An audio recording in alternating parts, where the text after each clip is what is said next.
That's about to change. How is that even possible?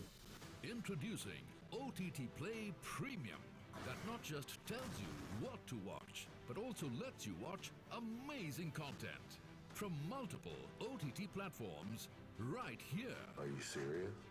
It offers the biggest blockbusters, edge of the seat dramas, sizzling romance, mind-blowing sci-fi, and engrossing documentaries from 12 leading OTTs. I love it. All available for browsing and streaming on this interactive and user-friendly app. Oh my God! Navigate through this impressive array of content titles with personalized recommendations based on languages, genres, and preferences of each user. You can just take your pick and start.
$30,000 crore के empire के पीछे जा रहे हैं और वो empire Dharavi के 30,000 गलियों के बीच कहीं छुपा है। टोक डालो, फटना चाहिए सबका। उसके साथ तुम क्या करोगे? हमारी मुंबई पुलिस फोर्स न सिर्फ इस नेक्सस को रोकेगी बल्कि तोड़ेगी। मुंबई का एक ही गवर्नमेंट, धारावी बैंक। क्या आप अपना मीडिया प्लान बनाना चाहते हैं स्मार्ट? तो चुनिए नए चैनल आज तक लाइव टीवी को अपने कनेक्टेड डिवाइसेस पर। पहुंचिए इंटरनेट से जुड़े करीब 100 मिलियन स्मार्ट व्यूअर्स तक। एडवर्टाइज करने के लिए ईमेल कीजिए sales@aajtak.com।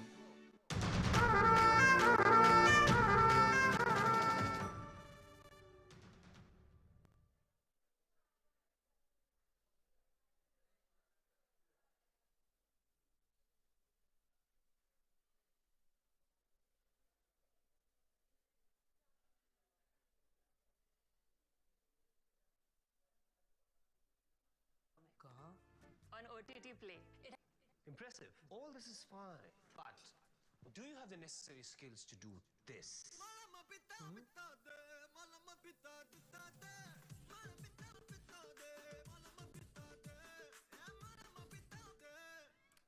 Sir!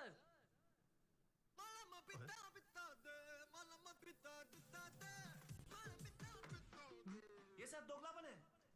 ये कर क्या रहा है तू? दोगलापन? नहीं तो कल वो मुझे सिखा रहे थे और अब चिल्ला रहे हैं। शार्क टैंक देख रहे थे लंच आवर में। कहाँ? On OTT Play. It has more than 20,000 web series, shows and movies. So हर दिन कुछ नया तो देखेंगे ही। Get content from 12 OTTs on one single app with personalized recommendations.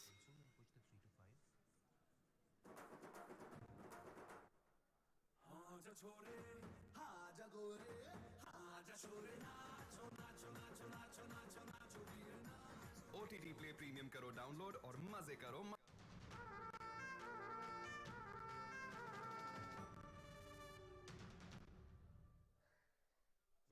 3, 2, 1. Here we go. What? Really?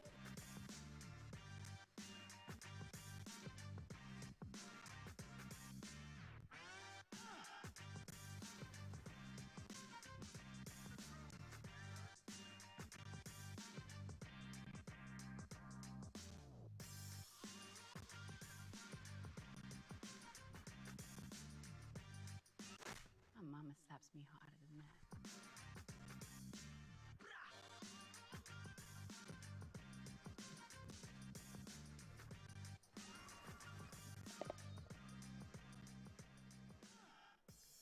A very good morning, everyone. To those of you who made it in time, thank you so much. Feels good that it's a weekend that we begin here at this venue that marks the 4th edition of SCREENXX Summit and Awards. This year, of course, 2022. Post a COVID break, it feels really nice to see everybody in person and not see each other on our laptop or smartphone screens. This edition of SCREENXX Summit and Awards is, of course, very special for all of us because we meet each other after a gap, and also how COVID has changed the way we consume content. What used to be big screens is now reduced to us being comfortably seated wherever we are and watching content. It could be movies, it could be sport, it could be a lot of other content like web series and whatnot. But yes, definitely the way we consume content has changed over the last 2 years. And this event is very significantly going to discuss a lot of aspects that revolve around the OTT industry in terms of movies or in terms of web series, sport, and much more. I'm sure all of us are aware that we have quite a few sessions that have been lined up for this wonderful day. That'll take us through various aspects of OTT and how going forward, OTT hand in hand with the big screen could change the way consumers look at content and also how preferences could change over a period of time. Welcoming all of you once again. It gives me great pleasure to thank our sponsors who've made this wonderful day possible, the 4th edition of SCREENXX Summit and Awards. Our presenting partner, MX Player. Other partners, co-powered by Archtak and OTT Play. Gold partner, Lionsgate Play. Broadcast partner, PTC Network. PR partners, Glad You Came and Teamology. Radio partners, Big FM. And gifting partners, Park Avenue. And now, to welcome each one of you, may I have the pleasure of requesting Bijoya Ghosh, founder and CEO at Gully, to join us on stage. Like they say, when you have a brainchild and when you have a dream and they come true, it certainly feels very, very happy, but at the same time, what it lets you know is when dreams come true, you also have new ambitions and goals that are set. And to see each one here, it's a matter of great pleasure for her, I'm sure. Ma'am, can we have you on stage, please, to address the gathering, to tell us a little more about SCREENXX Summit and Awards 2022, and let us know what surprises are in store as well, because she's well known for throwing these surprises and ensuring that everybody who takes part has a fabulous time and takes home a lot of knowledge and, of course, a fruitful learning in the process. Over to you, ma'am.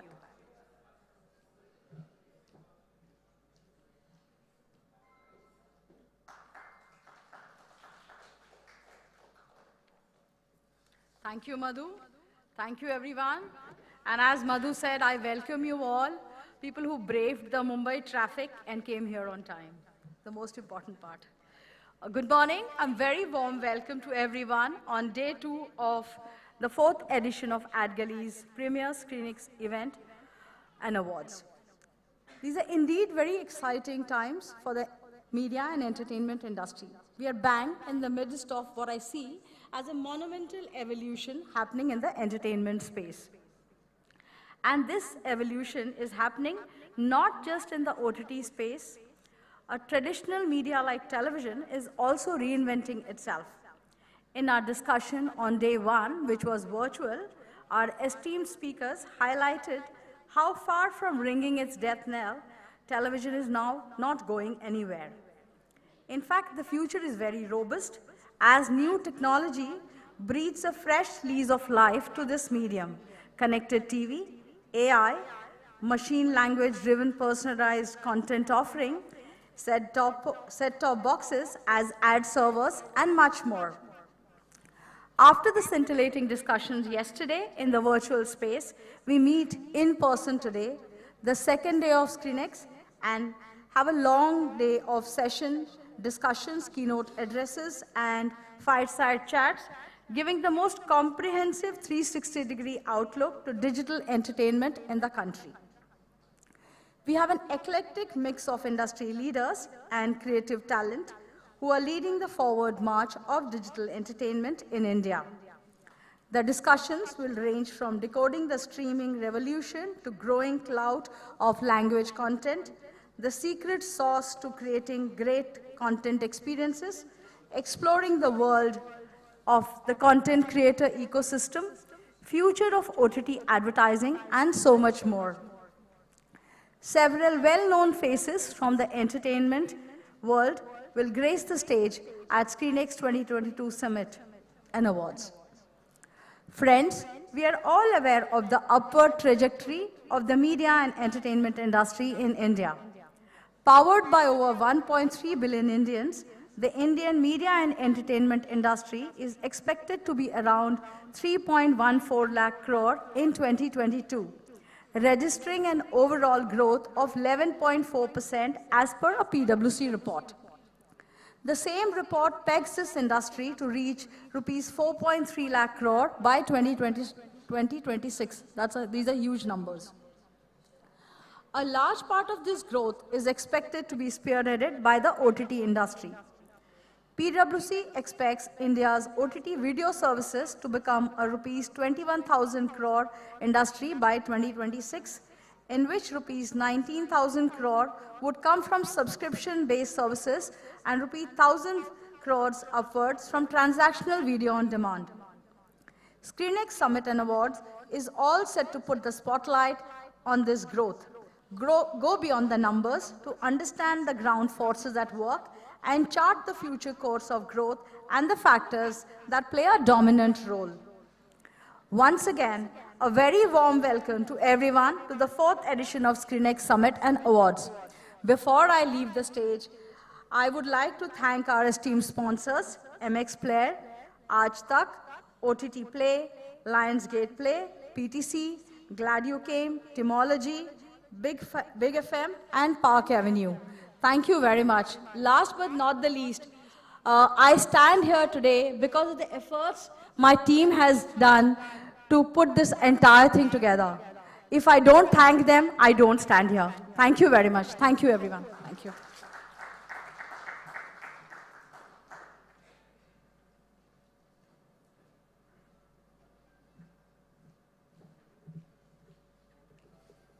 A teamwork, that's what it takes to put any product up on any platform for that matter. And we are, of course, very grateful to our sponsors who've made this event possible. All the brainstorming that happened wouldn't be implemented if not for them. We would like to take you through an AV that thanks all our sponsors for joining hands with us and ensuring that SCREENXX Summit and Awards 2022 takes place. Can we have the AVs, please? 30,000 crore के empire के पीछे जा रहे हैं और वो empire Dharavi के 30,000 गलियों के बीच कहीं छुपा है। टोक डालो, फटना चाहिए सबका। उसके साथ तुम क्या करोगे? हमारी मुंबई पुलिस फोर्स न सिर्फ इस नेक्सस को रोकेगी बल्कि तोड़ेगी भी। मुंबई का एक ही गवर्नमेंट, धारावी बैंक। आप अपना मीडिया प्लान बनाना चाहते हैं स्मार्ट? तो चुनिए नए चैनल आज तक लाइव टीवी को अपने कनेक्टेड डिवाइसेस पर। पहुंचिए इंटरनेट से जुड़े करीब 100 मिलियन स्मार्ट व्यूअर्स तक। एडवर्टाइज करने के लिए ईमेल कीजिए sales@aajtak.com।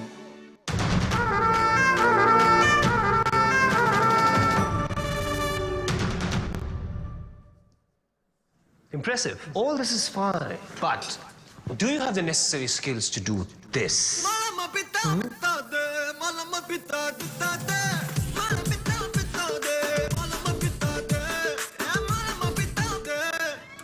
Sir!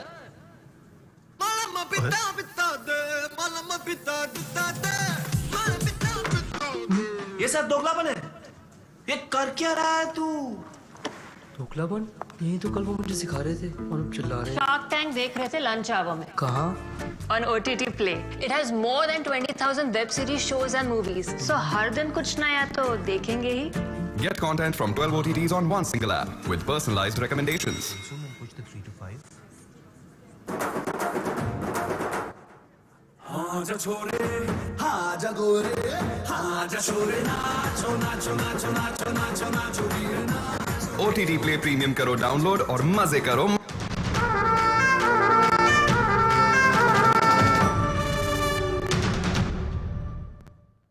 3, 2, 1.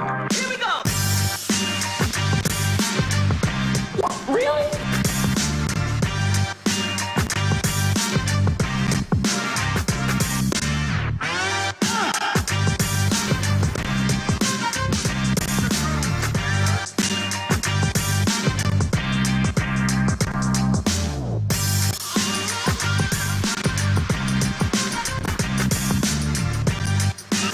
My mama slaps me harder than that.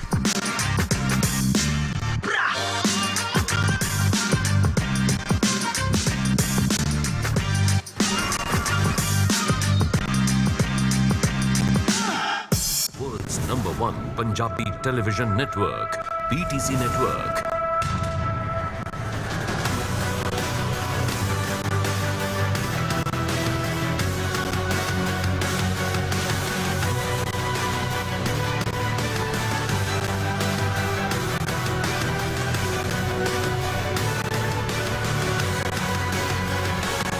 World's Turned Punjabi. Have you?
नई नजर से चल दुनिया परखें, जहाँ तेरा गलत ना मेरा सही हो, सोच को अपनी छूने दे अंबर, जैसे हवा में एक पतंग उड़ रही हो, तू बदले तो ही बदले जमाना, औरों से पहले खुद को ये समझाना. 92.7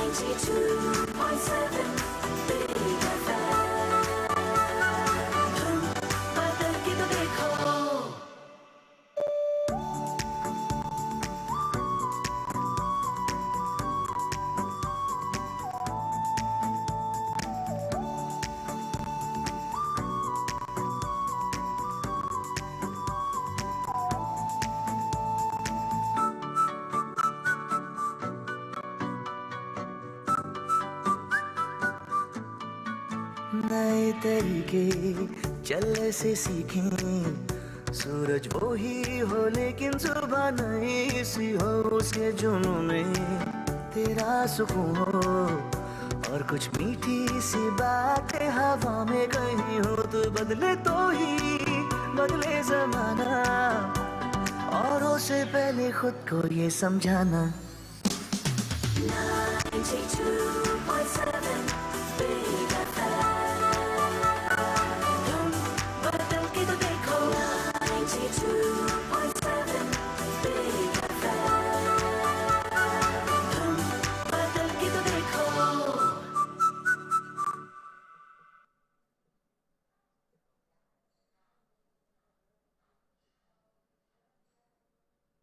Good Morning by Park Avenue.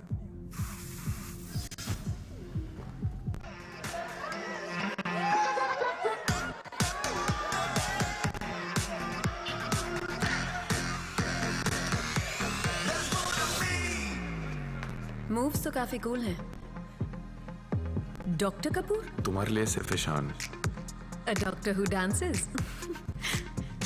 Park Avenue fragrances. Smell awesome all day.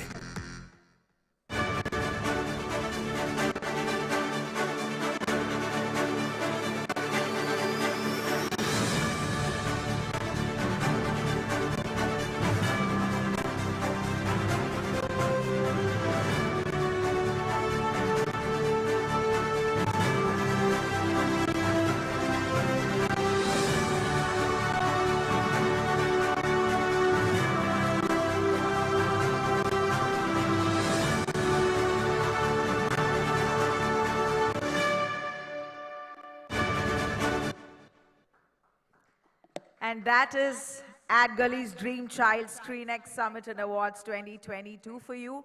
Joining hands are partners, of course. The very thought, the basic idea behind ScreenXX has always been small screen and a big audience. And that is why today comprises of panel discussions, fire chats, and keynote addresses. Without further ado, let us begin with our first session for the day of fireside chat. All rights reserved, and to take us through this, may I have the pleasure of requesting Anil Lale, General Counsel, Viacom 18, and Lohita Sujit, Senior Director, Copyright and Digital Economy, Motion Picture Association, to take stage, please.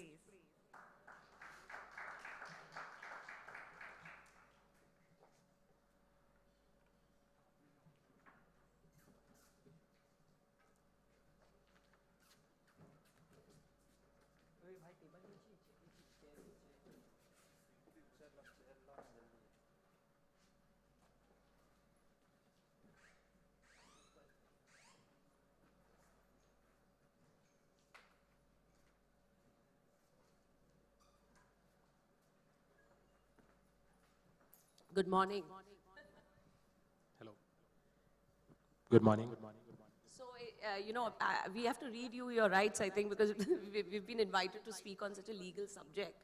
But, I think it's great that the program today is starting with this discussion, because I don't think any creator, especially when you work in the advertising industry, you're selling a brand and everything is driven by intellectual property.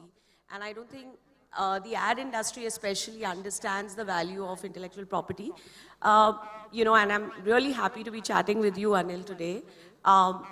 Could you take us through what aspects of IP the ad industry really needs to know, and, how does it really benefit their clients? Thank you, Lohita. So, when we talk about IP, most of you will know that IP will include copyright, trademarks. These are the two laws, at least, which is specific to content creators. When I'm talking about content creators, it is not just ad creators, but it also extends to filmmakers, broadcasters, everyone. So, what is copyright? Copyright is an economic right, which is basically guaranteed to the creator, the author, or the owner of a particular work, which is recognized under the Copyright Act. So when you create such work, the work can be a literary work, which can be a script written for an ad, or a script written for a movie, or it can be lyrics that is written for a song, or a musical composition. There are certain categories of work which are recognized under the Copyright Act. So when you create it, you get that economic right to commercially exploit it for a certain period of time. So that is the, that is the most important right which actually encourages further creation. If that is not there, then there is no benefit in creating any work for any of the authors out there. If you look at any content creator, what you should look at and what you should be careful about when you're dealing with Copyright Act, in my view, first of all, I have often come to, there is a question that comes to me most of the time, or there is a complaint that comes to me most of the time that my idea has been stolen. So what happens when you have an idea, and how can you protect it? Unfortunately, under Copyright Act, you cannot protect an idea. An idea per se is not copyrightable. There is no protection that is there to an idea. To understand this better, you have to also understand that what's an idea. Idea means, let's say, let me just put out an idea for you. There is a hero, there is a heroine. The hero meets the heroine. There is a villain that enters, and there is an issue that happens. And then the hero basically fights with the villain and rescues the heroine and rides off into the sunset. This basically forms part of the idea of 90% of the movies, at least made in Bollywood, right? But if this was protectable, then that 90% of the movies would never have been made. So what is protectable under copyright is the expression of the idea. So every movie with the same idea, how it is expressed, that is what gives you a copyright protection. So if you have an idea which you believe is unique, especially for the ad industry, this becomes more important because ideas are more important for them. And between expression and idea, the distance is very less compared to what you will see in a movie which is a long form content. So if you have an idea, till the time you have been able to flesh it out into a proper expression, keep it to yourself. Because once the idea is out, let's say there is a movie which is out, with the same kind of idea or the same kind of theme, if the expression is different, it is absolutely not an infringement. That is will have. So that is one part of it, idea. Secondly, when you are creating content, if you are using any kind of third-party material in the content, I've seen this in marketing materials that we also put out and all, people have come and said that, look, I'm just using a background image, and the creative in front would be completely different. So isn't it fine? I mean, doesn't it come under fair usage? So fair usage is a very, very dear theme for a lot of marketing teams and ad makers, even for when we create movies and all those things. But what we need to be careful about is that whether it's an image, whether it's just one line of the song, that has a copyright in it. So if you are going to use any of this, this has to come with licenses.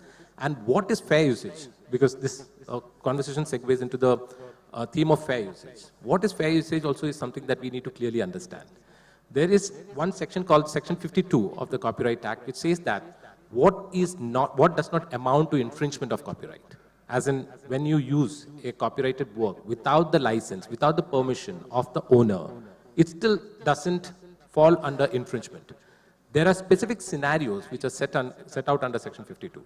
And only under those scenarios, like news reporting is one of them, criticism, review, all these things, there are a lot of these kind of scenarios which are set out under Section 52. These are the only scenarios which will actually protect you under fair usage. Without this, if you are using any element of a third-party work in any work which is going to be commercially exploited or otherwise, it can be deemed to be an infringement. Could you highlight certain points, because it's the advertising industry, I truly believe they really, create IPs for a brand. If you look at the Limca Girl, or you look at the Ben in Blue, taglines, right? You recognize a product because of that. So what are the elements of IP there? All these are protectable elements as far as the brand is concerned. So let's say Netflix has a tagline, some kind of tagline written along with it. So that tagline also becomes part of the trademark, and it also gets the same element of protection. The more you use the trademark, the more the trademark is protected. When there is an infringement, when it's protected, the more you get, the trademark gets the protection from law as well. But yes, apart from... Netflix definitely has a sound mark. I don't know whether that's protected, exactly. The Tadam, right? So, but what can the ad agency do, when they create this, and how does it really benefit both the ad agency and the brand? Yeah, so when an ad agency is creating any kind of, because if you are creating a brand ident, it becomes very important for you to secure that. Otherwise, you publish it once and it becomes important and integral part of the brand, but you don't have the ownership of that particular musical content, which becomes your sound mark, like trademark. Now the new thing is the sound mark. Then the protection of that whole thing becomes kind of suspect. Moving on, do you see any challenges? So we are talking about infringement, when you look at piracy in content. I don't know if people know this, but the Indian media and entertainment industry lost $2.8 billion, largely driven by the pandemic. Obviously, people were watching a lot of content. And it's kind of ironic, while we say that digital content really had an upstart, the piracy also increased. So what are the challenges that you see there? Yeah.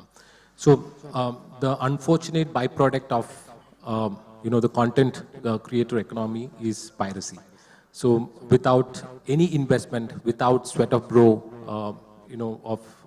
putting any effort, they just rip off content from the OTT platforms and the broadcasters, as in the channels which broadcast content, and they just put it up on their websites and services and apps.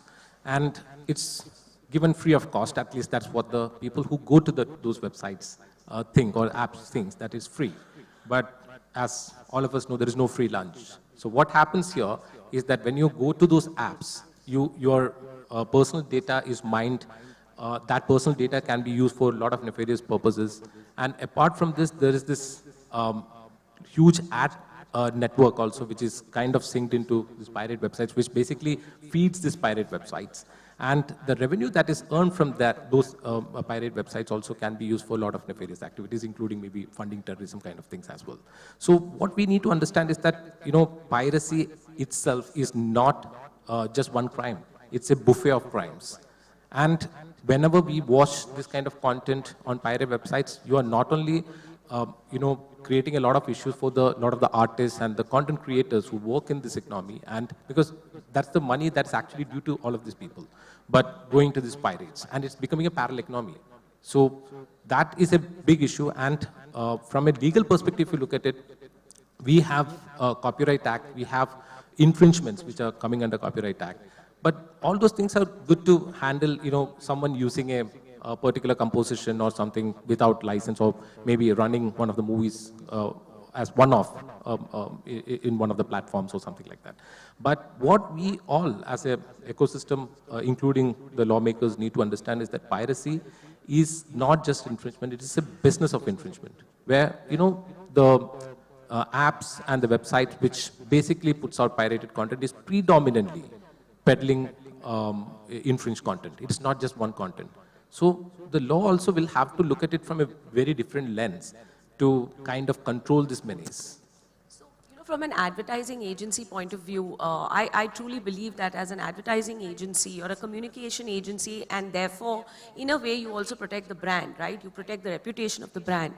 And it's unfortunate, when you look at piracy, a lot of ads of known brands come on to pirate websites. True. And that's because your advertising engines are automated, right? How do you see, and I know that Viacom 18, you all do a lot of work. So could you take us through what are the various ways in which you can protect? Because I think the agencies play a great role. They decide how, your CPMs, everything is calculated through a media and ad agency. What are the efforts that you all do? So more than, I would like to actually address this from an industry perspective. If you want to actually fight piracy from the perspective of cutting their revenues, I like to call it demonetizing piracy, is something that we need to, as an industry, we can actually strive for. As ad makers, as brands, if we take a pledge that we are not going to advertise on pirate websites and communicate that to the ad aggregation networks, saying that it is not okay to have our brands, our advertisements on pirate websites and services, that actually will help in demonetizing piracy to a great extent. Yes. And that will go a long way in fighting this menace, because without a revenue model, even a pirate cannot survive, because they also have costs for putting up the content, running the servers and all those things. So demonetizing piracy will go to a great extent. And on that note, Lohit, I also know that you work with a lot of content creators and all. What do you think, how can the industry come together to fight piracy as an ecosystem? So, when you look at content infringement, unfortunately, people don't see it as a pipeline. So everybody treats it as services required to create a brand, but in my opinion, it's an entire pipeline and an ecosystem. So I know of countries in the US and various parts of the world, content creators become one. So I think advertising agencies are also content creators. this industry also tells stories. So they come together and then there's a concentrated effort. For example, if I have a media agency that works on a particular brand, you obviously allocate certain advertising budgets and then you have a back channel to understand where those ads have appeared. You can actually ask that.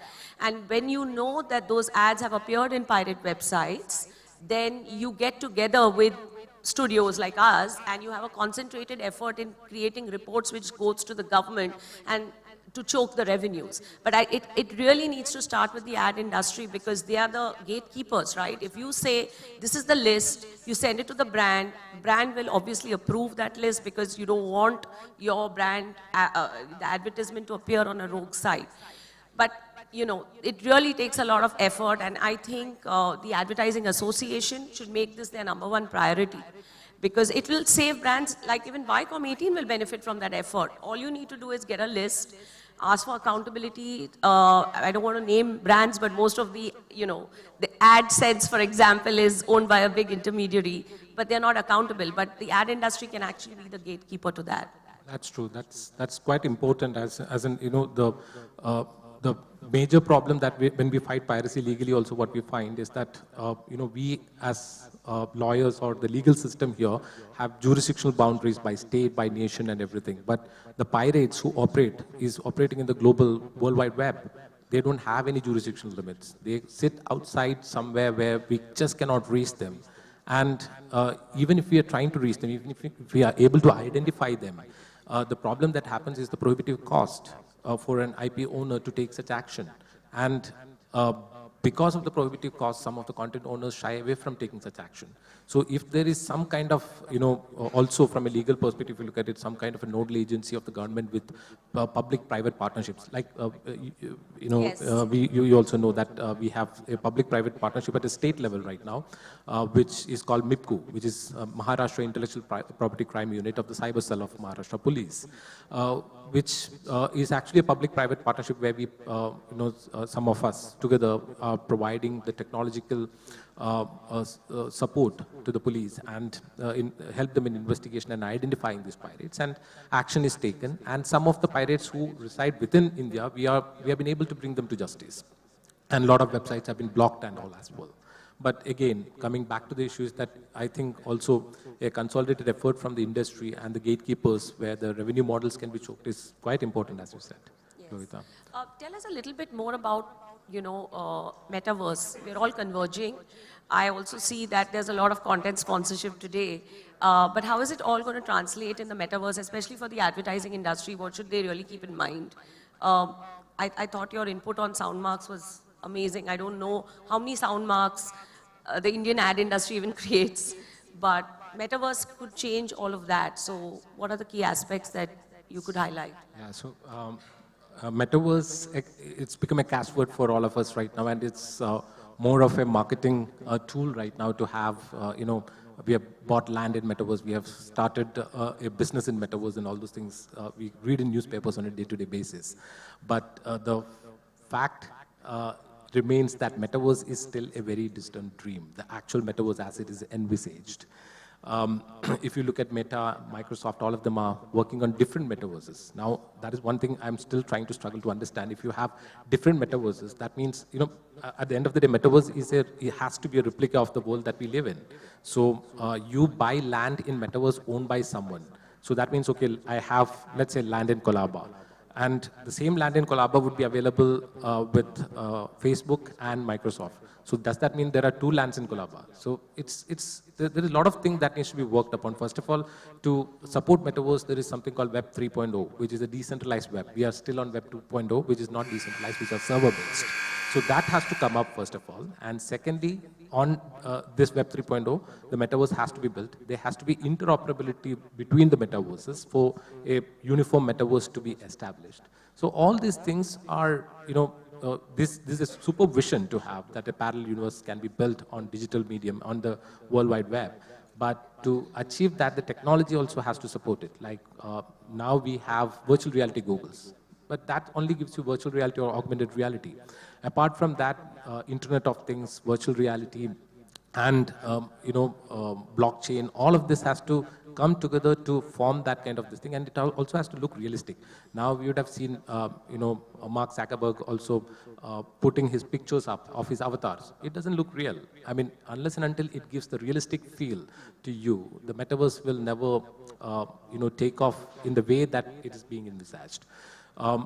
And what challenges that it may face also is because metaverse also uses heavy usage of AI, artificial intelligence. And a lot of works will have to be created by artificial intelligence. It's not possible for human beings to sit and create each part of the universe. There will be a lot of things that will be created by AI. Now, when you look at the legal challenges of creation by AI, is that there is no uniform law. As in, copyright is almost uniform across the world because of the treaties or the World Intellectual Property Organization, where municipal laws, as in the state, every nation's law has to align with the WIPO's, the treaties that has come out from WIPO. So, but on artificial intelligence, or creations of artificial intelligence, every country has a different take. For example, if you look at US, it's very clear that only a human creation will get copyright. Whereas in UK, anything created by a computer, the person who is causing that computer to create it will be considered as the author. So there is a copyright protection. And India also, following whatever laws that the UK laws, in 1957, we also have a law which can be interpreted to give kind of copyright protection to AI-created works. But unless and until uniformity on all these things comes, the AI-created works also will face a huge challenge. That also is going to be a huge challenge for the evolution of metaverse, is what I feel. So to conclude, could you, what are your views on how agencies can actually incorporate the value of IP? To give you an example today, if you look at a brand like Disney, or you look at a brand like Spider-Man, you constantly invest in the brand. Spider-Man has gone from being, he's really young now to appeal to an audience. Merchandise sales are really going up. And somewhere I think agencies create properties every day. Probably they don't realize it. So what are your views and how can they really inculcate the culture of IP within, while they're also protecting brands and communicating about them, right? So, protection of, it is like a kind of a chicken and egg situation there, as in, when you create something, sometimes, yes, it is created with the vision of making it a franchise and making it something that can create sequels, prequels, and all of those. The whole universe can be created around it. Sometimes it is created just for one particular program and then it becomes a runaway hit, and then organically it becomes a franchise in its own. But what I would suggest is that whenever you create an IP, always have the vision of how that IP can unfold, what the potential of the IP can be, and approach it in that manner instead of doing it on a piecemeal basis and say that, okay, this is just this IP, let us get it out, let us just, deliver this. So every IP needs to be supported with a vision, and that vision should also include a legal strategy to how to protect it and how to also include the franchisee models and all those things as well built into it. So both of us come from the content and storytelling industry, so I think we can leave this thought with the industry here. I have never seen a mascot for a product tell a story on video, and we do that all the time in our business. So let's think about that, and we're open to questions. Yeah, thank you.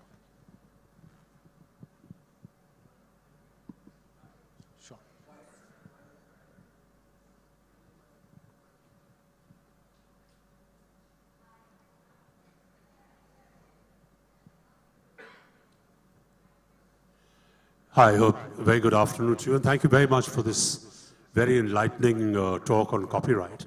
I want to focus on a thing that you had mentioned. This question is for Anil. And you had talked about musical compositions, which is an area which is a very gray area and has been for as long as there have been musical compositions.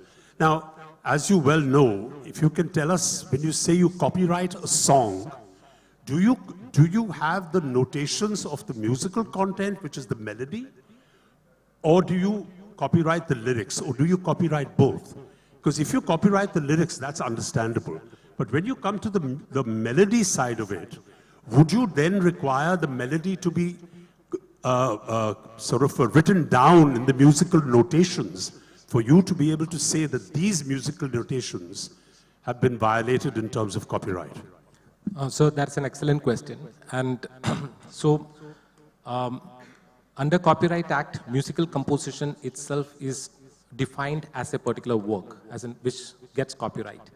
And how you get copyright is when you publish a work. There are two ways to get copyright. One, you can register the copyright with the copyright board, or you can go and publish it by virtue of publishing it. When I say publishing, it's communication to public. The moment it's communicated to public, like broadcast or even live performance, wherever it is, then the copyright starts from that day. So if you look at the musical composition, which, yes, obviously it would be a notation kind of thing, if it is written down and if it is presented to the copyright board for registration, then you get copyright, you can claim copyright from that day onwards. Or if it is made part of a, let's say, a song that is created, any song in a movie, so what all will that song have? There are different copyrights which are encompassed in that song. One is the musical composition. The musical composition is performed by the musicians. The lyrics are performed by the singer. And the whole thing is recorded, or the music director basically directs the whole thing, and the recording is done by the producer, and the sound recording itself also becomes a separate work. So once the sound recording is communicated to the public, the copyright comes into existence for that sound recording, for the lyrics, as well as the composition. So from that day onwards, the copyright protection will be available for all three. Well, that only answers part of the question. My question to you actually was that, yes, I understand that everything is copyrighted, but in a melody, what is it that you can copyright? Is it the notation of the music? Yes. You see, in a musical composition, I can sing the song to you, I can record the song for you, but if you change a single note in the melody, the entire composition then changes. And technically you could say that I did not change this melody, although you can have the entire melody, but in one place, if you, from G major, you play it in F major, I mean, the entire composition, I mean, how do you copyright actual music? Is it notations that you copyright? Is it necessary for a composer to send to you, as a legal person, the notations of the music, or can I just send you a recording of the composition? So to answer that, when you look at musical compositions as defined under the Copyright Act, it is the notation. Absolutely, it's the notation. However, that notation, when it is that notation itself is what is performed. So let me give you an analogy to a speech, right? The speech is written down, and that written down speech is a literary work. The moment I give that speech to you, then it becomes a performance of that speech. So when I perform that speech to you also, the copyright exists in my performer's rights, and also the speech that I perform to you, the literary work. So there are two ways. One is direct, notation is a direct, speech is a direct. That copyright gets assigned the moment you publish it. You may also publish the notations on a website. Let's say you don't make a sound recording at all. You don't perform it at all. You decide to publish it on your website, the notations. You get copyright in the notations. You get copyright in the composition itself. Yeah, because performance rights is something completely separate. I mean, I might have a story, I might then get it registered with the Story Writers Association. Absolutely. It may never see the light of day. Correct. But the point is that I understand in lyrics, you see, there's the nuance there, Anil. Yeah. As far as the spoken word is concerned and lyrics are concerned and dialogue is concerned, you have actual dialogue, and the language of that is that you write it down. Right. Now, the language of music is there's a little gray area here. Correct. Because I can play you a composition and say, look, this is my composition. But if somebody is going to pirate that, they will turn around and say that is not your composition because we have changed one notation. Yes. So this, you're absolutely right on this. So when someone changes one part of it and says that it is a completely different music, then it will have to go to someone who will have to compare both of this and see whether this is the same thing or not. And that is how you see, like, most of the matters before court is on those lines itself. As in, there is even a thumb. It's not the whole song. Even one small part of that music, one thumb, also has been part of litigations in the past. Yeah, which was my question to you, that you as a as a legal person, I bring a song to you and I tell you, please copyright my melody. Yes. Will you ask me to put it down on notations, or will you say just the recording is enough? If I would, it's both, but if you have not made the sound recording yet and it's not published yet, then, and still you want some kind of copyright in it, I would say bring the notation, let us put it before the copyright board, and let's get a registration. To make it a little bit more simple, you know, there's a 3-step test, and ultimately it also goes to the audience. So if an audience can say, "Aapne dhun badla," what you're talking about is dhun, right? I changed the dhun to a certain extent. But the audience still can recollect the original song. It's copyright infringement. So courts are very fair. So it's not just legal. I don't think the audience, I'm sorry, but I don't think the audience has got anything to do with this. This is a composition. No, no. So when you do the audience test, can perceive it. See, the audience generally, if you change, believe me, in a notation, in a musical composition, if you put the musical score down and you change one semitone here and there, it's very difficult for the audience to pick it up. Technically, a musician will pick it up and say that you have changed a notation, rest of it is all there. To escape copyright is what my point is. My point basically was, how do you, what is the legal parameters to actually copyright a melody, was my question. So melody, what I just explained earlier is the thing. Like if it is there as a sound recording, you get copyright. But if it has not been made into a sound recording, then you can actually go to the copyright board and register your work as well. Fair enough. And if in the future it gets infringed, you can actually go with that script and ask the other party also to submit the script. And when it is compared, the notations are compared, then it is easier to find it out than hearing it. Fair enough. Okay. Thank you for that. Thank you. Absolutely welcome, sir. Yeah. And thank you so much. A round of applause.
And always in all of his performances. A round of applause, ladies and gentlemen, as we have our keynote speaker for the session, Dalit Tahil. Over to you, sir. Hi, very good afternoon to you all. I think it's afternoon now. Now, my name is Dalit Tahil, and thank you all very much for being here. I appreciate it, and I hope that you will ask me questions, because I feel that is relevant, because there is a generation difference between who are in the audience and me who's standing on stage. And it is from that point of view and that perspective that I want to tell you about my experiences and how I've seen in the past half a century, which tells you how old I am or how young I am, how technology has changed not just the entertainment business, but it has changed our lives. I believe in the past 25 to 30 years in the world, technology has revolutionized like never before. After the Second World War ended and the countries became industrial, technology has really transformed our lives in the past 30 years, like no other 30 years in the history of mankind, in my opinion. I stand to be corrected. So let me take you back to what I'm talking about in terms of technology. When I joined the film industry in the early 80s, thank you, yes, I know a lot of people here weren't born, but that's what I want to bring to your notice. In those days, first of all movies were shot on celluloid. अब celluloid का मतलब है कि वो film आता है ना, आपने देखा होगा कैमरा के अंदर वो film, today everything is digital, तो शायद आपको मालूम भी नहीं होगा कि एक जमाने में सेल्यूलॉइड हुआ करता था. So all films were shot on celluloid and there was only one screen. There were single screen theaters. And that was a time when actually cinema going audiences was what it was called for mass appeal. Because that was the only form of entertainment, and it went out to the length and breadth of India wherever there were cinema theaters. That's how people saw their entertainment. And even in those days, there was a shortage of theaters, and therefore the distribution system was that they would, and the exhibitors would only take a movie that had a star cast. And the movies that were made or managed to get funded that did not have a star cast, वो डब्बे में पड़ी रहती थी. They were never released. There were films financed by NFDC, which was National Film Development Corporation. They never saw the light of day because they were single screen format. And by the way, there's one thing I have to tell you at this stage, and that is, I hear a lot today of people saying, "Yeah, content banao, isme content nahi hai." That is an underlying principle and a prerequisite for anything you do. Whether you're releasing it, अभी ये कहेंगे कि single screen format के time पे content नहीं था क्या? पिक्चरें आप सिंगल स्क्रीन पे पिक्चर डाल रहे हो या ओटीटी पे डाल रहे हो, टीवी पे डाल रहे हो, content has to be that engages the audience. You cannot have success unless you have good content. So let's put that aside. Now, the single screen format technology, the thing that happened after that was that television came. Now, television is a strictly technological advance. Suddenly, from cinemas being the main entertainment format for the audiences and the bulk of India, TV became the mass communicator. TV became the platform for the masses to see things. और उस ज़माने में भी एक channel हुआ करता था जो दूरदर्शन था. Then there came another technological advance called what we refer to as satellite television, which is completely a technological change, which started the various other channels that we have. People came in and started making so many more television programs, and that became, and now the effect of technology was that all of a sudden, people who were writing for single screen format were now compelled to write. So it affects the entire industry, the way production is done, the way writers write, because now suddenly धारावाहिक हो गया. So the writers had to write for television, which had a huge change. And there was the whole conflict that television is small screen, but it had a massive reach. And in fact, it displaced the cinema watching audience because television now could go to the length and breadth of this country and over the world. Huge technological change as to how we watched our entertainment or our documentaries or anything. And that, you know, the way that progressed. Until a time came when we all know about it, that actually television had a way bigger audience. And they became the major format for the people to view their entertainment. And then came digital, came the OTT. So, you know, and that is a completely different format, because now television, even then, when Doordarshan was around and there was some sort of control in terms of censorship and what you should see and what you can't see, it was still in government control.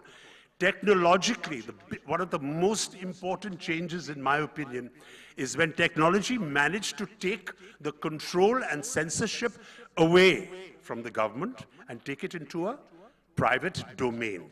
So now, writers could write stuff that will not be scrutinized, and that is what we have seen in the OTT in the last 5 to 6 years. That kind of writing has come into the OTT, which is good. I mean, I know that, you know, when you have a certain liberty, you tend to go overboard, but that all settles down, is my belief. But the way writers are writing their stories now is a change from television. You have OTTs, you have technology. Technology has given us, I mean, in my time, when I joined the film industry in the 80s, in the single screen format, if you told me that there will be a day that there will be mobile phones. Firstly, there was no concept of mobile phones. There was no internet. There was nothing.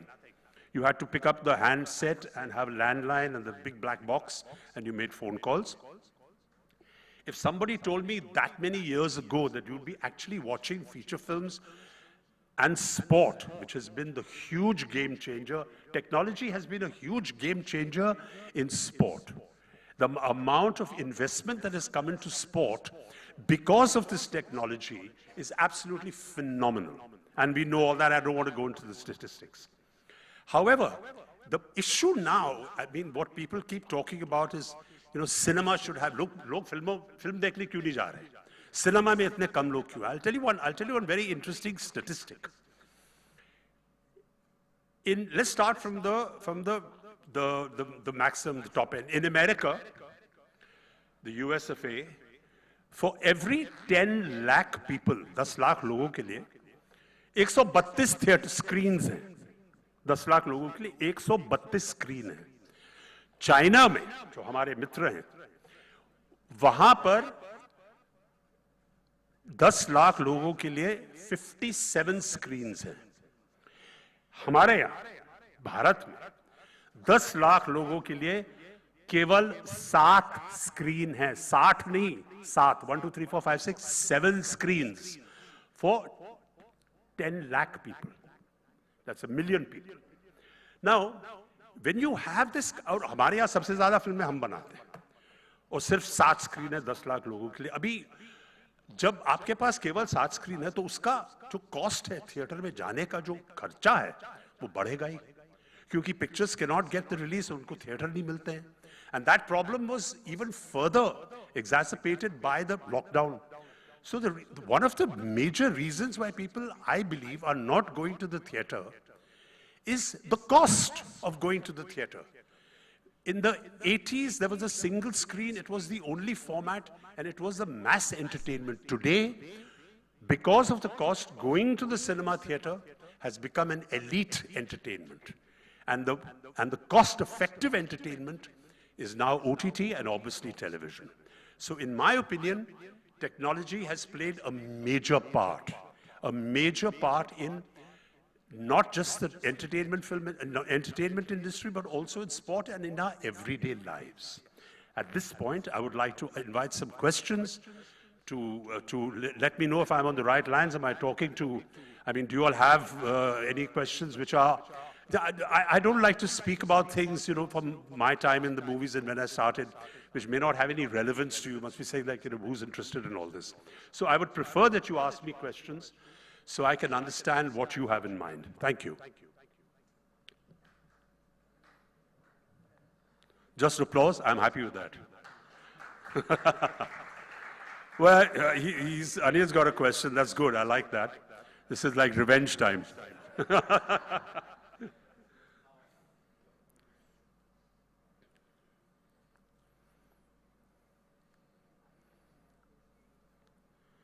Give the gentleman a mic that works. I promise you, I haven't sabotaged your mic.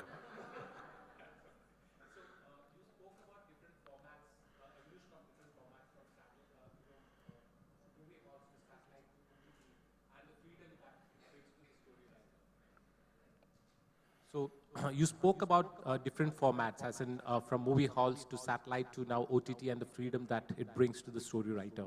So, you know, my question is, how has the story writing evolved throughout this time, as in from when it was only movie halls, then it came to satellite, and now it has come to OTT. How has the story writing, the storytelling evolved? Absolutely. Now, let me compliment you. That is a very good question. That's a very good question, and actually that is the crux and the key to what technology has done to the entertainment business. Now, when there was a single screen format, picture 2.5 घंटे की बनती थी.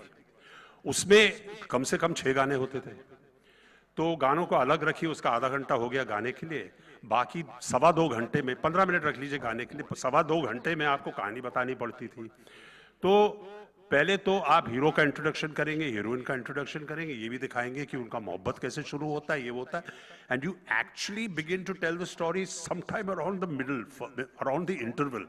वहां पर जैसे बोलते हैं अंग्रेजी में, द प्लॉट थिकन्स.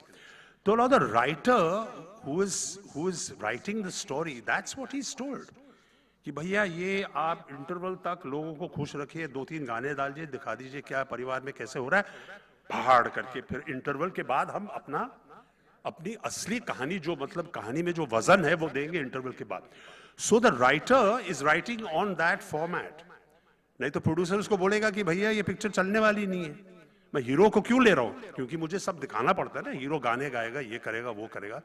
तो कहानी असल में जो कहानी का जो डेप्थ था, उसकी जो गहराई थी, वो वहीं से शुरू होती थी. So that reflected on the writer. The writers had to write in that format. फिर आया टेलीविजन, जहां बिल्कुल उल्टा ब्रीफ था. फिर उन्हें बताया गया कि भाई इस कैरेक्टर के लिए आपके पास 15 एपिसोड हैं, 20 मिनट के 15 एपिसोड में इसकी कहानी सुनाओ. Change the format. कि अरे यार अभी तो मुझे समय मिल गया. एक्टरों के लिए भी बहुत अच्छा था कि जहां एज अ कैरेक्टर एक्टर अगर मैं फिल्मों में काम करता था तो मेरे लिए आपके पास 5 या 6 सीन होते थे.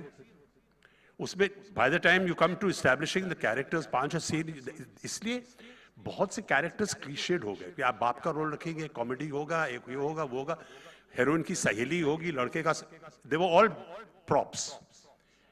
Story was a triangle between hero, heroine, and the bad guy, the protagonist. So if I got the protagonist role, which I usually did, I had a much better chance of performing than anybody else. But let's come to television. All of a sudden, I tell you from my own experience, I come to do a television series, which I did, Bunyad. I was suddenly told, take it easy, yaar, तुम्हारे पास 104 episode हैं, आराम से करो, you develop your character. Manoj Shyam Joshi, who wrote Bunyad, said, "Bhai, format badal gaya hai. Now we have so much more time to develop characters, to develop the story, change the whole form of how writers wrote for television. It's a special art. Let me tell all of you here who maybe want to be television writers, it is a special art. There are so many people, writers who I know, who couldn't do that transformation from cinema to television, because it's a totally different way of writing. Suddenly, because of television and the restrictions, abhi aapke paas wo bade short or action aap nahi kar rahe. Everything is in the dialogue and the story content. That changed the format, and that format has continued for OTT. But the difference in OTT is ki where there were restrictions on television, which was on Doordarshan for that reason, कि भाई आप ये नहीं बोल सकते, वो नहीं बोल सकते, जो अभी OTT में लाने की कोशिश कर रहे हैं. To an extent, I agree with them. To an extent, I say you should leave all creative work alone. I've never been a fan of censors. I think there should be inbuilt censors in all of us as an audience. आपके पास अभी तो आपके हाथ में button है. उस जमाने में आपके हाथ पे पैसे होते थे. अगर आपको लगता है कि मैं पिक्चर नहीं देखना चाहूंगा तो आप टिकट मत लीजिए. So I've never believed that government should come and say कि या तुम ये देखो या ये करो. I've never believed in that. So today, OTT, the difference in OTT is now writers can become more like, for example, I give you Mirzapur. उसमें suddenly the language became very street language. अगर कहीं भी उत्तर प्रदेश में जाओ तो भाई ऐसे ही बोलते हैं. So that is the format that changed. Suddenly you could talk in a more colloquial and a more, I suppose, believable language that people speak. So it has completely affected writers. The directors then begin to do, the actors also are performing something that is very unique to them from and in my experience, I used to get a script 35 years ago, and the script I get today is totally different. I suddenly find that these characters are characters that are more, I suppose, relatable and you know, in a way, more, I would say, relatable. So the whole game has changed. Because once you begin to cater in writing to OTT and platforms like television, you change the nature of the audience's viewing habits. Today, people say we much rather watch OTT because the kind of subjects that you can put on OTT were the kind of subjects जो single screen में release नहीं होते थे, क्योंकि उनका finance नहीं था. There was no platform. So technology has brought a platform for people today to be able to write what they write and have OTT release it. So yes, technology has had a huge impact on the very quality and the very way that things, that entertainment and documentaries and everything is done today. Look at sport. People talk about, and I know we were here for the entertainment industry, but look what it's done for sport.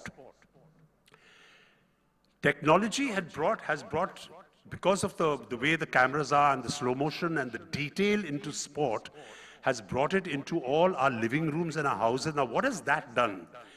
That has brought sponsors into the game. मतलब cricket के ज़माना होता जब मैं सुनील गावस्कर जी से बात करते थे तो कोई उनको पहचानते भी नहीं थे, कैसे यार एक डॉक्यूमेंट्री लगती है कि आप वेस्ट इंडीज में खेल के आए. There was no coverage. Once the coverage started, money came into sport through advertising, which has transformed the talent we have in the cricket team today, in the hockey team, in the kabaddi team, because today, all of a sudden, जो माँ बाप आपको बोलते थे कि ये cricket wicket छोड़ो, आके पढ़ाई करो, वो अब बोलते हैं कि पढ़ाई छोड़ो, जाके क्रिकेट खेलो, क्योंकि you can make a living. That is another aspect of technology that has come into our personal lives. Technology brings advertising, advertising brings money into the game. Look at the standard of Indian cricket today, in the men's team, women's team, everything. I hope I've answered your question. More than answered it. That's what they say, you know, don't give actors a chance to speak, they don't shut up. You have a question. Yeah.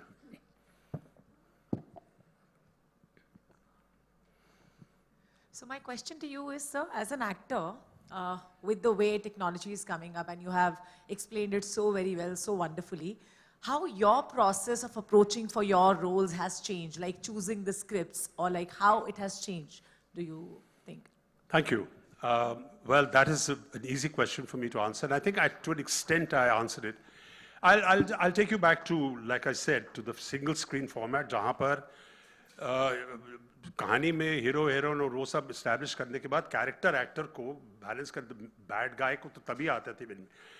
तो वहाँ पर आपको कहा जाता था कि भैया आपके ये 5 सीन हैं और तो फिर थोड़ा एक्शन होगा and you have to deliver in those 5 scenes. So you stick to because there was no more time.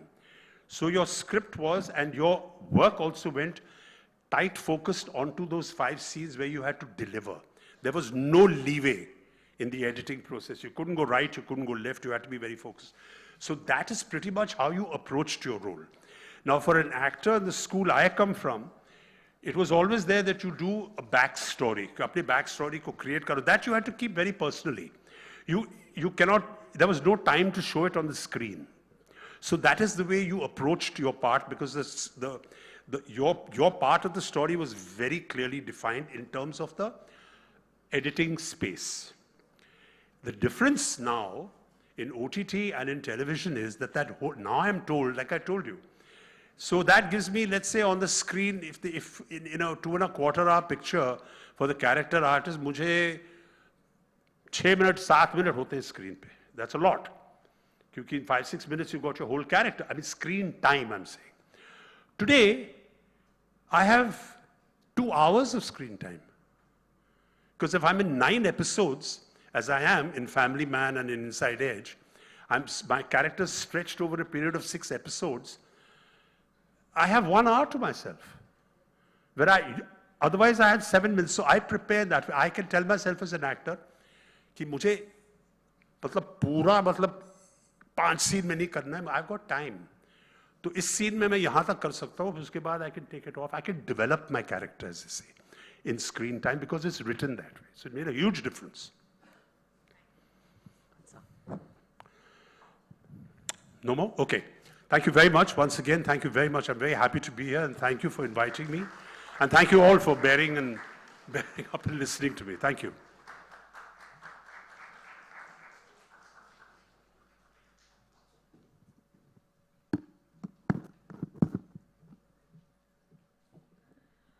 Too humble of you to say that, sir. It's certainly been not at all a bearing experience to listen to you. It has been a pleasant experience. Thank you so much for sharing your thoughts with us, and also for the interaction with Anil and everybody else about the questions that they had. We now move to the next session of the day, which is the streaming revolution is regional, the new global. We talk about how the KGFs, the Ponir Selvans, the Kantaras have all taken the entire world by storm, and Is that also going to take the entertainment industry to a whole new level is what we will discuss. To take us through the session will be chaired by Sonal Dabral, writer, director and creative consultant, and the panelists include Aparna Purohit, head of India Originals, Prime Video India, Pushkar and Gayatri, writers, directors and producers, Andrew Lewis, writer and director, as well as noted actor and filmmaker S.J. Surya. Can I request the panelists to join us on stage, please?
Hi, everybody. Good afternoon. I'm really feeling privileged today because around me on this panel is such decades of wisdom, decades of experience combined. Not that we are old, but combined decades of experience, wisdom, world-beating talent. And therefore, I've got lots of questions here to ask these people. But एक problem ये है कि time is short, so I think jump straight into it. Yeah.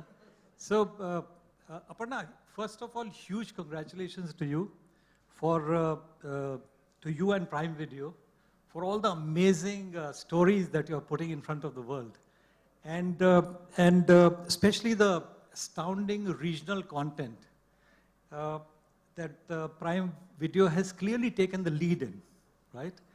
And as I'm sure everybody will endorse here. So that calls for an applause, I think. Thank you. Thank you very much. Because Prime Video boasts of the widest and deepest repository of regional content, and that too in, I believe, 10 languages. Yep. So my first question is related to that. And that is, your thoughts on, one hears of regional is the new global. So I'd like your thoughts on it because who better to talk about it than you? So that's one.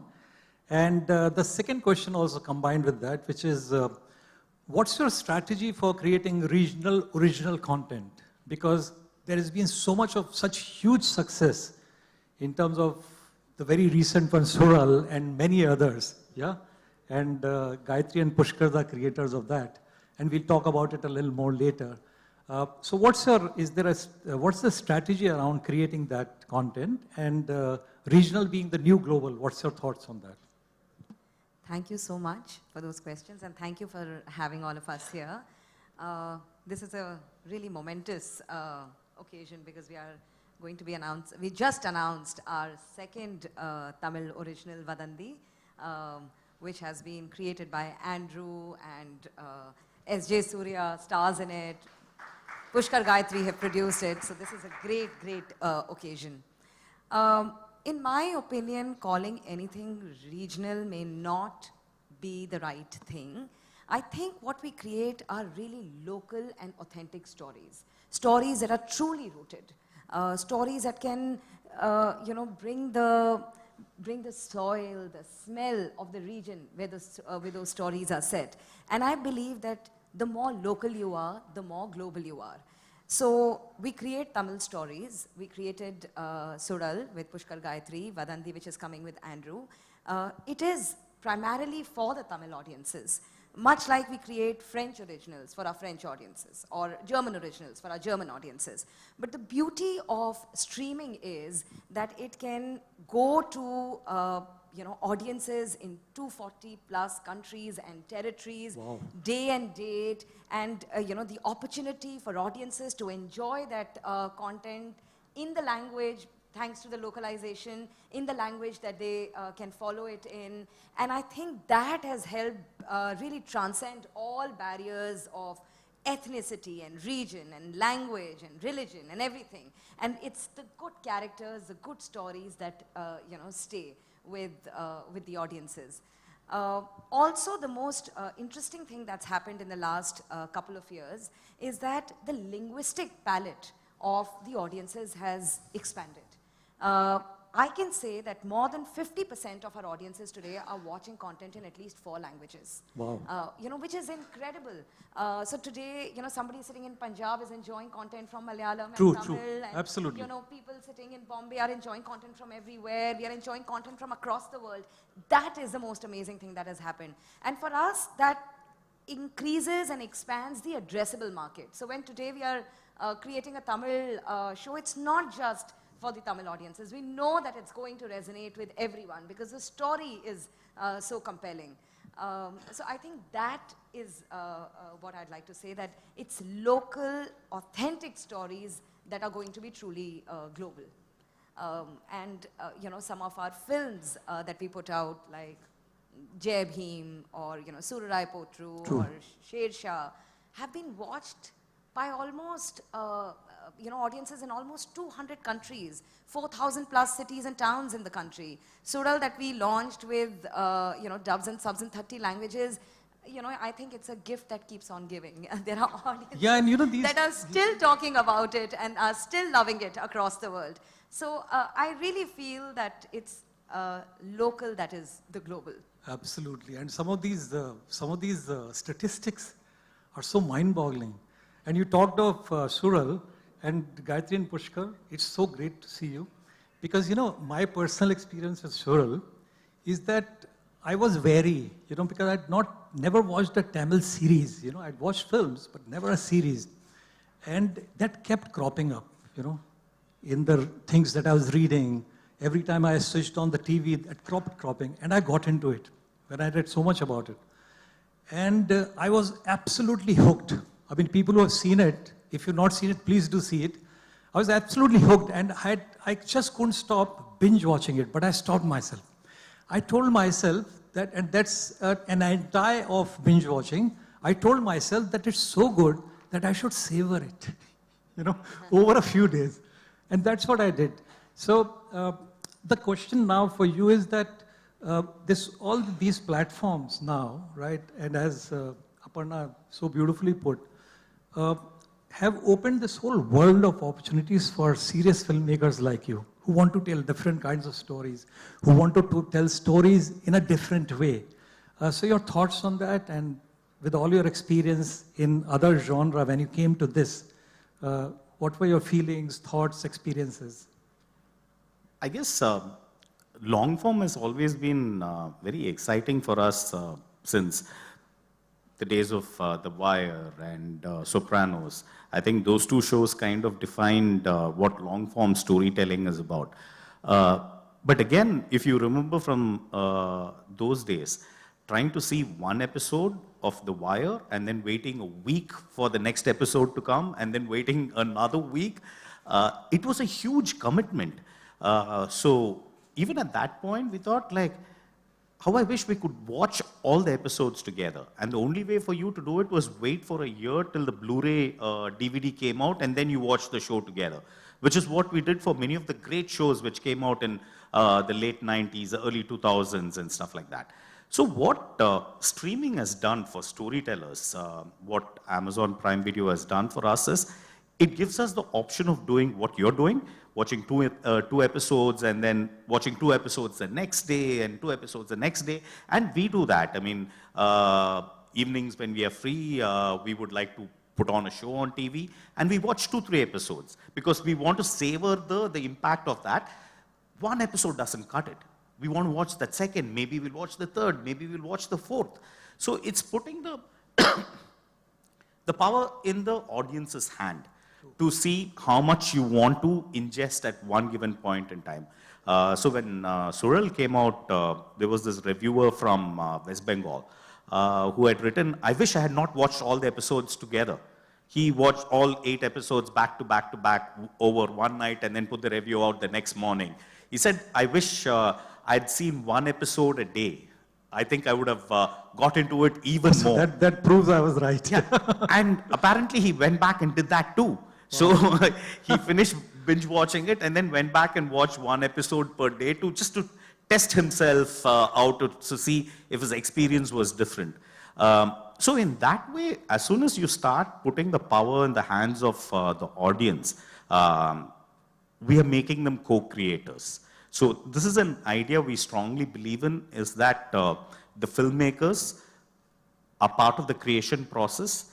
The final step is the audience. The audience are also creating with you. They are running these stories in their head. What happens next? I wish I could empathize with that person, sympathize with that person.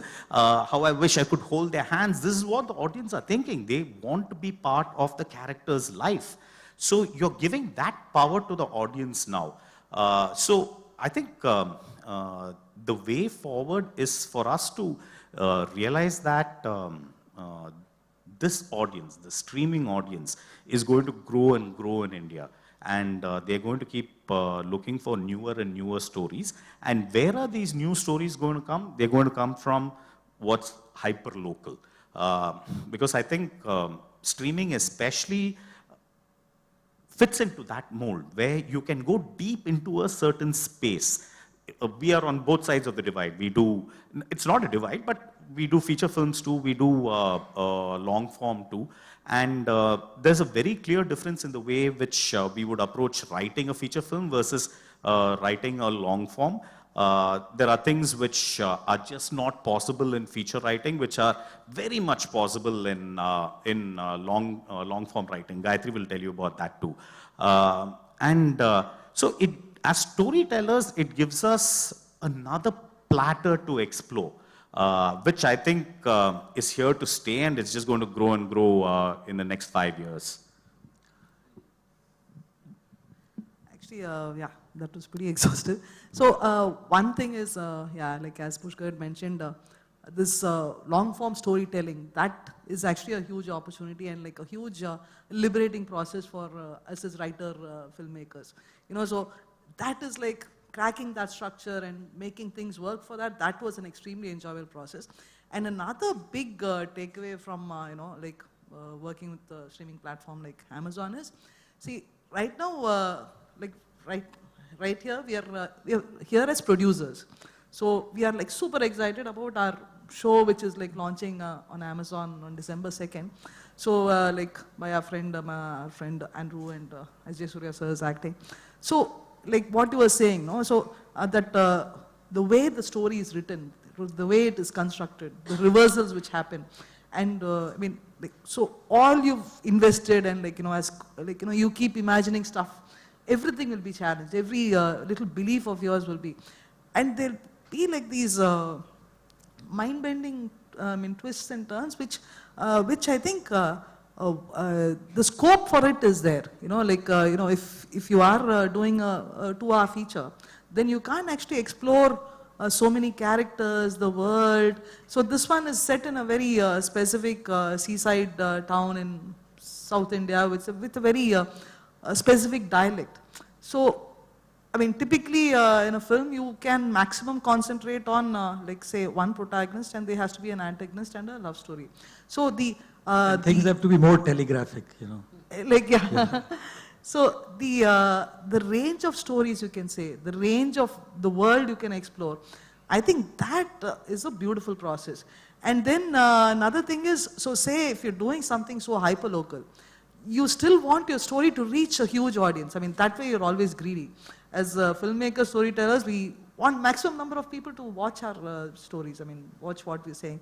So that in streaming has made it possible. So that I think we are living in extremely exciting times as storytellers and producers and filmmakers and actors. So yeah, it's been fantastic. And this hyper-local stories that you talked about, Aparna talked about, you and all of you talked about, and the fact that the power is now in the audience's hand. Similarly, I experienced so many times, even in advertising, when there were some multinationals who came and said, oh, this ad of ours worked really well in the UK, just adapt it here. It never works, You have to have localized story, localized version of that. And I think hyper-local, the more hyper-local you go, I think it becomes more human, right? Because ultimately Sural and all, they work so well for anybody across the world, because at the end of it all, they are very human stories. It's got human emotions, I think that definition of hyperlocal is what we need to arrive at. Hyperlocal is not just about the customs and cultures and the language and the geography of a place. When you say hyperlocal, you're actually making it, as you said it, way more human, way more rooted in base human emotions, love, anger, greed, lust, whatever is the base of your series. Or softer emotions? Is it about family? Is it about togetherness? How do you make it feel real and lived in is what makes it hyperlocal. Yeah. So it could be hyperlocal in New York. It could be hyperlocal in Mumbai. It need not be just that small town. Absolutely. But it is that the sense of hyperlocal comes from making the people and the situation close to reality. True and authentic. Identifiable. Yeah, true, absolutely. Yeah. And Surya, coming to you now, I've spent a long time in Ogilvy, and David Ogilvy, who was the founder of Ogilvy, used to talk about divine discontent, that creative people should have divine discontent with everything. And I think Surya here, right, is a manifestation of that, because he's not content by just being a writer. He has to be a director also, music director also, and actor also. So Surya, that's fantastic, that you've done so well in so many different fields. And so therefore this question to you, how has this whole streaming revolution, created newer opportunities for stories, newer forms of entertainment from your point of view, from somebody who's delving in so many different things? Very simple. See, those days, great sagas like Ramayana, Mahabharata, there are a lot of pages. It's a book. It's like a Bible. It's like, it's full of 800 pages, more than 1,000 pages. Now, if it is on silver screen, it's just 120 page, because per page is 1 minute. Okay. So they say it should not go more than 120 pages. Because 120 pages, 1 minute per page, 2 hours. Then 4 songs and fight, another 20 minutes. So 220 you target, end up with 240. After final trimming, it will become 230. Okay, so this is so you have to stick to that 120 page scripting. So you have to concentrate. You cannot just make juice. You have to make juice. You have to concentrate it. You have to concentrate it and bring it to 120 page. Okay, but here the culture changes now. Okay, so like, Raman has to go to Lanka to get Sita back. Okay, that's it, right? Correct. So where this Wali episode? Where this Guhan episode? Why all this happening? See, because it's a process. Sure. To go in detail. Everything has a reason. Everything has a reason. Yes. Everything has, through all these episodes, through all the real journey, you can feel the real, you put yourself into Rama's place. Okay. Which is not possible. Now, this OTTP and this web series are getting that old thing in a new, old wine in a new bottle, like. Very nice. Yeah, that's what I feel. Nicely Am I right? put. Am I right? Nicely put. And Prime is cherishing. Actually, they bought MGM, all these movies. Even in the night I used to watch one James Bond movie. Just okay, like so I'm seeing a lot of web series and movies. It's a big story. It's a, so now writers, it's time for writers. So you have full freedom. True. To write a number of pages. True. Okay. And explore characters. Explore, and you can derive the characters, you can create the dramas, you can make a journey towards the target. Very good. That Vadanti, as you said, that as Madam said, the localization is the global, key to global. Yeah, that's right, perfect actually. Because whatever it is, you concentrate on emotion, then it will connect the entire world. Okay? You sweat, you get saliva seeing food. Okay? True. Okay, like your vital parts, whoever having vital parts, the heart, you feel sorry for things. Yeah. You feel greedy for things. Yeah. Who all are having heart, who all are having these eyes, who all are having this brain, who all are sweat, they will enjoy the emotion. It's global. Very good. It's global. Yep. So that's why Kantara working, that's why any emotion it will work. Even one time Director Maniratnam made Roja. It reached here. It's one small girl from a village. Okay. Yep. You might ask a question, why an engineer should marry only village girl? It can't be another engineer.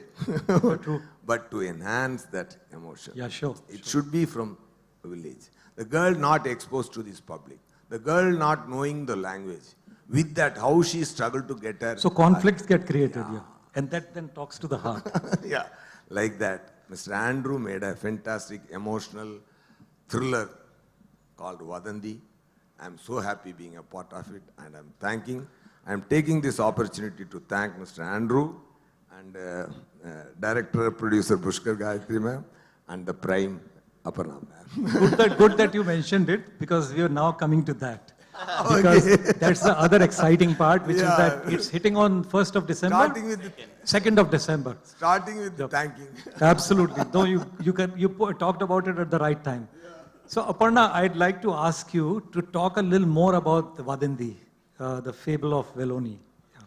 I mean, the creators. Yeah, the creators. So I've got questions for all of them, but I wanted you to first set the base and talk about it, how it got made and all that, and then. So, earlier you'd asked me a question on how we go about selecting subjects and choosing subjects. And really, for us, it's the story that's the starting point for everything.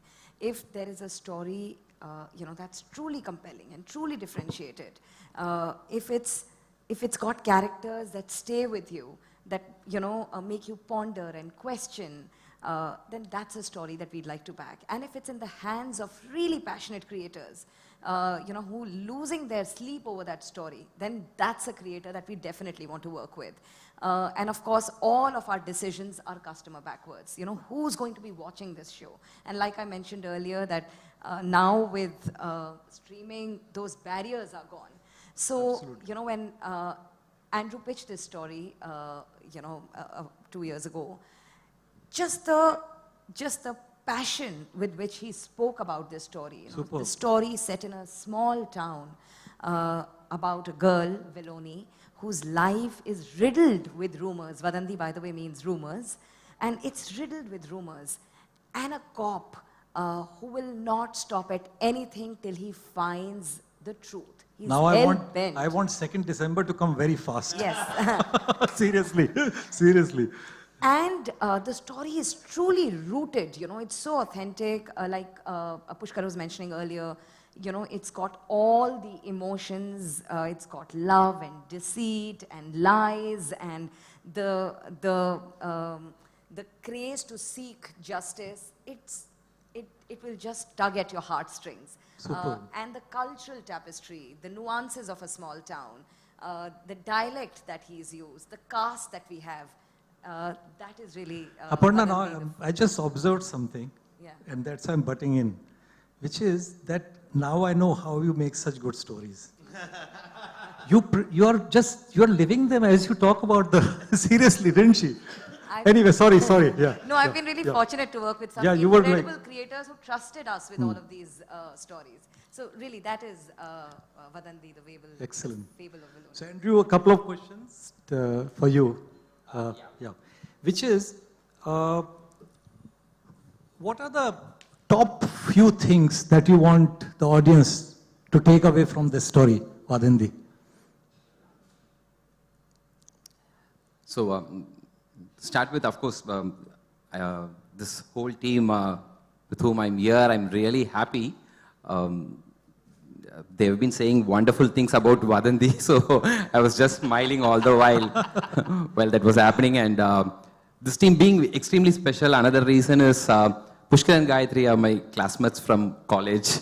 And I started my career with Surya sir, actually assistant director.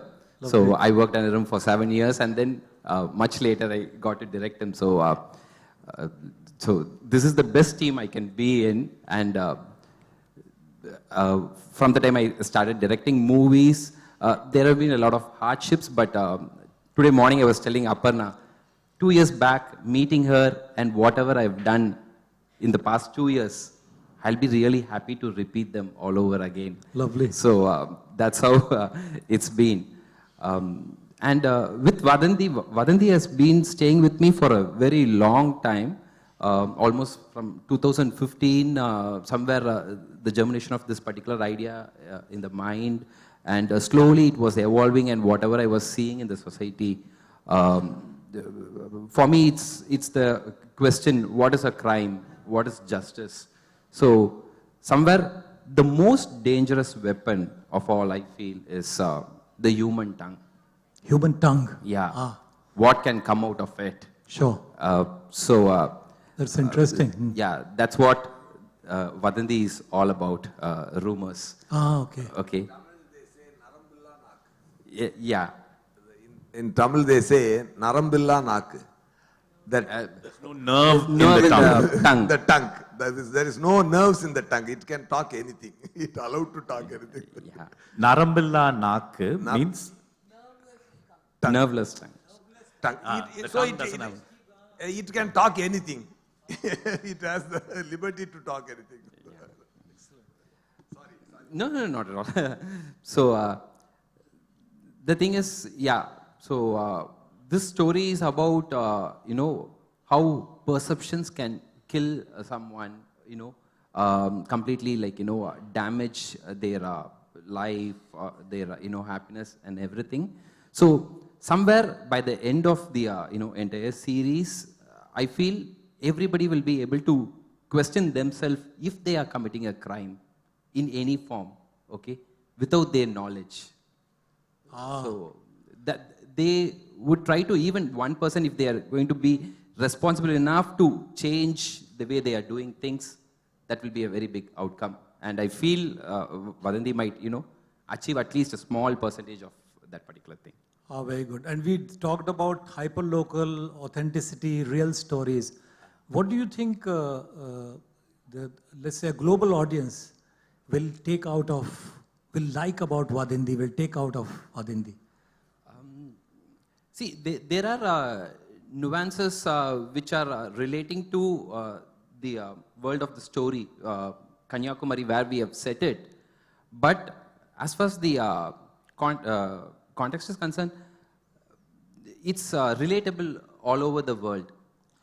Like how Sir was saying, like, you know, like how everybody sweats, or, you know, anybody with a heart will obviously feel. This is something that I think is universal. Okay? Right. So it's universal. So everywhere, even if it be like, you know, in Europe or, you know, America, universal. True, gossip is universal. Exactly. That's a human nature.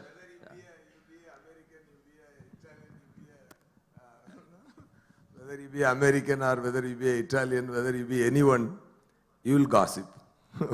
You will love to talk about, you know, that's what director said. Exactly. The naak is tongue. It's without nerve. It will talk anything to get pleasure, out of others' pain. Such a lovely saying, you know. Nerveless tongue. Narambilla naak. Yeah. Narambilla. Narambilla naak. Narambilla naak. I like the way you say in Tamil, no? Yeah, even no, Sudal, I'm learning. he pronunciated it perfectly. I'm learning. I'm learning.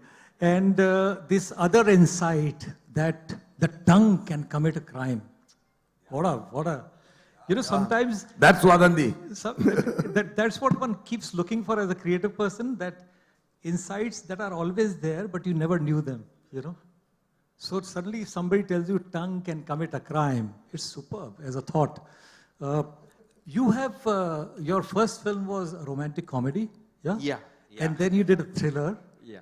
So what's the difference that you find between when you approach a thriller versus, and what is it that you liked about doing thrillers? When I first started off, I basically thought I was a romantic person back then. So I started with a, you know, a romantic story. But then the, you know, genre shifted. I changed, and then I started, like, you know, getting into writing thrillers. So my second movie was actually, you know, murder mystery. And this also, you know, Vadanti has turned out to be a crime thriller. Each genre has its own genre-specific nuances. But in a thriller, I feel the amount of details that you're trying to share with the audience needs to keep them hooked. And either you're too little or too much details can actually completely affect the viewing experience. Sometimes, even in trying to get the performance, some actors, you need to hide the backstory or part of the story so that you get the desired performance from them. Their knowledge of having, like, you know, the fact of having entire knowledge of what the story is might kill the performance that they can actually give. That's fascinating. So you need to hide it from them. While we were doing Vadanti, the focus puller, he is a very experienced guy. So he was trying to keep guessing, you know, he was trying to connect the dots and trying to figure out, like, you know, what the story is all about. And though it was happening right in front of his eyes, somewhere he couldn't really, like, you know, figure it out. So he kept asking, like, you know, so finally, what is that big reveal? So I said, like, wait till it gets released. Superb. So that's how. Yeah. You know, now that you say it, since Pushkar and Gayatri, both of you love this genre of thrillers, and it suddenly made me realize that as a writer of these thrillers and mysteries, crime mysteries, you must be feeling that, you know, a puppeteer kind of power, that you're leaving a crumb for the audience to see. But I won't tell them now. I'll tell them later. You know, don't you get that feeling? Do you get that? And no, I've got one more question to him, which is, in one of your interviews, I read this, which I thought was fascinating. Let me read it. Which is, you said that Vadanti is an example of storytelling in its raw and natural form, right? And crime as a genre is something that brings out the art of storytelling in its most raw and natural form. That's what you said. So I'd like you to elaborate on it. So, specifically when you write a crime thriller, life is actually much easier than writing a romantic drama or a relationship drama. Why? Because you're dealing with that one hard emotion which led to the crime being committed. So it's the base human character of a crime is always clear. It will be there's either passion or there's greed or whatever the reason you associate as your big reveal, right? What is the crime about? So now you've got a base on which you're building. So you're not trying to distill it down to over here. You're starting from here and then building the world around. So that's why crime writing is interesting. I mean, if you take all the noir writing which came out in the, say, 50s, 60s and all that, the hard-boiled detective fiction and all that. So crime, especially the noir crime which we are all writing, deals with the grayness and the darkness of otherwise very normal people. So here you're starting off by making the people very normal rather than having idealistic views, which is what cinema needs, right? So in cinema, you create these hugely aspirational, hugely idealistic characters. With crime, and especially in long form, you're actually making them more human. The more human you make them and give them the rawness which leads to the crime, that way you're making them into people who are actually more scary. Because it could be you, it could be me. We saw this series recently in which there was a brilliant line which said, for a crime to be committed, it just needs the right person on a bad day. The right person on the wrong day. And anybody could be a murderer. So I thought that kind of connects with the idea of what crime writing is. Crime writing is the fact that pushed to a corner, you could have done this. That is where audience associate with any kind of crime writing. Everything else is built on top of that. You hide stuff, you reveal stuff, you create red herrings, you build it in such a way that you are hiding in plain sight who your main antagonist is or who's the perpetrator of the crime. So all that is craft. But the main thing is you're starting from a point where your key emotion is very, very human. So that's where the rawness comes from. True. Honesty. And writing a mystery is like actually playing a game with the audience.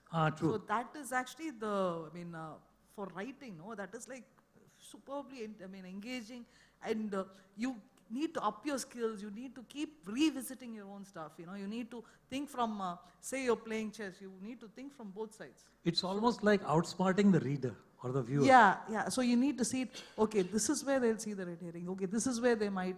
So you need to just keep going back and forth. So usually it's like, you can't just get away with like a couple of drafts. You need to do like a bunch of drafts. Then kind of, how you're ending, you need to place some stuff in the beginning. So then that will kind of mislead. And audience also really enjoy the game, like that will like really hold their, finally at the end of the day, okay, what happened? What happened? So that, they also start engaging with the game. So they will keep guessing, then sometimes you're given, okay, it's like, you engage them in the game. Yeah, you are kind of right, but not really. So that actually is like almost like flirting. It's like playing with the audience. So that is an exciting part. And one thing is you can't just make it all about the plot and about the game. You need to have the emotion and the people connect along with it. Otherwise, otherwise you really don't care. Okay, someone committed a crime, somebody is a victim, I don't care. So you need to have that emotional engagement and that world building. Okay, those people feel real, that you actually care for them. So that needs to actually mix with the plot to have a good crime mystery. Excellent. On Vadanti, something very interesting happened at the scripting stage.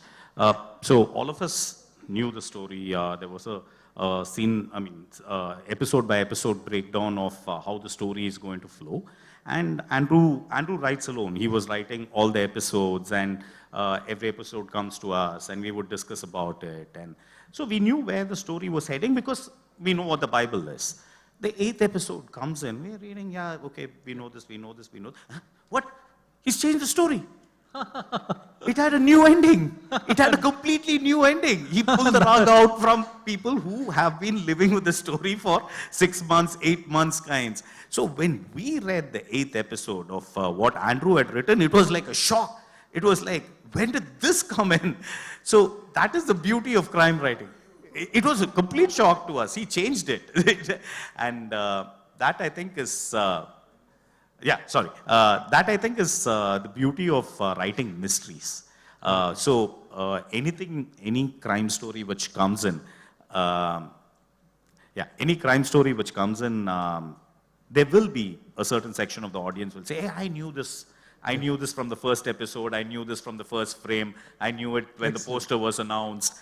But as long as they last till the end to see if their guess was right or not, your job is done. You're good. So that's something which we tell to young writers who get discouraged by people predicting their ending. It's like, that's a skill which you will build up. It's not every member of the audience can be misled, misdirected, taken down the journey. There will be some people who guess it. As long as they're there till the end of the journey, you're good. So make the journey fruitful. Make the episode by episode. It shouldn't all just be about the last big reveal, showing who the murderer is, the killer is, or what happened as such. Getting to that point needs to be interesting. Yeah, sure. Excellent. Caring about the characters. Just to add to that, like how Pushka was saying about the 8th episode, the thing is, while we did the step outline, I had given them a particular, idea as to like how it's going to unfold and stuff. And little later, immediately I came up with, changing the script towards the 8th episode and stuff.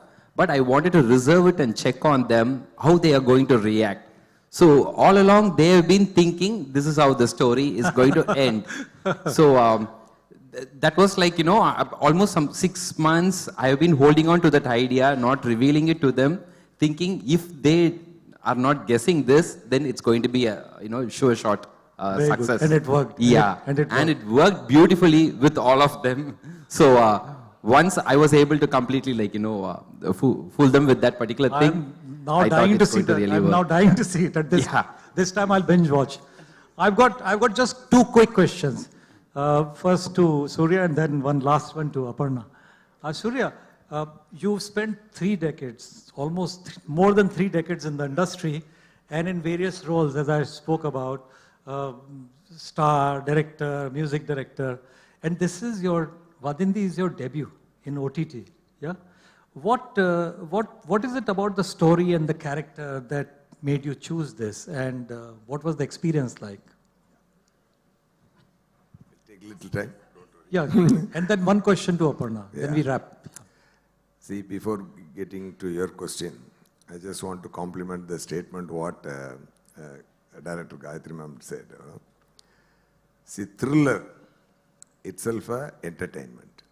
Why? To make a love story, you have to create dramas to entertain people. Like if you see Dilwale Dulhaniya Le Jayenge, Shah Rukh Khan has come to Punjab to take the girl into his life, okay? But Amrish Puri ji doesn't know this is the guy.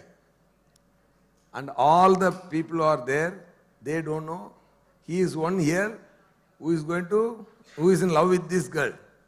Okay, they create the drama to make it interesting. Okay. As she said, thriller itself an entertainer.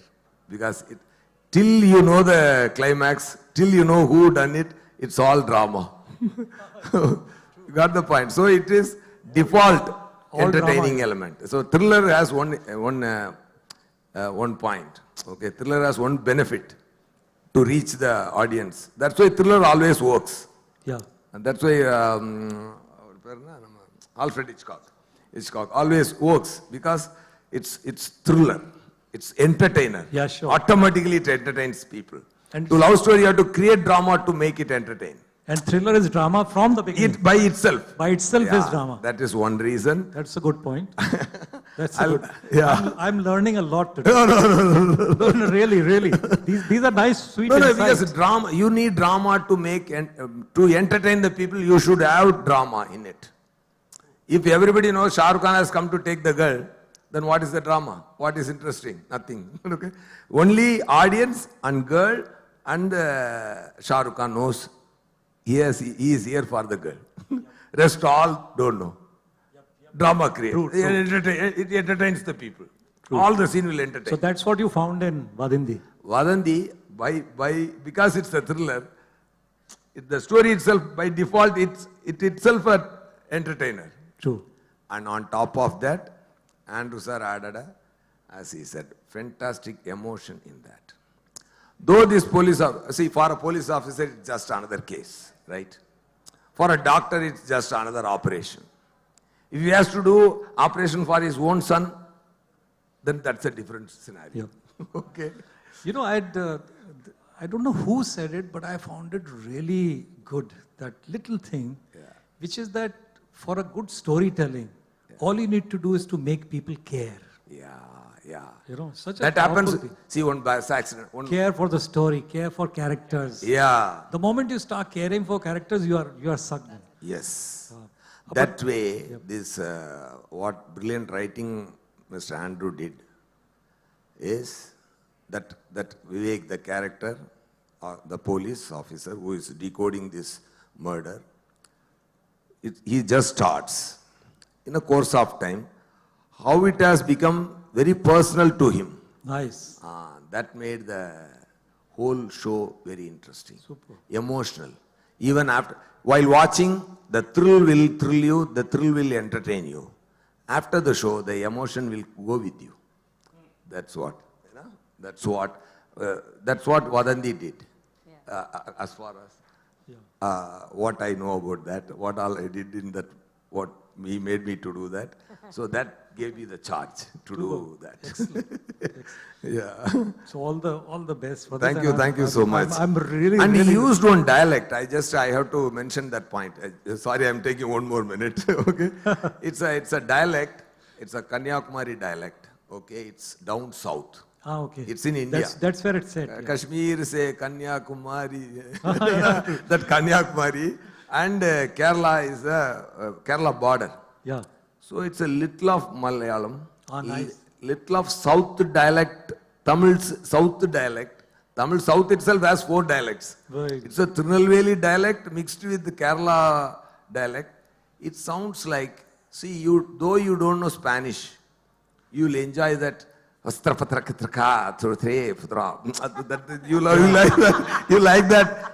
that dialect, right? Yeah. Because though you don't know Spanish. And you know, that's such a beautiful thing, the dialect, the smells, the sound.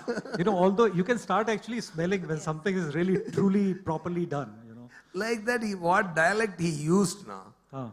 I'm telling you, this 240 countries people, that what Prime gained all this audience that we are exploring through Prime, they all will enjoy this special dialect for sure, whether they know the language or don't know.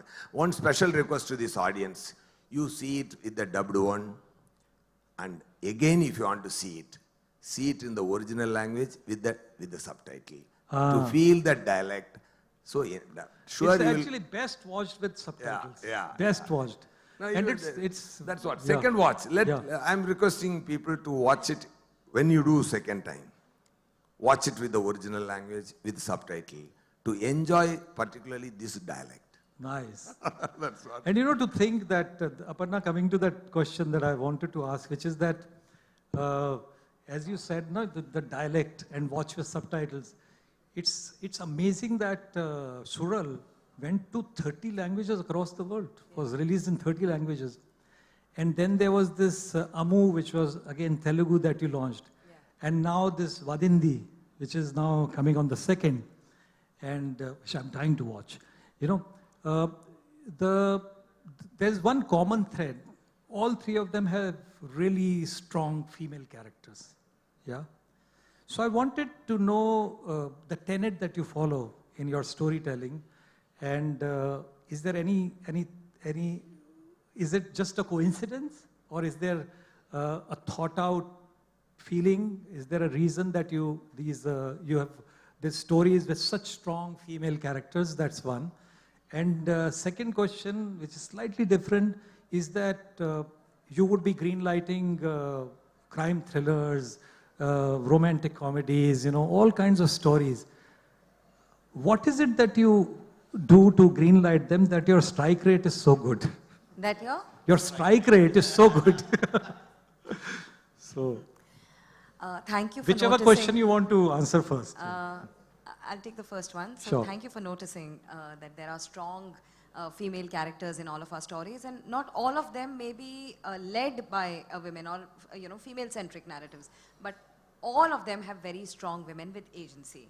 And this is no coincidence. I want to tell you that there is intentionality behind it. There is thought behind it. Women are 50% of the audiences of the population, but stories about them, told by them, made for them, are just so few and far in between. True. But when you put women in positions of influence, when you put women in positions of authority, in decision-making roles, then that change starts coming. Because when somebody comes and pitches a story to me now, and even though the story may not have a strong female protagonist, there are still females, there are still women in the characters, in the story. And I insist that all of them have agency. We insist that there are women in the writer's room. And I'm really glad to share that almost 70% of our shows that have launched so far have had women in the writer's room. We have women, at least 30% women in HOD positions in all of our shows. And therefore, whether you see FOMO Shots Please, or Ammu, or Majama, or Sudal, or Vadandi, this is no coincidence. It is thought through. We want to put forward these narratives. That's the first one, and really, there is no secret sauce. I wish I knew about that. It's, like I said, it's just how compelling is this story? Is this story keeping Andrew up at nights? Is this story really governing him? Is he really, if he doesn't tell this story, then, something is going to not happen in his life. So those are the things that I'm looking for, why this story? What is so compelling about it? If we don't tell it, what's going to happen? Really, just that. Great story in the hands of a great and a passionate creator. Superb. And although we don't have any time, but is there any question that anybody wants to ask? I swear I'm not purposely delaying it, but seriously, because it's been such a wonderful panel, Well, so I think if there are any questions at all, we'll take them probably amongst the audience so that sure. it will save time. Oh yeah, that'll save time. There's the Thank media you. as well who's awaiting to have a chat with Surya and the rest of the team Thank you very outside. much. So. Thank you very much. Thank you. Thanks a lot.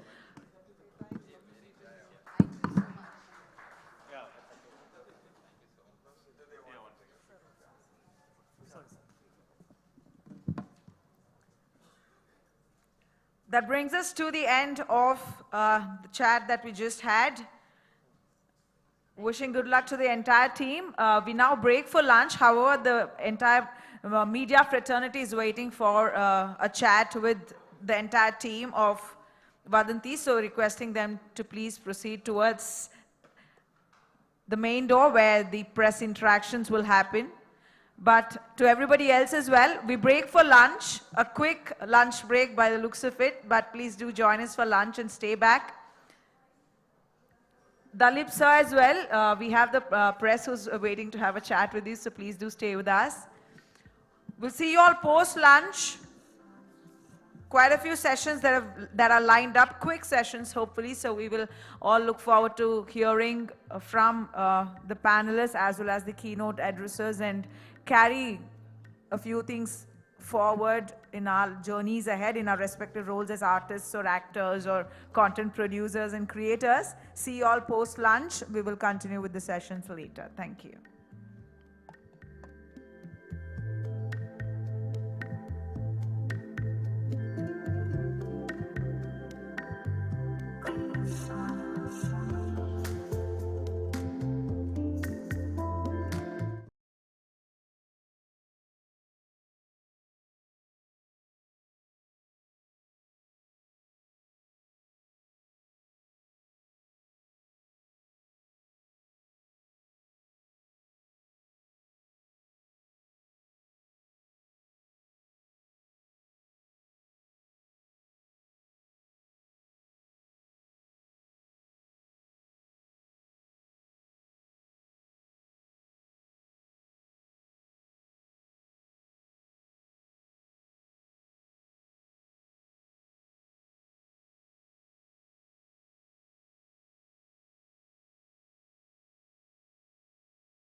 Built-in drama. Thank you. Rama is entertaining. Completely agree with what you said. Basic emotions are universal. In a country like India, you've just woken up to the fact that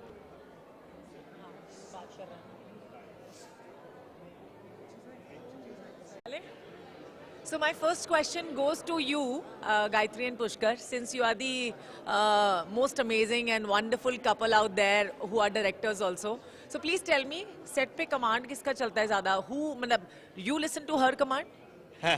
No, we have a Pretty democratic. yeah, a little more organic than that.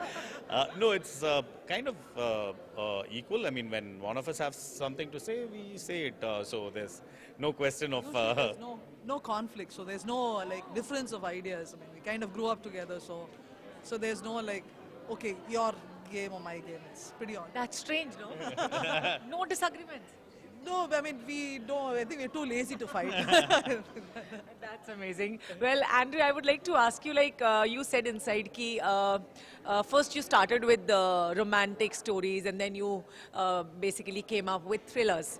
So I want to ask you, while making any project or shooting any film or on OTT platforms too, does that matter that how important is that for you to consider that what kind of a person are you or what you love making or what is your process? Yeah, for me, I think it's really important. Yeah. You can please also. Yeah. See. Yeah.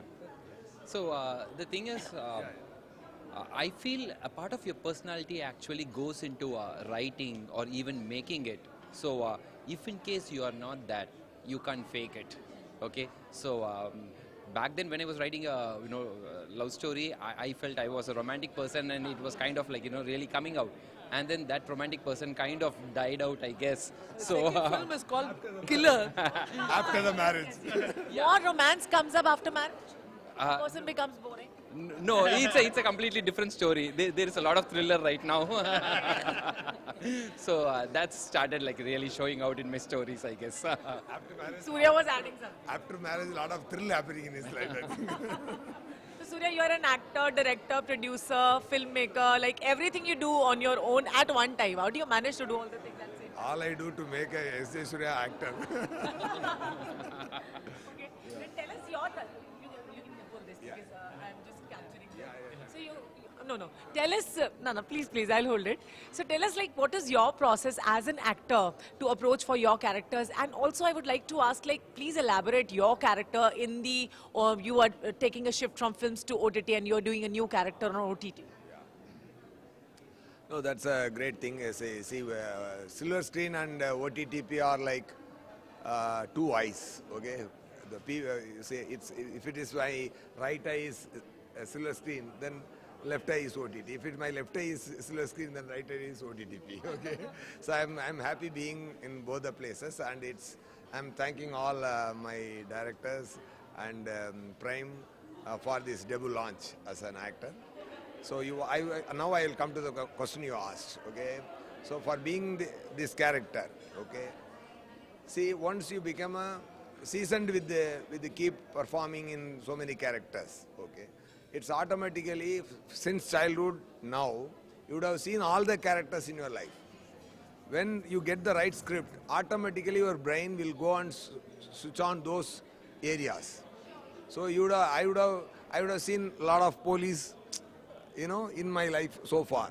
So I will take, once he narrated the story, okay, then I take these tips from him, what he is expecting, because while writing itself, we will be having a lot of, you would have made a lot of study about that character. So when he explains, I take some, and what all the things I gone through in life, I take some, and what I go through now, I take some tips from that, and collecting all that. So being an actor, when you connect your heart and perform, automatically you will become the one when you play the character. One question from all of you is like, how encouraged all of you feel coming up with new ideas with the advent of OTT or new technology coming up? I didn't get you the point. How encouraged do you feel coming up with new subjects, new projects with the advent of OTT these days? Yeah, because more audience, it's becoming global, and so more challenge. while entering here itself, you know, you are competing with so many talents. So this all will make your inner engine to work more. all your heart and mind will start working. Yeah, you have to get the best out of everything. Like. And creative people, I think, are more greedy about getting. Yes, of course. Competition is always healthy, and then you need somebody to keep challenging. Competition is always healthy, and you need people to keep challenging your work. Only then you will start growing, right? So you all love challenging yourself as filmmakers, directors. I mean, that's the only thing which keeps us going. No? Like, you want to actually do Keeps us something going, better. yeah. And, yeah. And I think the kind of stories which we can say in a new medium is always there. I mean, like maybe 10 years, 15 years down the line, it might all become the same.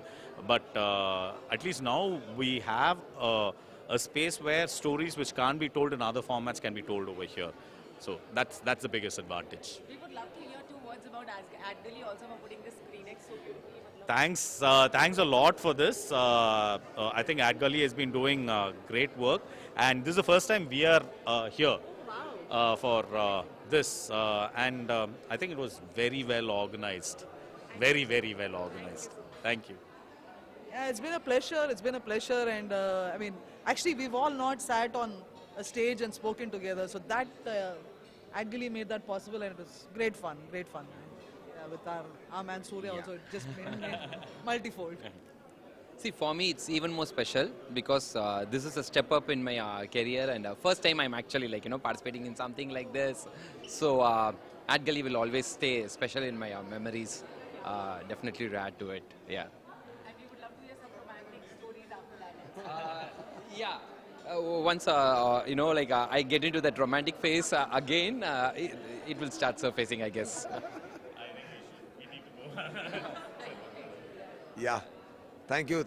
Very happy to be here and entering into Prime. Yeah, thank you. AdGully. Yeah, thank you, AdGully, for this opportunity to share our thoughts. Okay, thank you so much. Thank you, all of you. Wonderful talking to you.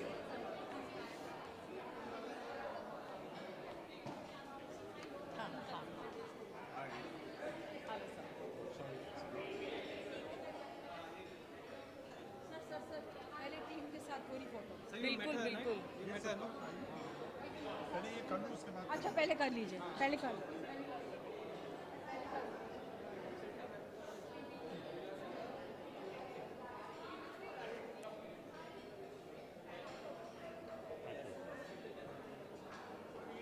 इधर ना ठीक है ना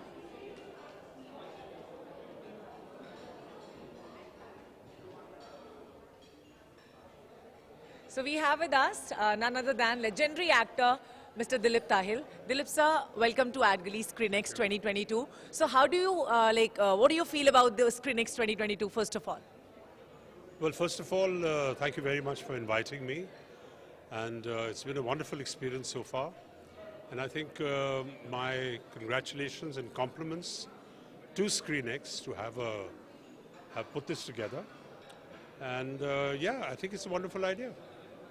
Thank you so much, sir. Well, you've talked about how technology have changed over the past 40 years, and what change do you see in cinema and the new OTT platforms coming up? Well, I want to ask you, how do you see smartphones coming up and how that has, as a technology, and that has changed the perspective of looking at things in terms of everything? How do you see that? Well, this is what I said was, the people can today watch content, as is loosely termed, on smartphones. Now, I'm not a technological person, so I mean, smartphones obviously have come as a huge boost in technology, which allows people to watch, you can watch it on your handset. So that's a huge technological change. However, to know the technology of it, you'll have to go to the smartphone people. But I know that it's become a situation where maybe the good thing about it is that because of the work scenario these days and families working and people working and the work hours that people have, it gives an opportunity for people to actually use their smartphones when they're traveling or when they're going to a meeting, or you have a little bit of time so you can keep up with all the entertainment. And that increases the audience. And that is a fantastic sort of fantastic thing that technology has brought. So talking to you as an actor, like, I want to ask you, like, as an actor, what is more challenging for you? Playing a character on screen which is like similar to your personality or more related to your personality, or like playing something all in all different, or that challenges you or takes you out of your comfort zone? Well, I have to say that I play mainly bad guy. I mean, I play mainly those so-called villain characters, and I'd like to think that that has nothing to do with my personality. So it's a bit of both. I mean, I prefer to be able to be seen by the director in terms of the character they want me to play, as opposed to what I think I should be playing. I've always gone by that rule. I like to, when a director comes to me and says, this is the character I want you to play, I enjoy that process because I'm now being seen in the perspective of the director. So I like to know what their perception of me is, or what their perception of why I am being visualized in that character. So I like that process. So did you ever ask any director that why they have visualized in mostly bad characters, bad guy characters? All the time. And they say, well, sir, aapki personality aisi hai, ye hai, wo hai. Well, the reply that I got was from the legendary filmmaker, writer, director called Mr. B.R. Chopra. Okay. Many years ago, he had called me for a film, and then he changed. He said that he had called me for a certain role in a film, which was the so-called parallel lead. And from there, when I went to meet him he told me, he said, Dalip, इस role में आप जैसे strong actor का कुछ नहीं होगा. So he used a very good term. He said, and he sent me to his son, Ravi Chopra, who at that time was making Aaj Ki Awaaz. Okay. He said, Ravi is calling Cookie. He said, Cookie को strong actors चाहिए अपनी कहानी के लिए. मेरी कहानी में मैंने अभी सोचा आपके बारे में, लेकिन आप क्या है कि इसमें तुम्हारा वो impact नहीं आएगा. So I like to see myself through Shri B.R. Chopra's vision, where he said that you're a strong actor, you have a strong personality, and that is why you're given these roles which are antagonist roles.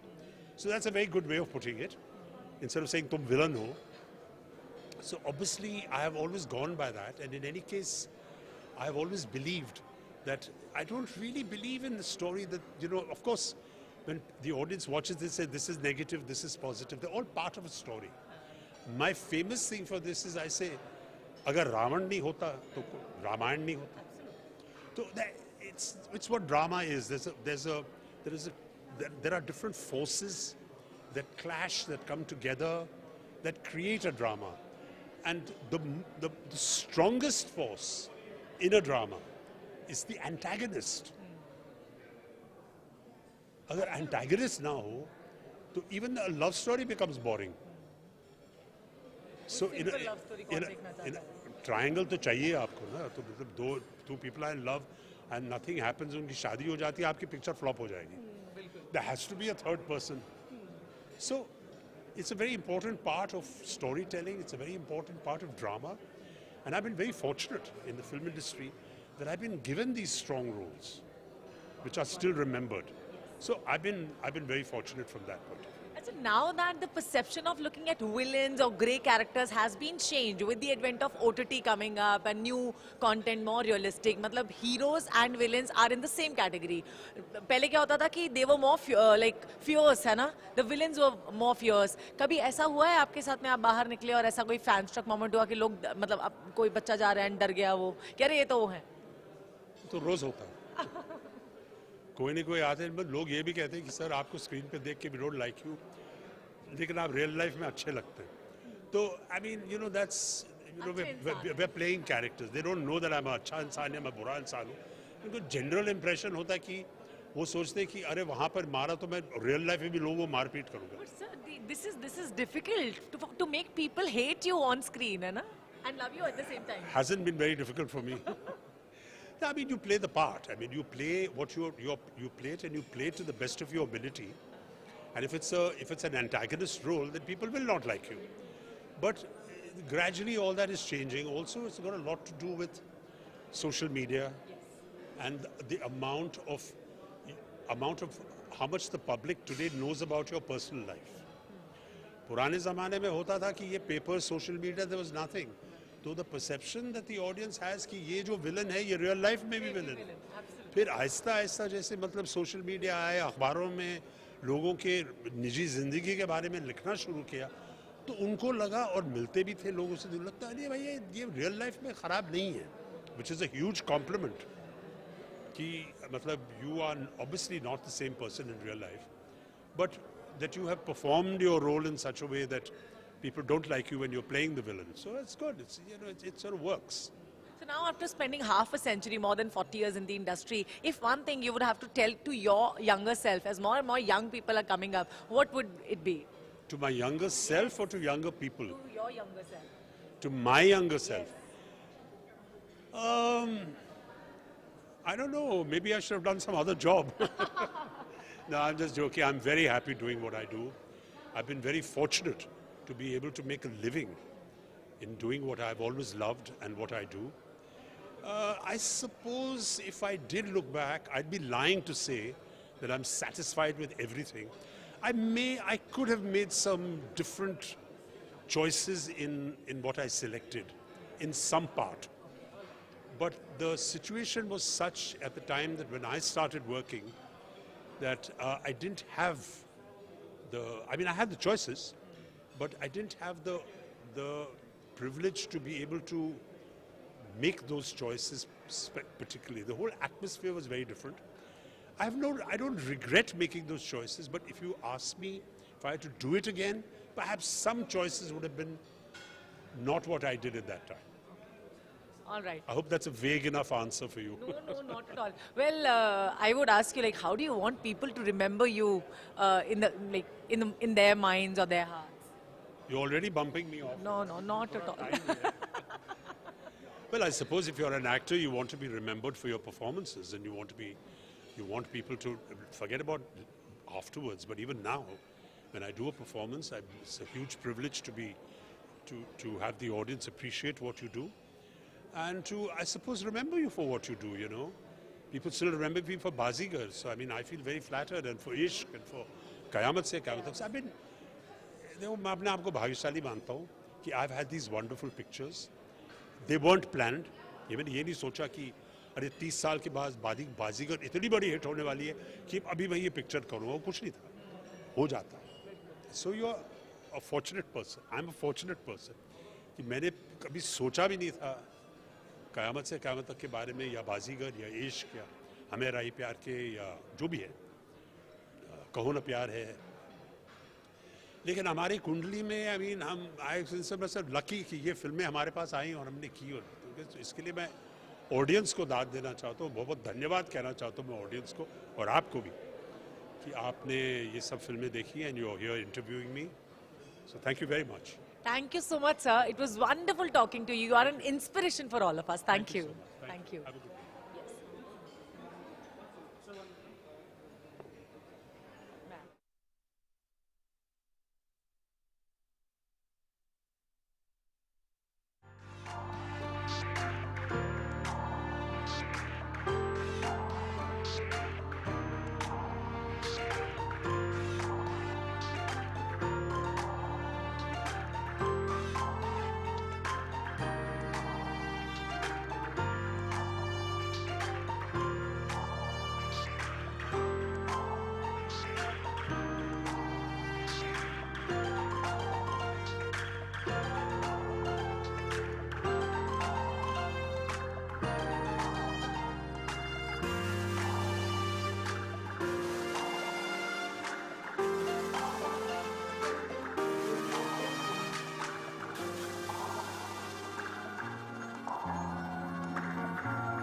Check.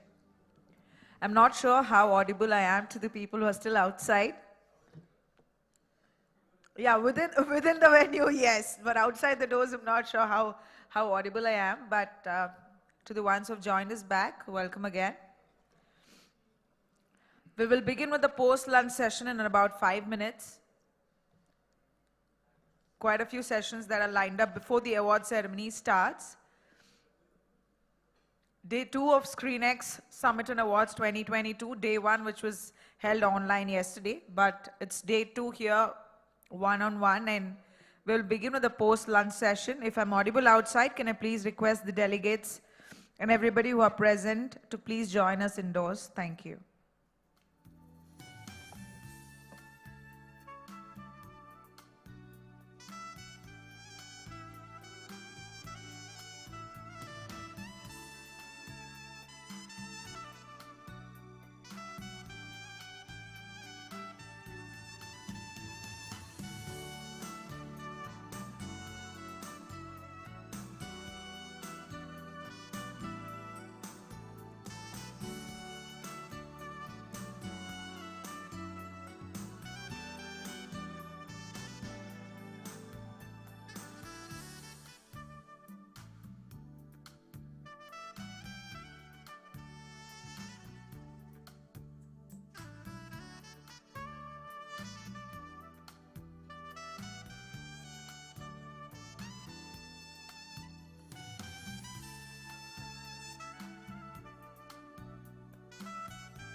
Mic testing, check 1, check 2, check 3.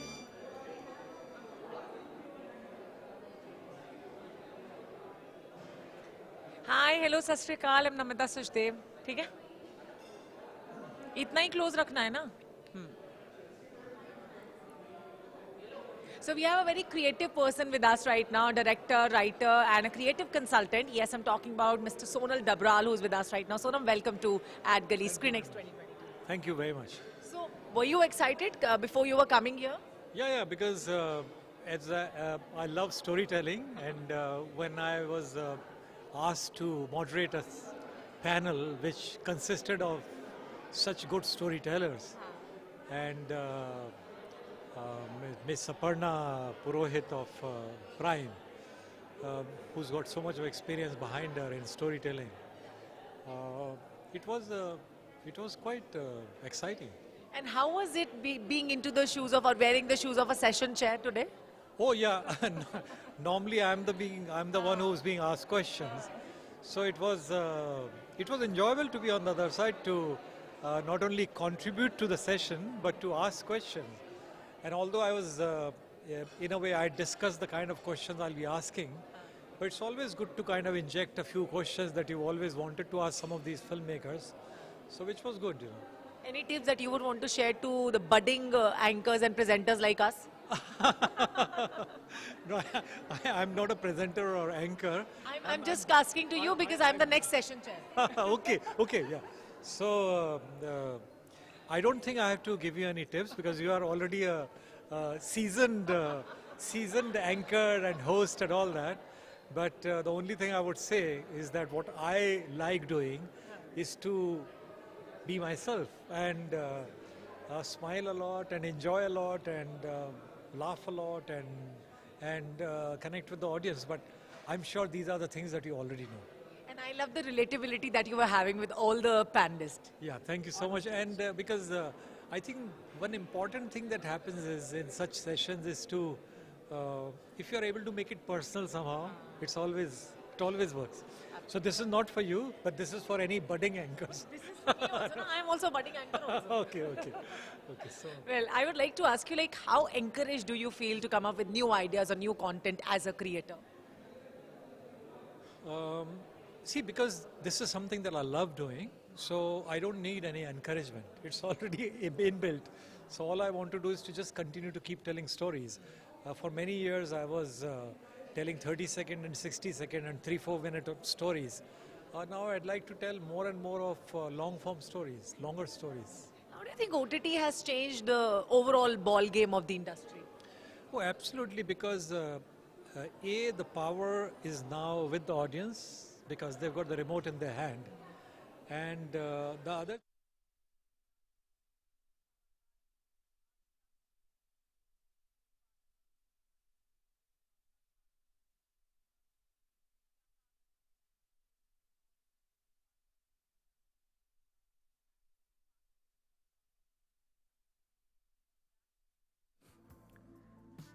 Small screen, big audience, yes.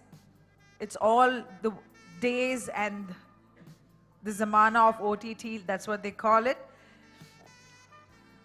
The way we consume various data has changed, the way we consume entertainment, the way we consume sport has changed and will continue to change with time, but how it's all going to matter as an end product to the target audience is what we discussed through various sessions and various discussions today. The next subjects are being explored, subjects that were seen to be, not feasible to be told in theaters, in terms of audience doesn't like that, audience doesn't like that, this audience doesn't like this, audience doesn't like that, or the stars won't do this or stars won't do that, so a huge amount of democratization has also happened of stories. So better stories are being told, which is a great thing. So anything that you keep in mind while you tell your stories or like in storytelling, what do you think is the most important part that you should keep in mind? I think in storytelling, storytelling actually, although people say it's got rules about there should be a beginning, middle and end and all those things. But I've always believed that there are no rules actually in storytelling. The only rule is that you have to make the other people, the person who's watching your story, care. Should care for the protagonist, care for the characters in the story, care for the story, and your sole aim is to move that person, to connect to that person's heart, not just the mind but the heart, and connect to his emotions, connect to him on a human level. So these are some of the things that I keep in mind whenever I'm telling a story. So would you want to convey any message to AdGully for arranging this SCREENXX 2022 so beautifully? I wish them all the best, and I wish them continued success, because OTT is the...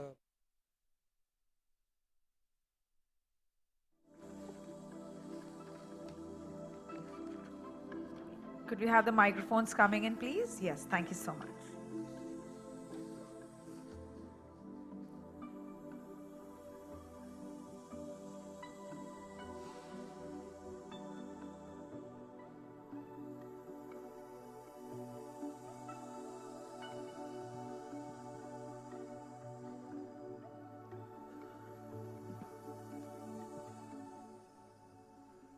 Right. Hi, everyone. Good afternoon and welcome to this session. I know we've all had a massive lunch break. We'll try to keep this session as interactive and as entertaining as we can. So I'm Karan Torani from Elara Capital, research analyst in the media entertainment industry. We're going to discuss today about content experiences for OTT platforms. We all know that India as a market is very big. It's about a $2 billion market in terms of OTT, and it's a very big market in terms of the number of platforms as well. I mean, globally, no other country would have these number of platforms, and that's primarily because of the number of languages and the number of states that we have, in terms of localization. So we operate across 50 to 55 plus OTT platforms in the country today. And there are so many kinds of platforms. I mean, there are platforms basis language, there are platforms basis broadcaster TV channels, there are platforms which are by the MNC companies, and there are telco-based platforms. So indeed, it becomes very confusing for a customer, in terms of what content to exactly watch and what not. And experience is something, in my view, which actually becomes a very, very important part of any OTT platform if you were to actually, push a certain amount of content to a customer. So no doubt, content strategy, distribution strategy, these are very important for any OTT platform. But I think customer experience is also very important. And we've seen, companies like Netflix, Amazon, they've been global companies. Their DNA, has been of, tech companies, and then they've gone to content. So they've invested very aggressively as far as experience is concerned. Somehow the homegrown companies haven't been so aggressive. But of course, if one were to scale up in terms of roadmap, how do we see these things moving? How do we actually see platforms investing aggressively in terms of content experiences? And today, we've got a very varied set of panelists, who will discuss about today. And they're going to share experiences in terms of, what their platform is currently doing in terms of investing into experiences, and where do we see this way going ahead. So I'd like to welcome all the panelists here. Start off with Abhishek first. Your platform is just about 2.5 years old. It's into the micro-regional genre which is there, the Gujarati genre which is there. What is your view in terms of experiences broadly? I mean, you would have got customers on board, of course. The number of customers would be lesser right now because it's a new platform. But can you share some insights around experience, customer experience? What are the kind of investments that you are doing for your platform? And how do you see this going ahead? I mean, do you see that more budgets are going to be allocated towards this part for your platform, or you believe content and distribution will be the key? So Oho Gujarati is a fairly 20-month-old platform.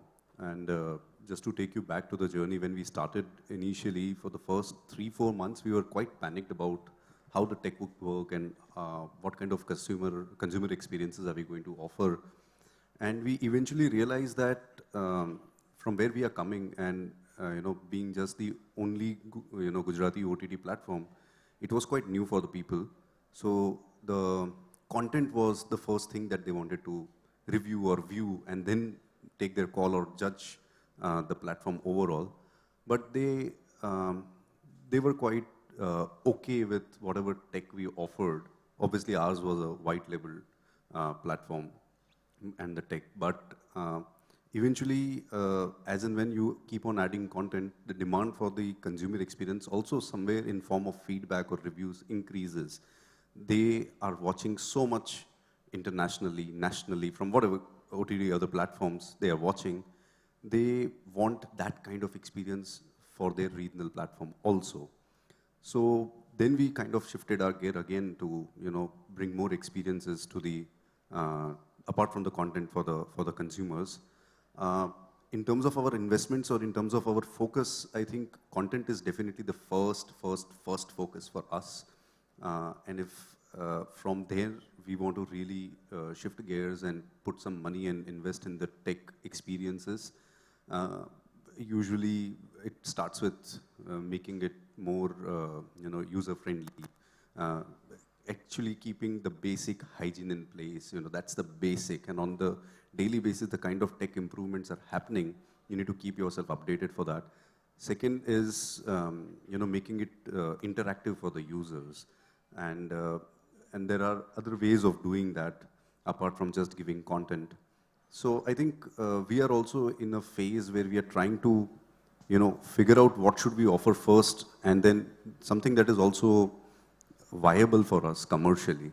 We can't, every time we have a tech improvement right in front of us, we kind of gauge it against if this is the amount of money we are putting in this, compare it with the content, then our focus again goes back to the content. Ke, itne mein to isse acha ek acha content bana dete hain, then things can follow. So still the priority is content. Tech experience will definitely be the second most priority.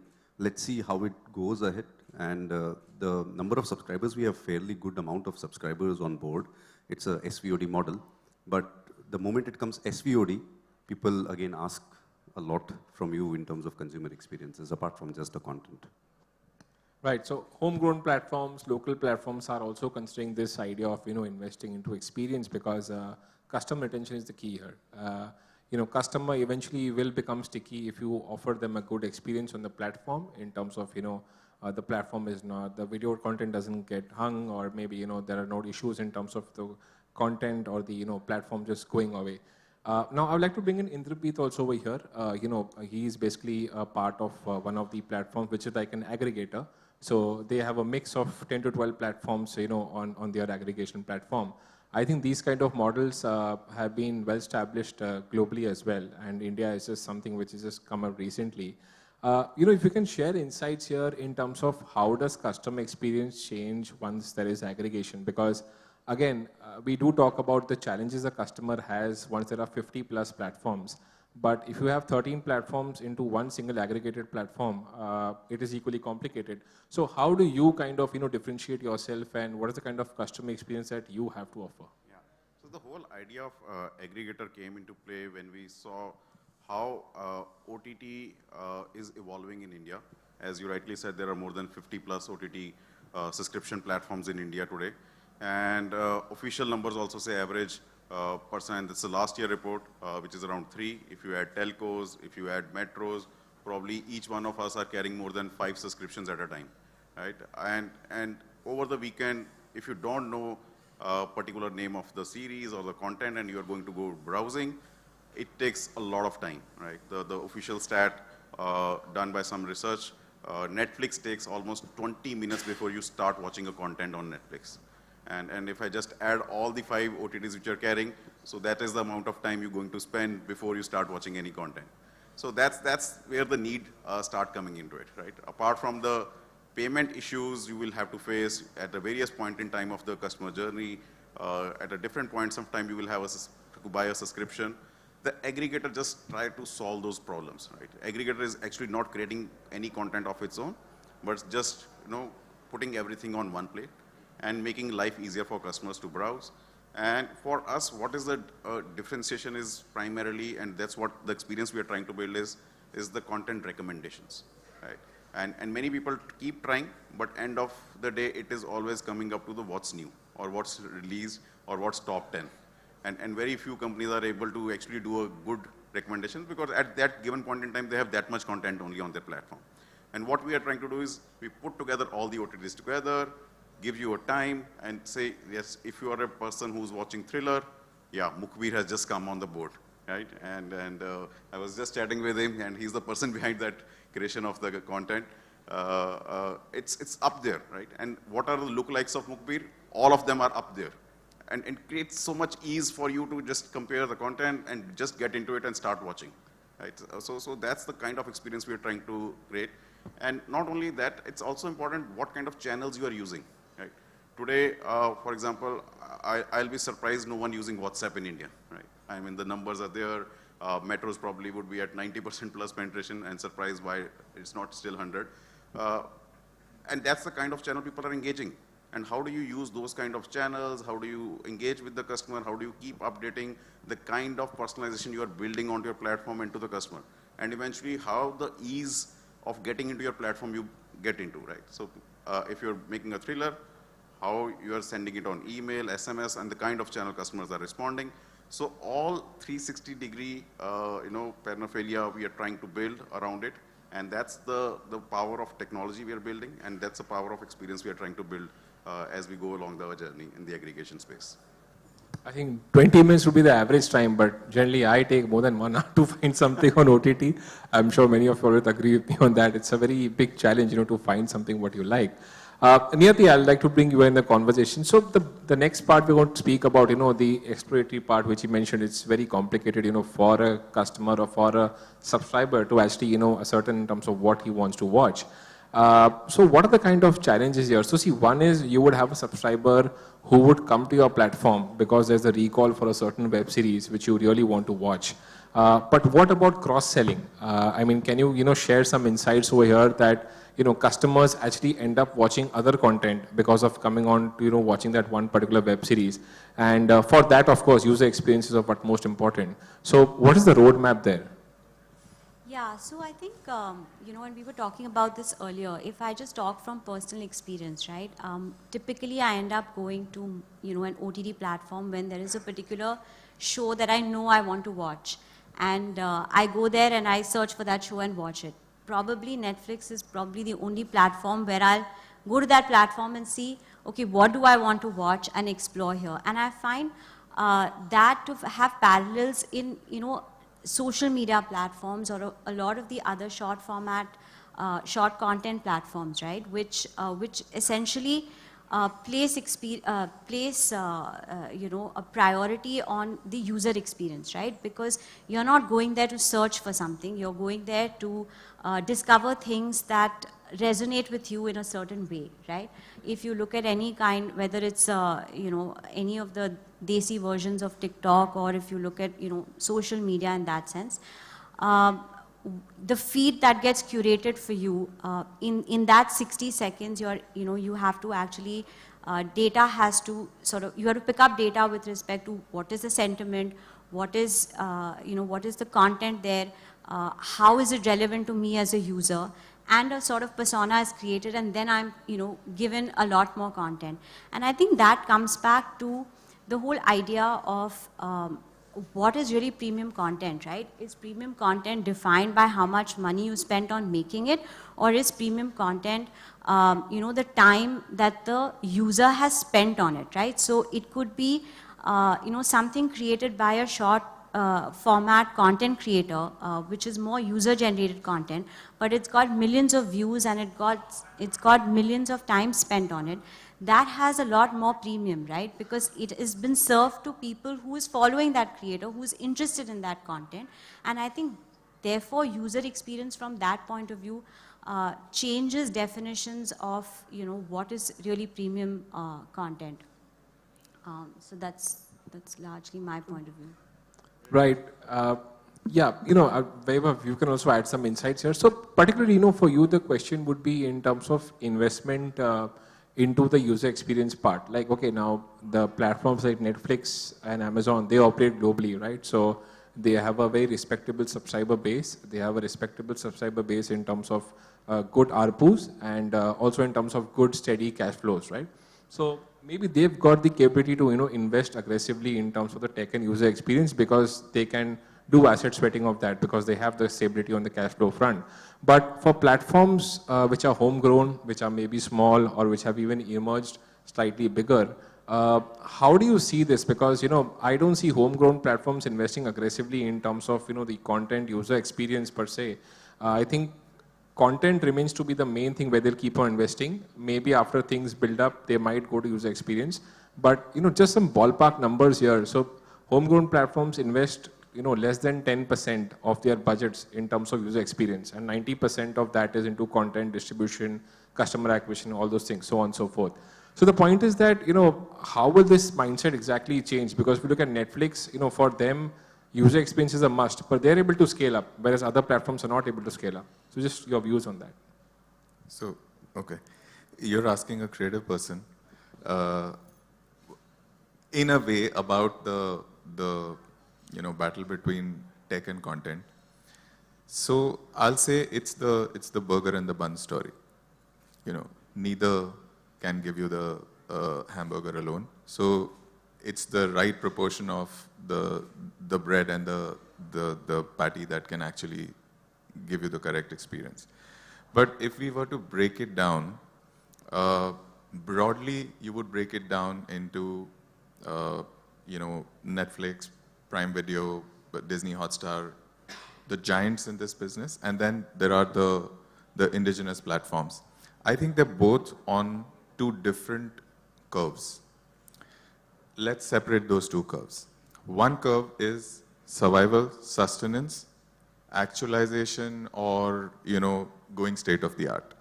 Now, both these categories are at different levels. Like Abhishek rightly said, that when they started the platform, focus was content.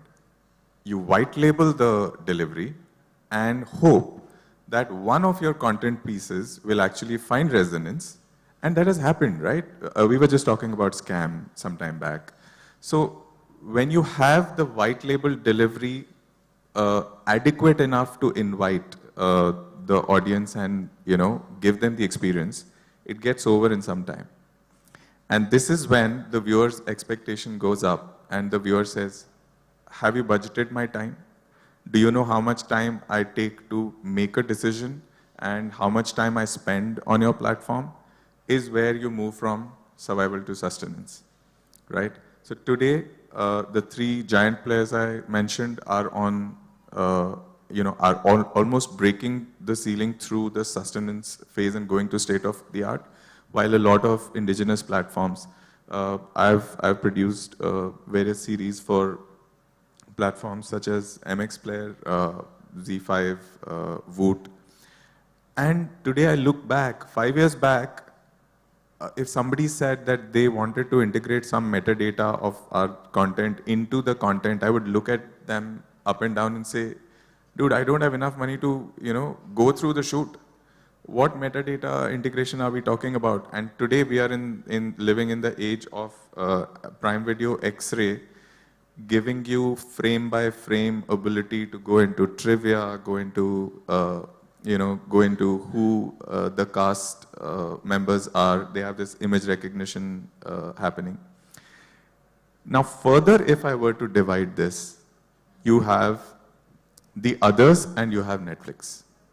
We were talking about it some time back. So why am I putting Netflix in a different category over here is because most of the other players, indigenous or global, they come either with a moat or a funnel, a broadcast network ecosystem leading into the OTT play, or the e-commerce shell harboring the video content delivery platform.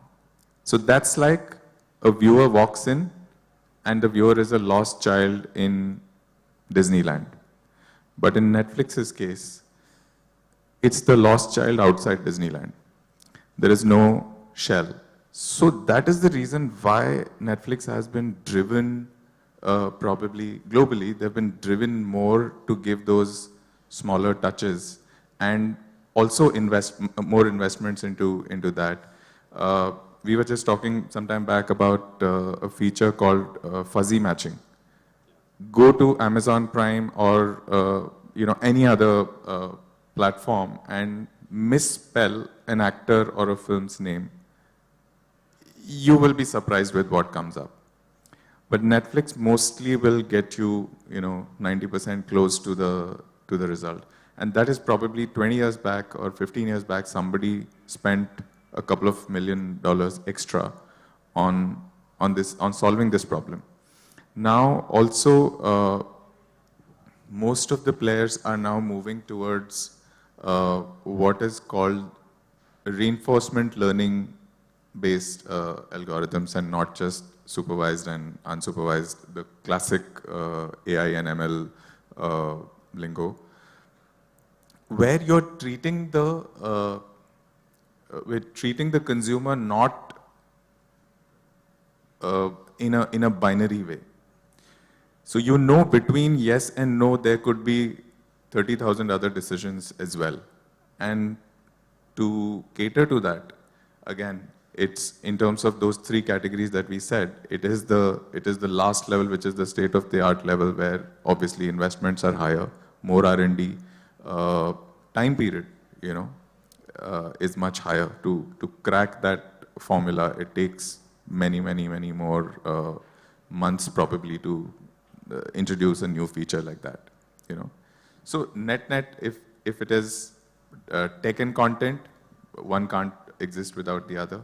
If we talk about where the investments need to be more, I think it's also a scale of one time and continuous. You can't make content once and expect the dividends. You can invest in tech once and then then expect the dividends.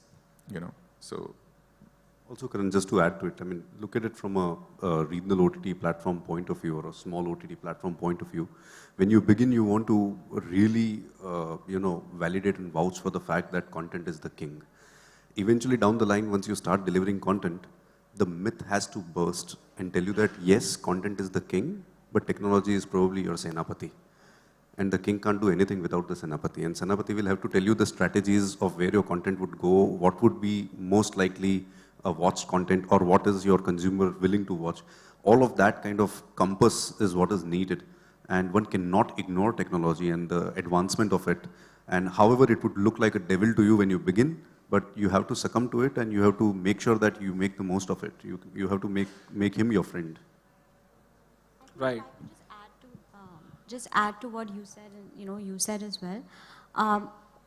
I think as you scale, it kind of works in tandem, because at scale, you are able to deliver a better content experience because you're able to capture more data. You have better user sets to draw inferences from. So they both will scale together, tech and content. In my view, it has to be proportionate, and one only feeds off the other. And also just a little bit to add to this, that for your tech also to work, you need a good sample size. Exactly. So first will come the content, will bring some consumers on board, and then you have a good sample sizes when you can apply your tech. Otherwise, what will you do with your tech when you don't have enough consumers to deal with or knowing their patterns? Right, so eventually, as I said, it's all about scale, and the global platforms have the scale, which is why they are investing in tech right now aggressively. And homegrown platforms have some time to go to do that.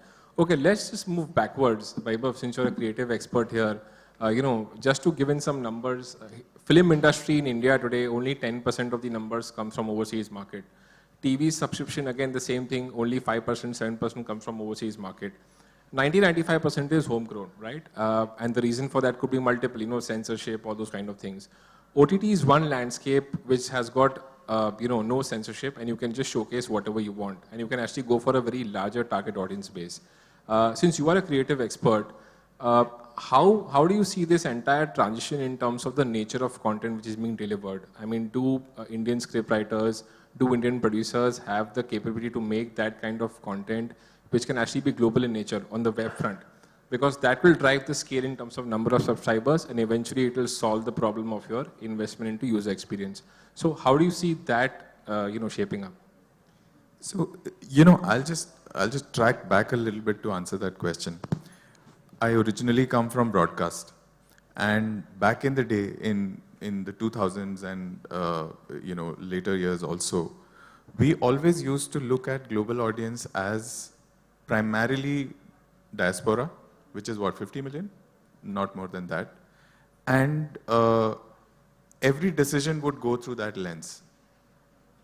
How much do you want to spend on global effort? At the end of the day, it's just the 50 million diaspora. And that too scattered across the globe, right? Lately, in the last 4-5 years, in every international forum I have gone, everybody has basically charted Turkey, Israel, Korea, India waiting to happen. Because this is how content is traveling out. Mukhbir we were talking about. Before we released Mukhbir, I was at MIPCOM in October, and I showed the trailer to some associates, and I asked them if if this would find traction in, say, Europe or other countries, etc. And the unanimous consensus on that was that not because it's well made, but because it's a unique Indian story that will find relevance everywhere. So I think we are moving towards that era where we don't need to lean either on the diaspora or on the snake charmer and the elephant on the road story to take Indian stories to travel. Now I think we are taking look at some of the stuff that has come out of the surprising little Malayalam industry. How is it any less than the most kick-ass international content that has happened? So I think we are just waiting to happen that way. Yeah. So you mean there is an opportunity for us to make content, which can really travel abroad, and that will eventually lead to the scale and the user experience up. Okay, another topic I want to discuss, within this panel is question would be to Inderpreet and Niyati. If you can start, please, Inderpreet. This thing about showcasing advertising on SWOT platforms. Netflix is something which is doing this globally. They're not doing it in India because maybe the ARPUs are too low, so they don't want to go a notch below. But many of the platforms now want to approach towards a wider target audience, and that is why, to reduce the ARPUs, they're offering plans wherein they'll have advertisements as well. How does that impact user experience in your view? I mean, truly honest, it is a various business model. In India, till a couple of years back, no one was interested in AVOD. AVOD was considered as primarily a TV experience, where the half of the money you pay via subscription, half of the money come by advertisement, and that's how the business model got it. Whereas the OTT, when it started, it was truly, and it was being promoted as without ads. I mean, that's what the headline used to be some time back. Right? Now, slowly, things are evolving. People are probably realizing the scale they wanted to achieve was much higher. Probably they have achieved slightly lower. And how do they break even? How do they make money out of it? And that's where the AVOD thing came into the play, right? To reach to the masses. Ultimately, the whole the game is to give a better experience. If people are ready to pay in some form or the other via AVOD, and someone else is paying on that behalf, customers are okay with it. I mean, it's also more important if you see the TV experience. In a 1 hour episode, it is roughly content of 35-40 minutes. It's 20 minutes of that. Now, if you try to do that, God save OTT now. Right? So we need to be very, very cautious here, how the AVOD things are evolving, how they want to get into it, how they want to, have an experience around that. And what I'm realizing at the few OTT platforms, those ad inventories are going unsold. I mean, that's another challenge they're facing. If you have unsold inventories, what do you do? I mean, few of the OTT platforms, just because there is a slot of AVOD, they're just promoting their own shows again and again. And few of the shows I have already seen. I mean, it's just adding to a bad experience, end of the day. Yeah. So we need to be pretty cautious here. I think there's opportunity, but how do you want to monetize that opportunity is something everyone needs to be a bit cautious here. So that's my take. Yeah, your take on this? So I think both models coexist in that sense. it took a very long time for people to start paying for TV, right? And even for TV, it doesn't really cover the cost of running a TV channel. So advertising will sort of continue.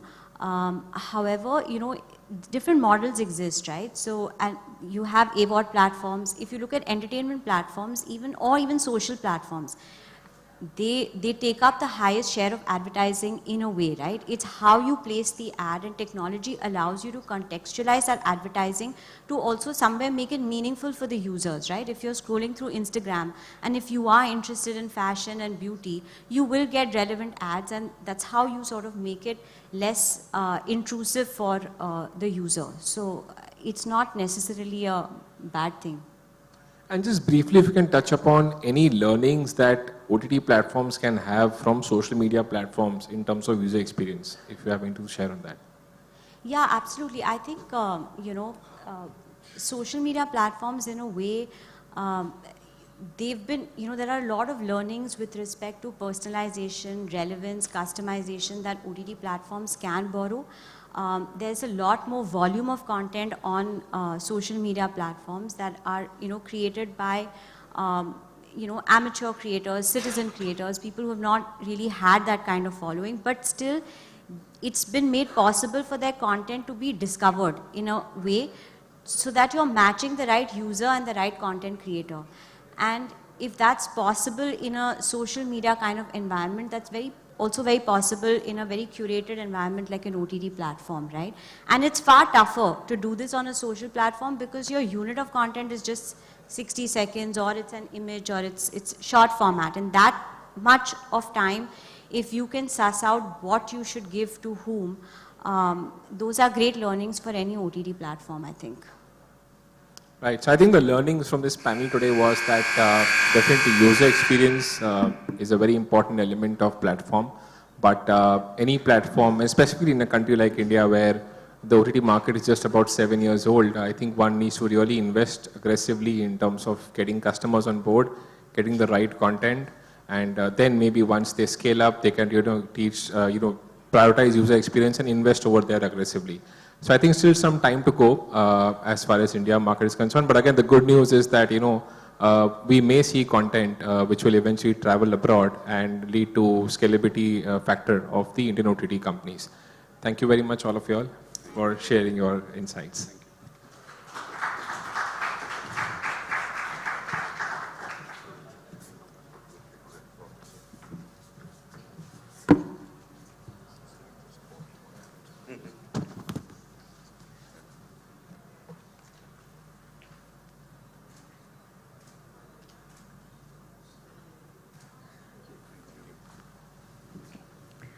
Thank you so much. And with that, we move to the next session of the day, the topic being OTT, a paradiso or a disruptor for the cinema industry.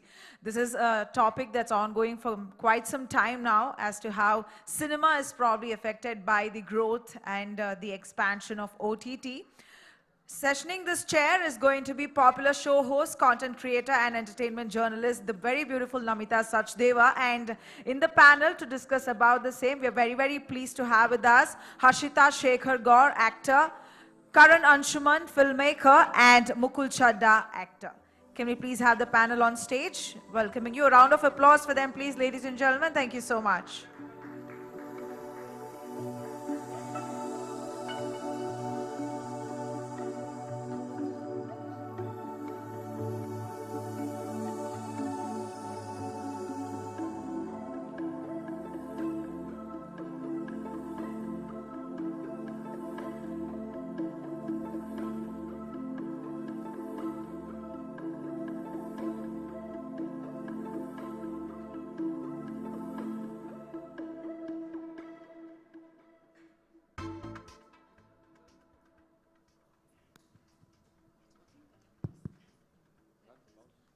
Hi everyone.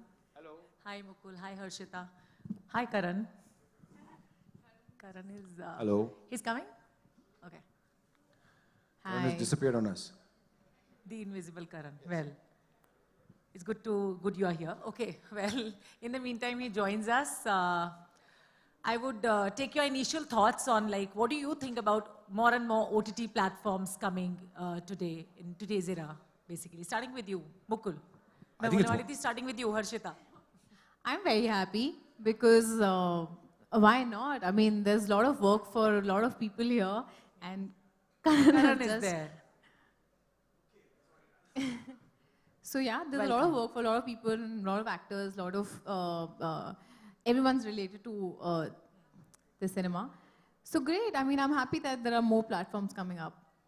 I was thinking about when you came into the industry, you were like, OTT has given you your hug, Sada hug, right? No, Sada Haq was TV. TV has given me Sada Haq, Channel V. So yeah. So Sada, but Mirzapur. Yes, absolutely. Yeah, that's OTT.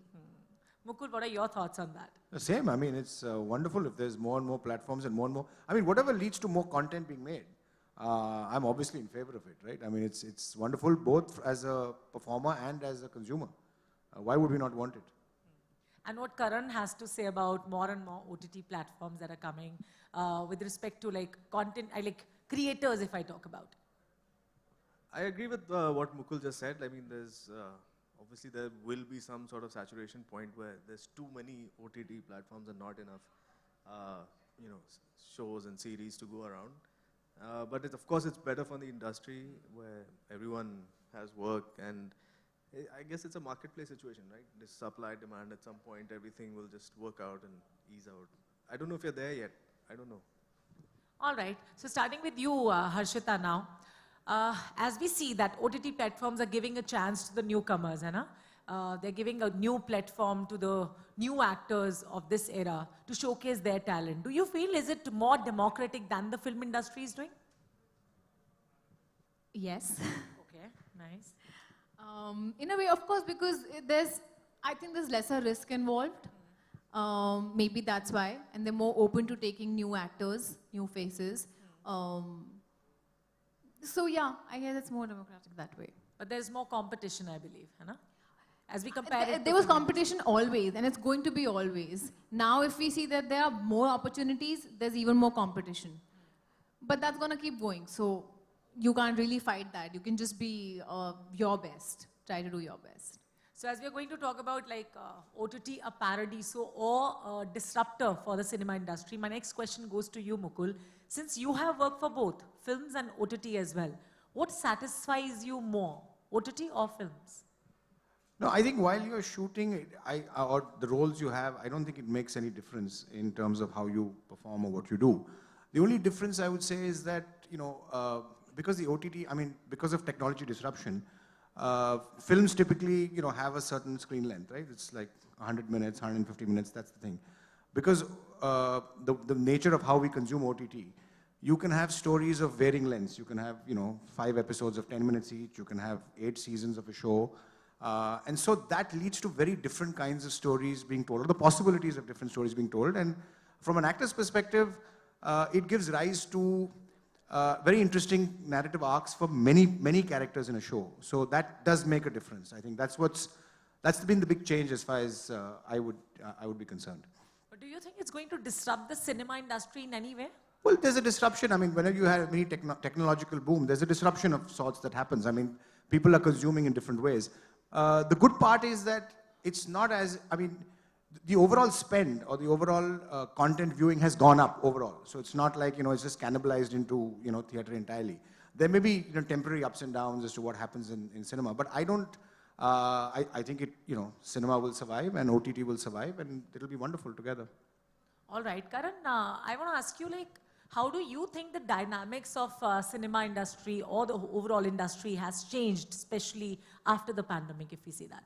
So I think the pandemic has just sort of hastened what was going to happen anyway. This is a very personal perspective and viewpoint, guys, so don't kill me for it. But I always thought that OTT is going to completely overtake cinemas, and cinemas are a dying breed, and films of a length from 90 to 150 minutes we're done with that. I think every story has been told. Everything is just just layering it up, and there's hardly any film I think any of us watch today that is not, you know exactly how it's going to end. They're also predictable. I think that format is done and dusted, and this is a feeling I had way back maybe 10 years ago, which is why I have always sort of looked ahead and was prepping for this day where OTT is going to come to India, which is, which is why I had a big first mover advantage personally also, because I had already written out things for OTT even before OTT was around.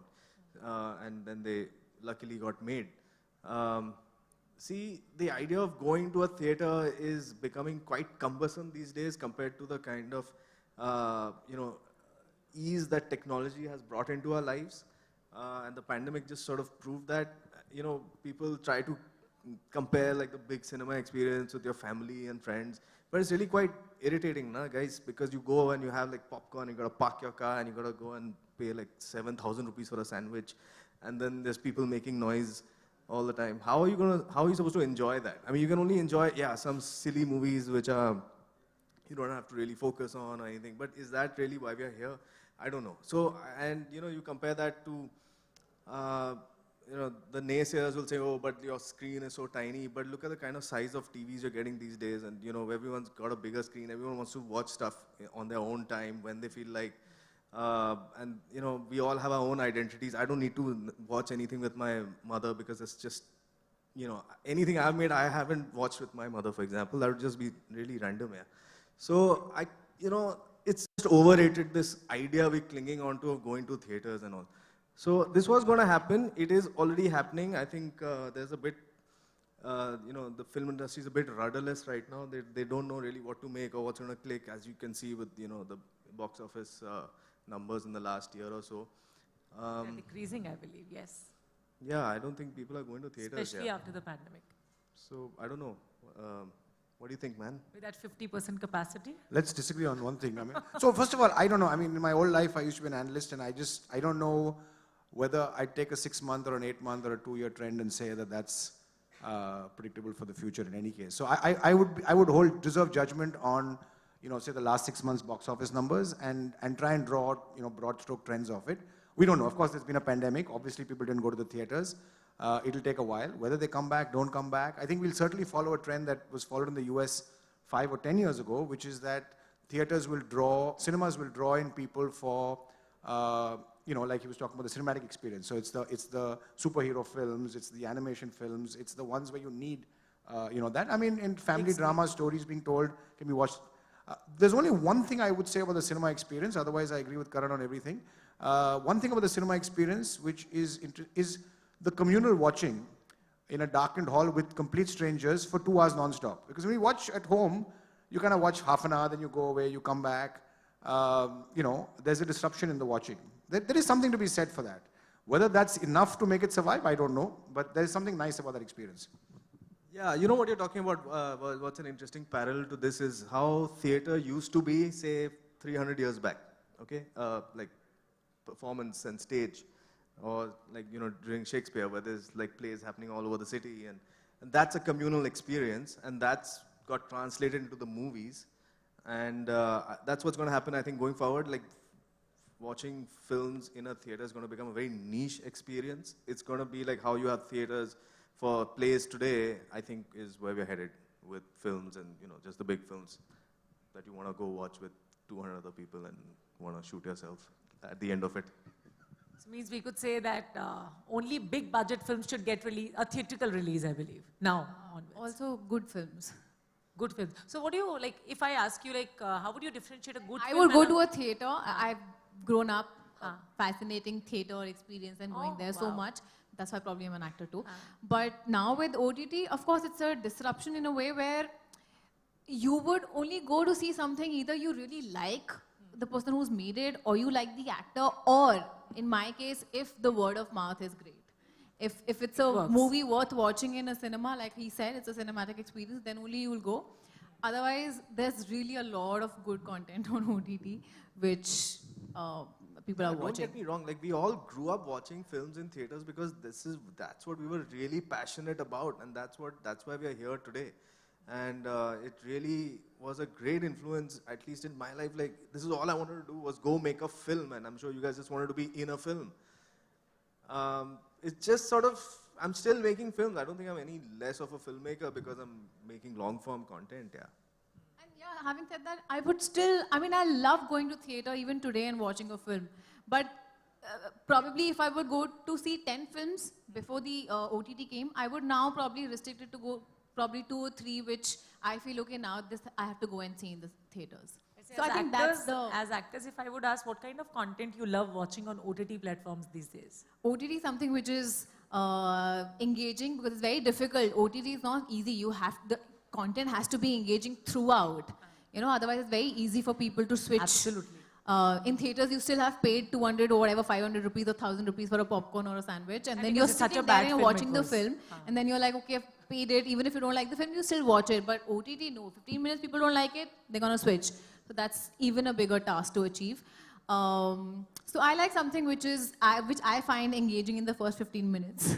Okay. And then I watch it. Which one was that? Which one was that? Last you A lot of Handmaid's Tale. I finished like all the 5 seasons in probably like 3 days or 2 days, I guess. Achha, okay, very nice. Handmaid's Tale. Okay. And Mukul, to you, if I ask the same question, like what kind of content you love watching on OTT, and with the kind of new content coming every day, we could see one new project or one new film or web series. So how do you see that? Do you think it is like halt for the cinema industry, or like what? I see there's a lot of paralysis. Every time I put on television on, I don't know what to watch. There's so much to watch. There's shows that friends are in, that friends have made. There's a lot of international content you want to watch. But I watch a mix. I watch a very big mix of things because it gives you the opportunity to do that, right? I watch reruns of old shows that I've seen before because I can. You know, if you have 20 minutes, then I might, watch a rerun of a Seinfeld episode because I can watch them again and again. I think that's the gold standard for comedy as far as I'm concerned. You get time to watch your own projects that releases on OTT? Yeah, I generally tend to watch my projects. I want to know, I generally tend to watch it because you want to know what's happened, so you tend to watch it. But yeah, it's also challenging to see, so many other people's projects whose work you want to see. And frankly, there's not enough time in the day to get everything done. It's very hard. And also watch, cutting edge stuff that's being done, that people are talking about. I have a watch list on my phone. I keep making notes. Every time people, if 5 or 6 people recommend a show only, then it gets on my watch list. The watch list is growing much, much faster than I can deplete it. So it's a problem. It's a good problem to have, but it's a problem. Okay, it is a problem. Yes, I would think about it. Well, as a creator, if I ask you what kind of flexibility that you get while making a project on OTT and in a film, what difference would you say is there? First, I just want to add to that, that analysis paralysis. You should talk to my dad because once he called me and said, I have finished Netflix. My mom said the same thing. Finished Netflix. I mean, yeah, like he's like, I don't know what else to watch because I've watched everything. Anyway, so what's the difference between making a project on OTT or for cinema? I think it's mainly to do with 2 things. One is, I think OTT gives a lot more scope for being more original and telling newer stories to more niche audiences, and you can really you don't have to second guess what audiences would want to watch on that one weekend when a film releases. So I feel OTT content is a lot smarter, and it sort of gives you a lot more leeway to write freely. Okay, and the second thing is, I think, the difference is the investment of time. It just takes, I think, a couple of years or 2.5 years for me to go from writing to it releasing. So, that's a long time for one thing. All right. As actors, if I ask you, Harshita, do you want to work in films also, or you are contented? Of course. Why not? I was just saying or asking that because OTT has not given you less fame, or do you think it has given you fame any lesser than what film industry has would have given you?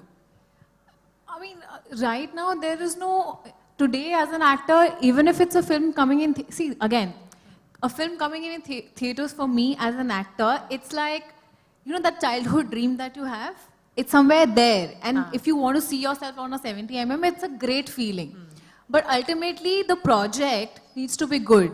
Even if you're doing it on OTT or you're doing it in a film format, it has to be something that, one, you are satisfied with, and second, your audience is satisfied with.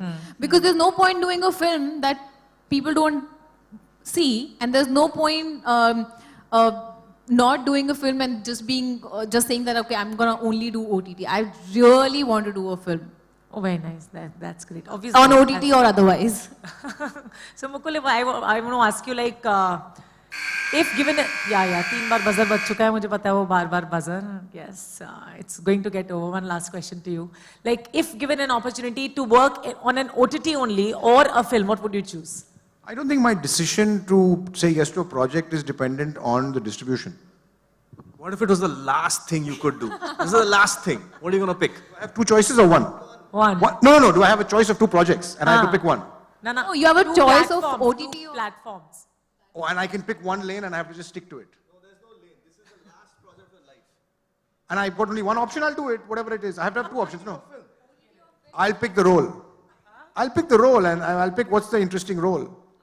But then, you know, if it's last project and it's 8 seasons possibly, that's a lot more work. I'll certainly take that. I mean, come on. If it's really that, right? Absolutely. Good answer. Good diplomatic answer, I must say. No, it's the real answer. I mean, like, I mean, look, I don't have there's no way I, as an actor, can decide, based on distribution of this project, I'm going to do a project or not. Because you can do a film, it goes on OTT based on various factors. So I don't even care about those decisions. It's not in my hands. Season, you'll make way more money. I'll also have to sign a contract that enslaves me for life. And that's the only other reason to do a film, is that the contracts don't bind you for, you know, in these ridiculous manner. If I would ask one last question to Karan as well, if, just imagine, this is your last project you're making, would you like to make it for, like, as a theatrical release or for OTT? I'd definitely make it for OTT and I'd totally cast these 2 guys in it. That's a good last question and answer. Thank you so much, guys. Thank you, Mukul. Thank you, Harshita. Thank you, Karan. It was one wonderful conversation with you. Thank you. I hope you all have enjoyed that. It was not so boring, right? So yes, thank you. Thank you.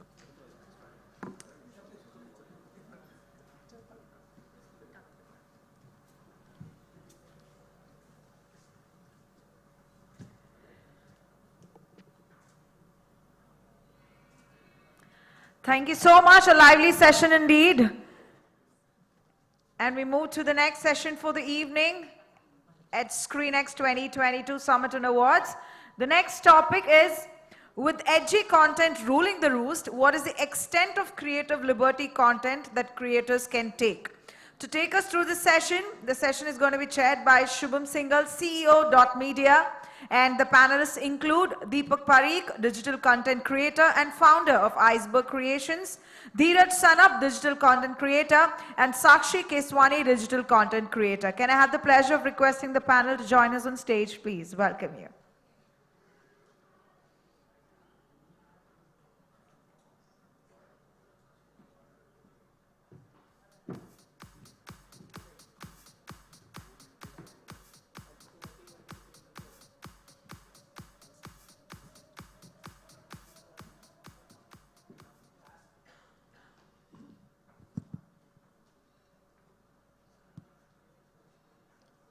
Hello guys, how are you? I'll give a brief background about my agency. So I head a small company called .media where we manage around 150 creators in totality. We also managed 20 actors, 10 musicians. We started this company 2 years back and it has been a wonderful journey since then. So we try to build people from ground and that has been our thing from day one. And the biggest examples are sitting in front of me today. So we onboarded these people at a very small stage. 20, 30K. Yeah, and Dheeraj are under 10K. So yeah, and we have been able to build them up from there, and they have done the work in a very beautiful way. So that's my background, and that's what we do. And today we'll have a chat about what goes into content creation and how things have been for these guys. So let's take the session forward, you guys. Yeah. So Suku, tell me something, like in the last 4 months, at least 60 pieces of your content must have gone viral. You have gained 700K followers on Instagram, 2.5 million on YouTube. How do you think this has happened, and do you have any insight into what kind of content is working for you? So first of all, thank you for counting my viral reels. Actually, I have no idea कि मेरे कितने reels viral हुए हैं. So thank you for that. Also, it has been quite a journey. Like, जब मैंने start किया था, तो it was a struggle for me because नहीं चल रहे थे मेरे content. So धीरे-धीरे करके I realized what my audience like. So I think my profile works on relatability, and when the content is like overboard, like when you can't imagine that this can happen. So I guess when it's relatability, people share it because it's relatable, and when it's like लोगों को लगता है कि ये क्या कर दिया, तो वो और share करते हैं अपने friends को to like have fun or make fun of them. So I think it's like that, and yeah, and also it is very important to interact with the audience, क्योंकि जिनको वो पसंद कर रहे हैं, तो मुझे बहुत लगता है कि ज़रूरी है कि वो उनको personally भी जाने. So I interact with my audience a lot. I tell them like what I'm doing, and if I'm not well, and thank you. I always like show gratitude towards them, so they also feel कि चलो मतलब हम जिसको पसंद कर रहे हैं वो हमें जानता है या तो वो हमें acknowledge कर रहा है. So I think this is the like basic things what you have to keep in mind, and touch wood, my journey is going quite well, and I'm really happy. Yeah. So a follow-up question, like it's very easy to share to friends on Instagram, but you've gone more viral on YouTube. Why do you think that happened? So when I had around 50k followers on Instagram, my YouTube had around 2k. Mukul and Harshita. So जब How do you YouTube feel पे it's viral giving more opportunities to the actors to experiment with their characters? More content, more roles. So absolutely, it's a great thing to have. Yeah, anything that's more obviously will give you more opportunities. So yeah, more roles, more opportunities. Also better roles, guys. Better roles. Better roles. Better roles. And as a creator, I would like to ask you, like, what kind of flexibility and creative liberty that you get while making a project called OTT? I think my work speaks for itself. Yeah, I think there's lots of liberty, lots of bandwidth we get, and which you don't get for films. That you get on OTT, you get to write characters that are much more real, that are much more authentic, that are not fitting into some stereotypes of heroes and all this supporting cast and the hero ka bhai kind of nonsense. So it's much more layered and it's far more interesting to write characters for OTT. To that, I just want to add personally, like I had done a TV show before Mirzapur happened, and until in that period, when Mirzapur came, for me, it was like, okay, if it's not a lead, I'm not doing initially, because you don't understand that time I didn't understand the concept of characters. Like, you're part of a show. If you're there in a show, you mean something. So that sort of really changed for me. And then after that, I started viewing other things as the story part of it, the script part of it. But earlier, it was always like, okay, who's the lead? And even though, of course, it's still there, but in OTT, it doesn't really matter that much. But yes, in OTT also, I want to do better roles now. Very nice, you will get. Of course. What do you want to say to AdGully's initiative of SCREENXX 2022? How did you like it? Were you all excited before you were coming here? I was very excited Karan was coming. I was just super excited, and then it got like the cherry on, the two cherries on the cake. AdGully is a cake, guys. Yeah, no, I've decided I'm only coming to AdGully again if I come with Karan. Okay, what do you have to say, Archit? About AdGully. Oh, same. I was very excited, and then I'm very excited now because I had these two people in my panel, and very excited while the conversation was happening because of Karan. I think he made it very entertaining for all of us. You didn't like the session chair? You didn't like the moderator? I love the moderator. It started from the moderator. Thank you so much, guys. It's lovely talking to you. Bye-bye, take care. A little bit of mimicry, why not put out more content as such? So research, of course, goes into, my second angle is I talk a lot about marketing stories and psychology. So that is something where majority of the research goes into the picture. Great work, Deepak. Keep going. Thank you.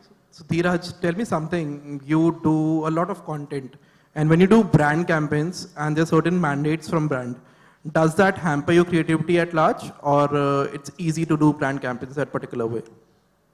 First of all, thanks for having me over here. And when it comes to promoting a brand, so brand promotion shouldn't be forced. Like they give us certain mandates, certain briefs. So I just feel like I have to promote it. I just have to see what my audience likes. If the integration is too forced, my audience won't relate to it, and of course it won't work, and I won't get enough views, and also it won't help the brand to grow. Perfect. So tell me one thing, guys. So the journey has been great. Everything has been very happy for you guys. So what is happening? What is the journey ahead? What are you looking at? Is content creation is your core, or your briefs are getting bigger? You are learning new things. You're exploring new opportunities. What is happening? This question is open for all of you. I'll start. So my end goal is to become an actor, but content creation, for content creation, I got a platform to work. I can't just be like कि कहीं भी जाके acting कर ली. I've got a platform, so I'm working here, but let's see how it goes. So when I was a kid, I always liked acting and I always liked attention and मुझे बहुत पसंद था वो सब actually में. So but मुझे ना acting बहुत ही ज़्यादा वैसा dream लगता था कि that is unapproachable, that is like दूर से बस मैं उसको देखकर हाँ खुश हो जाती थी. तो फिर उसके बाद like मुझे जब मैं content creation मैंने देखा like lockdown में मैंने सोचा कि okay I should start this because उसमें मैं acting भी करती हूँ and I'm performing, I'm writing scripts and all. तो ये एक अलग सी field थी जिसमें like मैं आई और मैंने explore किया and like I am liking it, but now of course I really want to be an actor. I am an aspiring actor and yeah. What about you, Deepak? So since we already have two aspiring actors, I don't think I have any such aspiration as of now. Content was never the goal. It happened. So it didn't happen by choice, it happened by chance. But I think an interesting point that I'd like to put here is the shelf life of a creator is very low. And you can never ever rely on content for money. I think especially because the shelf life of a creator is very low, so you never know, and it's very uncertain. Tomorrow you might become irrelevant. So my goal as a creator, now that I also run a media production house called Iceberg Creations, where we do a bunch of things. One angle being we work with brands and corporates for their ad films, creative films, corporate filming. The second angle is we is more of a long-term vision, where we want to work, we want to create web series, documentaries, films. Interestingly enough, our first project is a Bengali movie that we've worked on. It's called Akorik. Akorik in Bengali means roots. So the movie talks about, I'll take 5 seconds to pitch in my movie. As a creator, I need to be selfish that way. So I'll probably take 5 seconds to pitch in my movie. Akorik means roots. So it talks about the disintegration of joint families into nuclear families. And how the Bengali community was one of the first few communities to start the disintegration process. We're not saying which one is better, whether joint families is better or a nuclear family is better. We're leaving the movie on a open-ended note. Open interpretation. Yeah, and it's open to interpretation, what's your interpretation to it. And so we're psyched for that release. It should be out in about 2 months from now. So hopefully, jaake dekh lena. I know that you might not understand Bengali, but we will have English subtitles for ease of understanding, so just go and watch it, please. That's amazing. Thank you. We should clap for it. Thank you. Thank you. Also, I would like to ask all of you again, what would you like to suggest brands? Like, you need more liberty, more things to do. Like, would that way the brand would be integrated better? Or because at the end, you guys understand your audience the best. So would that be given? The brand campaigns would be easy, or what would be the case? So I think कि when your content is nice, बहुत सारी brands होती हैं जो liberty दे देती हैं कि मतलब क्योंकि तुम लोग अपने audience को जानते हो तो तुम लोग अपने हिसाब से बना लो. मुझे लगता है सबसे अच्छा हम content तभी बना सकते हैं brand अगर हम उसमें डाल रहे हैं तो कि जब हम brand को इस तरीके से अपने content में डाल देना कि पता ही नहीं चले कि okay we are doing promotions. So people should say कि oh that was a promotion, oh my god I didn't expected it. क्योंकि तभी ना हम व्यूज़ ले सकते हैं, उससे ना ब्रांड्स का भी फायदा होता है और हमारा भी फायदा होता है, क्योंकि हमारी प्रोफाइल हैम्पर होती है और ब्रांड्स को लाइक एक्सपेक्टेड व्यूज़ मिल जाते हैं. So I think it's very important to give like creative liability to the creator, because उसको अपना कंटेंट सबसे ज़्यादा पता है. So, yeah. On the same page as you. Sorry? On the same page as you. Yeah, like she said, creative liberty is must because when it comes to promoting, I know my profile, like how it's going to grow and how it's going to perform the reel.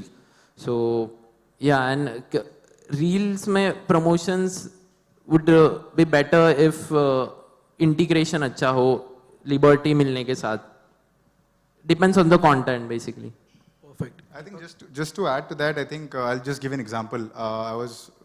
There was one campaign that we were working on, and they sent us the script, brief bheji, but they said कि I told them this will not work.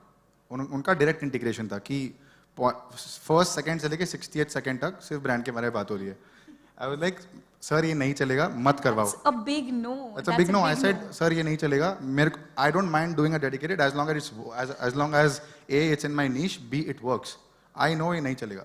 So I sent them the revised script telling them कि यार कुछ changes करते हैं. It should work better. Yeah, what will work?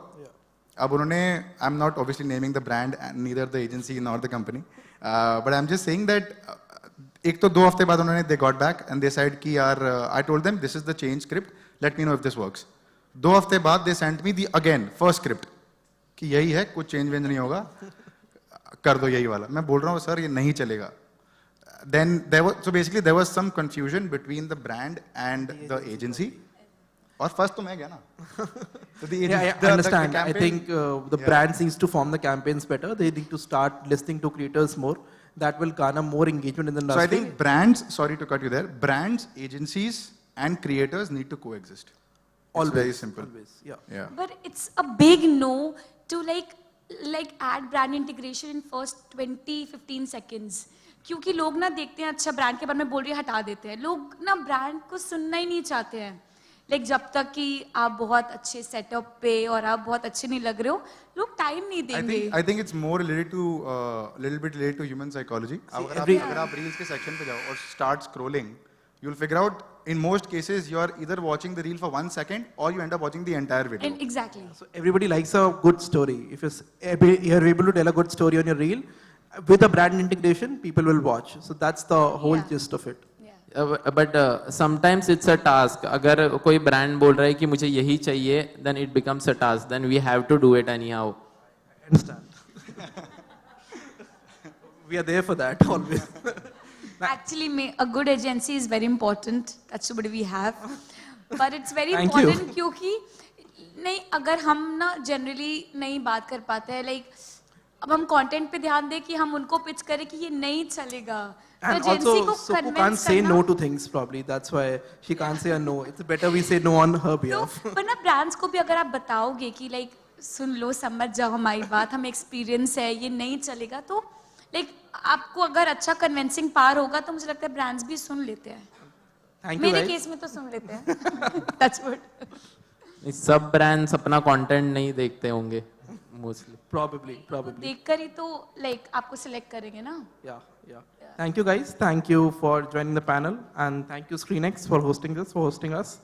Thank you. Thank you guys. Thank you guys. Thank you so much. Thank you for having us.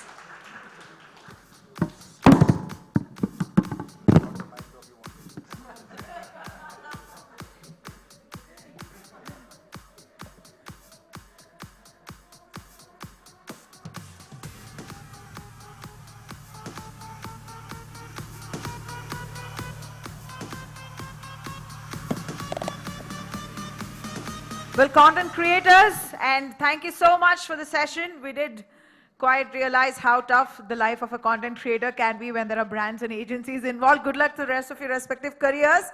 Having said that, we move to the next session of the evening, and it is going to be a keynote address on the subject, which is OTT growth story in India. We speak about how globally OTT is of course a phenomenon itself, but how it's shaping out in our own country, India, with so many languages. That's one challenge that the country has, of course. To take us through the session, can I have the pleasure of requesting Dolly Jha, Marketing Director, Nielsen India, to join us on stage, please.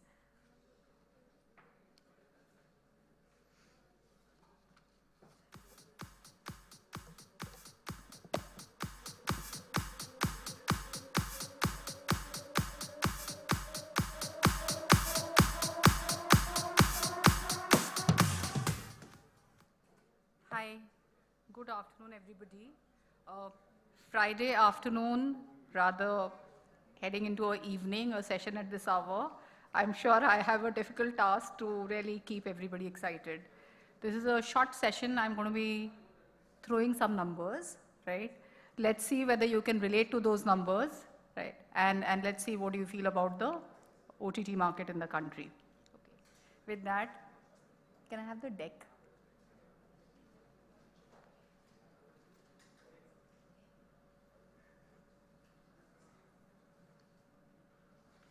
Okay. So I'll start by showing you some data. I need a collar mic. Yeah. Or give me a hand mic. Give me a hand mic if that's possible. Okay. So I'll start by showing you some data. So if you just look at here, what we are showing you is that we've looked at a large number of countries, and what you have here is that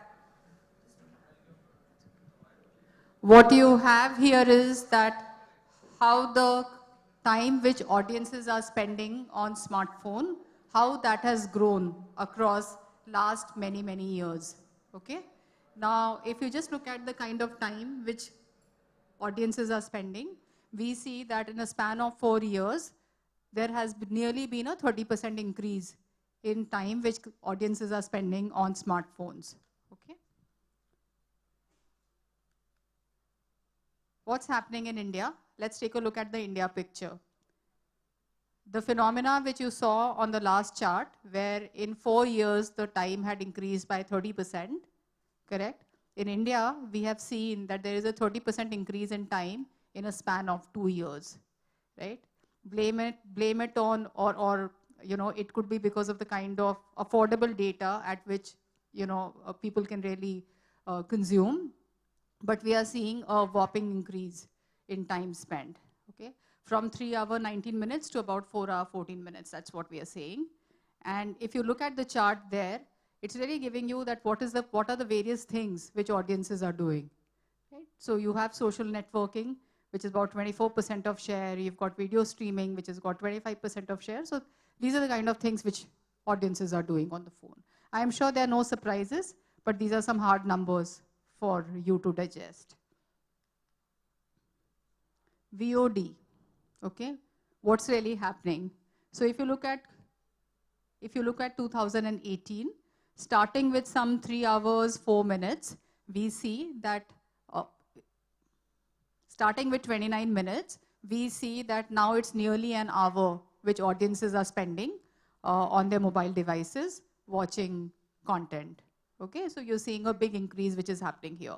And mind you, here I'm only talking about what they're doing on smartphone. I'm not talking about connected TV. And this is 1 lakh plus, NCCS, ABC, 15 to 45 years. Okay. Let's see that if you just look at the share of time, how does it compare with what's happening in the US? Again, I'm looking at smartphone data only. I'm only talking about that. So if you just look at the share of time on video, right?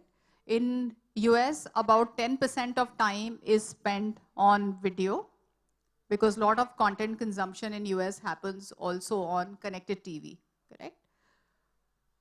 As opposed to that, I don't know why is this slide blinking. So as opposed to that, if you look at in India, the share of time is about 25%. So there is a big difference that we are seeing. And this is again not a surprise that a whole host of content consumption in our country is really happening on smartphones. Let's just take a look at the daily reach of various activities. This is important, right? I mean, we say that people are consuming content, but when it is coming to hard numbers, let's look at daily reach. And I really do not think that things like monthly active users or weekly active users, let's take a hard look at daily reach. What is it that we're getting? You know, at a certain point of time, we used to get a very high reach of social media, right? That used to top the chart. But today, if you look at the third bar from the top, you know, it is video streaming, which pretty much has the same kind of average daily reach, that is seen for social media. So video consumption is actually right up there in terms of what consumers are doing on a daily basis. Okay. A little bit of nuancing in terms of when does the consumption happen, and in terms of share of time, what is the contribution of various day parts. Yeah? So if you just look at, if we are to just look at the reach by various day parts, right, you can see here that pretty much you are getting about 50 to 65 and going all the way up to 77%. So that's the kind of reach that we are seeing on a VOD, across VODs. Now, if we have to just look at the share of time, and that is important, right? Because reach could also be that somebody's just been there for a minute or 30 seconds. I've just wanted to scan some content. But if you just look at the share of time by various day parts, you do see there that a high 37% is really being contributed by the night hour. So there is some skew, which you see there.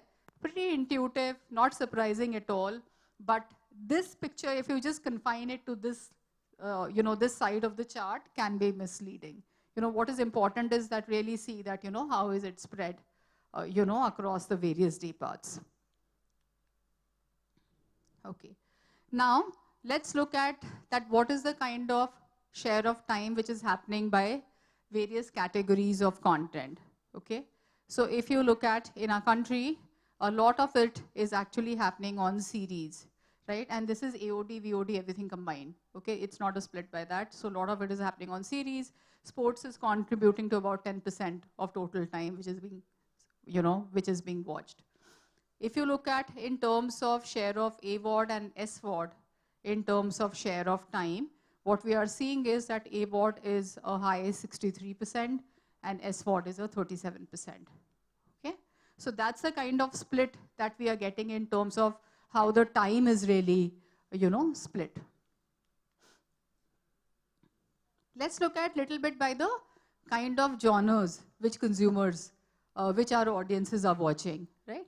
And this is very, very recent data. So this is for September. If you look at for movies, then this is the kind of pie that we get, right? We've got about 18% from action. We've got 17% from drama. And if you look at for series, you see drama is at a high 39%.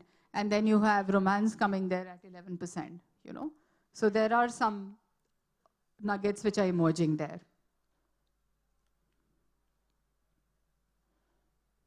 Any surprises on this chart?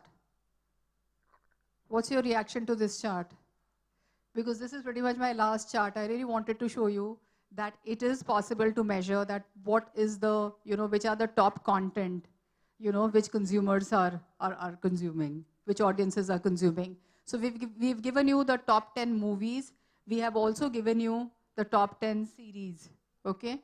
And you've got the platform names out there. So any surprises here? Is this something that you folks relate to? Because this is what actually the urban audiences in India are watching on their smartphones. Okay? Yeah, I see some quizzical looks there, which is people are surprised at some of the, some of the pieces which they're seeing there. But this is hard data really. Okay. Okay. So therefore, closing thoughts really. Okay. That engagement on mobile continues to grow in India. Video streaming has a pretty high reach. It has a reach which is similar to social networking. We did see that during the time of pandemic, there was a significant surge which happened in terms of number of hours which consumers were spending in terms of consuming content. Okay. If you just look at the share of time which consumers are spending on video, and if you just compare it with the audiences in US, we do see that we are 2x of that. Okay. And if you just look at it, it is both local and regional content which is driving reach and engagement. So that's pretty much it. Thank you. If you have questions, happy to take.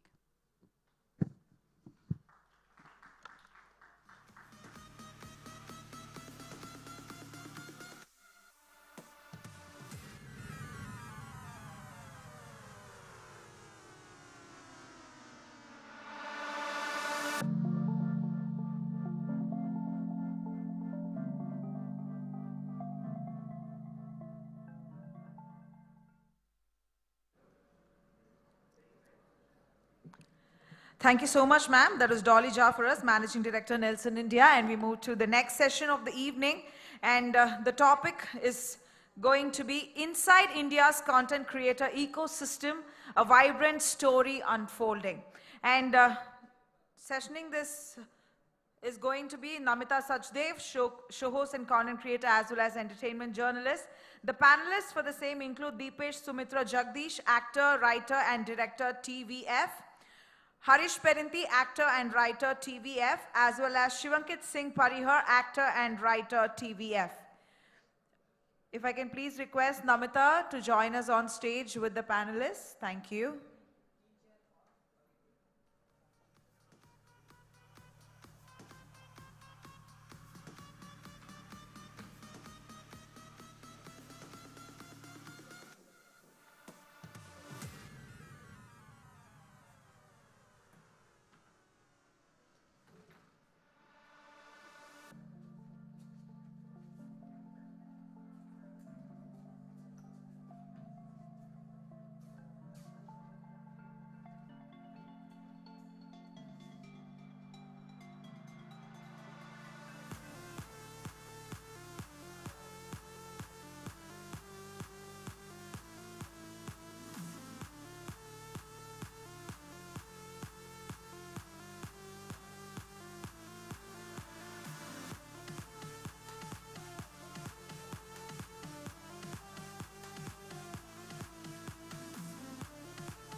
So hi everyone.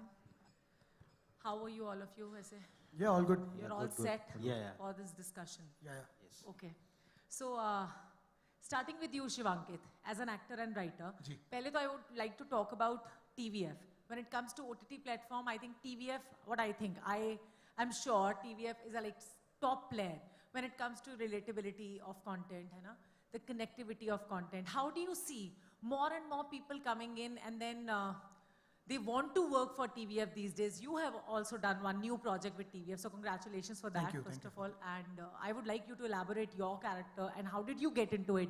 How did you get a chance to work with TVF firstly? Yeah. So thank you so much first of all, for inviting me here. So I started my journey with TV, writing TV actually. So I came to Bombay as an actor. लेकिन जब यहाँ आके देखा कि actor 30 दिन में सिर्फ 2 दिन बिजी है, बाकी 28 दिन वो कॉफ़ी पी रहा है कॉफ़ी शॉप्स में बैठ के, तो मुझे लगा यार मैं यहाँ कॉफ़ी पीने तो नहीं आया हूँ, क्योंकि मैं घर पे अच्छी कॉफ़ी बना ही लेता हूँ. तभी ये रीजन भी है कि बॉम्बे में सबसे ज्यादा कॉफी हाउसेस हाँ, क्योंकि कॉफ़ी शॉप्स में काफ़ी फिल्में बन रही होती हैं, वहीं रिलीज़ हो रही होती हैं, तो मुझे लगा यार बाकी दिन एक्टर क्या करेगा. तो फिर मैंने लिखना शुरू किया, क्योंकि मैं थिएटर बैकग्राउंड से हूँ, तो लिखता था ही मैं, छोटे छोटे नाटक लिख लिए, स्किट्स लिख लिए, तो राइटिंग का फ्लेयर था. तो फिर यहाँ आके जब रियलाइज़ हुआ कि इस शहर में एज एन एक्टर, मैं तो जो भी नए एक्टर आते हैं वो पूछते हैं, तो मैं यही कहता हूँ कि आप एक्टर बनने आए हैं तो आप साइड में ही, प्रोफेशनली मत करिए, ज़रूरी नहीं है, बट साइड में ही एडिटिंग सीख लीजिए, कैमरा सीख लीजिए, डायरेक्शन सीख लीजिए, म्यूजिक सीख लीजिए. You have to be multitasking. Yes, especially when आप जब इस शहर में नया नया आते हैं, क्योंकि ये शहर नया नया जब होता है तो एक्टर को खाने की कोशिश करता है. तो अगर आपने ये सारे स्किल डेवलप कर लिए ना अपना साइड में, जब आपके पास वक्त है तो शहर आपको खा नहीं पाएगा. तो ये मैंने किया, और जब राइटिंग फ्लेयर आ गया, टीवी लिखा, टीवी लिख के सर्वाइव किया. उसके बाद 2002 में जब इंटरनेट रेवोल्यूशन आया तो उस वक्त काफ़ी प्लेयर्स आए, मतलब काफ़ी क्या, 2 ही प्लेयर थे उस वक्त, TVF और AIB. तो मैंने TVF के साथ ज्वाइन किया और मुझे लगा कि हाँ फाइनली कोई जिस तरह का मैं कंटेंट करना चाहता हूँ या देखना चाहता हूँ उस तरह के क्रिएटर्स आ चुके हैं इस देश में. सो बस उसके बाद जर्नी है कि ज्वाइन किया TVF और अब 7 साल हो गए हैं. तो अभी अब शोज़ लिख रहे हैं, एक्टिंग कर रहे हैं, सारा जो कुछ ही बनाया आज तक TVF नहीं बनाया. So this is the thing.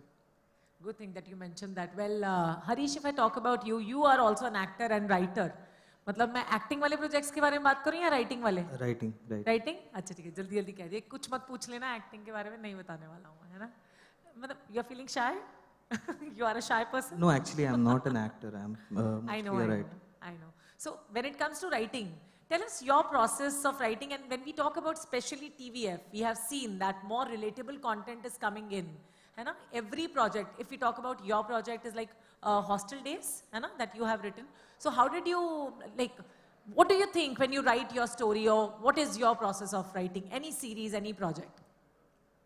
So basically, लिखने के पहले at TVF mostly हम लोग एक jamming session रखते हैं जहाँ पे we discuss ideas and the main aim is कि सब तक पहुँचे. Relatability is the first priority and jokes and dialogues and everything is secondary.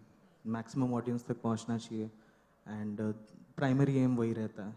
तो वो जो jamming session होता है उसमें जो ideas discuss होते हैं, जो reject भी होते हैं और जो accept होते हैं finally, I think that process changes the game altogether.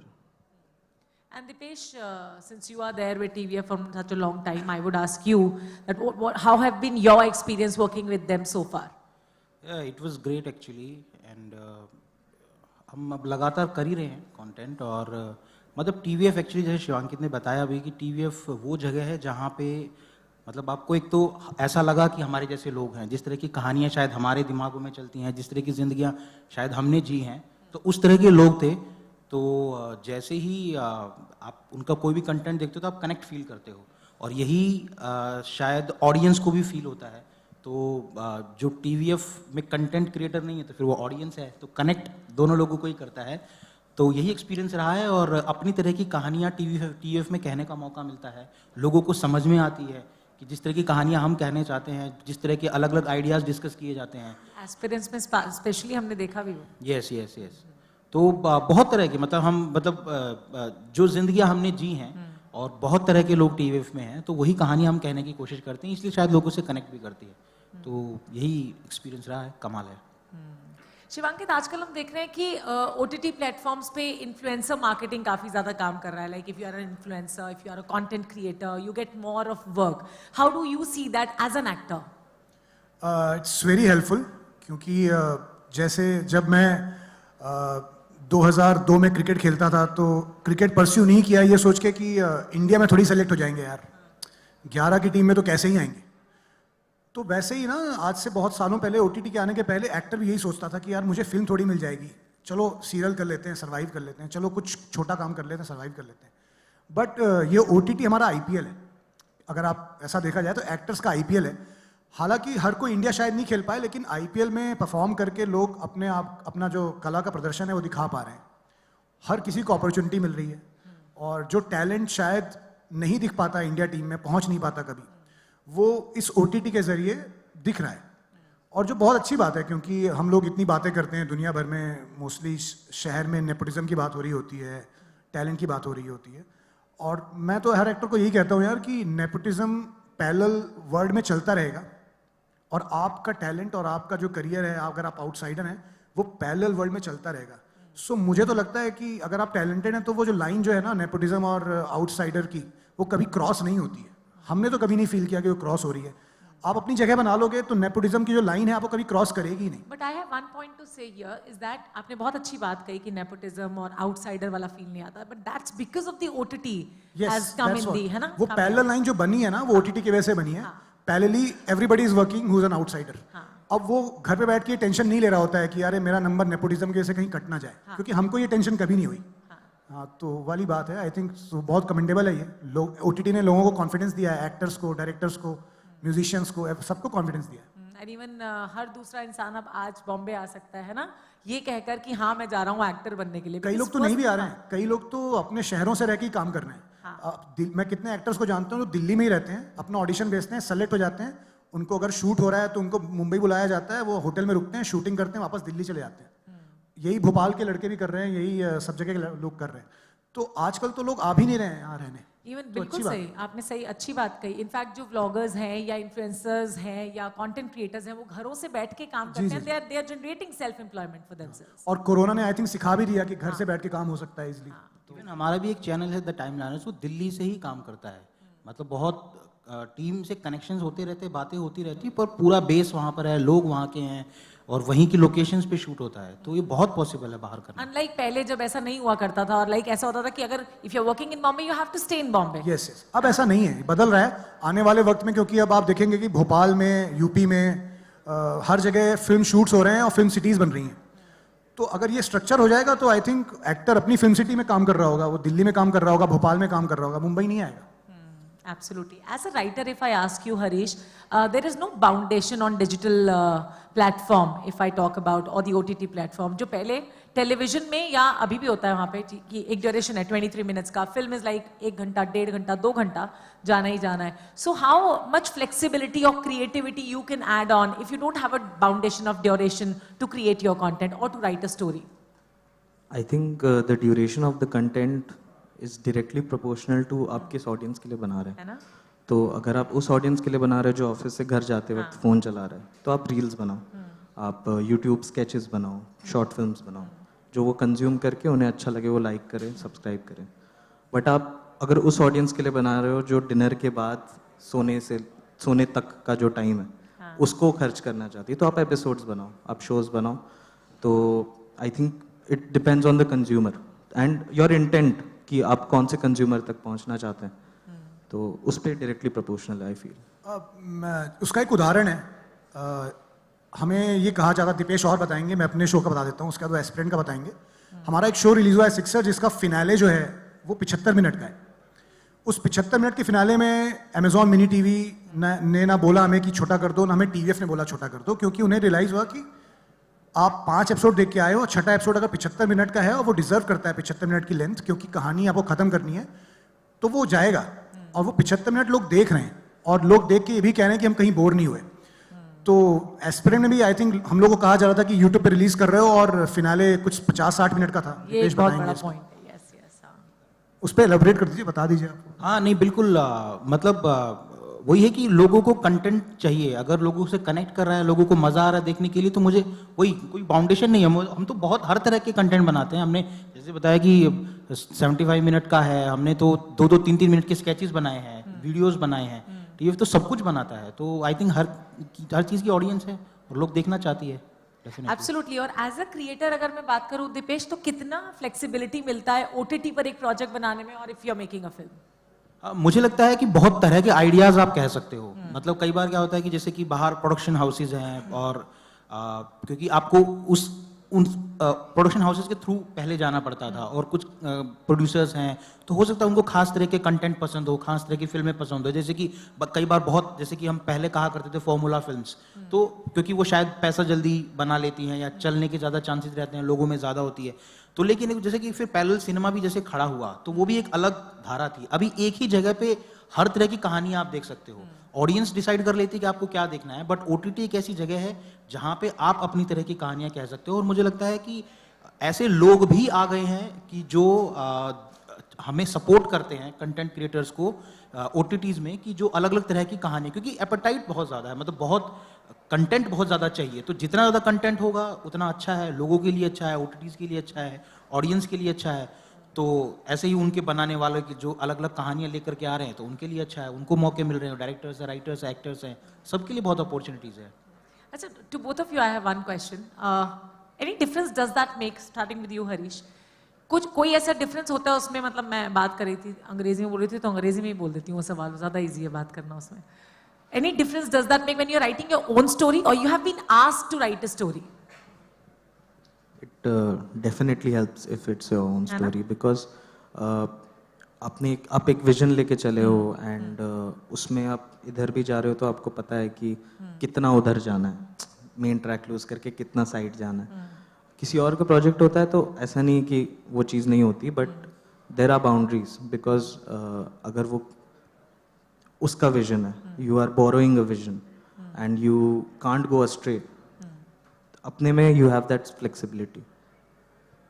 तो आई थिंक बोरोड विजन में मेहनत ज़्यादा है.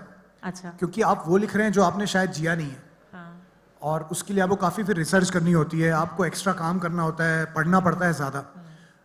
वैसी कहानी जो आपकी खुद की है उसमें मेहनत उसमें भी है, लेकिन बोरोड विजन से कम मेहनत है, क्योंकि आपने जिया हुआ है, एक पूरा एक सदी जी हुई है उस कहानी के साथ. तो शायद आप जानते हो उसकी कहानी की बारीकियां जानते हो, तो आपके लिए थोड़ा इजी रहता है. तो आई थिंक ये, और हम तीनों एक्टर भी हैं और कई बार हम तीनों ने अपनी ही लिखी चीज़ों में एक्टिंग की है, तो एक्टिंग तो आसान हो जाती है अगर आप खुद राइटर हैं. तो ऐसा भी है. हाँ. Very nice. लेकिन तब डायरेक्टर तो अलग है ना, तो उसकी भी तो सुननी पड़ती है. आपको कैरेक्टर पता है अपना. हाँ. तो आई थिंक टीवीएफ में अच्छी बात ये है कि टीवीएफ के director writer mostly same page पे रहते हैं. तो कहीं वो डिफरेंस नहीं आता है कि अरे मैंने सोचा ऐसा है तुम बना ऐसा रहे हो. 99% time we are on the same page. और मुझे पर्सनली ऐसा लगता है, पता नहीं क्यों, मतलब I now feel like being a part of TVF, because ऐसे स्टेजेस में मैं टीवीएफ की टीम्स को काफी इंटरव्यू कर चुकी हूँ, तो मुझे लगता है more like a family. But जो लोग काम करते हैं वहाँ पे already as insiders, I am an outsider although, but एक फैमिली जैसा फील होता होगा, बिकॉज सारे लोग बहुत रिलेटेबल लगते हैं मुझे यहाँ पे. ऐसा लगता है आपको सपोर्ट करते होंगे, या दैट क्रिएटिव फ्रीडम और liberty that you want while making your project. Only that's the reason why it has been possible for you guys to write a story and act in the same. What do you say, all of you? Yes, yes.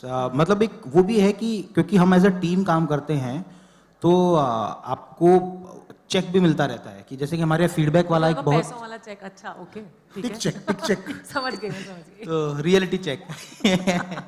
तो मतलब इसीलिए वो possible भी होता है कि हम इतने सारे आइडियाज आते रहते हैं, एक फैमिली की तरह है, तो डर नहीं लगता शेयर करने में. सब खड़े हैं कभी कॉफी पीते हुए, चाय पीते हुए, तो आइडियाज बाउंस करते रहते हैं, और उसी तरीके से फिर दूसरे फीडबैक्स भी आते हैं, और वो वही बात करते करते क्या है कि और सब लोगों की फ्रीक्वेंसी सेम है, सब लोगों को कंटेंट चमकता है.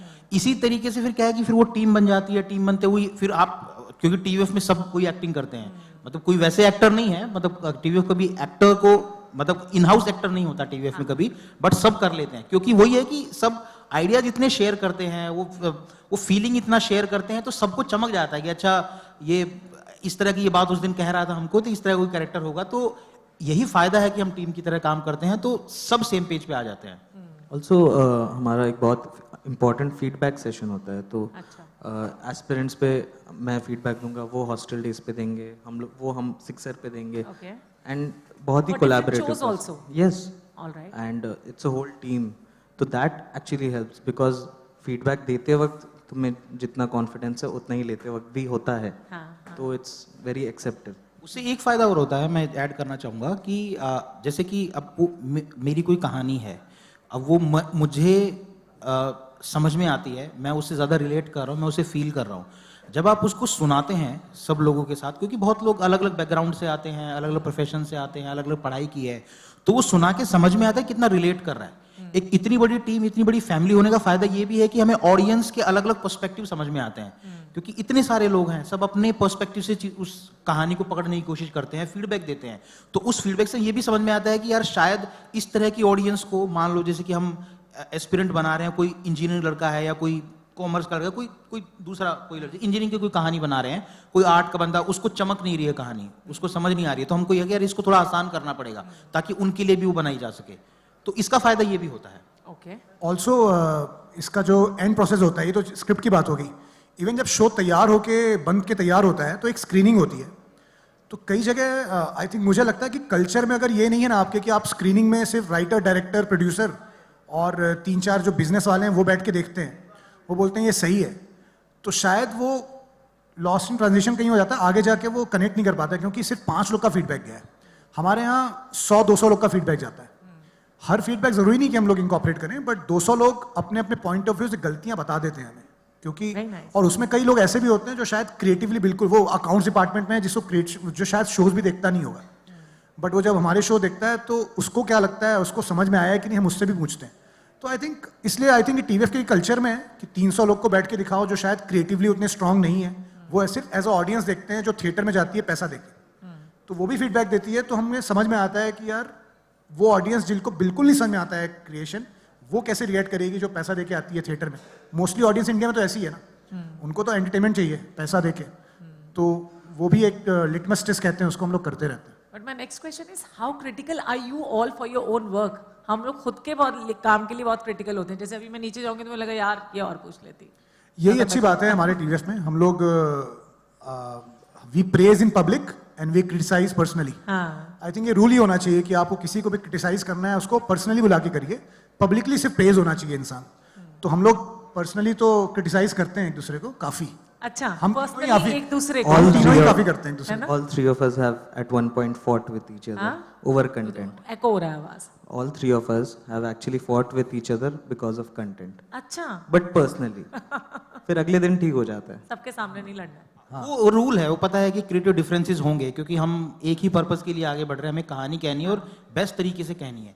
तो अब उसमें कई बार डिफरेंसेस हो जाते हैं, उसको लगता है कि ये ज़्यादा बेटर है, उसको लगता है ये ज़्यादा बेटर है, तो कई बार बहस होती है, बहुत सारी चीज़ें, उस दिन का काम अटक जाता है, फिर हम एक नतीजे पे पहुंचते हैं, ठीक है एक बार हमारी इतनी बड़ी टीम है, ठीक है एक काम करते हैं, दोनों आइडिया सुनाते हैं, तो उसमें हमको समझ में आ जाता है कि कौन सा ज़्यादा वर्क कर रहा है, और फिर हमको पता है कि हमको एक्सेप्ट करना है, और हम वो नेचुरल है हमारे लिए, क्योंकि पता है यार हाँ, क्योंकि हमको खुद भी समझ में आ जाता है यार हाँ यार एक्चुअली शायद ये ज़्यादा सही कह रहा है। और फिर जो हमारी तरफ होता है उसको हम रात को पार्टी दे देते हैं बिना उस इंसान को बताए। अच्छा, okay, ये बढ़िया, ये बेस्ट है ना?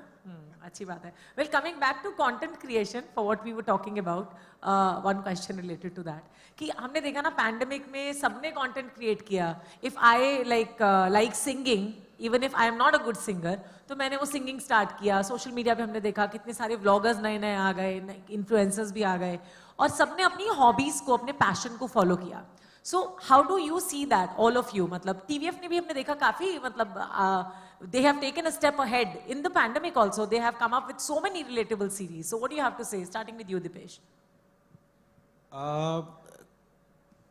कंटेंट क्रिएटर को डेफिनेटली मतलब वही है कि मौका बहुत मिला है। मतलब पहले क्या था कि एक ही जगह थी शायद मुंबई, जहां आप आते थे और आपको कुछ करना है तो आप आते हो, और वो बहुत गट्स लगते हैं मुंबई पहुंचने के लिए, क्योंकि बहुत सारे किसी के कमर्शियल प्रेशर्स होते हैं, फैमिली प्रेशर्स होते हैं, कई बार ये भी नहीं पता होता कि हम वो कर सकते नहीं कर सकते हैं, बस अंदर से फील हो रहा होता है। तो बहुत बार कई डर भी रहता है कि एक्सपेंसिव प्लेस है, कैसे करोगे यहाँ? बिल्कुल बिल्कुल। तो ओटीटीज के आने से, जिसमें शायद हम यूट्यूब को भी जोड़ के देखते हैं, तो मतलब लोगों को अपने घर बैठे वो अपॉर्चुनिटीज मिल गई कि अपने आप को टेस्ट कर लें। एंड दैट सेल्फ ऑडिशन वाला थिंग भी यस यस, तो वो टेस्ट करके समझ में आ जाता है, और वो यूट्यूब पे आप डाल सकते हो या किसी ओटीटी पे आप पिच कर सकते हो। शॉर्ट्स फिल्में भी आजकल तो आने लगी हैं, तो आप कितना कनेक्ट करो लोगों के साथ वो आपको समझ में आ जाता है। तो ये आसान हो गया है लोगों के लिए कि अपना काम, अपनी कहानियां, छोटे छोटे शहरों की कहानियां, छोटे छोटे कस्बों की कहानियां आप दूसरों तक पहुंचा सकते हो। तो मुझे लगता है कि एक अच्छी चीज हुई है।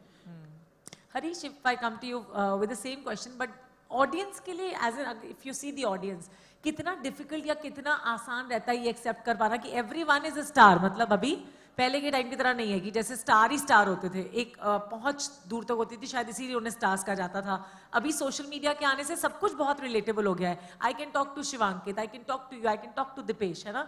No more stars for us, है ना? Every person is a star. What do you से?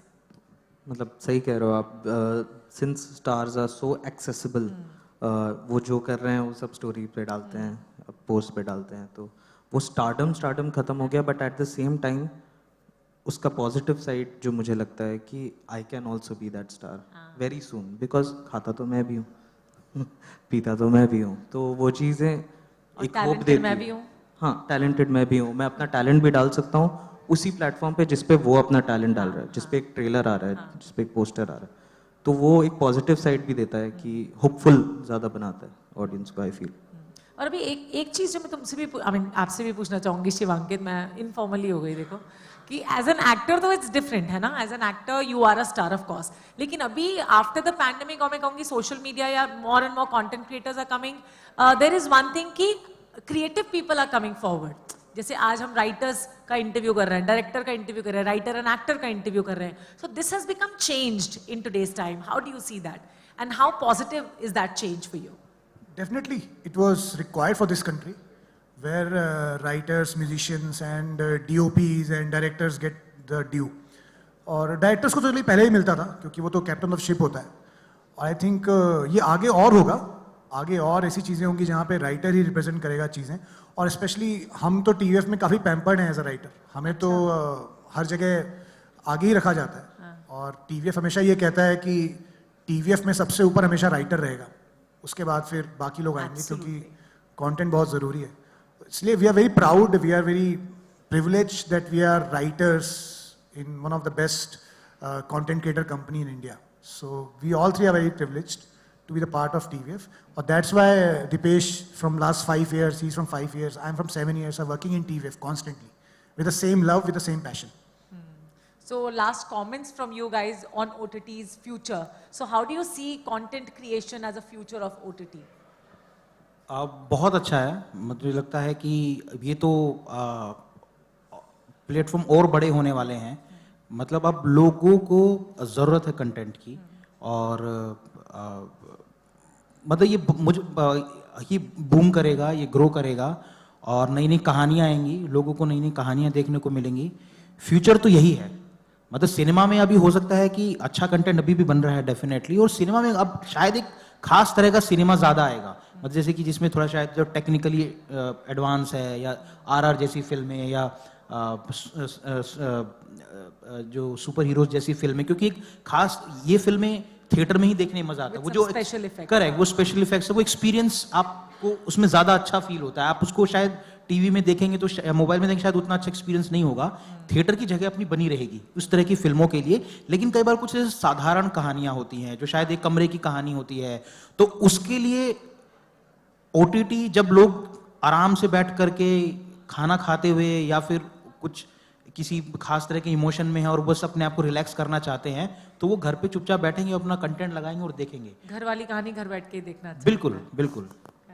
So what are your hopes if we talk about storytelling? What is the future of that? So I'll answer to the On OTT one. yes. Yeah.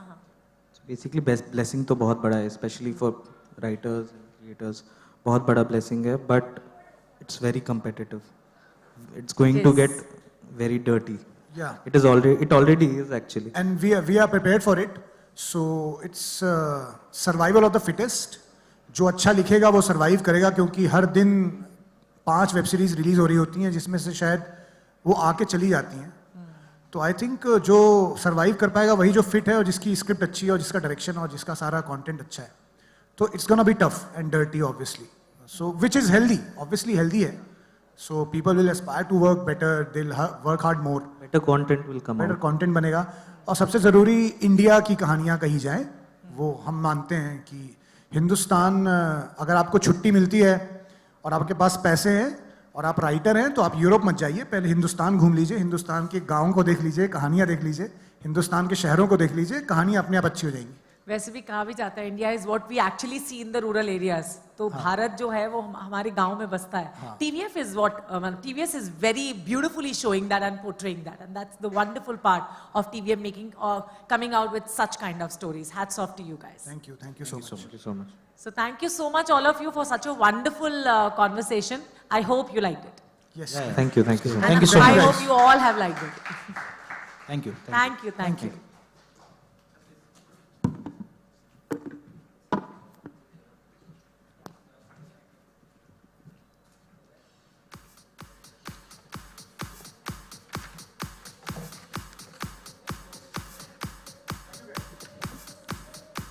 Thank you so much to the panel that took us through a little more on the platform of OTT, and we move to the next session of the day. The next topic is going to be AVOD, SVOD, and the future of OTT advertising. We all consume OTT content as consumers, of course, but what the scope of OTT advertising is and how to go about it is what will be covered in this discussion.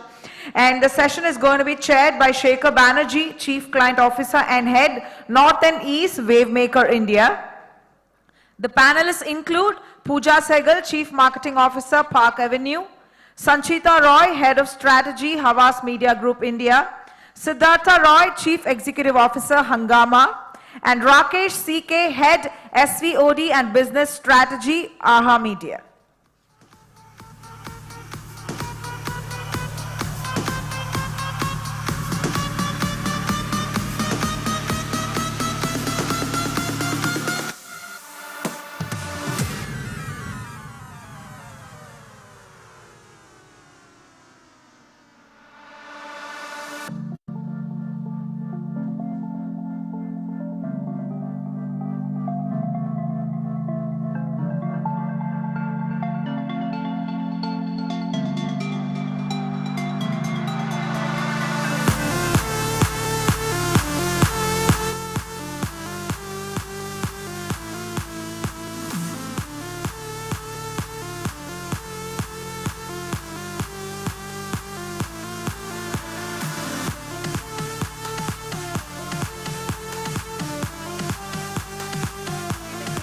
चलेगा, चले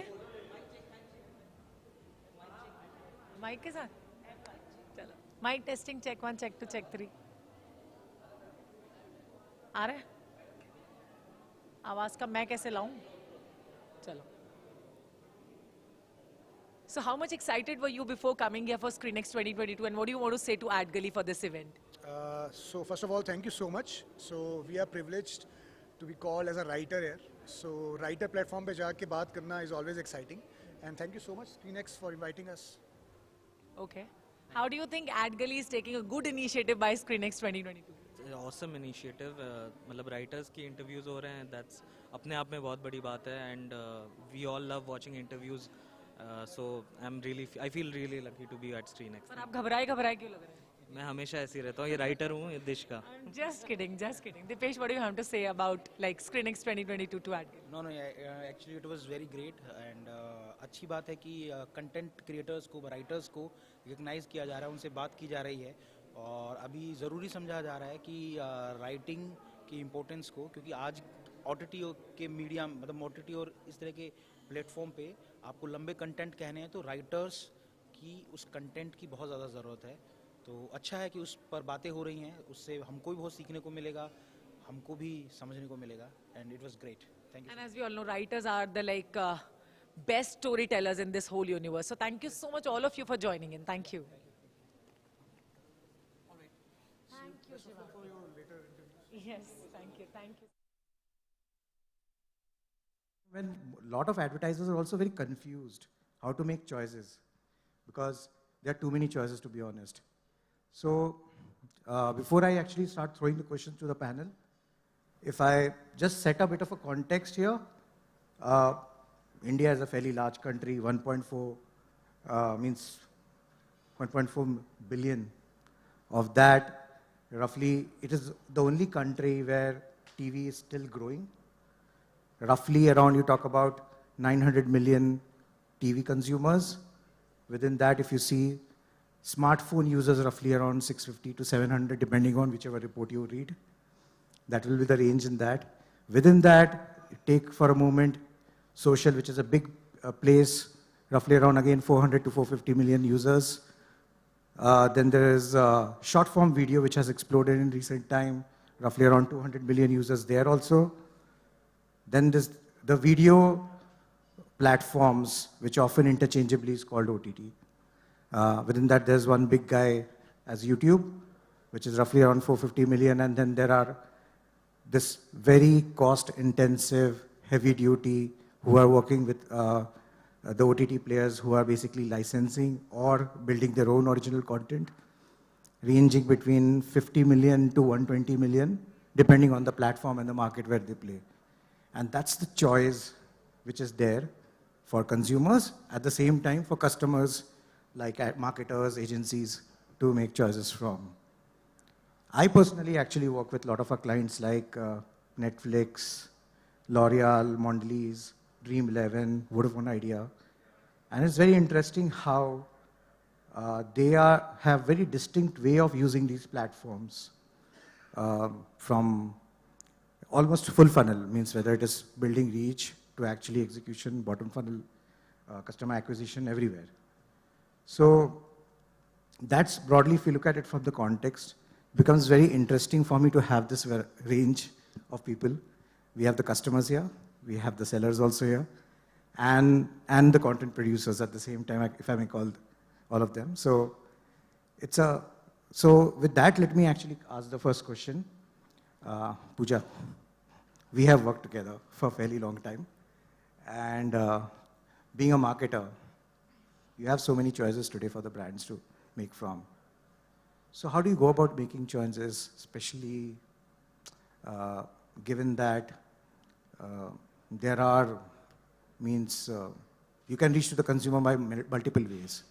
And how do you decide whether there should be an OTT in the plan, or should it be there or not also? There's a mic there, or I can give you mine. Hi. Yes, Shekhar, we worked a lot together, and thanks a lot for the Media 101 before we start. So I think basically, because I'm from FMCG and it's still a very old industry, I think the fundamentals of marketing have not changed, and that key fundamental which we all learn is the consumer central. And I think, partnering with you and all the media agencies across, you really now today get a lot of, learning from the consumer perspective. and what are the shifts the consumers really making. So all the media data that we have, where is the consumer spending time, what is she really engaging with, what is she really spending time on, and basically spreading it out. And then of course now we have this great matrix called ROI. So keeping the consumer completely the center, keeping your financial metrics right at the, as the goalpost also. I think working very closely with a lot of media agencies, partnering with them to get this rich consumer data, and really see that across the funnel, what are our key objectives to do. So very often you have to continuously build the brand. So I'm still a big believer in building top of the funnel. So really using a lot of television, but now I think greatly OTT has really added. So I worked with Shaker and Marico in L'Oreal across a lot of premium brands. So using OTT, and the growing need of OTT, I've really seen it, because first we were like using it 4 to 5%, and now I think even on Park Avenue, during the launch, we almost used 20% in OTT during, using Hotstar, etc.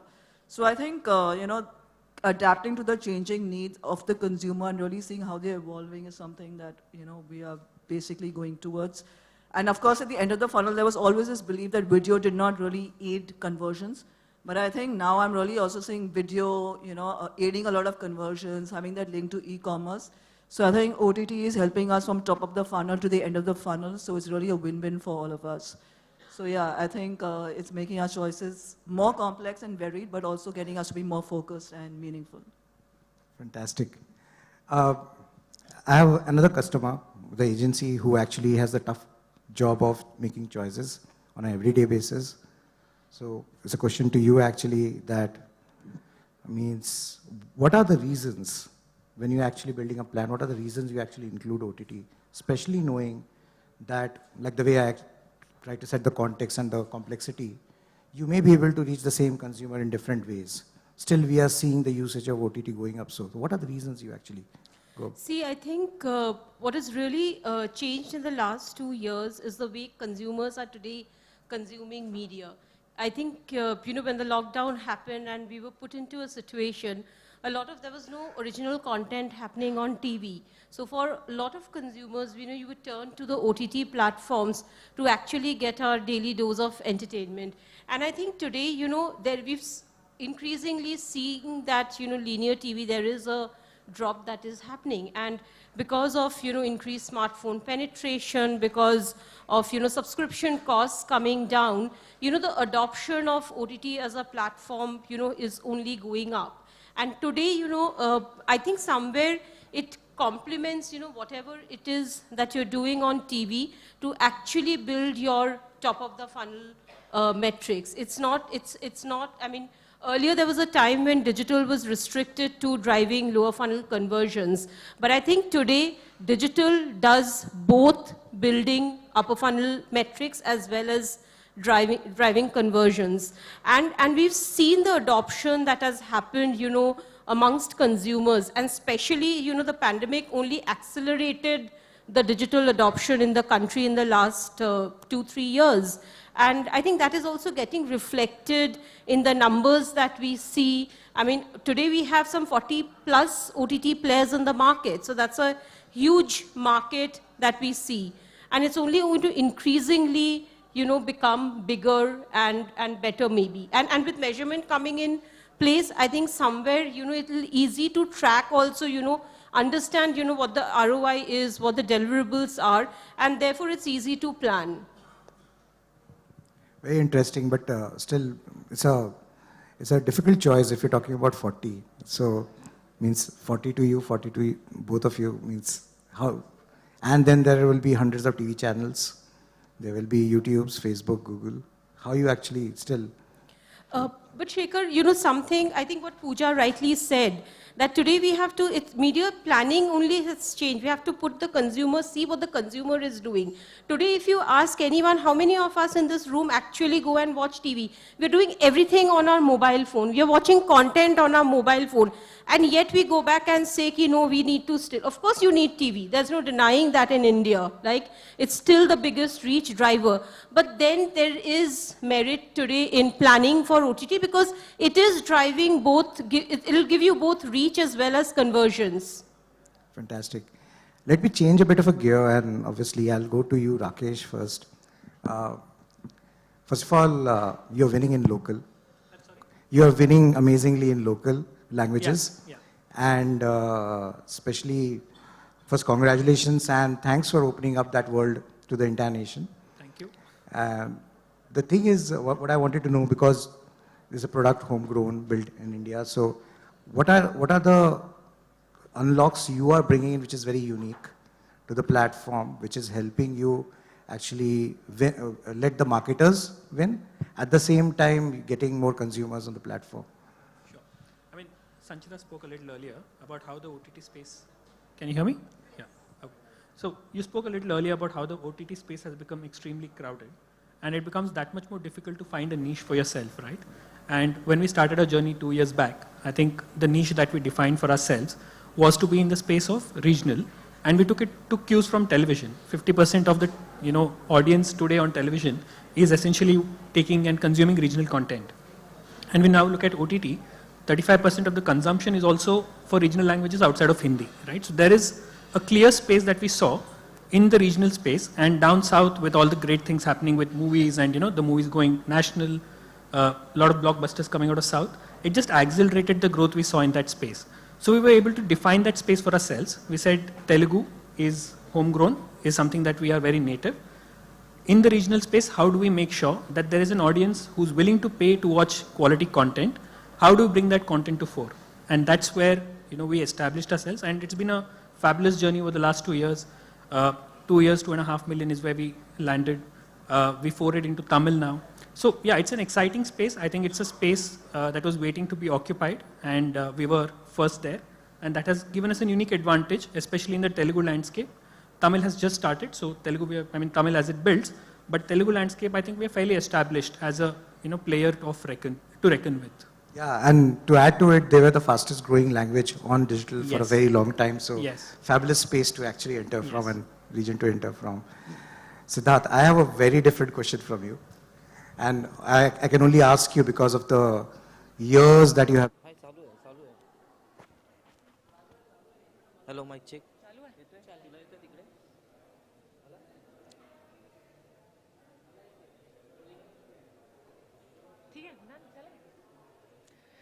So Purva, welcome to AdGully ScreenXX 2022. What do you have to convey to AdGully for this event? I am, first of all, very excited to be here, and I'm glad that so much good content is being recognized and awarded, and there's going to be so many people here in some time, who've worked, who've put their heart and soul into, making what they love, doing what they love. It's just going to be great to see everyone come together and be in the same room and get awarded as well. And you're looking beautiful, you know that, na? Thank you. With that bindi. Thank you so much. I don't know what to say. Well, you're talking on like actors. There is a bonanza for the actors. They can explore new horizons. What do you have to say, or what are your personal thoughts about it, that with the advent of OTT and more OTT platforms coming in, how the actors are getting that double bonanza of experimenting as well as getting new characters or playing new different roles? I think it's a great time to be an actor. It's a great time to come into this industry and, start out. Because I'm honestly, as someone who started about 12 years ago, I feel very jealous of people who are coming in now. It's not a very good thought to have, not a very good feeling, but I'm kind of jealous of people because there's no dearth of opportunities. There are so many. I mean, आप कहीं से भी आ रहे हो, आप किसी छोटे शहर से हो या कहीं से भी हो, you can connect with someone sitting in Mumbai, sitting in Delhi, जो आपको एक audition ले सकता है, आपको एक मौका दे सकता है. So I think that's a big deal. At least लोगों को explore तो करने को मिल रहा है. And in terms of experimenting with their character, if we talk about. In terms of experimenting also, I would say that at least जैसे in my case, in my personal experience also, I feel कि मुझे भी अब अलग-अलग तरह के characters offer होने लगे हैं. People have started, पहले होता था कि आप एक set pattern follow किया करते थे. काफ़ी बार अब TV में देख लें या films में भी कई बार होता है, which is understandable. Because you have to play it safe. There's so much money going in to making something. But जब OTT का एक वो आया, boom आया, तो आप थोड़ा experiment करने की तरफ बढ़ने लगे, and those kind of things really helped with people like me not getting typecast. So I think that sort of helped me. So would you want to congratulate AdGully for their initiative ScreenX 2022, and are you looking forward for more such award ceremonies like ScreenX 2022? Yes, of course. Congratulations to Award Gully for making this happen, making ScreenX 2022 happen. Very very excited to be here क्योंकि बहुत सारे amazing लोग जिनके साथ काम किया है या करना चाहती हूँ, I'm sure यहाँ पे होंगे. So it's great and I think और बहुत सारी ऐसी award ceremonies होनी चाहिए यार. Award चाहिए मुझे भी. क्या बात है, मिलेगा मिलेगा, वो तो मिलेगा ही. Thank you so much Apurva for talking to us. Thank you. Lovely. They've learnt it from the West. You can be a dumb pipe, or you can be a pipe where you can create more value-added services, revenues for yourself, because you have the consumer trust of wallet. So in my belief, it's going to be all about what kind of efficiencies that we put the customer in the middle, what are the kind of efficiencies each of us on an independent manner or through an aggregated manner bring to the table. So in this, very clearly, consumer is going to be genuinely king. They are going to get products and services which could come in an aggregated manner, or they may specifically choose. In our case as Hangama, if you see, we are on the video side, on music we are truly singularly independent with 65, 70 million users. But when it comes to video, we've used the bespoke because we saw the opportunity that you could be independent, but on a bespoke structure, if you can get aggregated into super apps, you will generate usage and you will generate consumption, and there will be a value proposition that the platform and the service will have. So I believe it's early days. You're going to see a lot more of this and a lot more experiences coming in. But for the brands, it's a great place to be in because India is truly getting video. And that to me is where brand engagement, stories, all of that can be told. Yeah. Thanks, Siddharth, for sharing this. The way the OTT is evolving, the user experience was fairly good on the mobile screen itself and you're watching it there. And it's been fabulous till now, the journey. Now, suddenly we are seeing increasing habit change of people casting it or using it through the connected TV, addressable TV. Roughly, again, multiple reports in the market. Our estimate as Group MV somewhere clock roughly around 20 million as a stable connected TV households which are addressable, and households, not individual numbers. That's why we are seeing this.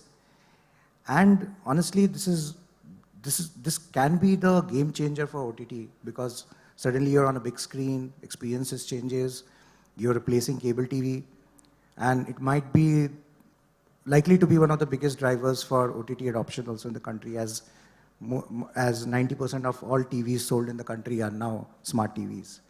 It's just about consumer getting to know about it. How do you see that space? And again, a complex question of SVOD versus AVOD, how do you monetize it? So Rakesh, maybe. So on the connected TV front, we've seen two things happen, right? When the entire COVID situation happened, the premium paying audience, we saw that shift happen almost immediately, and it was probably happening a little earlier. COVID just hastened it. So we see that that audience has already moved, and television probably isn't your go-to source of entertainment for them, and they are also using connected TVs to watch and consume entertainment on large screens. The next inflection point, I believe, is when this will also translate into smaller markets, and the smaller markets are the next growth drivers.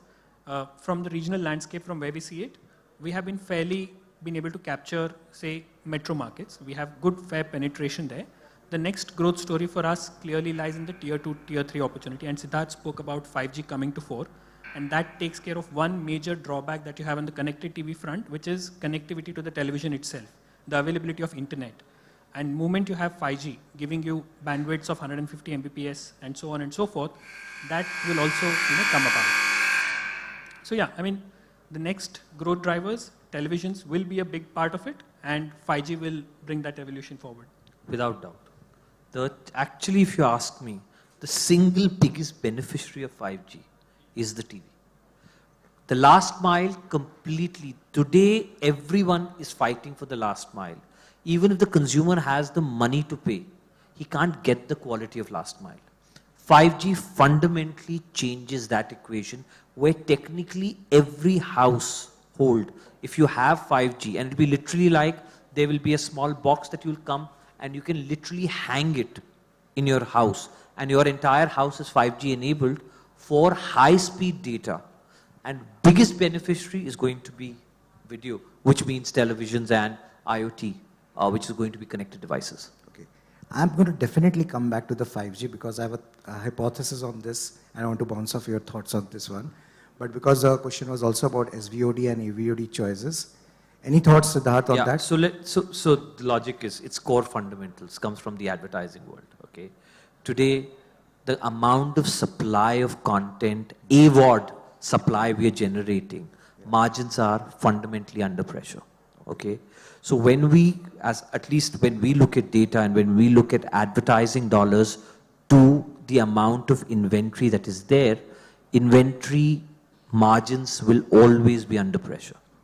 That change will happen as GDP increases and the fact there's more dollars that Pooja starts spending on us, okay? That is when the core margin differential will play. Today when I look at advertising, Bollywood Hangama Classic, okay, I make serious money outside of India. Outside of India. The same video that I get people to consume over AVOD in India, to just give you a percentage analogy, okay, I would make roughly 17, 18x more for the same video on programmatic run of site outside of India than in India. Because of the pricing. Because of the, so it's not about supply. Consumers are consuming all our content. Yes. The question is there enough marketing dollars for us to be ROI positive on that stream? Yeah. That currently is still challenging. It's challenging even in audio. We run large audio businesses. Audio also is going through the same set of challenges. We are part of the radio audio business, but it's the same set of challenges today. This will change over time. There's no doubt about this. And the broadcast money is which way starting to shift our way. Pooja, what's your thought on AVOD and SVOD? So I think that, you know, it's quite interesting because YouTube, which was AVOD, is now becoming subscribe-based, and so is MX Player. And a lot of people like Hotstar and all are definitely going to you know, advertising video on demand. So I think it's quite beneficial for us also because, like you said, you know, it gives you a great programmatic way to really target the consumer in a way that linear TV does not really.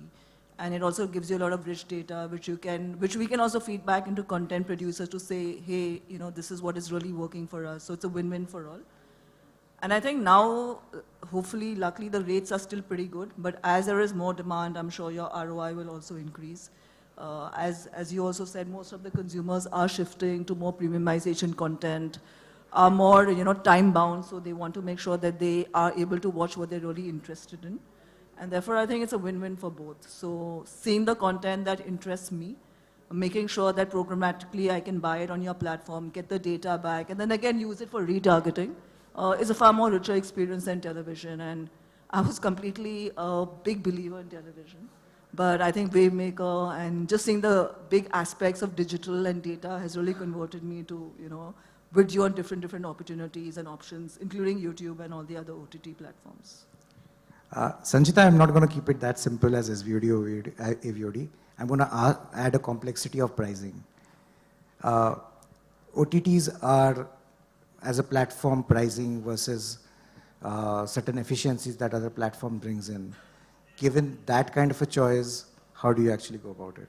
See, right now, I think, you know, it's an underutilized platform, you know, as Pooja said, as Siddharth has been saying, you know, with more, because there is a cost of it. There's a tech cost, there are cost for getting those content. I mean, recently the amount that House of Dragons and Lord of the Rings, the amount they've spent to create content, God only knows when they will, you know, kind of break even. So there's a huge cost to content. And somehow I feel, you know, today, you know, we've really not utilized the way we should be utilizing OTT players. I think as planners, you know, people who's grown up planning on TV. I think it's easy always to plan on TV and say ki, TV is going to do the job. But I think somewhere, for everything, I feel that, we need to start understanding where is the shift happening? What are my consumers doing? Because finally, whatever you're doing it to get that eyeball, you're going to get that, consumer into your fold. So therefore, currently, yes, I think what it also does from a pricing is, I wouldn't say, that, whether we are paying the right price or not, but yes, there is a lot of scope for rationalization of pricing to happen, which probably is not the case currently. And with the way things are evolving, I mean, today you have, Netflix, which was always an SVOD platform, is talking of, doing AVOD also. Today you have AVOD, people who are AVOD, they are also thinking of MX, has also launched its own subscription models. So I think it's a balance that everyone's trying to, find. And what is the right balance is something that only time will tell, and maybe experiments and what's working, what's not working is going to tell us in the future. But yeah, I think this platform gives a lot of opportunity, and therefore also from a pricing perspective, we have to understand that there is a cost to content, and consumers come to the platform not because of, whether you are MX or whether you are Netflix or whether you're Amazon Prime. They come to it for content, right? So, and there is a cost to it. So I think somewhere that rationalization needs to happen, which I feel has still not happened the way it should have happened. Now let me actually come back to the point you talked about 5G. It's absolutely true. Means the biggest consumer-led use case today in the market is likely to be video, because I don't think so we are working so extensively in India right now to actually deliver IoT experiences which will be so differential that people will start using it. Maybe gaming is another one, which is with low latency gaming experience will completely change in future. So these are the two big use cases will emerge. But the catch is that whatever the initial tests on 5G which are showing is that the natural game is, whether it's a social media stream or video, they're actually loading at the highest resolution when you're running on 5G, which means that if you're running at 1 GB a day package or a 2 GB a day package of 5G in a day, it is getting over in 10 minutes, which directly impacts the consumption of OTT platform, because people will run out of their data and they will have to pay more to actually have 5G running on the thing. So how do you see that? So let me also give you a separate analogy now. We're the cheapest market in the world. There is no more cheaper data than what we pay in this country, okay? And the best part is for you to go to your neighbors or just go across the water to Dubai, and you will realize what you need to pay for usage of data, okay? So I think we're spoiled, okay? Now let's talk about that analogy. See, our technologies, at least, today when you look at video, we format in 7 different formats, because the logic in this is we are serving to tier 2, tier 3 markets as well. If the consumer can afford a 1080 on this device, then he's kidding himself, okay? Because at 480, he's sorted, okay? But if he wants to pay for 1080, we will deliver 1080. We don't have a problem. Okay, so the question is, how does the consumer, today all of our players have auto, or you can choose the bandwidth at which you want to watch. Okay, all of that is present. So the way I look at it is that it's going to start small, there's going to be use cases, let scale get built up, let there be competition, consumer will be the winner, but obviously gaming, as you rightly said, and video will be 2 biggest beneficiaries of this connectivity. I concur. I think from a pricing standpoint, we are the cheapest market in the world, and everybody knows that. I don't see that being a, hindrance to the growth of OTTs, in the landscape. There's also one other interesting thing that we're seeing on the ground is that the TV network and the cable operators themselves are also making a transition to serving broadband, right? And that transition is going to be another inflection point beyond 5G, right? So data availability, I think, will never be a problem. I think it's about the data availability and the end customer getting the availability of data to him. And I don't think pricing will ever be a hindrance to the growth of the space there. Fantastic. I'm doing the time check, so if the buzzer is for that, I'm keeping a track. We are still, I have 2-3 minutes to close this one. And I actually got a very good perspective from a 5G and the broadband approach that you talked about of the future growth space. So actually from a closing perspective, I'd love to hear from both of you around as a future, if is one thing that you want to ask all the OTT players to provide you so that you are able to market better, what will be that? Maybe Sanchita, you can go first and then Pooja. I think for us is, measurement.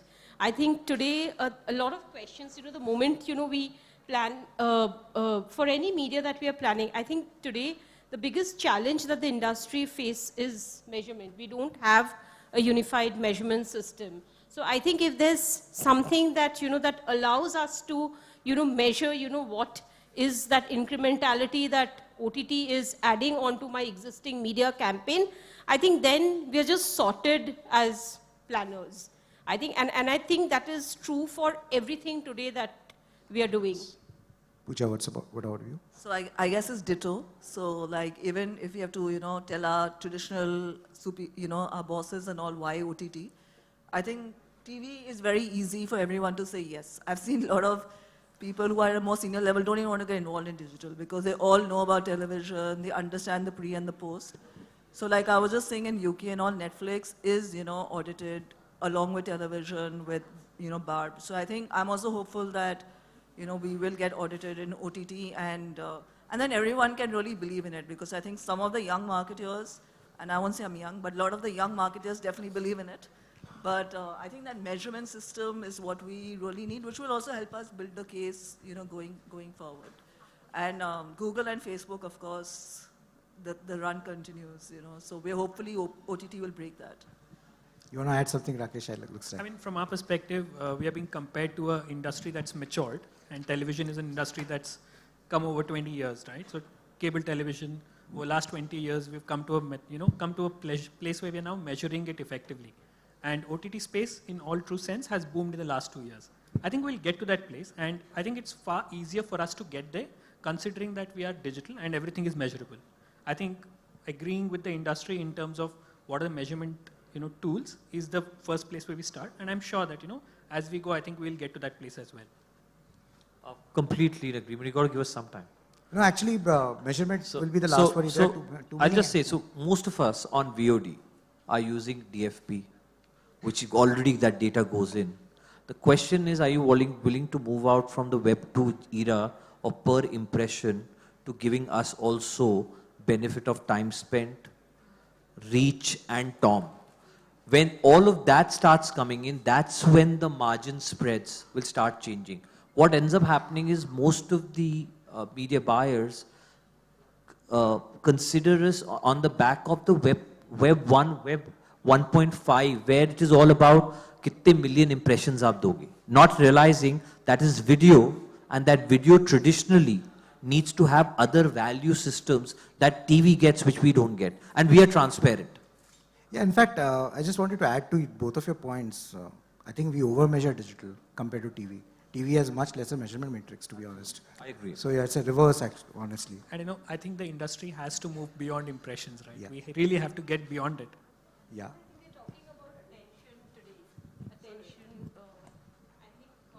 I think as an industry, we've started talking about attention metrics. And once that happens, I think then it's about, what has the highest attention. It could be MX, it could be Netflix, it could be even a Star Plus. I think it'll make life, as and more, we have adoption of the same. I think, and once that starts settling down and people start accepting it, I think it's going to make life much easier and sorted. Yeah, and the biggest breakout in this is going to be video commerce. Once that comes in, then, I mean, it cannot get more bitter and more transparent than that for both us as the platform owners and for buyers who are buying. Because the entire video commerce layer, which is the basis of the short form video ecosystem, okay, all of that is actually completely interlinked, and that is bound to happen. See, this is where we are just warming up, looks like, because now we are talking out of turn and trying to finish each other's sentence. So, and the time has run out. So, obviously, with that note, Thank you so much for sharing your point of views on this one. And it's amazing the range we covered today of conversations, from a 5G disruption to the super apps to how we use it on our plans to the growth that is coming from languages. It's amazing that we actually shared with everyone. So thank you so much. On a closing note, I just want to say that there's another very interesting thing. There's a FIFA World Cup coming up. Sports is a very big growth driver of OTT. FIFA World Cup is there. Then there's IPL next year with the new platforms. And it will be very interesting to see how they impact consumer behavior, because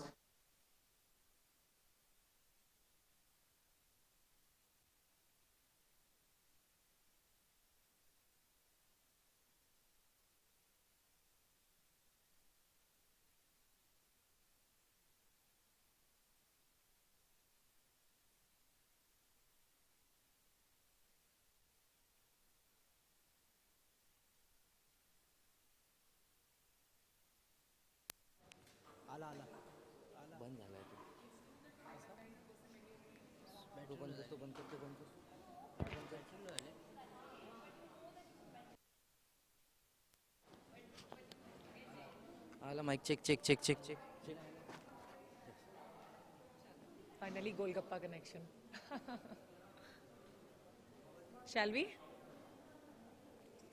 सामने से करना हो. I'm liking the dress you're wearing. Chale? So we have with us very beautiful gorgeous and talented Rakul Preet Singh. Rakul, welcome to AdGully SCREENXX Summit and Awards 2022. How do you feel about it, and what do you want to say or convey to AdGully for this one? Well, I always feel great when I come to any sort of awards, because any kind of recognition for talent or people from the media industry is appreciated. You know, it's fun to see the well-deserving win, and yeah, I'm looking forward to it and very excited to be here.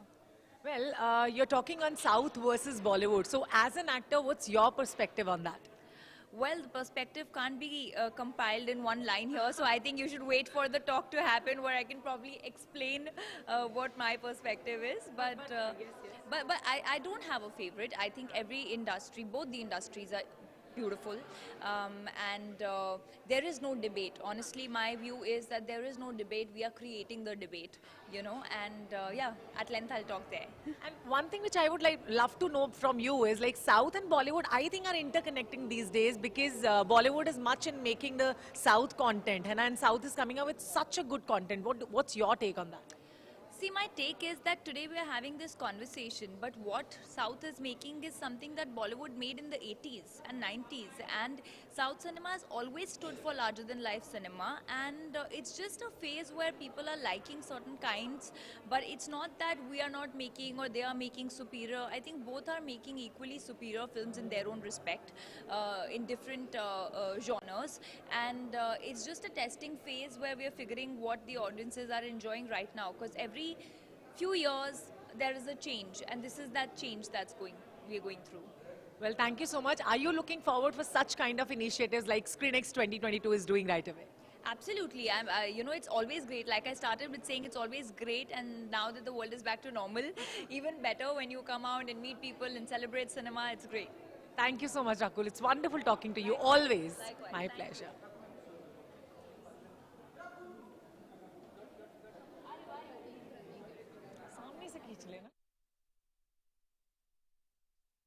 Let everyone here know what you guys are working on, what you've done in the past, and that'll explain the transition a little better, I guess. Hi everyone, my name is Apurva Arora, and you know, like he said, it's been a great time for actors, and there's no dearth of opportunities, luckily. But when I started back in 2011, it was going from audition to audition. Trying to crack a movie was a big deal, because I understand that there's a lot that goes into making a movie, especially monetarily. So people are very careful when they want to experiment. So I started with a very small film called Bubblegum, and that's how I ventured into acting. Post that, I did a couple of TVCs and a lot of feature films as well, some down south, some in the north, in Punjab. And suddenly there was a time when web shows were being offered. I was being called to audition for web shows, and I couldn't quite understand what this is all going to be about. And 4 years later, I'm here, and I've done about 6 or 7, if I'm not wrong. And people must have seen me in College Romance since you asked me to talk about the work that I've done. There's been some things on YouTube, some shows on OTT, and over to you, Tahir.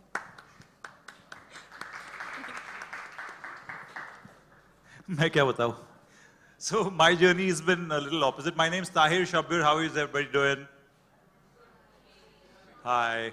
So mine is the reverse trajectory actually, because मेरी ना बड़ी छोटी उम्र में engagement हो गई थी. So the girl I was engaged to told me you can't act, right? And I was 19 when Sudhir Mishra there's 2 of us, there's Ashutosh and me. He picked us out of college. We were documentary filmmakers और हम लोग शादी में जो संगीत में जो video चलता है ना, so we used to direct that. And Sudhir picked us up, so we said, okay, I didn't even know who Sudhir was, but he said, okay, he had made Hazaro Khwahish Aisi, so we joined him. So I directed, so we became his second unit directors, his executive producers. So we directed second unit on Khoya Khoya Chand, Tera Kya Johnny, Once Upon a Time in Mumbai, Agnipath, Bhag Milkha Bhag, Fitur, Vagera Vagera. Then suddenly when I was single, I realized now I can act, man. So much later, when I was already a director and a producer, I said, Abhi karte hai, and I started my career actually I acted in a film called Qurban when I was I think 19 with Karan Johar, because I'm a big Karan Johar fan, and they said तेरे को America लेके जाएंगे.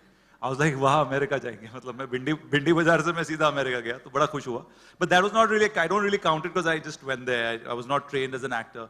Then I trained for a long time. I trained my acting guru Neeraj Kabi, 100 days with him. Yeah, I'm a big fan also. And so then I did my television show. It's called Nisha aur Uske Cousins. I had a great time doing that.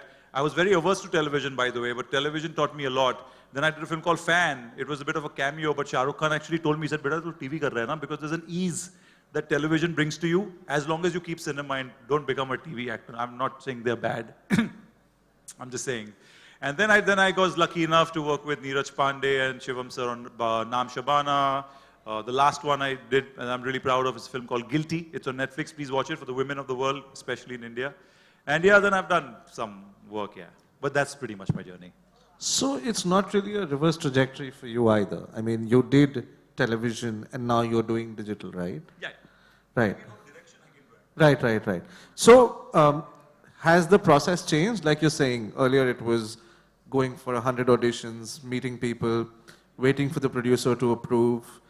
Maybe they will figure out they have budgets or they have no budgets.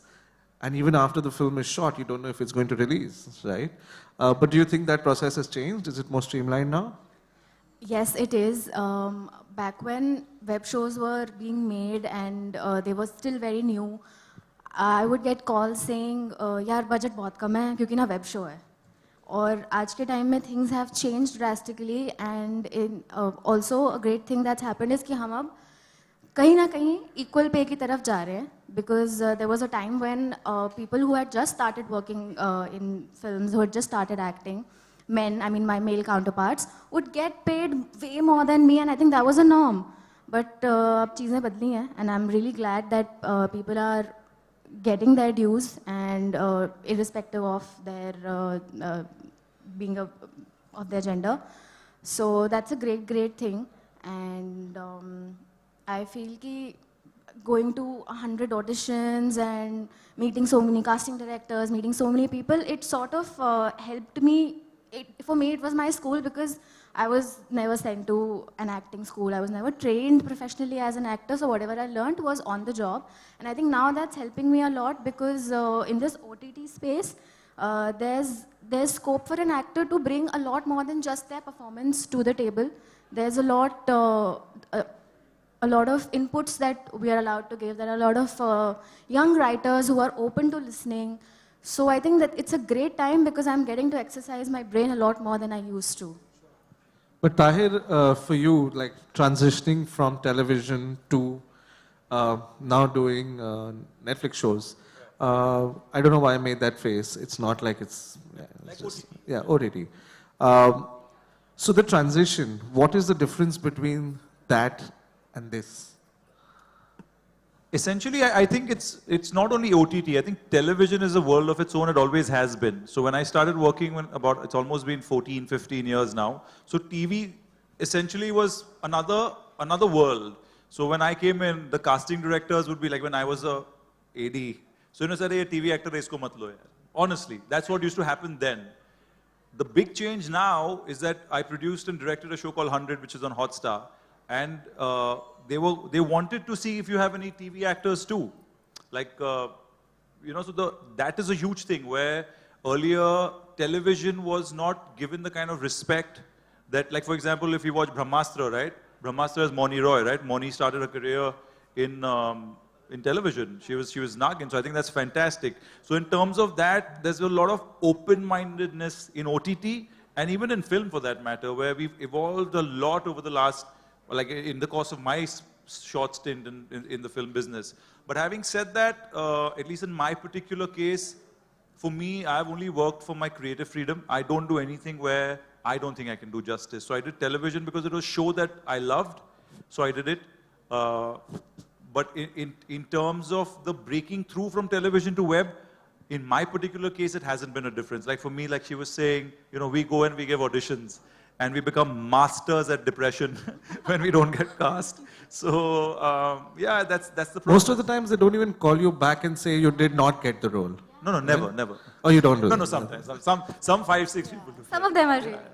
They're like, you're so sweet, it does not work out this time. Better luck next. I don't know what's better, not getting to know or getting to know. वो एकदम से heartbreak या धीरे-धीरे हाँ नहीं fade away हो गया. But tell me something. I mean, you've done plenty of roles. You've done plenty of roles, right? Different things. How do you go about choosing which one you should do? A couple of years back, I honestly didn't have the freedom or the luxury to choose.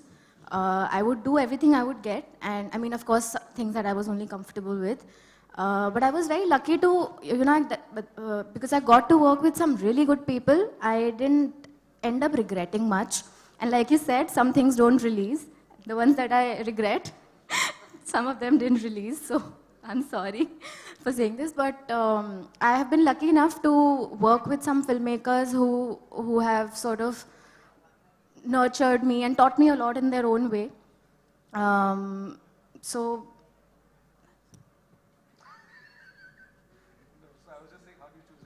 Yes. So now I feel like I am lucky enough to be able to pick up roles that I would want to do, that would challenge me.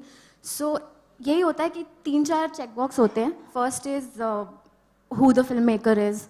अगर, you know, if there are so many people on my list that I want to work with, and I think that's the case with every actor, that, you know, इनके साथ एक दिन काम करना है. अगर वो उस list में है तो great. And if I talk to them and I feel that ये निकाल लेंगे performance.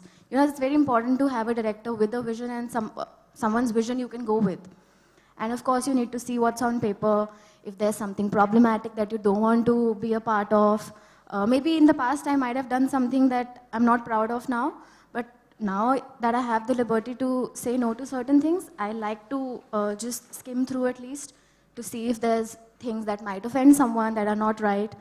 That's second. And sometimes it's also about the amount of research that's going to go into the role.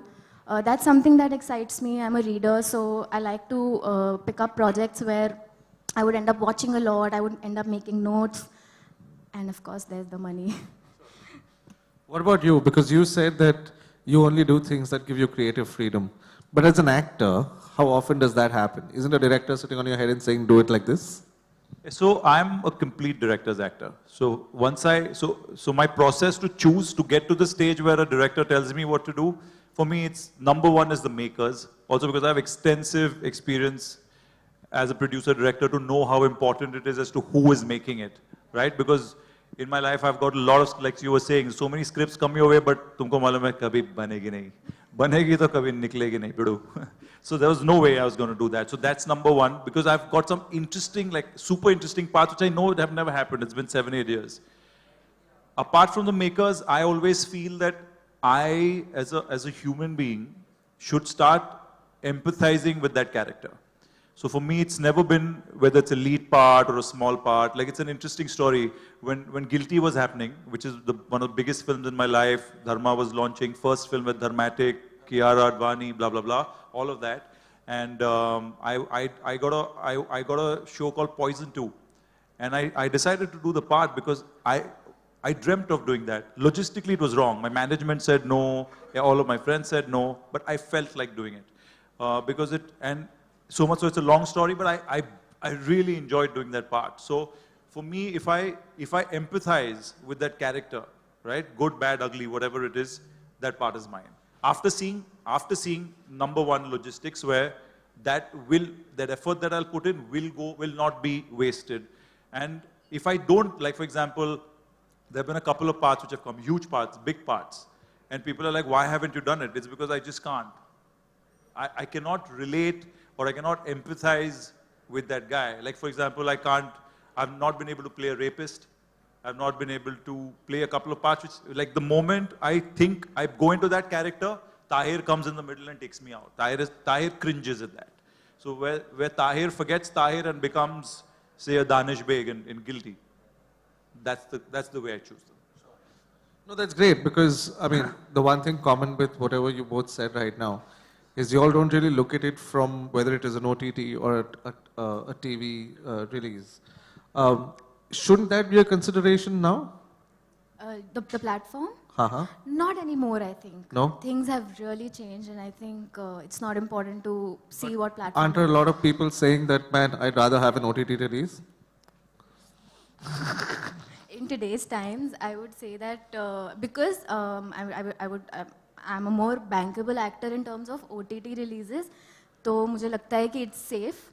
I would love a theatrical release, honestly, Right. to be able to see myself on the big screen again. It's been quite a while since I did that. So it would be great, but I feel that considering today's mahal, it's safer to get an OTT release. What do you think? I feel every actor's dream is to be on screen. Yeah, I don't know any actor who will say, "मेरे को ना मैं OTT करूँगा." But so I've also had the great privilege to work with Shah Rukh Khan, right? And twice a year, Ashutosh and I would go sit with him and say, give us some advice. So his third advice to me, because I was becoming an actor, is that, beta, most actors don't think that acting bahut ho gaya. But the number one thing that we fail to understand that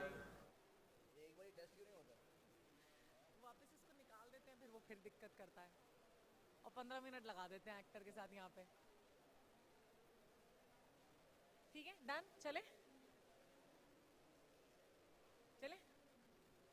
अभी वो test कर रहे हैं। नहीं मैंने बोला, मैं बोलूंगी तेज ना, अभी तो धीरे बोला। Should I start? थोड़ा तेज बोलिए। हाय, ठीक है, इतना ठीक है? हाँ, चलो। So we have with us actor and director Karanveer Bora. Karan, welcome to AdGully SCREENXX 2022. What do you want to convey to AdGully for this event? Director तो आपने ऐसे ही छेप दिया। नहीं, भंवर के लिए किया ना डायरेक्ट। भंवर के लिए वो क्या ना मुफलिसी में because nothing was happening. देखिए हम लोग content creators हैं, so we have an idea about direction, about angling, about camera work, everything. और it was lockdown time, तो उस वक्त हमने सोचा क्यों ना एक सीरीज बनाई जाए और 4 लोगों के बीच में बना दी। क्या बात है? just मेरे कैमरामैन थे राजू गावली, मैं, बस ये दो, मतलब और एक मेरी प्रोडक्शन टीम थी पायल करके, पायल सोडी, हम 3 ही थे बस, बाकी 2 और एक्टर्स, दैट्स इट, मेरी वाइफ और मंत्रा। मतलब खर्चा भी बचा लिया आपने? पूरा everything, but it was worth it, they liked it, वरना कोई लेता नहीं। Z5 पर आ रहा है, जरूर देखेगा। How did that thought of coming up with such kind of an idea came to your mind? Content creators, we want to create something. अभी फोन पे कर रहे हैं तो हम थोड़ा बड़े पर्दे पे करेंगे। You know, that's what. What do you think? Like, what kind of content is welcomed by the audience these days on OTT platforms? Nobody knows. यहाँ कोई किसी के पास सीक्रेट नहीं है, कोई फॉर्मूला नहीं है। क्योंकि पहले क्या फिल्मों में क्या था, एक फार्मूला था, सलमान खान आते थे एक फार्मूला, अक्षय कुमार आते थे फार्मूला, शाहरुख खान आते हैं formula, it works. Okay, web पे पता नहीं क्या, टीवी पर भी फार्मूला है कि वही सास, वही बहू, वही विलन, फीमेल ओरिएंटेड ज़्यादा है। So it is all web में nobody, it's just content driven. लेकिन कभी कभी कंटेंट ड्रिवन भी चलता है कभी नहीं चलता है. So it's just hit and miss. Web has already changed the definition of working on different platforms, I would say. Web एक चीज़ हमें ज़रूर दी है कि हमें थोड़ा समझदार कर दिया कि हमें पता है कि अच्छा क्या है ख़राब क्या है. थोड़ा. हाँ. थोड़ा समझदार किया. थोड़ा ही, हाँ, उससे ज़्यादा नहीं. वरना हम लिटरली थोड़ा ही. वरना हम नॉनसेंस भी देखते हैं अगर बिकॉज क्या वेब में ना इतनी चॉइसेस नहीं मिलती है. ओके आप वो महीने में एक नई सीरीज़ आती है, फिर क्या करें, फिर वही पुरानी देखनी पड़ती है. तो कोई बकवास भी होती है, लेकिन देखते हैं हम लोग, तो एकदम मज़ा नहीं आया बकवास. आप एक एपिसोड देखते हो फिर चेंज, दूसरा देखते हो मज़ा नहीं आया. So again it's not easy. Again, web is hit and miss. So well, do you look forward to such kind of events, SCREENXX 2022, to come forward, and what AdGully has done? Like, how much did you like it? Were you excited before you were coming here? Yeah, absolutely. मैंने एक ही मर्तबा में हाँ कह दिया था, क्योंकि मैं जब आता हूँ ना, मैं एक ऑडियंस की तरह आता हूँ. I don't come as an actor, I don't come as a content creator. I come as an audience because मुझे जो अच्छा लगता है मैं वो देखता हूँ और मैं फिर शेयर करना चाहता हूँ. मुझे मैं लोगों के साथ बात करता हूँ कि अभी बॉलीवुड का बहुत एक ट्रांजिशन फेज चल रहा है. उनको समझ में नहीं आ रहा है कि क्या चल रहा है क्या नहीं चल रहा है. In a very very critical situation. I think OTT ने पजल भी कर दिया बॉलीवुड को, नहीं? OTT ने नहीं किया है, एक्चुअली ये साउथ फिल्मों ने किया है. ओके, साउथ ने पजल किया होता तो कॉपी क्यों कर रहे होते बॉलीवुड में कंटेंट को? नहीं, वो क्या करते हैं, वी रीमेक. अब रीमेक तो सभी करते हैं, मतलब बॉलीवुड भी वहाँ पे जाकर साउथ में रीमेक होता है. लेकिन क्या है ना, साउथ में स्पेशली मलयालम और कन्नड़ वो कंटेंट को या स्टोरी को बहुत तवज्जो देते हैं. वहाँ पे राइटर को ज़्यादा इम्पोर्टेंस दी जाती है और फिर राइटर का जो विजन होता है वो डायरेक्टर एग्जीक्यूट करता है. यहाँ पर क्या है, जो एक्टर का विजन होगा वो सब लोग एग्जीक्यूट करेंगे. But if we talk especially about OTT, how do you see the future of content creators coming more and more on OTT, like the one are you yourself? I think हम जैसे लोगों के लिए ना एक content creators specially, मैं उस strata का भी हूँ बिसाइड्स बीइंग एन एक्टर. लेकिन आई थिंक हमारे लिए एक स्पेस, एक कंटेंट क्रिएटर्स के लिए वेब पर एक स्पेस ज़रूर बनेगी वेयर यू क्रिएट सीरीज़. जैसे मैंने भंवर के लिए किया था, 8-10 मिनट का एपिसोड था, 8 एपिसोड्स और 10 एपिसोड्स मैंने बनाए. It's like doing one mini series. जैसे कि आप 1.5 मिनट के आप बनाते हो फ़ोन पर, आप देखते हो बहुत सारे, तो वेब पर नहीं तो डिजिटल पर भी, मतलब फ़ोन्स पर भी आ जाएगा. इवेंचुअली तो फ़ोन पर ही देखते हैं ना, वेब एक अलग नाम हम देते हैं लेकिन इवेंचुअली फ़ोन पर ही देखते हैं ना. तो फ़ोन पर भी ऐसे कोई ऐप्स आ जाएंगे जहाँ पे कंटेंट क्रिएटर्स को सीरीज़ बनाने का मौका मिलेगा. Really it's the future is good. और फिर है ना, मुझे ऐसा लगता है 1-2 साल का ही की वेट है, इससे ही पैसे कमाएंगे और इतने कमाएंगे कुछ और करने की ज़रूरत ही नहीं होगी. ये तो बात आपने अच्छी कही, पैसा कमाने का तो एक अच्छा जरिया है. वेल, ये ज़्यादा रियलिज्म ना हो जाए इसलिए, सो साइनिंग ऑफ फॉर अभी के लिए. Thank you so much Karan for talking to us. The actor's back. Thank you. Wonderful talking to you, Karan. Opportunities. There are more and more actors coming in, which of course there's always going to be competition. But I'm glad that people like me coming from normal backgrounds are at least getting to explore. They're at least getting a chance to experience what it's like to be in front of the camera, and then they can probably decide whether they like it or not. So I think it's great, क्योंकि पहले कुछ 10-12 साल पहले हम जब अच्छे actors की बात करते थे तो we had a couple of names off the top of our head, and that's about it. इतने सारे लोग थे. कल I had the pleasure of meeting Mr. Jaideep Ahlawat, and he was telling me about one of his films where he's played a bit part, and we didn't remember it. तब मुझे realize हुआ कि what a star, ये star है मेरे लिए. So I feel कि सबको एक everyone's getting that respect. If they act well, if they perform well, if the audience loves them, they get the kind of respect, they get the kind of money, they get the kind of roles that they deserve. So I think it's great for all of us. Definitely a game changer actually, because I wouldn't dream to be in a Dharma film, right? It's every kid's dream, right? To be in a Dharma movie. Right, so Dharmatics was opening up, and to be a part of Dharma's first ever. And I was the first AD and second unit director on Agnipath. So मैं वहाँ धर्मा के office में जाके सपने देखता था, अरे यार क्या बात है यार.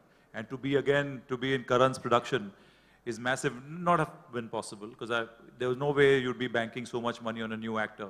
But I think for an actor, it is boom time. Not for an actor, I would say for every artist today, for whether you're a writer, actor, director. Writers, there was a writer, I mean, I would also say because the films cannot be made without actors, I always give a lot of credit to them. Without writers, we are nothing. It's the best time. Writers who are not getting paid like peanuts are now getting brick and mortar. You know what I'm saying? Bangle bana rahe. So I think it's a great time for all of us. But to understand that, I also feel because the risk has come down a lot. What used to happen is that with cinema, there's a big risk. Picture achhi lagegi, nahi lagegi. I often say when we are producing now, we are like vendors. So we are given a commission project, आप बनाओ और वापस दो. वो producer का ज़माना गया नहीं कि 4 खेत बेच के मैं आया हूँ हरियाणा से और चलो सर picture बनाओ लगी तो अच्छी नहीं तो फिर चले वापस खेत बेचने. That time is gone. So I think the risk factor has gone down. So as an artist, as an actor, and I think every artist, if you guys are here, you know, it's the same. It's a boom time. Okay, awesome. I think I just have one last question. Since you guys have both transitioned from television and now doing OTT, obviously OTT cannot match the audience that television had in terms of sheer numbers, right? But has that changed the fandom? Like, don't you miss that mass hysteria that television had? Honestly, I have never really done a television show. So I started with films. And I can still answer this question because I worked in the South and there cinema is God. And actors are treated that way and, you know, going to promotions and people crying just because they got to see us was a thing there. So from there to here, where people not only want to take pictures with you, they also want to talk about the work that you have done. They also want to give you feedback. They also want to tell you how something you said on screen impacted them in their lives. So I think the fact that we as actors seem more approachable to people, people get that confidence to talk to us and discuss things with us. So I enjoy this more. Of course, that kind of love is just something else, but it's also overwhelming. But this makes me happier, honestly. Young people coming up to me and telling them that they saw a show that I did for Discovery. That's the only television I've done so far. And you know, this is what I learned from that show. So I think that makes me happier any day. I don't think there's any comparison. Television is huge. And it's not only like I did my first show 6 or 7 years ago. Every fan club from then is activated and they're following and there's boxes of stuff still coming 6 years. I cannot comprehend it.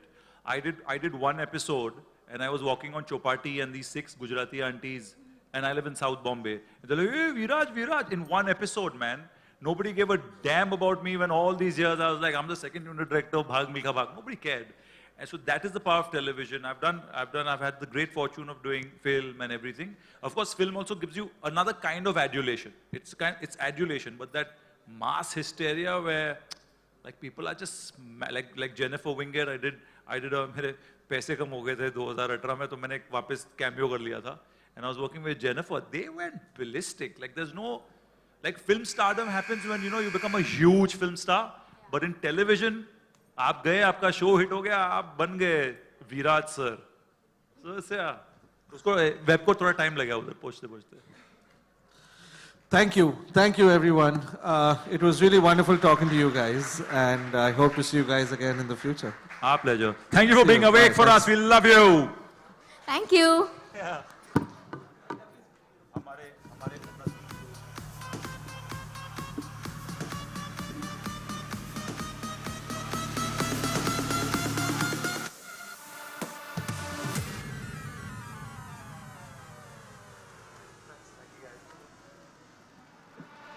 Thank you so much. Yeah, 35 seconds more, but that's all right.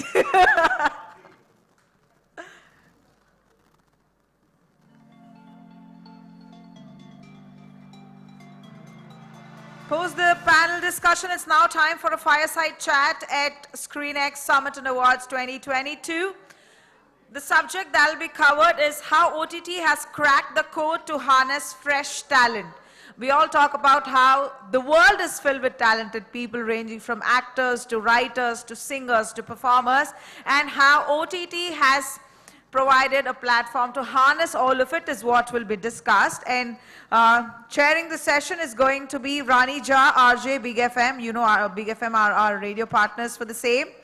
And the panelists, we have with us Pratik Gandhi. I mean, I don't have to let you all know a little too much about him because he's very, very popular and known to all of us. Welcome you on stage. And we also have Mrunalini Khanna, Vice President Originals, Lionsgate, who will join us on stage. Can we have them, please?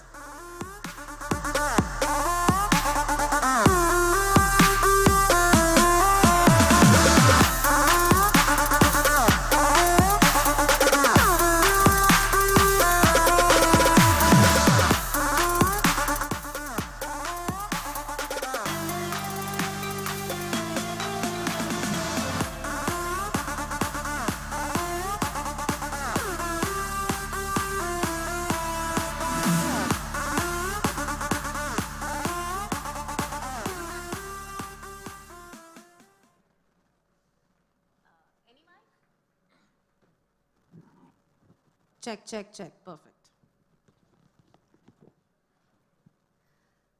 All right. So, पिछले 100 सालों में अगर मुझसे कोई पूछे कि एक तरक्की बताओ, एक चीज़ बताओ जिसने सब कुछ बदल दिया, धुन बदल दी लाइफ की, I think वो है internet. Look at the way we are living right now, the way we operate. और इस इंटरनेट ने, of course, entertainment भी बदला है, OTT, right? आज आपको एंटरटेनमेंट के लिए टिकट खरीद के कहीं जाने की ज़रूरत नहीं है. एंटरटेनमेंट खुद चलकर आपके हाथ में आएगा. सो ये जो एक नया बदलाव आया है, पहले मैं चाहूँगी कि बहुत ऐसे आप लोग हाथ पर हाथ धर के बैठे हुए हैं, प्लीज़ थोड़ी सी ताली बजा दीजिए स्टेज इस रेवोल्यूशन के लिए. यस, फील बनेगा थोड़ा. Thank you so much. Alright, now coming back to the content. OTT की एक खास बात है कि इन्होंने कहीं ना कहीं ये मान लिया है कि content is the king, right? और बहुत सारे स्टीरियोटाइप्स तोड़े गए हैं. बहुत सारी ऐसी स्टोरीज जो पहले फिल्म मेकर्स बनाना चाहते थे, दिखाना चाहते थे, बट उन्हें ये लगता था कि सेंसर बोर्ड कैची चला देगी या पता नहीं ऑडियंस एक्सेप्ट करेगी या नहीं करेगी. वो एक स्पेस OTT ने तैयार किया है, राइट? न्यूनेस लेकर आया. Lots of newness is here because of OTT. और नई कहानियों के लिए तो नया चेहरा चाहिए, राइट? सो इसीलिए I think a great opportunity मैं कहूँगी, a great platform for new talents जैसे कि हमारे साथ बैठे हैं. आप पहले इंसान हैं प्रतीक जिसको स्कैम करने के लिए लोग बधाइयाँ दे रहे हैं. So I start with you only Prateek. कैसा था वो? लाइक आई एम श्योर उससे पहले आपने बहुत काम किया जो नहीं पता, बट लोगों को आपका स्कैम पता है. So how was it? कि अरे हम तो आराम से चुपचाप जाके 5 से जो भी आपकी शिफ्ट का काम कर रहे थे, स्टार बन गए रातों रात. How was it? Good evening everyone. Scam actually changed my life और मैं ये कहता रहता हूँ कि I have 2 phases in life, pre-scam and post-scam. तो ये post-scam जो एक फेज़ है, जो मुझे लगता है हर एक एक्टर का सपना होता है कि ऐसा कभी कुछ जीने मिले, ऐसा कुछ काम करने मिले, and that scam gave me that opportunity in life. ये it's a feeling of fulfillment and satisfaction because इतने साल जो कर रहे थे, अब एक्टर की लाइफ या किसी भी क्रिएटिव पर्सन की लाइफ ऐसी होती है कि unless you get to that point of success where it is called a success, you constantly with those questions that whatever I'm doing, is it right? Is it in the right direction? Am I lacking something? Should I improve something? Which you don't know. So unless मतलब इतनी बड़ी audience जब मिल जाती है किसी चीज़ के लिए और इतना प्यार मिल जाता है, तो कहीं ना कहीं ऐसा लगता है कि जो सालों से कर रहे थे शायद कुछ तो सही था कि यहाँ तक पहुँचे हैं. So it's a feeling of satisfaction. Lovely, congratulations for that. OTT की भी अगर बात करें, मृणालिनी, ये मैं आपसे पूछना चाहूँगी कि वहाँ भी एक ट्रेंड देखा गया, जो चल रहा है वही चलता रहे. You know, dark thriller suspense चल रहा है, अरे यही देखते हैं लोग, यही बना दो, यू नो, वो चल रहा है. But Lionsgate, as far as the content is concerned, has always, you know, trying to do something different, something original. So ये हिम्मत कैसे? Well, I think we're a maverick brand, and I think there's a advantage to being a maverick brand that you can do things which are outside the parameters that's already drawn. And I think the courage comes from the fact that we're at a time which is the best for content, right? Right. There's a lot of support from the creative.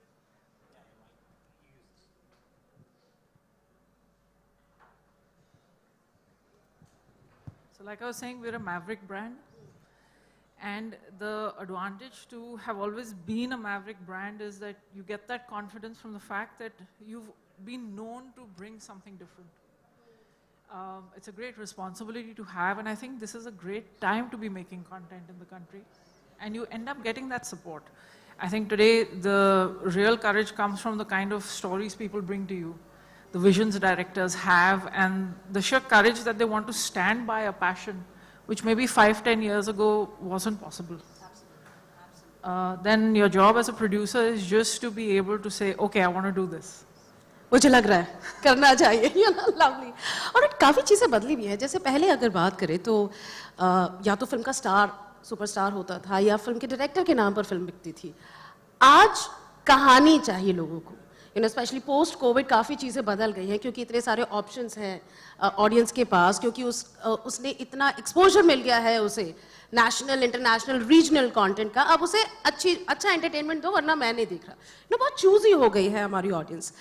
और I don't know, is it loud to say that अब वो star value कम हो गया और इसे कम करने में काफ़ी बड़ी जो कंट्रीब्यूशन है, काफ़ी बड़ा कंट्रीब्यूशन ओटीटी का है. What do you think? Well, we're sitting next to a star.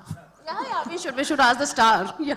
I think the stars will always be, but I think the great part of OTT is it has allowed that adage to be expanded across discovering newer faces. It's allowed for diversity. It's allowed for people to come back from having done a particular kind of work and being rediscovered. And I think it's incredible that this change in technology will allow us to add new faces for generations to come.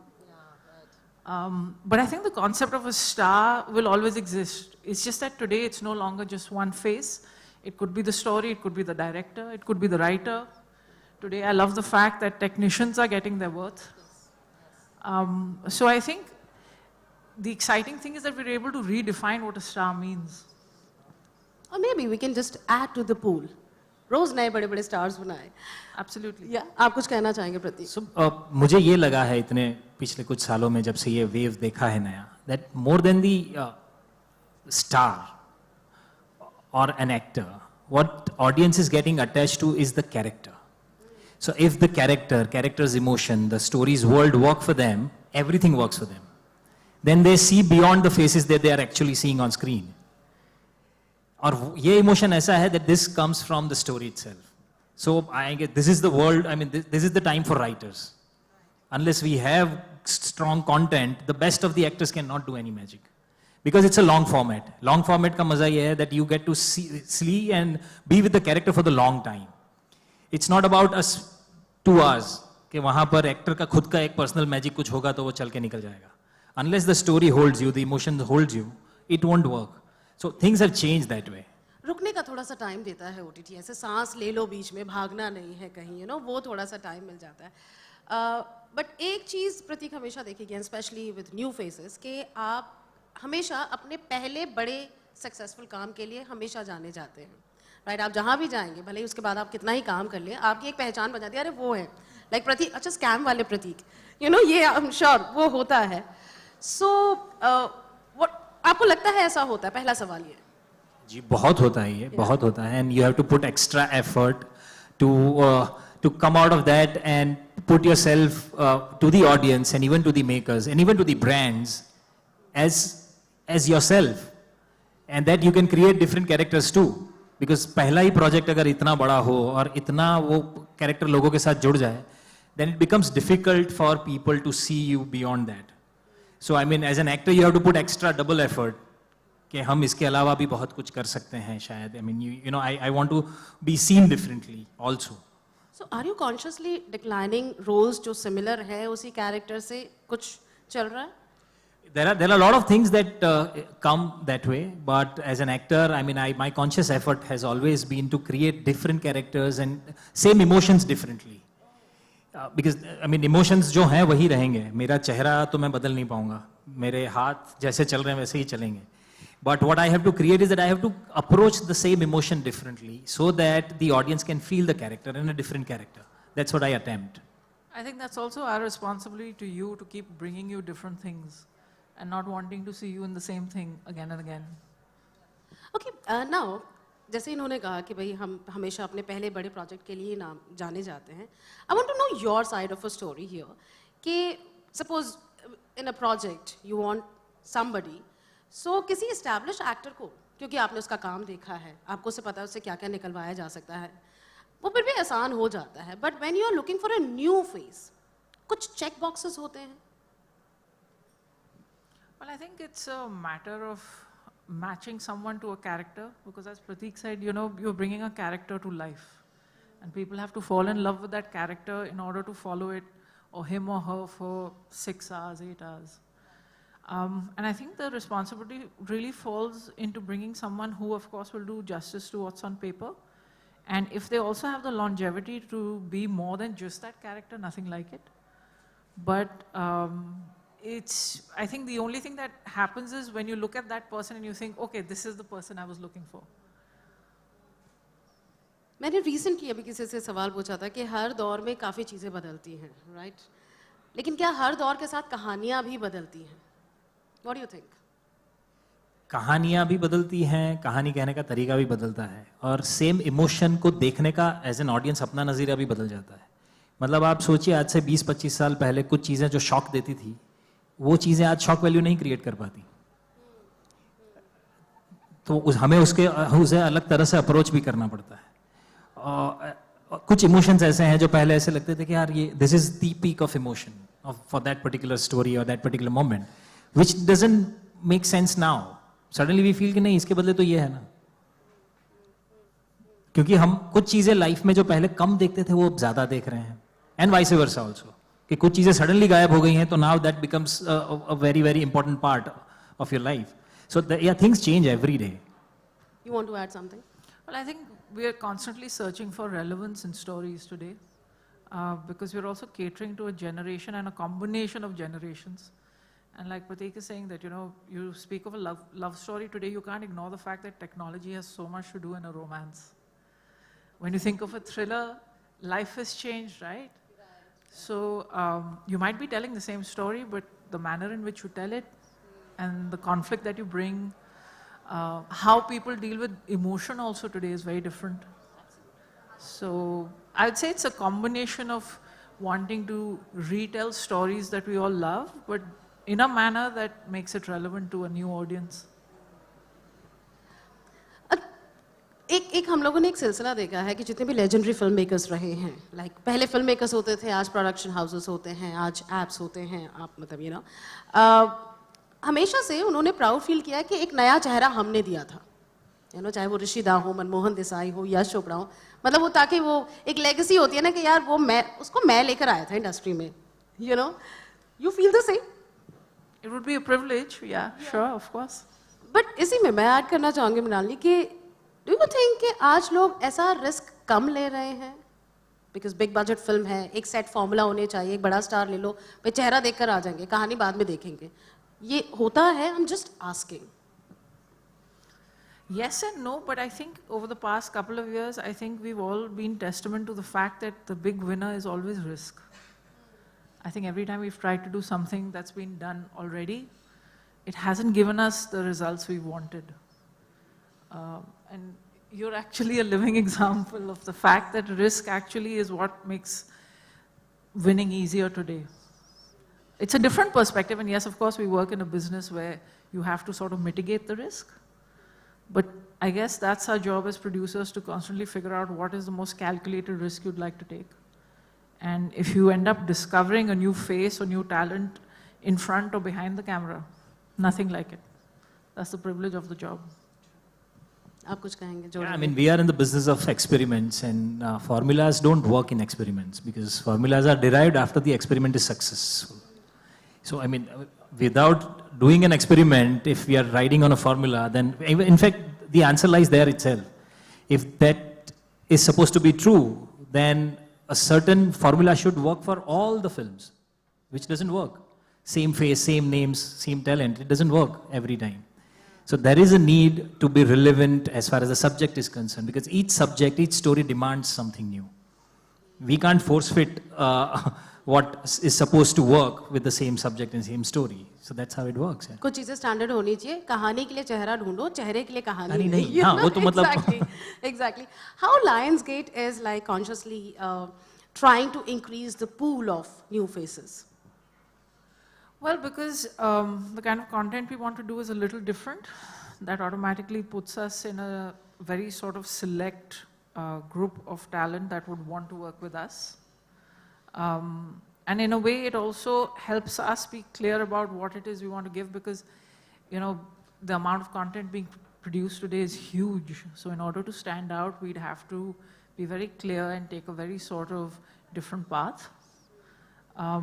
So that automatically means that you have to be very clear in terms of what is the kind of talent you want to back, the stories you want to tell, what the brand should stand for. And I think everything we've produced till now has sort of taken that in mind. Fresher talent, fresher stories,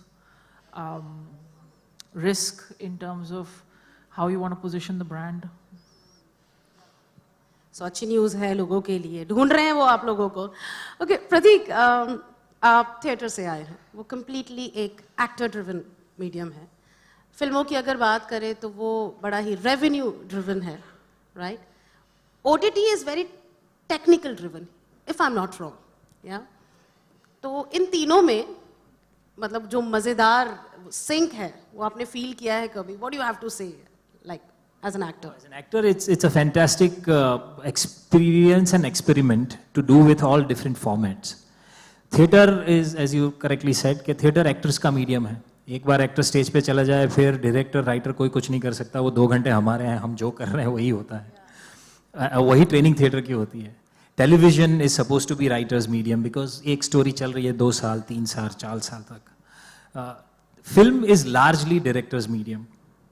Because एक director का जो vision होता है वही सारे department, I mean everybody is working to make that vision true and live and real.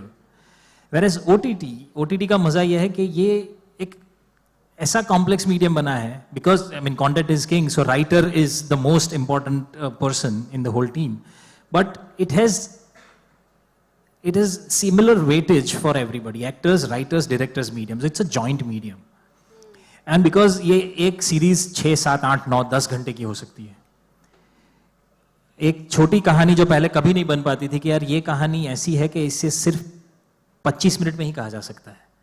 तो ना ये फिल्म है, ना ये सीरियल है, ना ये सीरीज है. कोई इसे लेता नहीं था, कोई इसे बनाता नहीं था.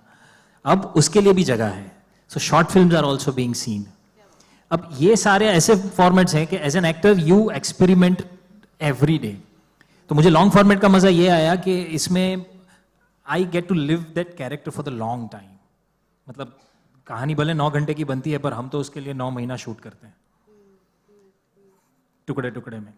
तो that is almost similar to theatre कि एक प्ले के हम 500 शो करते हैं 4 साल में. तो मैं उस कैरेक्टर को 5 साल तक जीता हूँ.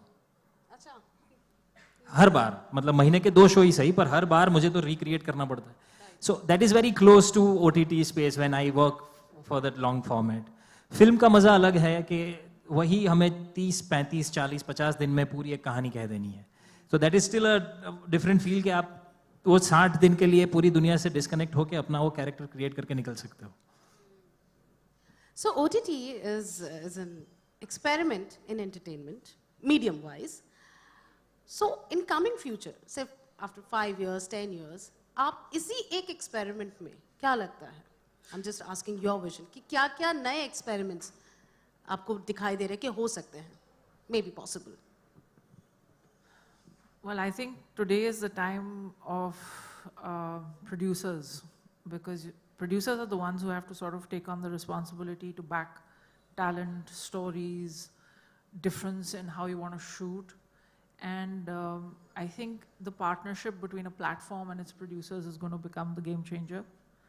Because today, the kind of volume you want to match, because the audience is consuming content so fast, and now it's coming from all over the world. The important thing is going to be to trust creative vision, which is really what we need to do We need to trust in the partnerships we make in terms of what are the stories people want to hear and tell. And I think that relationship is going to be the game changer in terms of how we move forward and try and take content from India across the world. आपको क्या लगता है 5 साल बाद क्या होगा? 5 साल में बहुत कुछ हो सकता है, technologically also and in creative thoughts also. Because of lately, whatever that we have seen, you know, that regional stories are attracting lot of audience. Yeah. Because each story had a very particular appeal. कई बार पहले जो होता था कि यार ये story एक reason से मिली है, बहुत अच्छी है, पर मुझे इसे पैन इंडिया बनाना है तो मुझे इसे फोर्स फिट करना पड़ेगा हिंदी के फॉर्मेट में. And lot of the time we have lost essence of those stories. Because उसकी कहानी बंगाली है तो वो बंगाली में ही मजा है, उसे सुनने में, उसे देखने में, वो रीजन देखने में. Because the moment you see it you actually feel the essence of the region. So I guess that is changing lot of things now. और अब ऑडियंस भी ऐसे ट्रेंड हो चुकी है कि हम सबटाइटल के साथ कोई भी भाषा का कोई भी प्रोग्राम देख सकते हैं. That's a big game changer, I think. Yeah, I think that's actually beautiful because it's no longer Hindi content, it's Indian content. It's an Indian film. It's no more a Hindi or a Bengali or a Telugu film. It's a Indian film. हम कहानी देख रहे हैं. Yeah, as rightly said, मतलब कितनी सारी चीजें हम देख रहे हैं जहाँ पर वो कहानी में भी मतलब साउथ की कोई फिल्म मैं देख रही हूँ उसमें मुझे एक बंगाली कैरेक्टर बंगाली में बात करता हुआ दिख रहा है और वो जर्क नहीं है. वो मुझे लग नहीं रहा कि कुछ अलग हो रहा है. हम कहानी में इतने फ्लो में हैं. It's beautiful. सो या बहुत सारी चीजें आगे होने वाली हैं. आप लोग आगे क्या कर रहे हैं? Your plans? So I think in continuation to what we've been talking about, a risk, the aim is to do Lionsgate is also entering into films as a studio. Congratulations. Thank you. And with that, we are starting to create stories which we feel are an extension of the brand. The brand is a premium urban brand, so hence we'll be, you know, looking at working within that as a storytelling that we want to take forward. And we hope to introduce new talent and new ideas. And like I said, it's really exciting to be here at this point in time. It's a great time to be Lionsgate in India because I think the audience is also ready for us now. So Lionsgate is opening the gates, guys. वैसे कलाकार को क्या चाहिए? एक मौका चाहिए बस. सही जगह पहुंच जाए वो सही टाइम पर. आपके हिसाब से प्रतीक वो सही मौका क्या था? How it happened? Tell me the story. Oh, so in my case, मेरे लाइफ का सबसे बड़ा मौका जिसने मुझे ऐसे नेशनल इंटरनेशनल प्लेटफॉर्म पे रख दिया, that is scam. And before that मैं 2004 में मुंबई आया था मेरे होम टाउन सूरत से. एक इंजीनियरिंग की डिग्री थी हाथ में और थिएटर का एक्सपीरियंस था कुछ मेरे शहर का, और दोनों में काम करने की शुरुआत की मैंने 2004 से. So I did theatre for the longest time and I still do it. So 16 साल थिएटर किया और उसके बीच कुछ गुजराती फिल्में हुई, 2-3 गुजराती फिल्में की. मेरी एक Gujarati film wrong side Raju को 2016 में नेशनल अवार्ड मिला.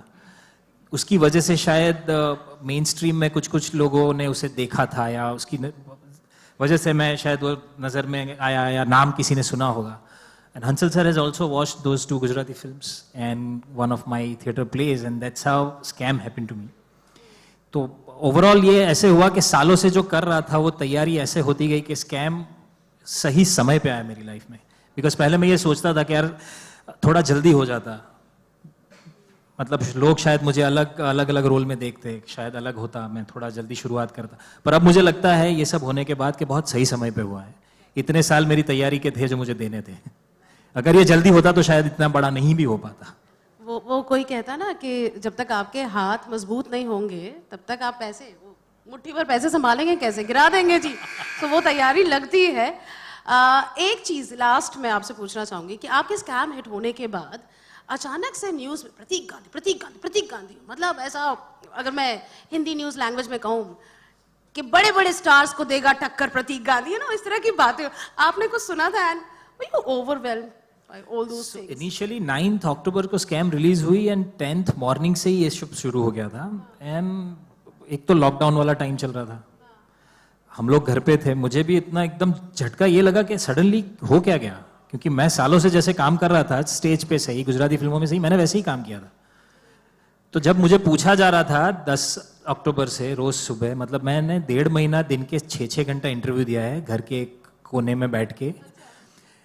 एक ही सवाल सबने पूछा है कि how did you do this, and I didn't have any answer, I still don't have answer to this, कि आपने कैसे कर दिया। मतलब मैं सालों से जो कर रहा था वही किया है। शायद मैं पहली बार अच्छे से कैप्चर हुआ हूँ, शायद पहली बार बाकी सब कुछ चीजें ऐसी अच्छे से हुई हैं कि लोगों तक पहुंचा, और पहली बार इतनी बड़ी ऑडियंस मिली है। तब मुझे ये भी लगता था कि शायद मेरी पहले की फिल्में भी है कि लोग देखेंगे तो पसंद आएगा, आई डोंट नो। तो पर हाँ, ये बहुत हुआ कि आपने ये कर दिया, मतलब अब तो ये सब बहुत कुछ चेंज हो जाएगा। And rightly so, lot of things changed also, because पहले जिन आंखों में मुझे क्वेश्चन मार्क दिखता था कि ये कर पाएगा कि नहीं, अब उन आंखों में कॉन्फिडेंस दिखता था। तो एक्टर के लिए जर्नी अब यहां से शुरू होती है, because when I am out of that pressure to prove myself, I can give more. जब आपको पता है कि आपको अभी जज करके डिसाइड कर देंगे आपका फ्यूचर क्या होने वाला है, उससे बेटर ये है कि आप कर सकते हो, हमें भरोसा है, now you play it. So then I can open up more, I can play between the lines, I can dig out more within self also. So that is the comfort zone that I've got now. Then I think we should end this conversation. आप लोगों की advice, जो नया talent मौका ढूंढ रहा है, जो उसे OTT पर मिल सकता है, उनके लिए आपकी एडवाइस क्या होगी जाते जाते, both of you? एडवाइस से ज़्यादा मुझे तो लगता है कि सेल्फ एक्सपीरियंस जो किया है उससे मैं एक ही चीज़ कहना चाहता हूँ, that just keep at it, keep doing it. खास करके एक्टिंग एक ऐसा क्राफ्ट है जिसे रोज प्रैक्टिस की ज़रूरत पड़ती है। तो ऐसा कोई भी मौका मिल रहा है जहाँ प्रैक्टिस करने मिल रही है, just do it and constantly be positive, because इसमें नेगेटिव सीप इन होना बहुत आसान है। So keep away from negativity and just be positive and keep at it. I guess when time will right you will get it. Lionsgate देख रहा है बाकी।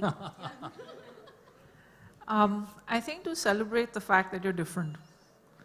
I think today is the first time that we truly celebrate the diversity that we have in the country in terms of voices, faces, like he said, languages. And I think it's important to protect that, cherish that, and stick to it as opposed to needing to conform in whatever way. So last में यही कहूँगी कि I think we are going the right way. तरक्की की तरफ जा रहे हैं, बढ़ना है और सबको साथ लेकर बढ़ना है, including the new faces. Thank you so very much. Thank you so much. Thank you. Thank you.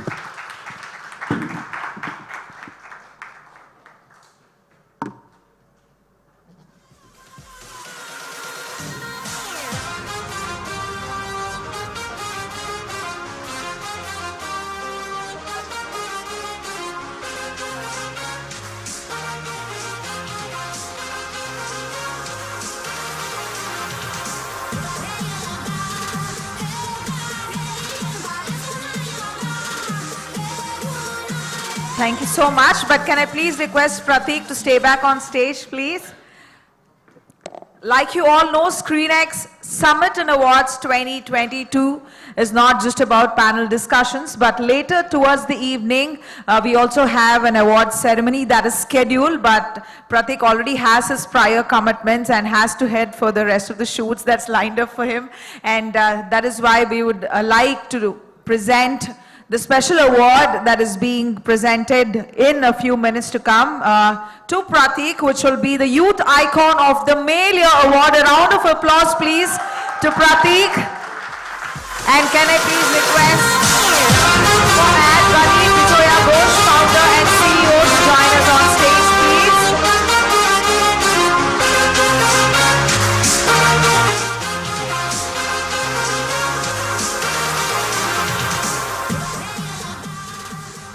As Vijaya Ghosh, founder and CEO at Gully, joins us on stage, can I also request Mrunalini Khanna, VP Originals Lionsgate, who was here with us on stage a few minutes ago, to join us as well, please.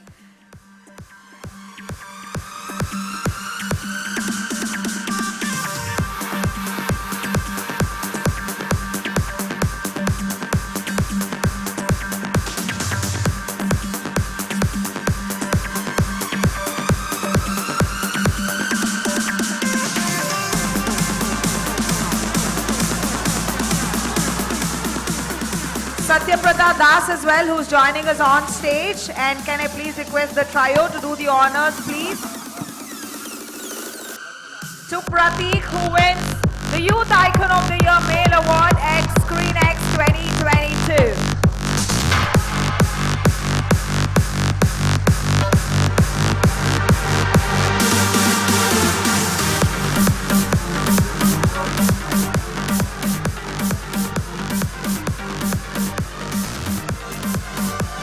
Congratulations, Pratik.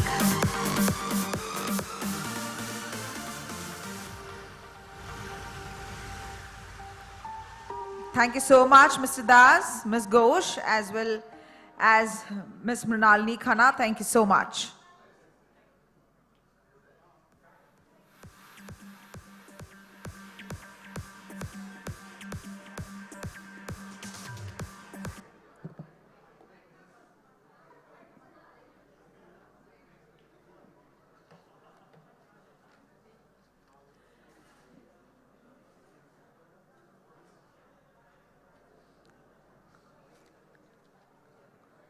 We now have a quick session that is going to take us through the OTT Play product demo. This was scheduled immediately after lunch, but because we were running way behind schedule, we had to reschedule it. But she's been absolutely cooperative with us and told us it's all right. I can wait for a bit. And thank you so much for your patience, ma'am. Really appreciate it. We have Tanya Sharma, product lead OTT Play, who will take us through this quick demo, which is going to be for about 10 minutes. Over to you, ma'am. Hey guys. Okay, so I'm Tanya. I'm product lead OTT Play. You may have heard about the application. I think in all the sessions today that we had, I think one thing kept repeating, and that was there's so much content, and so much content is very good, you know. So there's comedy, there's action, there's edgy, there's kids, there's sports, there's so much content, and all these OTTs are most welcome. But who is thinking about having that one application that is going to manage all this content? I mean, management is a headache today, right? I mean, I as a user, I watch a lot of content on various applications. I think I have 6 subscriptions today. And every day I think, what do I watch? Where do I go? What was I watching? You know, I open Netflix and there's a continue watching. Then I think that, you know, what was I watching on Z? And I open Z and there is another continue watching. You know, Netflix tells me watch this, Z tells me watch that, and there's so many applications telling me what to watch. But there is no integrated search recommendations experience. With that thought, please, I ask the team to play the first AV video for OTT Play.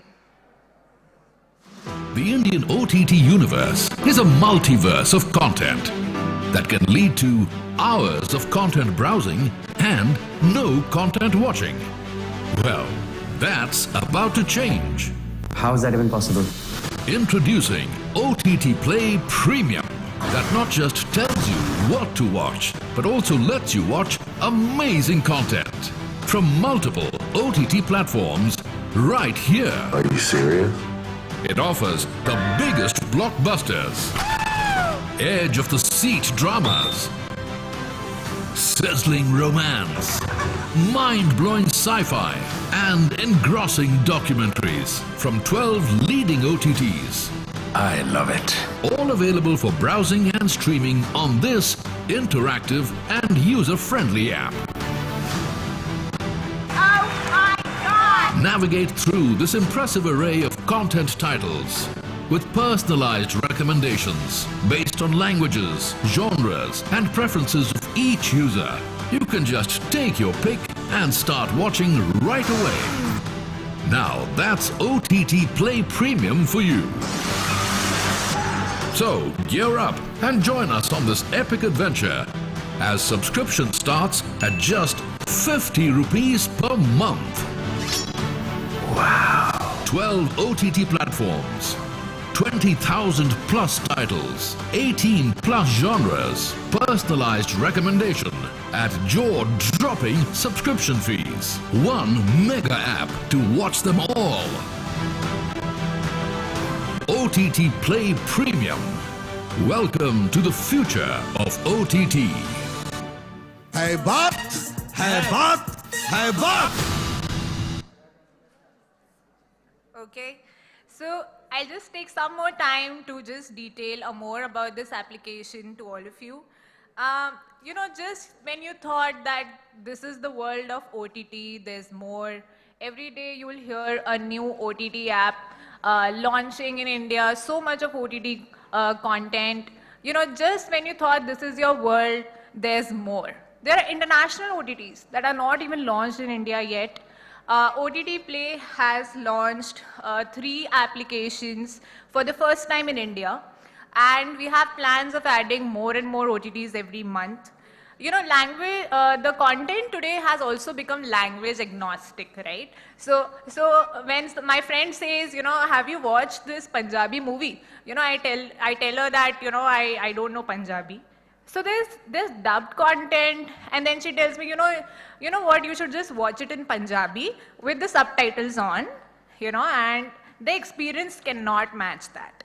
So, I mean, there's so much in this OTT verse. You can switch your audio, you know, you can change the language that you want, you can watch with subtitles on. Sitting at home on your TV, you can switch to 4K Ultra HD quality, all of that in OTT Play. So with that, I play the next video on OTT Play. It will just take you through OTT Play in more detail. It will talk about the OTTs that we have. We are there on Android, iOS. We have a website.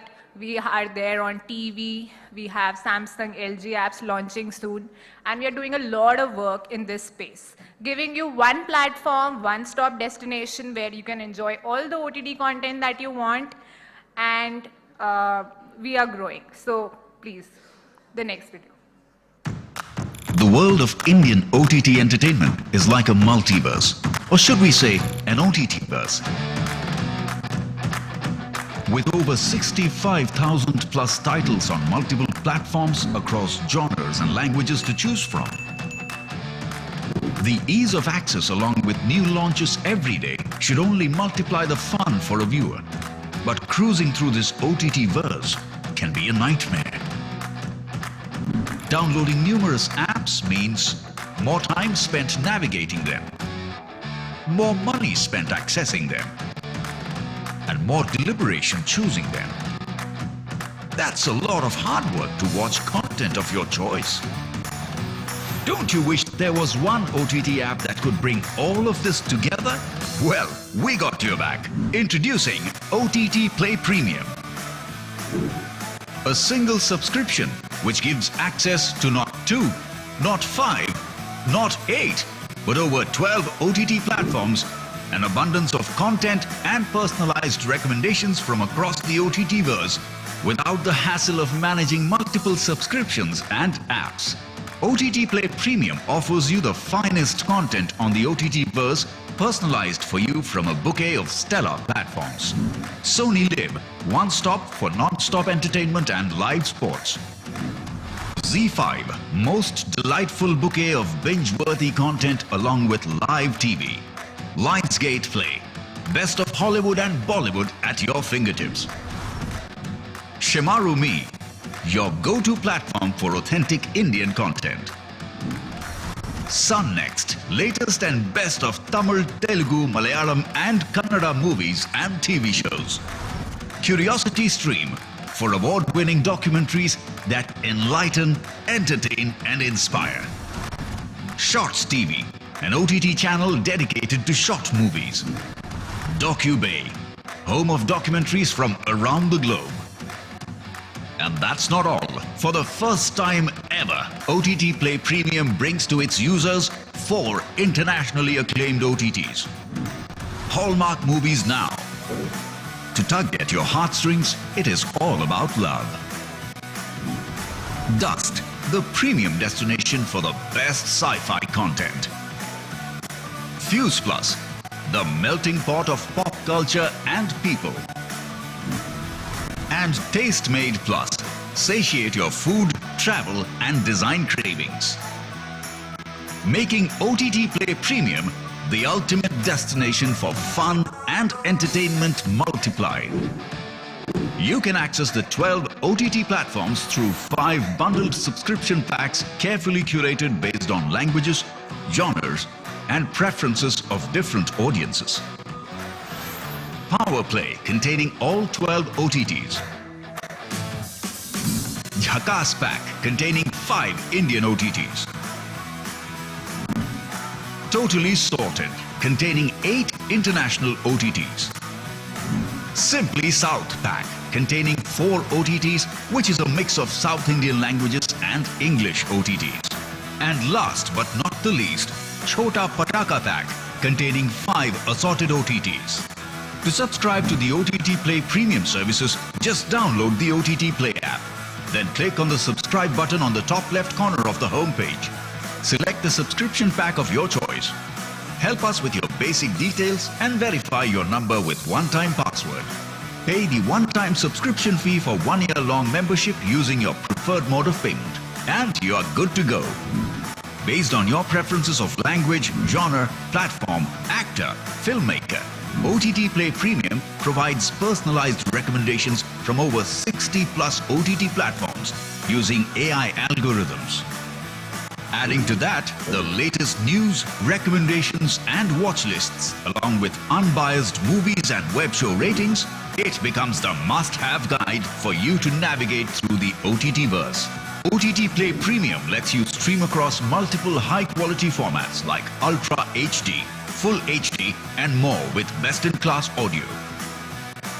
You can watch exciting content without managing multiple apps, multiple subscriptions and multiple passwords. 12 OTT platforms, over 20,000 titles, 18 plus genres, at a jaw-dropping price. 1 mega app to watch them all. OTT Play. Thank you everyone. I request all of you to install this app, subscribe to one of our packs, let us know your feedback. Thank you.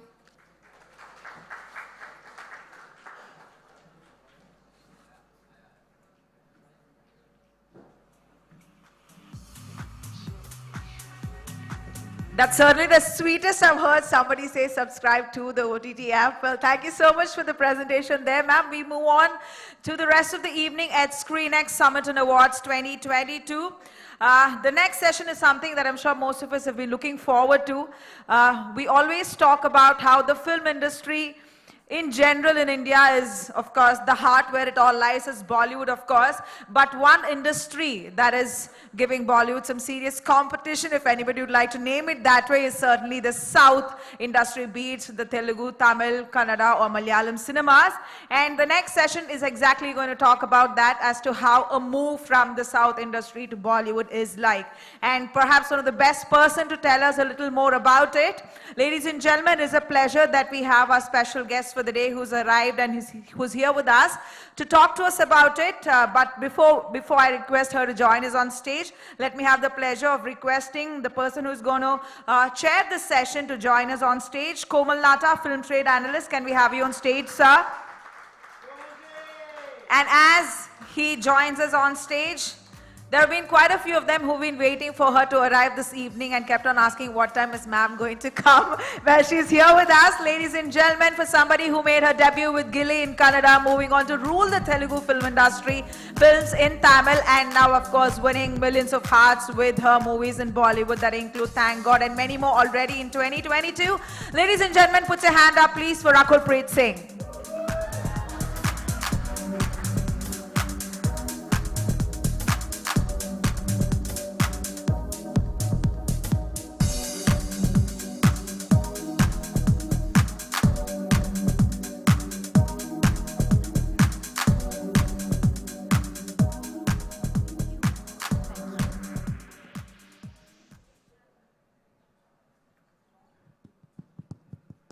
Hello, hello. Hello, hello. Good evening, friends.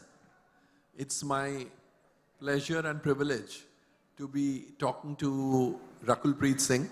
And actually Fridays, since I'm a trade analyst, Fridays are very busy days So when I was invited to moderate this session, I almost said no, and then they said Rakul Preet Singh. So I said, of course I'm coming. So sweet, so sweet. That just made my day. It's great to have a trade analyst feel that about you. No, you make people's days with your performances, with your films. And of course, I've been a fan of your work. I just loved you sir. in De De Pyar De. I couldn't stop admiring you. Of course, after that also I've loved your work, but De De Pyar De holds a special place in my heart because it was a wonderful film, and I think your performance, Ajay, Tabu, everybody was so good in it. Thank you so much, sir. Means a lot. Thank you. Okay, without much ado, we begin. Firstly, a Punjabi girl, a Sikh girl, makes it to the South industry. And from the South comes to Bollywood. So how did this South happen? You know, actually, it wasn't South first. My first film in 2009, of course, was, but I was still in college at that time. Oh. And yeah, I But was... I thought you were still in college. Yeah, well, I'm in school. I'm in high school forever. In my head, I'm always in high school. But yeah, so coming back to the story, I started modeling right after 18, right after my school, and somebody saw my pictures within a month of them being circulated and called my dad and said, we'd like her to work in this film. And we've seen her date of birth and she's going to be a big star one day. And this was from the Kannada industry. And I was like, really? I haven't even thought of it. I mean, I knew I wanted to act, but not so soon. You know, I had a plan. I thought I'll finish my studies and then start acting. So I refused. And also my ignorance, being a Delhi army kid, I didn't have an idea about the, you know, the South industry and how big it was. And then they convinced my dad, and I decided to do the film because I thought I'm going to make great money. I can buy a car, and that time I wanted to buy a Ritz car, and my pocket money was 2,000. So I thought that'll be great. So that's the reason I did my first film. So that was my first brush with acting, and I came back to studying and modeling. So when that film released, I started getting a lot of offers. But I kept... Understandably so. You know, luckily, thank God. But I had no idea, sir. I was so naive. I was so new. I had nobody to tell me what's to be done. And you wouldn't believe me, some of the biggest makers would call from Telugu. I would go meet them, and then when they said 60 days, I would say, no, if you have something for 5-6 days, give me. Because I don't have time, I'm doing maths honors. Are you serious? Like, I'm studying. So I had no idea what I was doing. You know, I mean, no, there's no guidance. So I would refuse everything because it required a lot of time. And my plan was I'm going to go for the pageant in my final year and then properly pursue film. So I did Miss India in my final year of college. I won the Miss India People's Choice and a couple of subtitles. And then I moved to Bombay. And then Yariyan was my first film, actually. I shot for that. And then 2 days after that, I started shooting for my first film in Telugu. Finally, having said yes to a Telugu film after 2 years of saying no. And you gave 60 days or 65 days? I gave as many days as you want, because I had all the time. And that released 1 month before Yariyan did and became a big success. You know, it was a small film that became a big success. And also at that time, because I kept refusing bigger makers, by then people used to think, why is she not doing films? Maybe she doesn't want to do. And then your name is in the market, but you're not signing films. So I didn't know it would do damage. And then when I debuted, I was like, okay, now I'll have to work my way up. You know, now that I know I want to do this. So that's how the journey began. That film, Yariyan would have been the first release, but because it was the first short film. But then Venkatadri Express released before that, and it became a success. And before I knew, I signed 2-3 other films. And again, I thought, great, I was in Bombay, these people wanted me, so they called me. Now I'm in Hyderabad, so if Bombay wants me, Bombay will call me. So I was very naive and new and no idea of, you know, how the industry really operates. But I learned everything on the job. As I did more films, I grew better with my understanding of craft, of me, of what I like. So that's how my journey began in Telugu. And then after 4-5 years of working there, I started getting offers in Bombay. And then I started, then Ayari happened, and then De De Pyar De happened, and rest you were witness to. as you said, and then I learned and learned so well. No, but it's been a long journey, but it's been a beautiful one because it's been a lot of learning and self-growth. Yes, plus you've got the love of the audience, which is what matters finally to every star, every actor. So you learned the language also, Telugu, or you used to memorize your dialogues and let somebody else do the dubbing? How did it work? Now I speak Telugu very fluently as I speak Punjabi. Wow. But my first film was like cramming up history, you know. So I was given lines and I was just, I would understand what each word means and what's the basic meaning of what I'm trying to say. But as I kept working, I think within 2 years I was speaking the language. And someone always dubbed for me. So in Telugu, most of the actors, whoever's non-Telugu speaking, they have one particular dubbing artist who dubs for them. But yeah, I learned because I'm also a very FOMO person. I can't not know the language. I like to be one amongst them. You know, if I felt that if there's an industry that has given me so much respect and my bread and butter, the least I could do is learn the language that is giving me my career. And that was the intention to learning Telugu. That's lovely. Anybody who speaks Telugu Anybody here? in this hall? Telugu? Nobody. So then even I can ask myself, just greet them in Telugu, they won't understand. Andarki namaskaram. That's very, very simple. Thank you. Chala baundi is very nice. Oh, so you know. Meerandaru ikkada unnaru, chala santoshanga undi. So that means that you all are sitting here. I'm really happy that you all are sitting here. Oh, wow. Were you good at rote learning, Ratta Marna? Very. Can I tell you, I scored 100 on 100 in social science in my 10th boards. 100 on 100 in social science? In my 10th board, so you can tell how good I was at Ratta Marna. But maybe you're intelligent also. Well, I think no. You know, I think I should just act a little bit there. No, but I was good at cramming up. And I remember seeing my board result, I thought, nahi, ye marks dena bhul gaye hain. I think it's just written out of 100. But that's phenomenal. Yeah. You were good as a student? I was a good student. I was not one of the 97-98% students, but I was the 90-91 who was an all-rounder. So I was a lot into sports, I was a lot into other activities as well, debates, declamations. I was a golfer in high school. Oh. So yeah, I played nationals. So I was always an all-rounder. So then some sports film should be offered to you, I think. I would love to. Yeah. I would love to. So if the producers are watching or going to watch when it is online, here's a the very suitable Saying candidate. it himself. But tell me, you know, there's this whole debate of Bollywood versus South. People say that South films are working better than Bollywood films, and especially now, so more so because they are being dubbed and it's a day and date release. Earlier, only the good South films used to be dubbed and they used to come in Hindi much, much later. Now we have RRR and Pushpa and Kantara. Kantara came 2 weeks later, but Kartikeya 2. I mean, most of the films release on the day and date, KGF Chapter 2. But tell me, is it really so serious that Bollywood films are flopping and South films are working, or it's a lot of hogwash? You know, I really feel that it's a little more than reality. It's not, it is a hogwash. I think I very strongly believe that anything that is repeated 10, 15 times becomes the reality or the real news.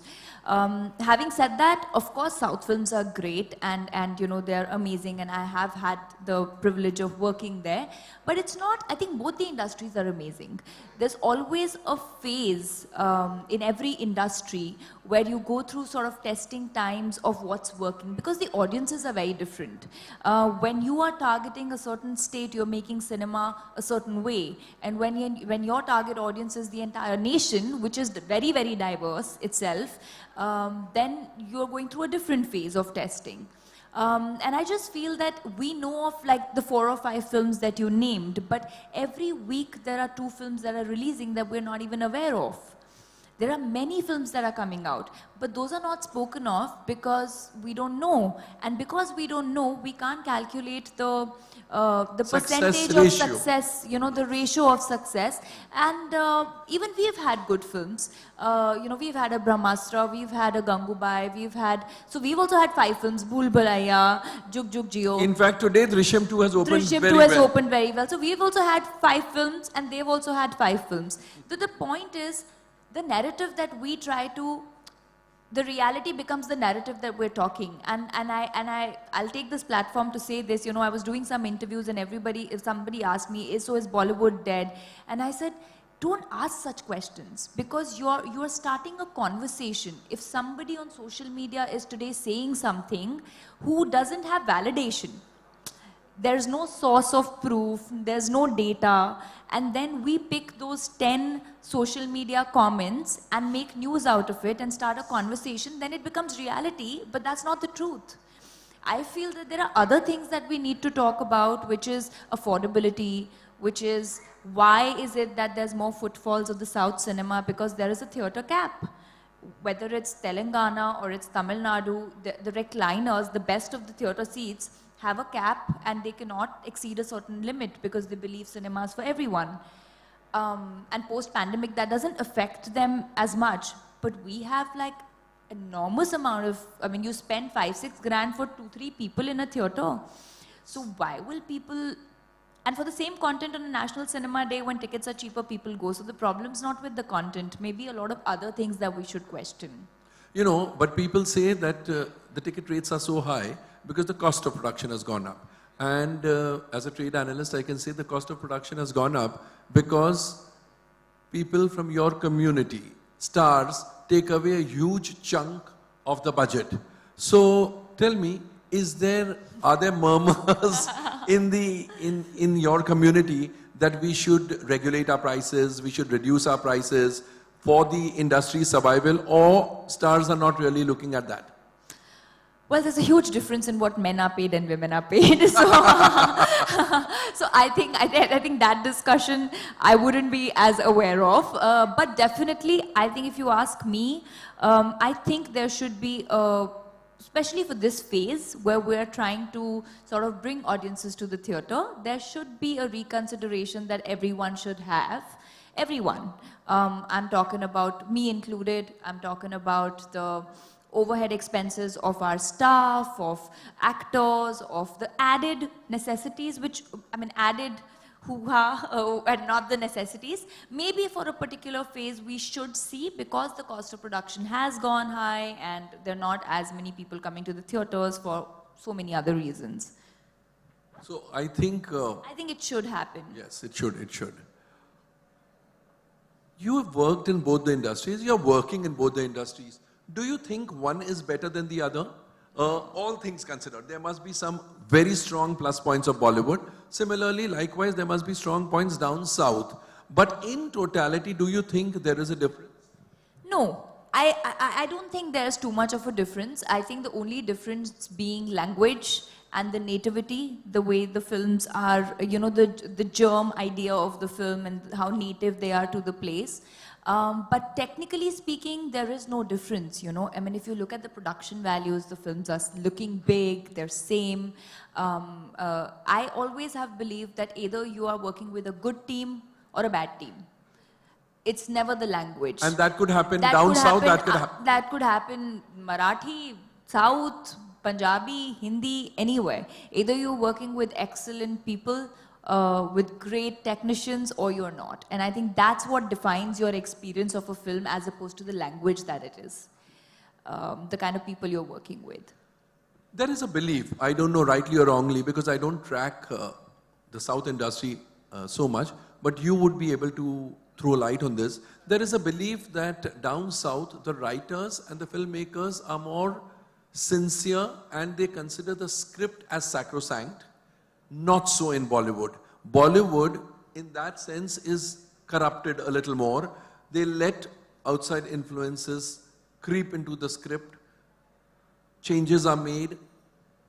No, it's nothing like that. I think it's, again, if you're talking about being rooted to the culture, then that is a certain, so in the South, because you're catering to, say Telugu is catering only to Telangana and Andhra. It's only catering to Telangana and Andhra, so you're catering to Telugu-speaking people. So your nativity, your rooted nature of the script stays. Whereas in Bombay, in Mumbai, we are catering to the entire country, including the Northeast. Different so you cultures, have different different cultures, languages. different languages. You have to make everyone happy. You have to release your film even in Calcutta and in Bangalore and in Kashmir. So I'm saying that it has to be acceptable by a wide, so you sort of are on the surface because you can't become rooted. You have to stay on the surface with touching the emotions on the borderline. So that you keep everybody so happy. that you keep everyone happy. So I think that's the difference. But otherwise, we have, the better thing is we have bound scripts here. In Telugu, we don't have bound scripts. Oh. Yeah. We don't have bound scripts. It's the belief of the director that you go with. You have an idea and then you get your script right before you start shooting the film. But when you okay the film, it's a story that you What okay. used to prevail in Bollywood probably Many 30 years back. So, Yes. so which I feel is, there's always a process of evolution that keeps happening. So we can't compare South and Bollywood. They will evolve at the pace that their audiences are evolving, and we will evolve at the pace that our audiences are evolving. So there's always that little difference will remain, which is pertinent to that section. But the style of making films Is the same. Is grand, is amazing, is the same. The only difference technically is that in the South, which I love, is you start the day early and you wrap it early. Generally 90% of your shoots finish at 6 o'clock. So it's a 9 to 6 call sheet. And which I feel is amazing because if you look at it, if you're doing 2-3 films a year, or you're working 300 days a year, you can wrap your day at 6 and be back home by 7 and get those 2 hours to sort of disconnect from the mad world and remain true to who you are. Here we work very long hours, we start later. So what happens is there's no cutoff. You do a 9 to 9 shift, matlab by the time you get home and you leave in the morning, you are just that character. So there's no switch on and switch off, which I feel technically is amazing if we can, start early. But things don't start early in Bombay.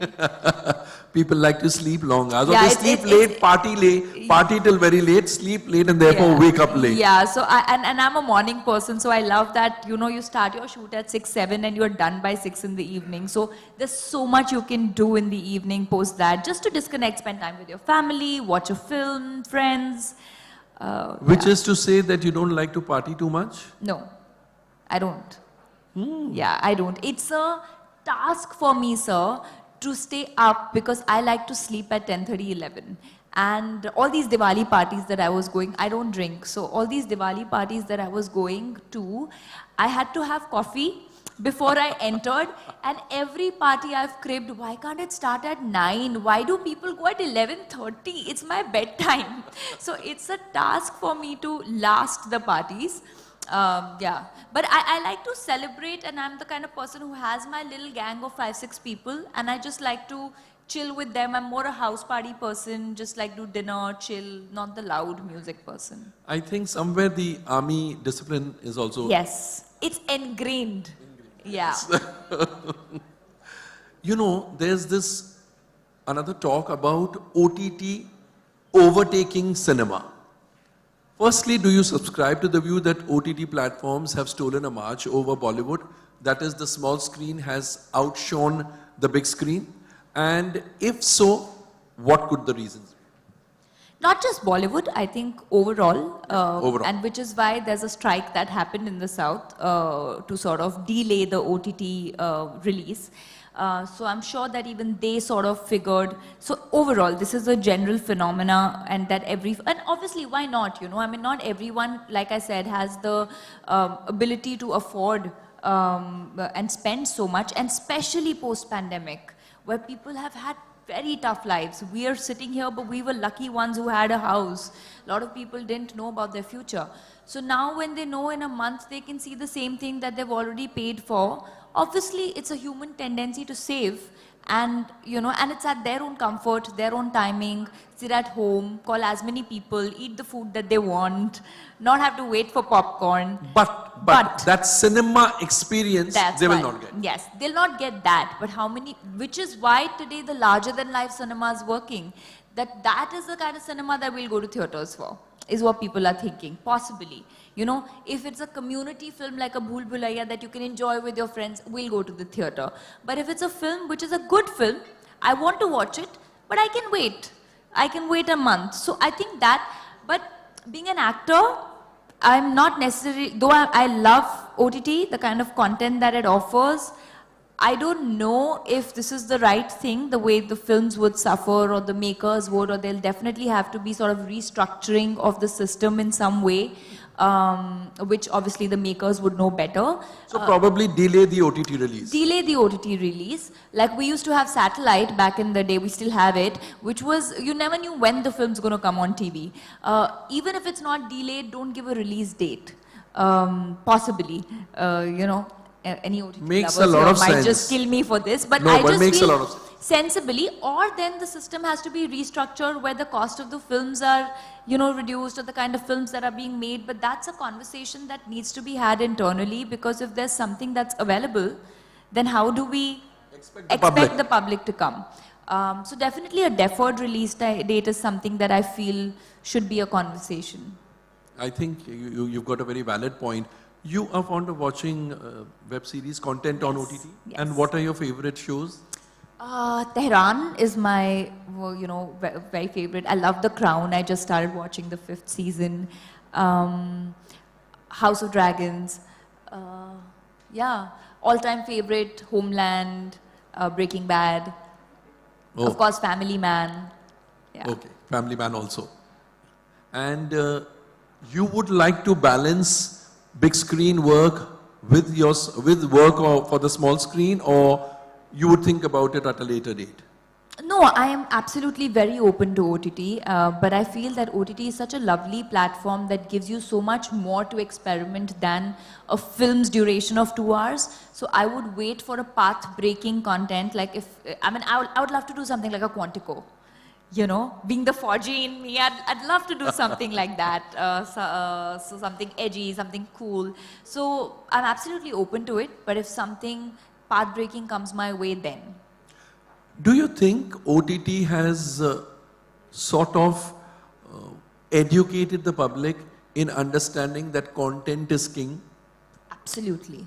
And I think it's also pushed our makers to do their best in terms of recreating or sort of writing better content. Actually, if you look at it, today there's so many scripts which are female driven, which are being written. Which couldn't have probably been made as films. Probably been made as films earlier. I think OTT itself has opened a huge amount. It's a beautiful platform where more content can be experimented, more actors are getting opportunities, more makers, more directors, more writers, so much more employment of the film industry. And because they are creating some content, it's also pushing films to do better and write newer stuff.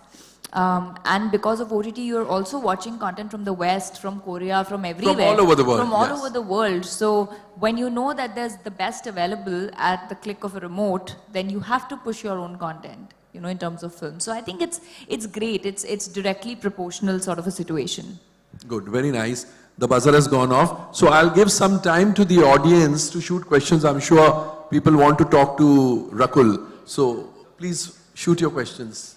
Make them brief, please. Nobody has a question? Nobody has a question? I think Rakul has explained everything. Okay. Hi, Hi. I'm Terence Cardos. So, have you ever tried doing international films, like a Hollywood movie? I would love to. Have you ever tried, तो आपने ऐसे पूछा मुझे लगा बोलोगे, have you ever tried Japanese food? It's not in my hand. I'm sure, if it's meant to happen and if an opportunity comes my way, definitely I'd love to. Thank you. Thank you. Yeah? Yeah, you're audible. We weren't joking. We were also talking serious. I came to the Hollywood and Kamal, the point is now with the OTT stuff coming and the movies getting released in OTT in 15 days, 20 days, a month.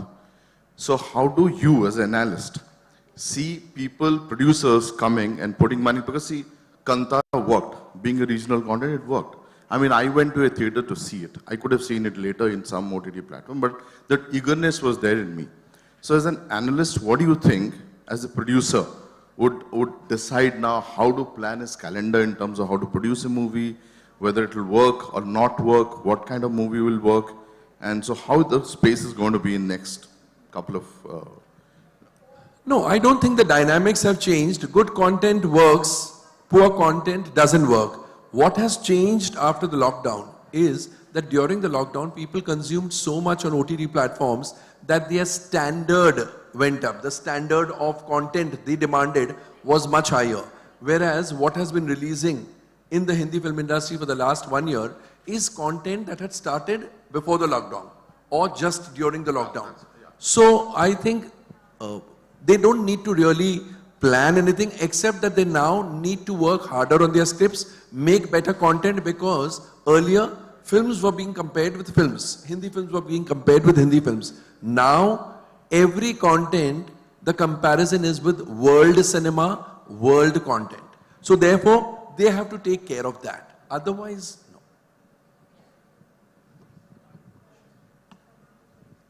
Sir आपसे questions काफ़ी सारे हैं but मौका है तो मैं रकुल से एक सवाल पूछ लेता हूँ watch that movie De De Pyaar De couple of years back and you have lot of shades to your personality right in terms of on screen so उस फिल्म में जितनी आप बिंदास लगी हैं राइट मतलब सारे कलर्स हैं तो are you similar in real life और being from the military family restrictions हैं and you hold back in the sense restrictions नहीं in the sense film में एक character होता है right are you similar in that see no entire character is that I have played is completely me Aisha yes जितनी वो बिंदास है और वो थोड़ा that little bit I do have in me I hope to believe I mean I believe that I have in me but not completely Aisha because maybe a lot of decisions that she took I may or may not take I don't know but you always bring some nuances of your personal life to your characters little bit shades but yeah I haven't played a character that's truly me. Thank you guys it's really wonderful interaction with you. Yeah.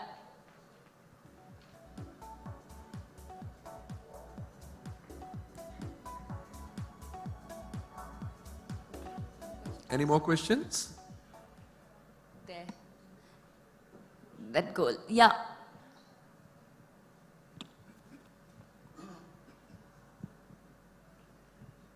So my question is to you, Rakul ma'am, that first of all, you are looking very pretty. Thank you. And like now in the OTT platform, we have so many genres to see. We have so many kind of contents to consume.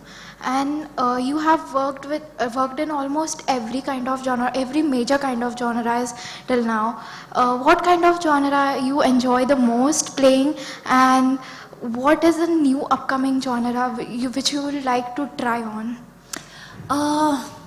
So there are only limited genres that you have, and there are only 7 or 8 kind of films that you can actually make as per permutation and combination of that. But I haven't done an out-and-out comedy yet. An out-and-out comedy, which I would love to, because in real life, I believe I have a good sense of humor that no one has explored yet. I would also love to do a love story. That's something that I'm really looking for, because I haven't done a heartfelt, ashiki kind of love story. That still wrenches my heart, so I would love to do that. Where your partner is your age and not double your age. Yeah, where my partner is my age. Yeah, not like De De Pyar De. But yeah, I'd love to do a love story. That's something that I really hope happens. Yeah. And, Thank you, and a sports film. And a sports film. I haven't, maybe a female Fauji. I mean, I'd love to do something Tomb Raider kind. Like a Shamshera. Yeah, maybe. But that was a male-driven film, so yeah. Thank you, ma'am. Thank you. That's all? Thank you, Rakul. Thank you so much. Those were very intelligently answered questions, I must say. So you are a perfect example of beauty with brains. Am I right? So let's have a round of applause for Rakul. Thank you so much. Thank you so much. It's a pleasure. Thank you, everyone. I'd however like to request both of you to kindly stay back on stage and not go anywhere. Not going to take too much of your time either, Rakul. Just 2 more minutes, I promise. Like we said earlier, SCREENXX Summit Awards 2022 is not just about panel discussions and fireside chats, but it's also about recognizing achievers in and around the entertainment industries, both in terms of cinema, OTT, sport, and much more. And we are very, very pleased to have the Youth Icon of the Year female here with us. Ladies and gentlemen, a round of applause. It goes to Rakulpreet Singh, who is indeed lightened this evening for us with her heartfelt chats and at the same time with her starful presence. And can I have the pleasure of requesting the brain behind Ad Gully, who's organized this entire event in association with our sponsors, Bijoya Ghosh, founder and CEO, to join us on stage, please, ma'am, to present the Youth Icon of the Year Female Award, along with Komal Lata, to Rakulpreet Singh.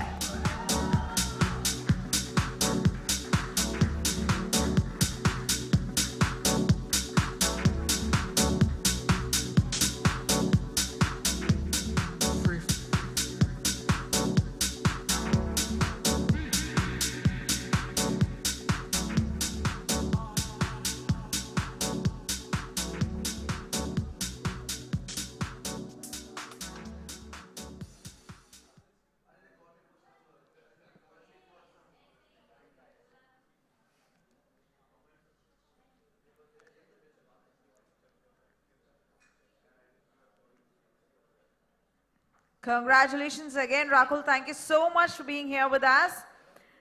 The evening continues.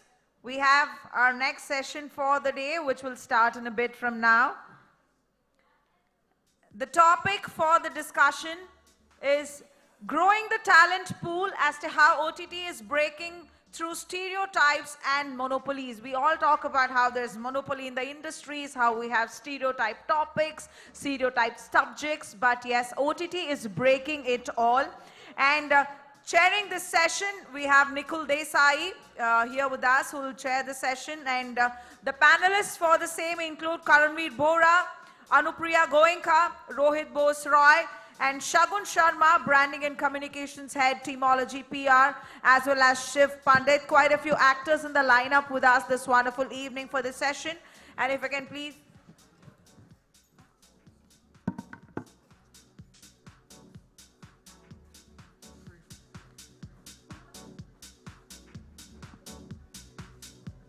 As the chairs are being arranged for the same, I was introducing the panel to you. We also have content creator and actor Sushant Digvikar, who's here with us, who will join the rest of the panel. Like I said, quite a few actors that we have.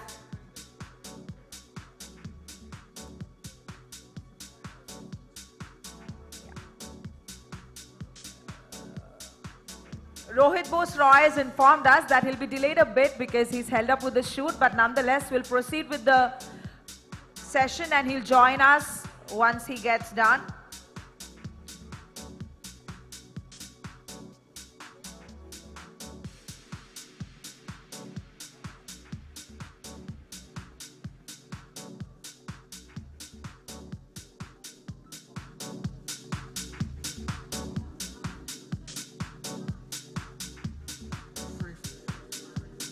Can we please request the panel to join us on stage, please? Nikhil Desai, director, who will chair the session. Our panelists for the same, like I said, actors Karanveer Bora, Anupriya Goenka, Shiv Pandit, Sushant Digvikar, and also Shagun Sharma, Branding and Communications Head, Teamology PR.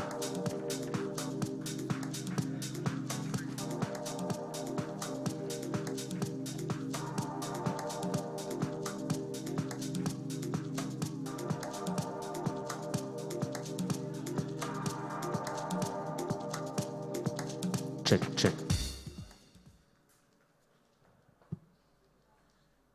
So guys, I think we'll quickly start.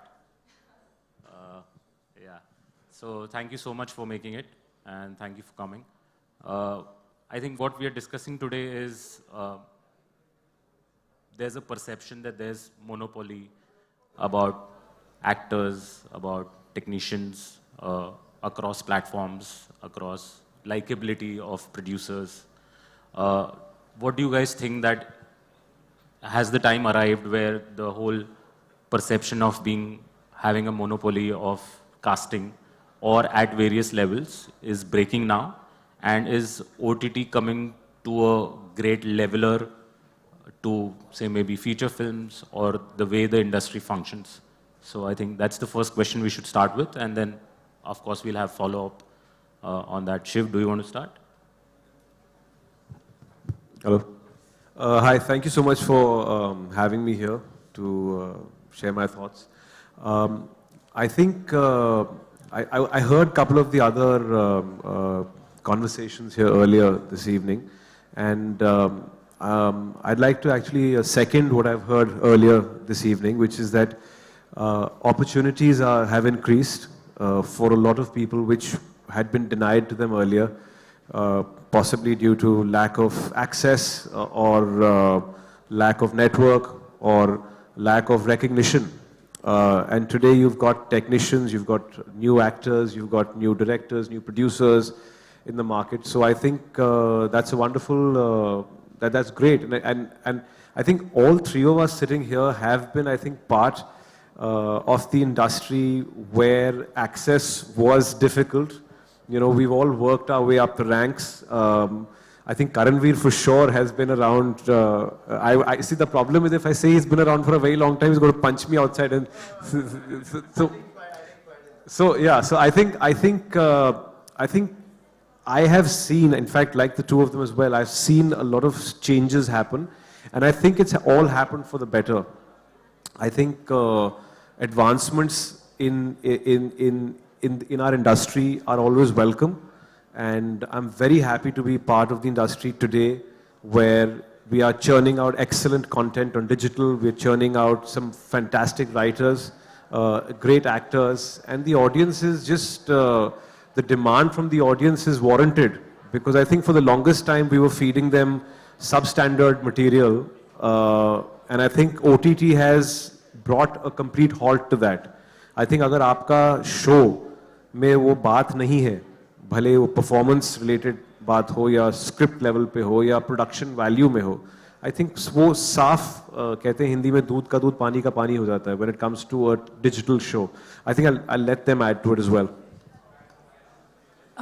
I completely agree with what Shiv said right now, that OTT has brought about a huge change. It has been a leveler of sorts, because you see new faces doing primary lead roles every day. There is no dearth of work anymore, and of good work, the kind of work all sorts of technicians, artists, directors, filmmakers, you know, production people, everybody in the game were looking for the kind of work that they wanted to do. They wanted to push the envelope, set newer boundaries for themselves, and not get stuck in a certain sort of a genre or certain way of making content. OTT has definitely brought that, you know, those many opportunities to everybody. Whether it's really broken the whole monopolistic space completely, I don't know whether I can say yes to that just yet. Even though there are fresher faces all the time, and a lot of content is being made, and people are bringing in very experimental sort of content at the same time. The star system is existent even today, so to say. And a certain amount of star value is still needed. Now, whether one can do away with it completely or not, just because, I mean, I think that can only happen when your content is that strong, that novel, and when you're really willing to take chances, and you're very sure of what you're making. and you wouldn't want to compromise on that, irrespective of any sort of a pedigree, you know. But we are definitely on that path, having said that. And all of us are really excited of where Indian cinema, Indian entertainment is headed. I think it will only get better and better. So OTT just didn't break the monopoly of actors or technicians. In a very sadistic way, it also broke the monopoly of theatre chain owners. Because if you remember when the pandemic happened, the theatres they were shut down and they were going through, and most of the producers, they preferred putting their movies on OTT because audience wanted it and they had no choice. They waited for a month, 2 months. Some of them waited for a long time, like 83 waited for a long time. But there were most of the other producers, they said, we're going OTT. And that really hit the theatre chain owners. And the theatre chain owners have a certain, they're like the dons, okay? They like rule the chain. They decide, you know, what shows are going to be given to you or what's going to happen to you. So the audience would get, you know, they would have to go to the theaters to see what was shown to them. But OTT has opened the Pandora's box, and in a way really good because it has shaken the industry. It was required. This kind of change was required. We all were wondering that what that change would be, but this pandemic happened and it, you know, पैरों तले ज़मीन निकल गई. वो ज़रूरी था because now the correction will happen.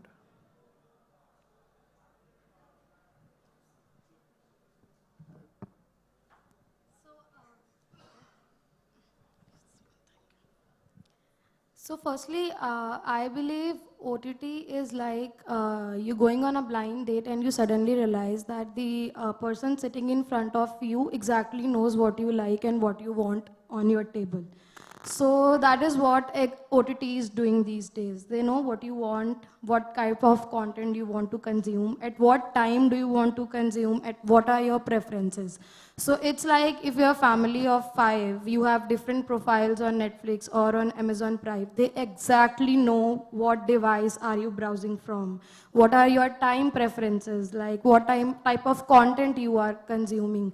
So I think it's about the technology, it's about the AI, it's about the algorithm that's driving these factors and the kind of accessibility that are we getting into the type of relatability and the diversity of the content that we have been witnessing these days in different OTT platforms is like commendable. And it is going to, I think it's going to evolve with time. And as everyone has mentioned, they have mentioned earlier as well. So I also believe that like you asked the question about breaking the stereotypes and monopoly. So OTT has in a way changed the definition of stardom and heroes and heroines. In a way like now you might have seen that the hero in the first episode of the web series is no more the hero in the second episode or the second season of the web series. So that's how OTT is in a way changing the definition of stardom also. People are getting a lot of opportunities, new actors, new lead roles are getting into like, and they are becoming like public figures these days. And nobody ever imagined that a person belonging from a small town or village like could have ever been come to a platform where everybody, like from people, even the international audience is interested in watching them.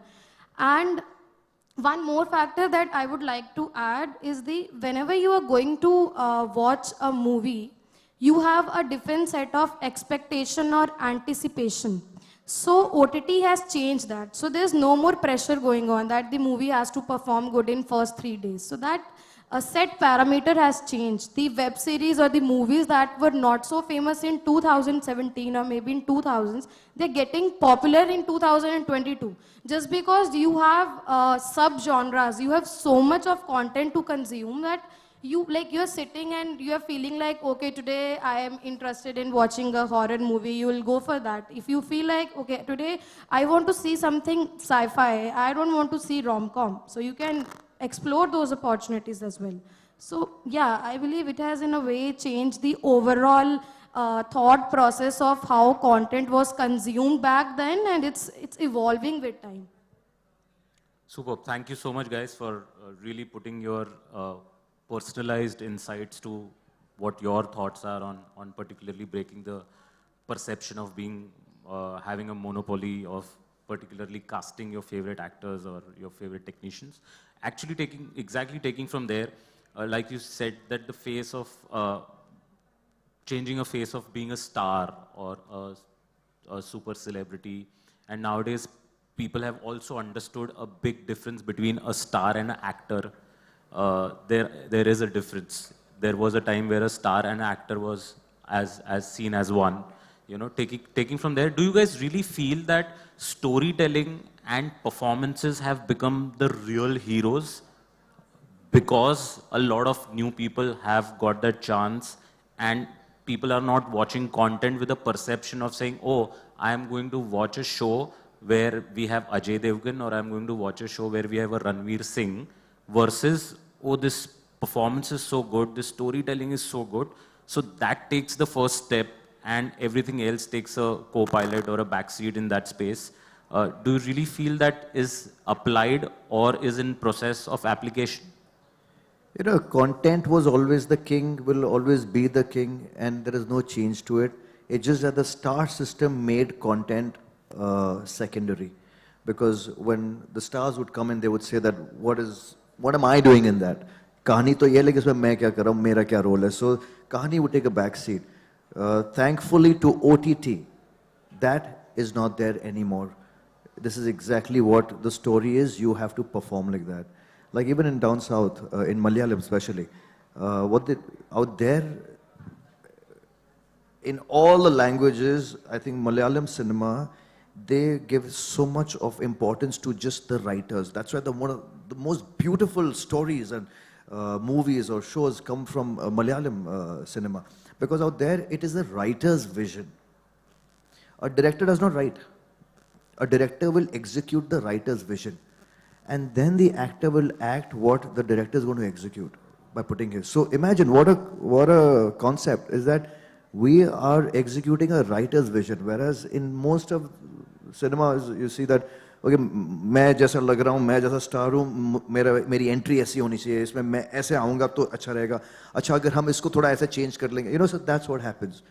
So if we stick to the grassroots level, that let the writers write, because it's their vision. If you like it, do it. If you don't like it, don't do it. But let the writers, you know, respect their integrity. That's what I always feel. Yeah, I think I don't agree completely that now today, you know, it's just about watching good acting. I think there's a space has been made for people who earlier were finding it difficult to get opportunities to act. I think I still would love to see, like, sometimes when I see some heroes who I've grown up seeing, and I see that they're doing something, I get excited, because as a human being, glitz, glamour, you know, aspiration, these qualities always, you know, get you excited. So if I see, for example, like I'm a huge Anil Kapoor fan. Now, if I see Anil Kapoor doing something, I'll immediately get excited, because I know. But and the best part is, apart from being a huge star, he's a fantastic actor. So I know that it's not just about you know, seeing Anil Kapoor, the star, doing something. He's also a fantastic actor. And I think OTT, what it's done is that I think we should not lose the star system. Why should we? Because, you know, there are certain projects which need a certain budget. And because of that budget, they need a certain amount of viewership or eyeballs or box office numbers, you know, to sort of justify the budget.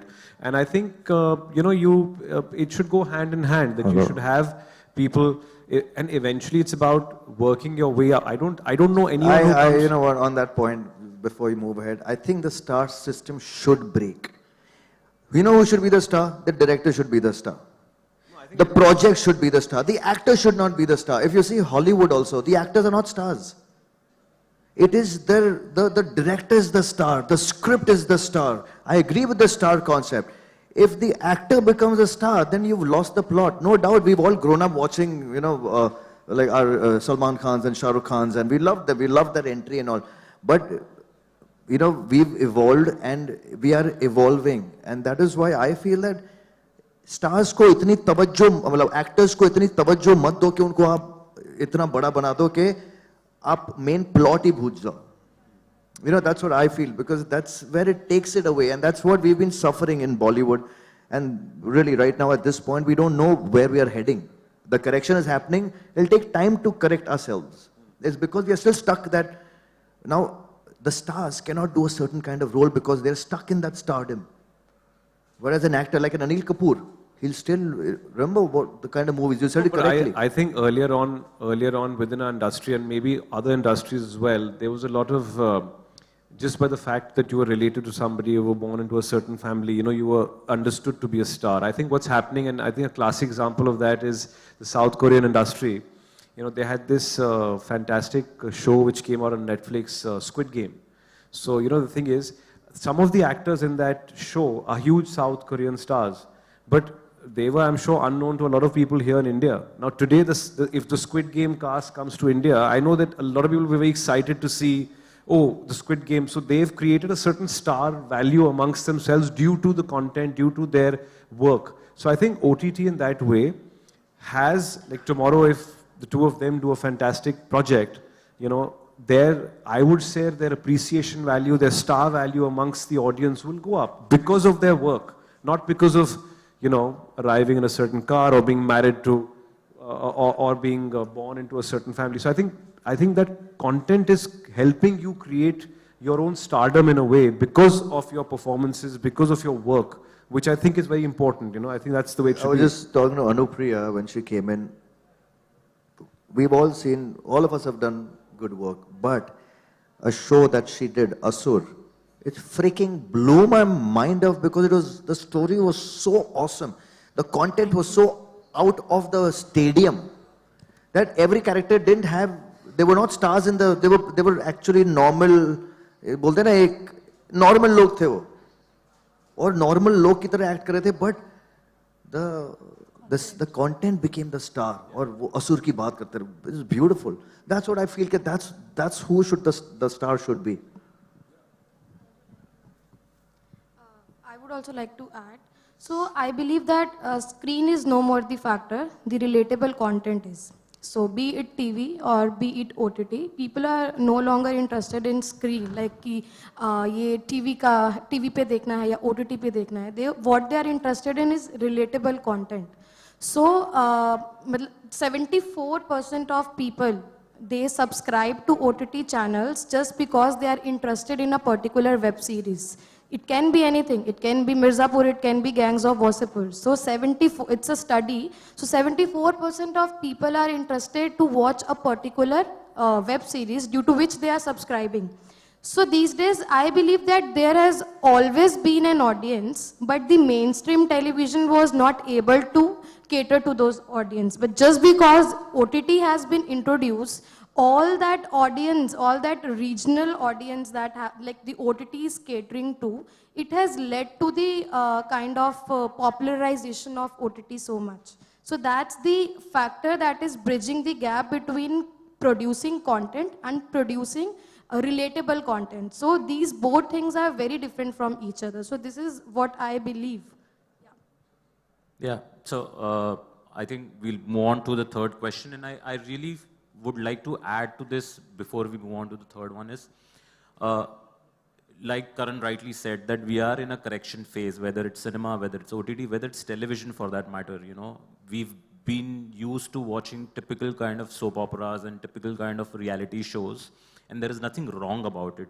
But till the time I don't try a new cuisine, I will never acquire a new taste or adapt a new taste. So OTT is playing that role. It's given us more than dal chawal. There's nothing wrong in dal chawal. But I think that's where the credit goes in that space, whether it's technicians, whether it's people, writer, actors. I would like to just sum this up with the last question, is that when we are talking about new faces, when we are talking about new talent, what are those do's and don'ts which you guys would like to add or tell the audience here, which will help them take over a creative fatigue or to level up the game or to stay in today's time, stay present in that space, whether it's a writer, whether it's an actor, whether it's a technician who's new, maybe doesn't have so much experience per se, but still is wanting to really break through, like a lot of us came into the industry and had that urge and that fire to कुछ करना है, कुछ करके दिखाना है यार, and मैं अच्छा लिखता हूँ, मैं अच्छा direct कर सकता हूँ, मैं अच्छा act कर सकता हूँ, तो क्या वो do's and don'ts आपको लगता है ध्यान में रखने चाहिए किसी भी एक नए talent को या aspiring talent को जिससे वो breakthrough मिल सके? So, नए talent, aspiring talent को I would, from my side, I would only suggest that knowing why you genuinely started to do something that you set out to do, that's very important. Where knowing your intention and knowing your main reason of doing it, whether it was for enjoying your craft, whether it was for money, for fame, and all reasons are correct, there's nothing wrong. And the various, you know, you might want all three, but what was the most important one of all? That becomes the guiding force of your path, I believe. That's something I have strongly always reminded myself of. For instance, I came from a business space and then started doing corporate work, and then I started to act. So I'd seen three very different industries, and I knew that I can survive. So survival was not my main reason of doing acting. It was always for being able to enjoy what I do on a regular day basis, enjoying the craft behind it, and always feeling that I learn something through each project, through the people I work with, and people that I collaborate with. And acting or any creative field, I believe, is, from my experience, I can say, is the biggest learning that one can get in many ways. Not just because you are in an artistic space, it's also because it's always more than often a team effort. It's always, you are the instrument that you play with all the time. Your mind, your faculties have to be on point. And it is very difficult because it can get emotionally taxing, it can get mentally very exhausting, and physically it is also very, you know, it asks for a lot of you.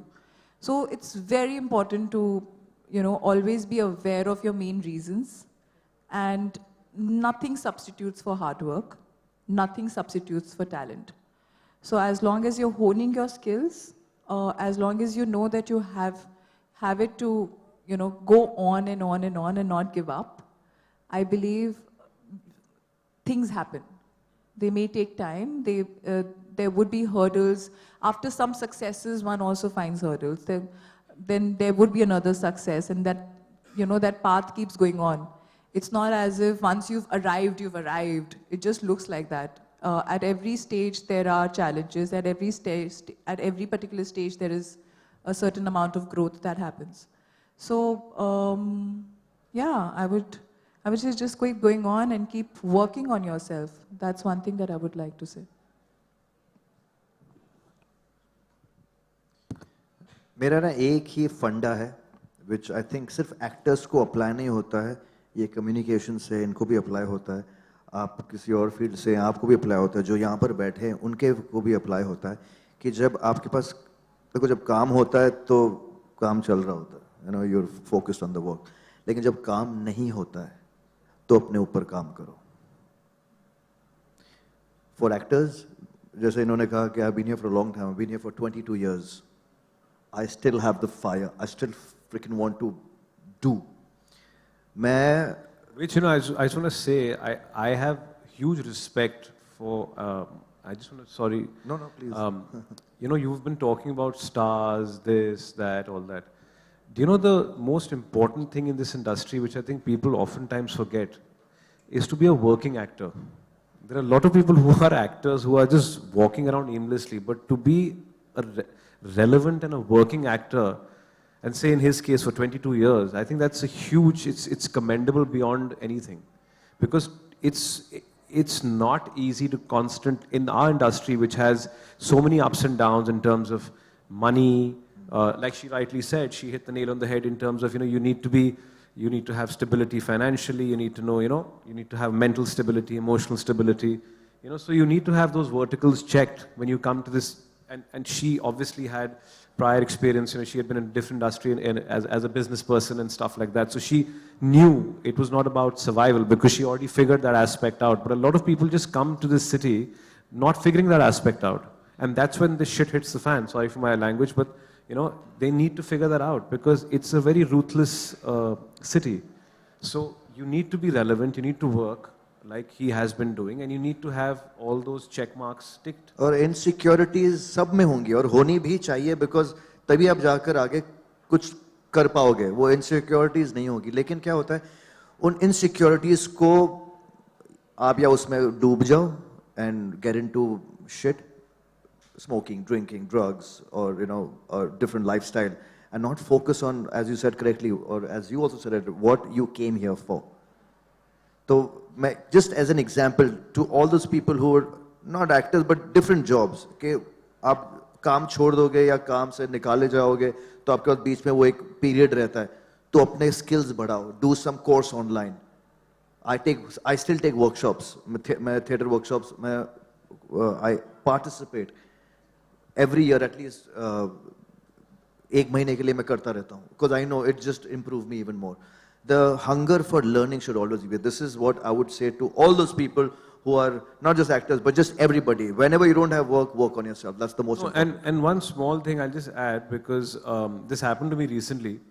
Earlier when I used to go for auditions, it was just this unsaid thing in my head because actually वो casting directors भी जो थे ना at that time, like I was very, I've been exposed to very different cinemas. I mean, I've watched lots of films like all of us. So I was very trying to be true to the character earlier on. But I realized many years ago, there was always a certain need for a glossy kind of a look in an audition. So when you go for an audition, you need to be slightly glossy. And what I mean by that is you need to be presentable in a sense that even if the character is of a lower middle class, there was something very glossy about how you need to have an appearance. And this happened to me recently when I went to a casting director and I was looking a little glossier than I should have for the character. And the casting director said, no, I don't want this, please. So the stories have become so real and the casting has really become on point and very real. So to anyone out there who's looking to be an actor, I would say really understand the character and really be true to the character when you go in for an audition, because that is what is going to get you the job today. Don't try and look good. I guess look good in your skin in a way, yeah. So I think Chalti ka naam zindagi. So for me it's like keep on going and also communicate. Since I am a communication professional, so I have to say this. So try to communicate with your audience, like any communication. It's like after the pandemic thing happened, many celebrities nowadays are still facing depression. They are still not able to combat it. And there are people who have made a very good comeback and they are doing very well in theaters and very well in web series or whatsoever they are doing. So it's like it's just because they have maintained a very well connection with their audience throughout the pandemic. And it's all about the audience these days.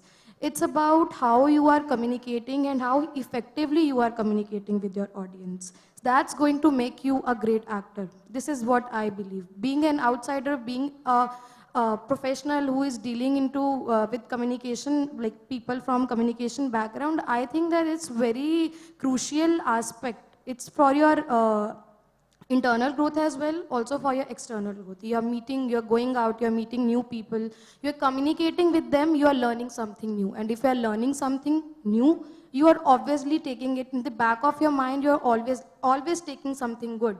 It can be anything, it can be good, it can be bad also. But at the end, what really matters is that you are taking something from that person. So keep on communicating. On social, there are so many ways of communicating these days. You can communicate on social media, you can communicate through physical meetings or whatsoever you feel like. So For me, it's the communication is the driving factor that can make or break an actor. Very well said. Communication. I would just want to add on to this. Not just communicate with your audience, especially learn to communicate with yourself. When you said, no, people are still in depression and they're a little frustrated and there's anxiety, insecurity, because they've stopped communicating with themselves. They've stopped listening to themselves. And the only way to do it, there is no other way, only one way, meditation. That is the only way I have seen it in the past 22 years. And मैं छाती ठोक के बोल सकता हूँ कि मैं पिछले 22 साल से I've been meditating. It has helped me through a lot of tough times. Times have not been easy. They will never be. Okay? There'll be great, there'll be lows, there'll be highs, there'll be lows. But what gets you is आपका जो दिमाग है वो कैसे स्थिर रहता है और आप कैसे जिंदगी को डील करते हो, वो सबसे ज़्यादा ज़रूरी है. और कुछ नहीं आपको हेल्प करेगा. गाने momentarily you'll feel kind of cool. आप vacation के लिए जाओगे, you'll feel good for those few days. But in the long run, the only thing that helps you is spirituality, meditation.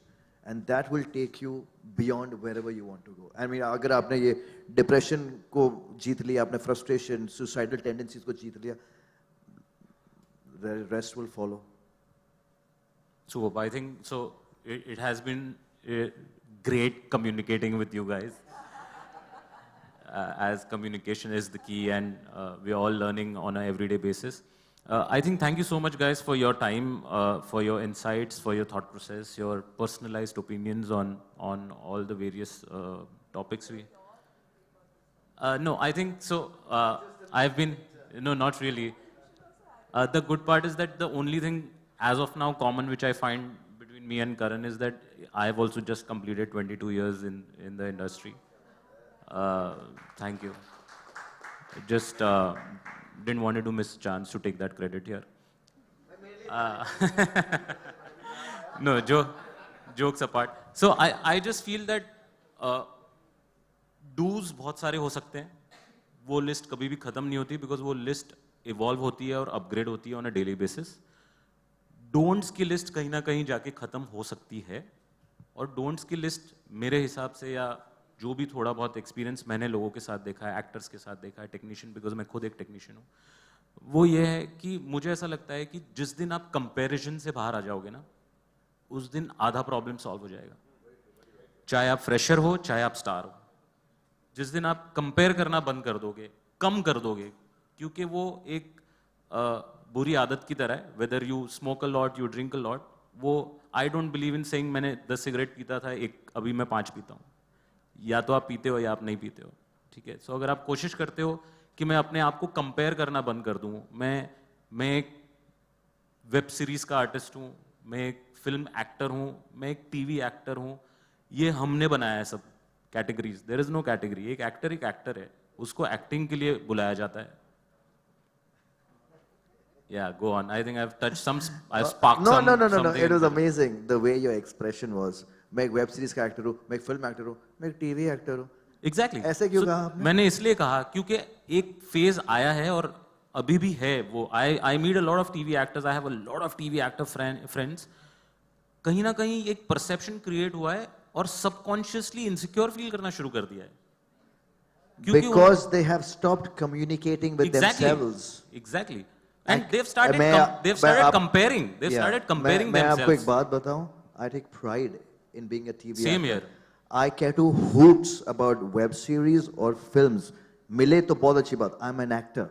And what has given me my life, my breath, my need to be, जो मैं आज हूँ, जो आज आपने मुझे यहाँ पे बुलाया है, वो टीवी की वजह से. Because मैंने सिर्फ टीवी शोज किए हैं और मुझे बहुत गर्म है. मैं ऐसे चलता हूँ. होगा तो मतलब whatever you've done. But they should understand, and even you should understand whenever you say next time these 3 words together. Because जब तक आप नहीं इसे बोलोगे मैं एक टीवी एक्टर हूँ, लोग भी exactly ऐसे ही सोचेंगे मैं एक टीवी एक्टर हूँ. It's not like that. You are like you said it. या तो मैंने छोड़ी है सिगरेट या नहीं छोड़ी है. Either you're an actor or you're not. Whether you do TV, theater, web, movies, doesn't matter. You know? So no, I completely agree with you, and my expression was not to put down any. No, it's category. come from where I'm you've heard it from, or where you I'm felt just it. I'm just trying to depict what people feel, and that there is no category. We've created that categories, and it's not needed actually. So just to sum this up, is that there is a whole list of do's, a small list of don't. Like you said, get out of your insecurity. You said communicate. You said stay grounded, stay focused. You know, so the whole idea here is that I'm sure that after this discussion, a lot of people will take away something or the other back home, whether they are actors, professionals, technicians, any of that sort. So I would just like to again thank you so much for coming here and giving your insights and running this great panel. Thank you. Thank you so much, guys. Thank you. Thank you for having us. Yeah.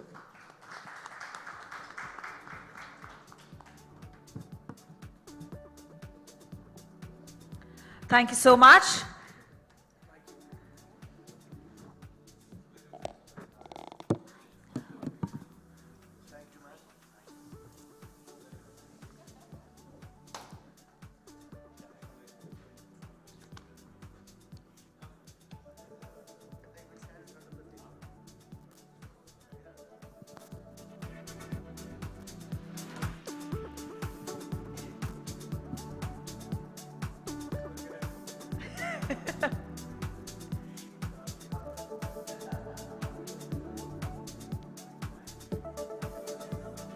A very fruitful one indeed, where we had discussions and also points of view being shared.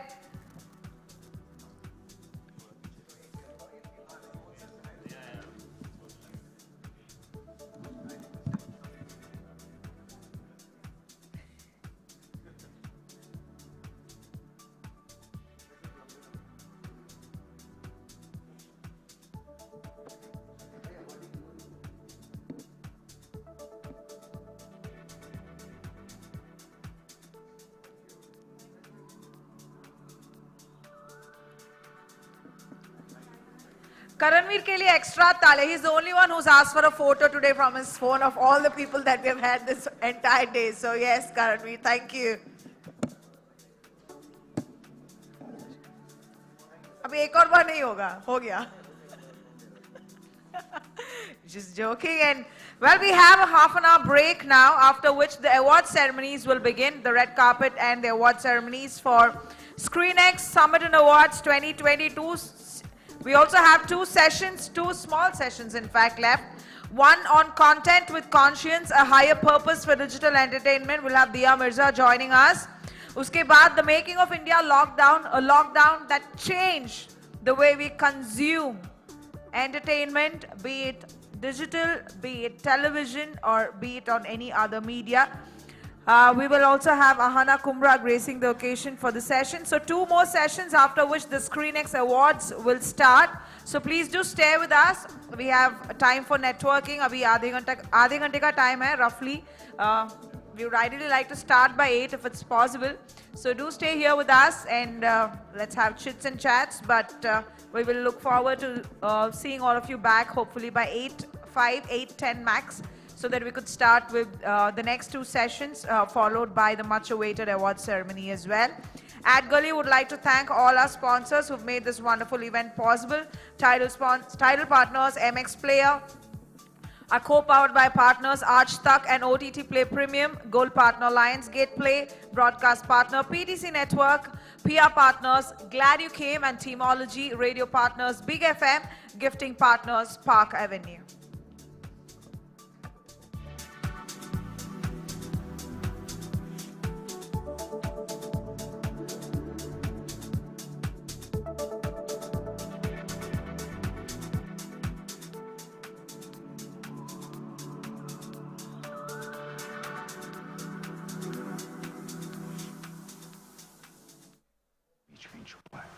रोक डालो, फटना चाहिए सबका।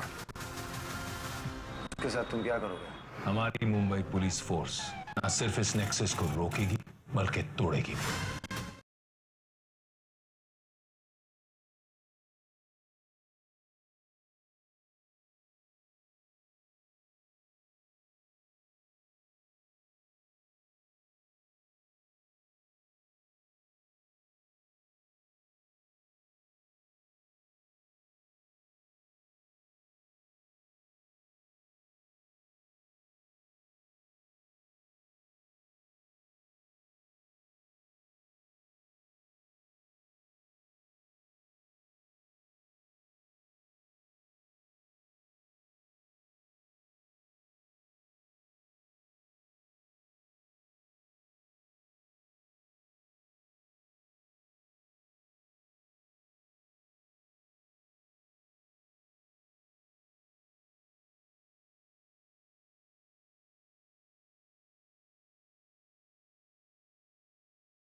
slaps me harder than that.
World's #1 Punjabi television network, PTC Network.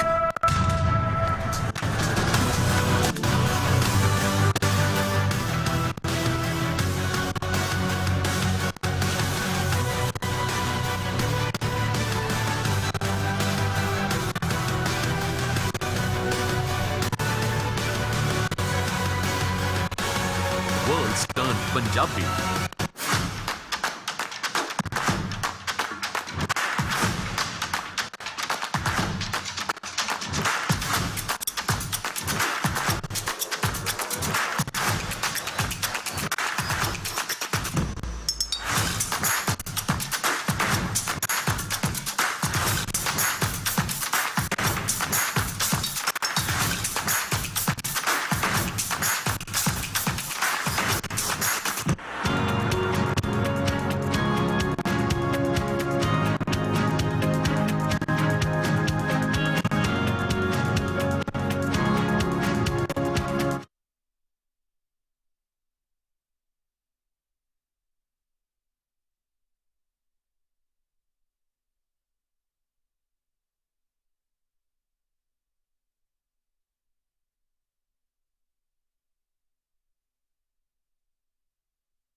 So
we have with us right now the one and only Mr. Vanraj Shah, aka Sudhanshu Pandey. Well, Sudhanshu, welcome to AdGully SCREENXX 2022.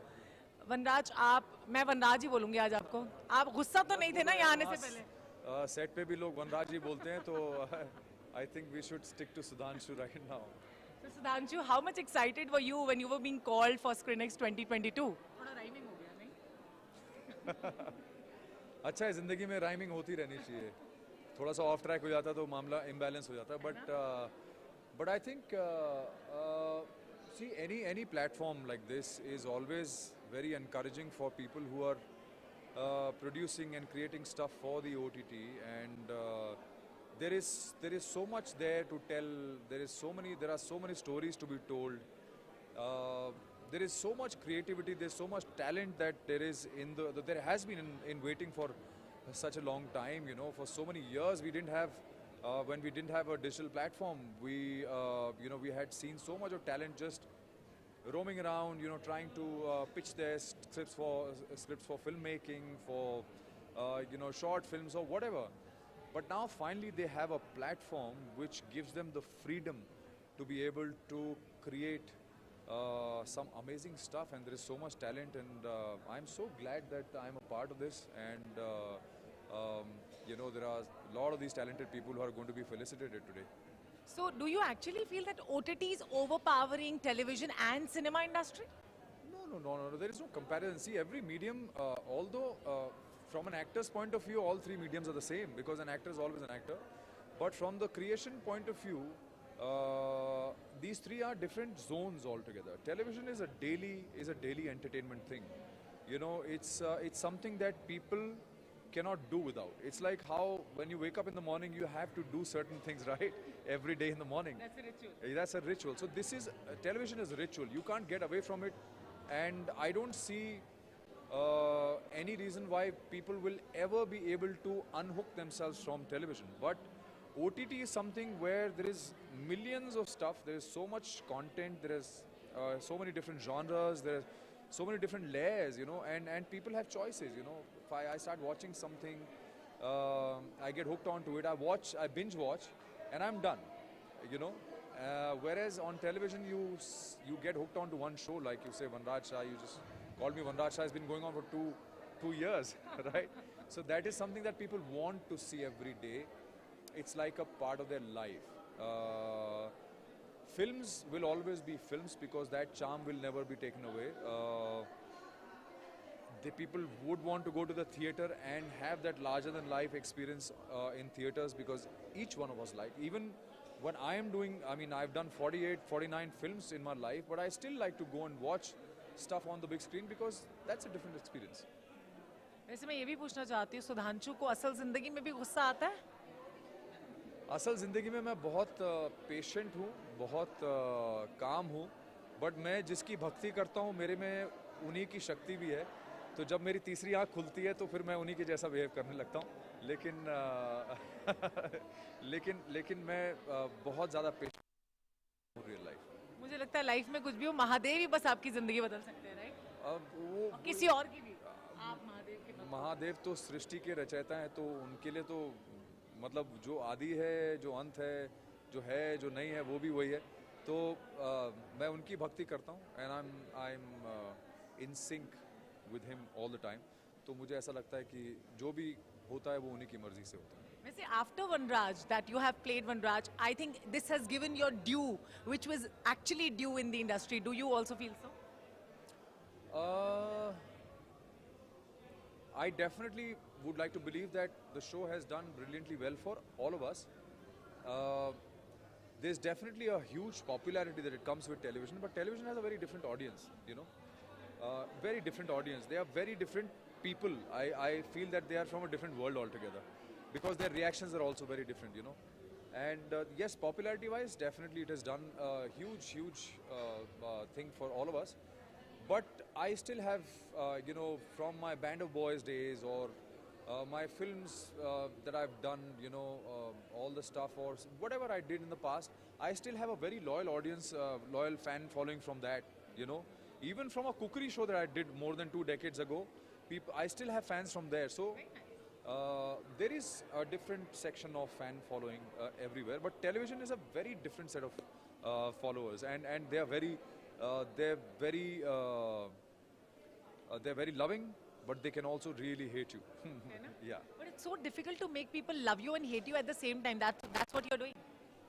Well, I think they love to hate me because because if Vanraj wasn't the way he was, you know, then I don't think people would be sympathetic towards Anupama also that much the way they are, because when you see the dark, you value the light, right? And that's how the life is, that's what the principle of life is. And not that Vanraj is a dark guy, Vanraj is actually a very nice guy from inside, but he is a victim of situations and circumstances always, you know, he's always like a victim. Yeah, no, he is a victim of situations, circumstances.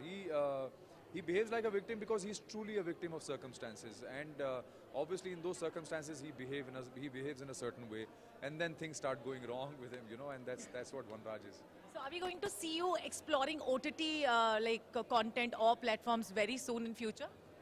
Before I shot for Anupama, before I started, I finished about 4 or 5 OTTs. I had 5 releases. One was on Hotstar, which was called 100. There was Lara Datta and I were playing husband-wife in that, and we were both IPS officers. Competing with each other, but also in love with each other. So that series did very well, and people really liked it. And it was very different experience for me, because the directors are obviously my friends, but they are also phenomenal at their job, and they had the DOP from Germany. So the whole experience was very different. And then I did a couple of very commercial kind of web series. One was The Casino, which was on Z5. I saw that. I played a grey-haired guy smoking. With Karan, yeah, Karan was there. And then I did what? What did I do? Jamai 2.0 or something like that. Yeah, that's what I did. Yeah. Okay, we would love to see you all over again on OTT then. Hopefully so, yeah, hopefully so, yeah. So anything that you would want to convey to AdGully for organizing such a beautiful and wonderful event? Keep up this good work, because I think it's very important for such publications as Screen to create such platforms for filmmakers, because there's so much that goes into making or creating stuff, and I think when they get recognized on a platform like this, it is very encouraging, and then you open so much more scope for a lot of better work and more creative stuff and more marvels coming from them. Thank you so much, Sudhanshu, for talking to us on AdGully. Thank you. It's wonderful talking to you. Likewise, thank you. Solo picture.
Hello, good evening, ladies and gentlemen.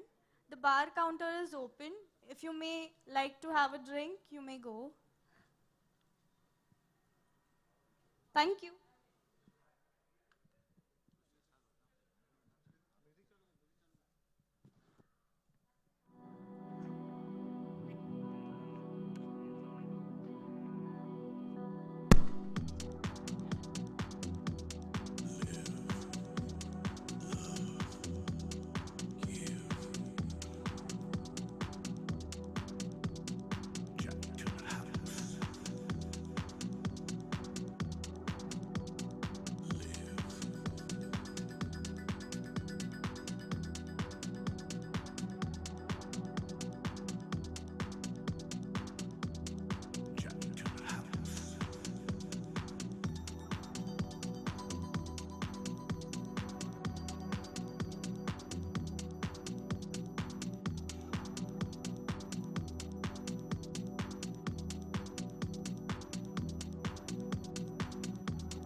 Corona नाम की बीमारी चालू हो गई है 21 days तक धंधा पानी सब बंद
creators or they are creating reels or whatever. I mean, it's a lovely opening for all of us. And हम लोग थोड़े पुराने आ रहे हैं, तो हम लोग के लिए थोड़ा ये नया. You are legends, ना? No, no, not legend. इतना पुराना मत करो यार.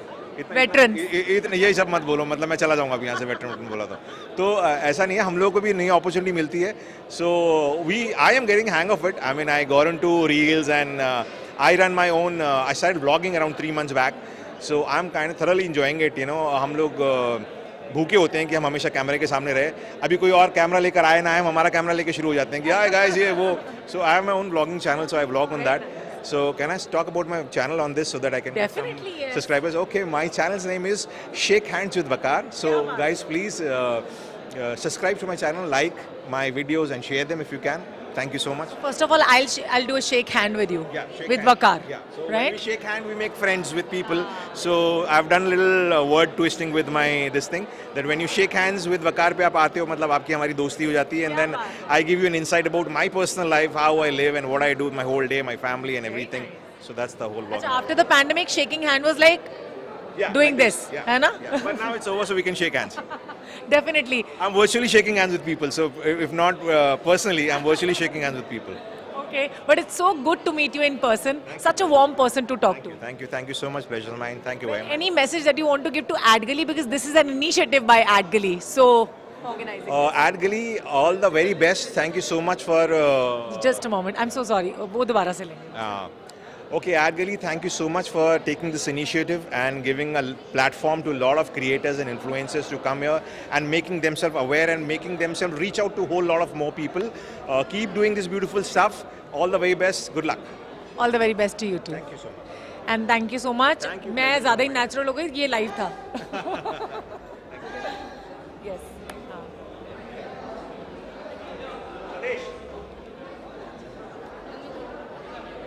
हाँ ना.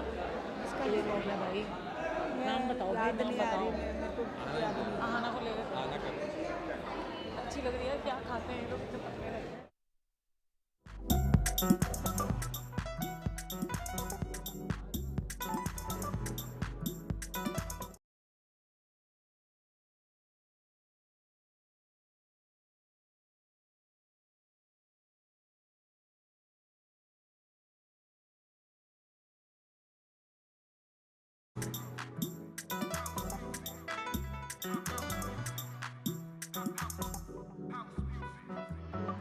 House music.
A very good evening, everyone.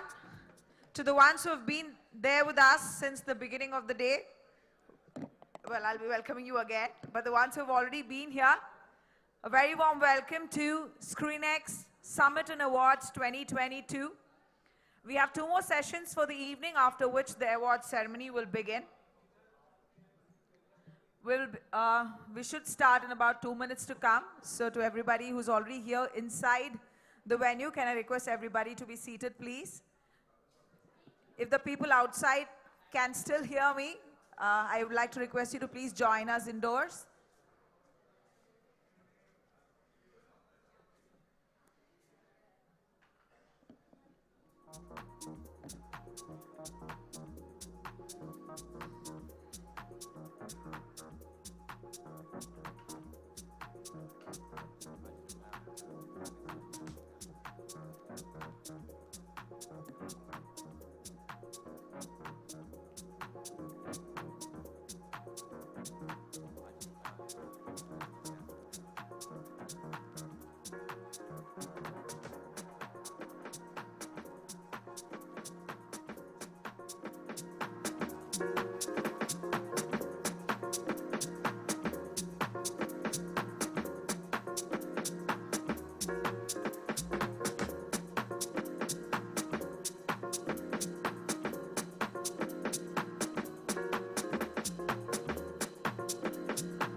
In Session, mezclando Carlos Grau, Valencia.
awards is for the first time?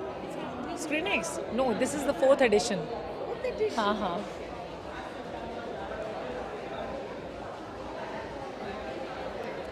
So we have with us famous actress Utkarsha. Hi Utkarsha, welcome to AdGully ScreenXX 2022. How are you? I am all good and I'm happy to be here today evening. Thanks a lot AdGully for calling me here.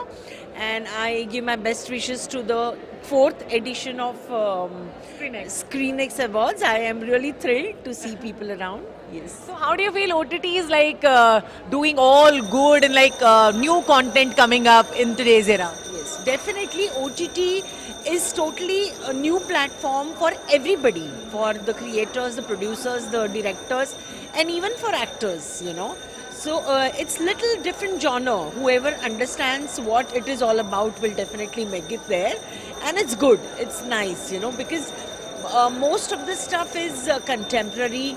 You know, the content is relatable to the common public, and that's the reason why it's successful. As an actor, does that matter to you to win an award? How much does that matter? It's just, see, I mean, for an actor, good work or even applause or simple claps will also do, you know. But award is definitely a kind of acknowledgement, yes. And any acknowledgement, actor is always aspiring for acknowledgement, you know. They always want the recognition. That comes inherited, whatever level you may be. When you're acknowledged for anything, and especially critically, when you get an award. So nothing can be better than that. Absolutely. So how much do you look forward for these kind of award ceremonies, and especially what do you want to convey at the end to AdGully for arranging such a wonderful event?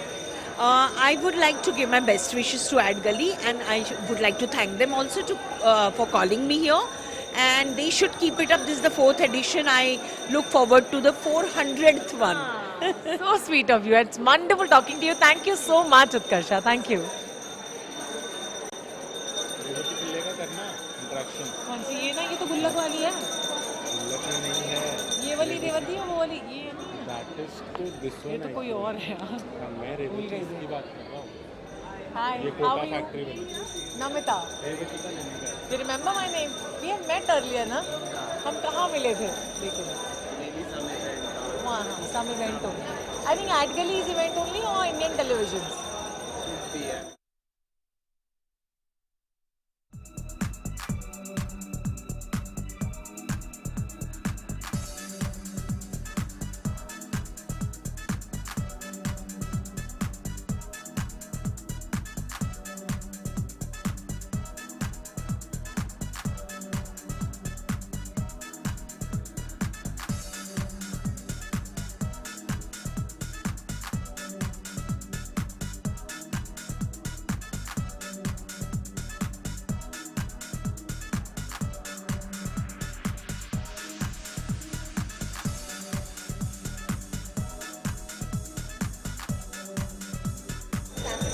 They are not stopping, they are just ringing the bell.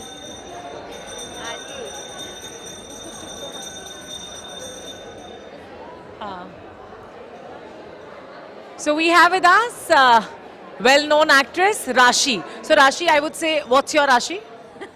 I get this so often. Ever since our movie release, everybody says the same thing. Cringy for you now. A little bit, but it's okay. I'll allow it. Thank you so much. You're looking beautiful. Thank you. So are you. Thank you so much. I'm really loving the hairstyle you're. Oh, thank you. It was an experiment. It was just a last-minute experiment. Last minute ऐसे इतने खूबसूरत experiments होते हैं तो फिर तो मैं ज़रूर करना चाहूँगी.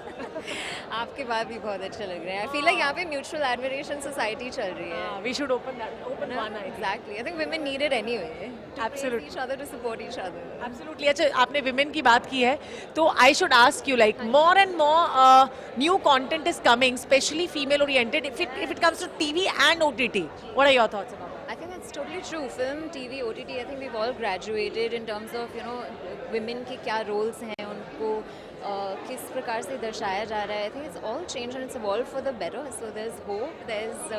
It's exciting. It's an exciting time to be an actor for all. Absolutely. And what kind of roles are you looking for, Rashi? All kinds of roles. I've done everything. I've done action. I've done comedy. I've done drama. Very nice. You know, I've done all kinds of roles. Sorry, all kinds of roles. So that's the attempt, right? That's the point of being an actor. You want to try everything. You want to do everything. So yeah.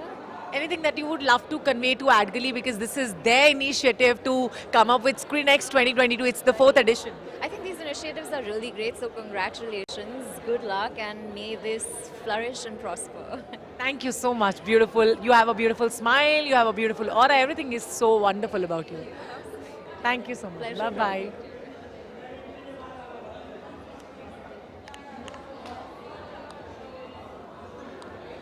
Please pardon me, may I ask your name? Revati. Revati. अच्छा, वो मुझे कितनी देर रेवती का कर लो, रेवती का कर लो, रेवती का. अच्छा, okay, ठीक है. So you're getting an award also, na, today? Yeah. For मैं बताऊंगी. Photo Factory 2, है ना? चलो. Oh, it's live. मैं तो ज़्यादा ही natural जाती हूँ. So you're getting awarded today. How much excitement is there in the heart? Oh my God, don't ask. I'm very excited, very nervous, and everything. All the feelings are like, you know, butterflies in stomach. Butterflies and what not. I just can't express. I'm just very happy and anxious at the same time. But वो कहते हैं ना, whenever in doubt, just wear black in dress and wear red in lipstick. And that's what you're doing. I am that emotion today. So what do you want to convey to AdGully for organizing such a beautiful event? I firstly am very thankful and I'm honored to be here, you know. Well, now that almost everybody is here, I think we would like to start with the rest of the evening. We've had quite a few sessions today, panel discussions, fireside chats, keynote addresses, all ranging from topics that included OTT advertising, from OTT acting to OTT content making, how OTT today is not just limited to entertainment but also sports.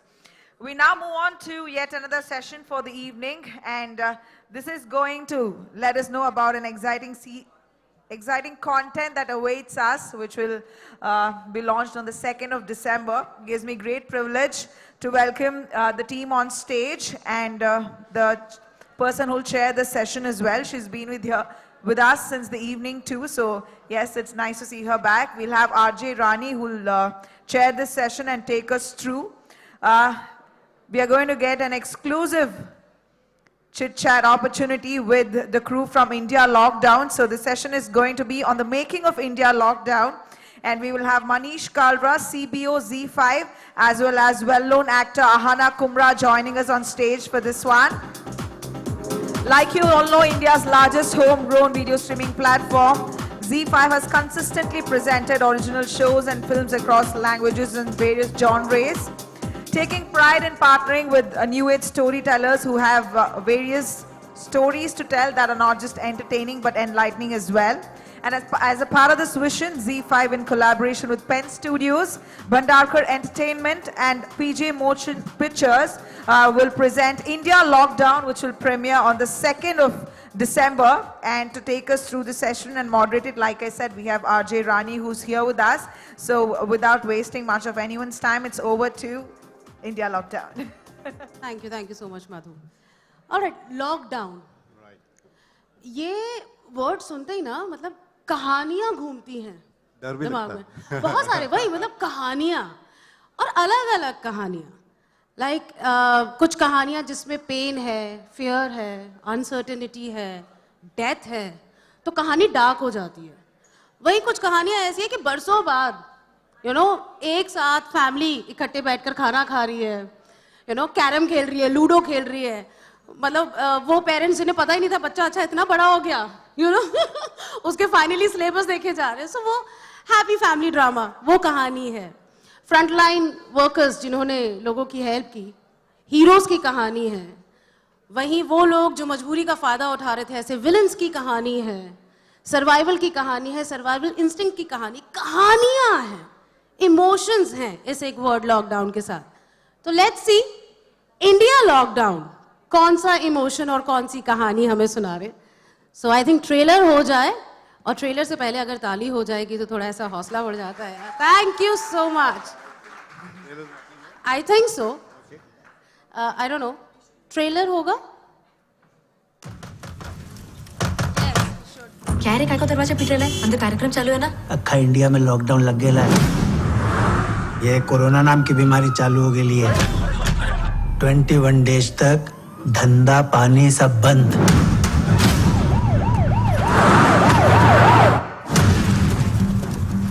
के वजह से society वालों ने meets आने जाने पे रोक लगाया है। और गरीब लोग तो कोरोना से बाद में भूखमरी से पहले मर जाएंगे uncle ji. So how's your lockdown going? घर बैठे बैठे बोर हो रहा हूँ। काश तू कल शाम को ही आ गई होती यार। नेक्स्ट वीक आता हूँ तेरा और बच्चा दोनों का ख्याल रखने। राशन खत्म होने वाला है। अब कुछ ही दिनों में खुल जाएगा लॉकडाउन। 21 दिनों का लॉकडाउन खत्म होने पर देश में लग रहा है दूसरा लॉकडाउन। महीना खत्म होने को आया, भाड़ा नहीं दिया तूने अब तक खोली का। बच्चों का पेट भरने का पैसा भी नहीं है।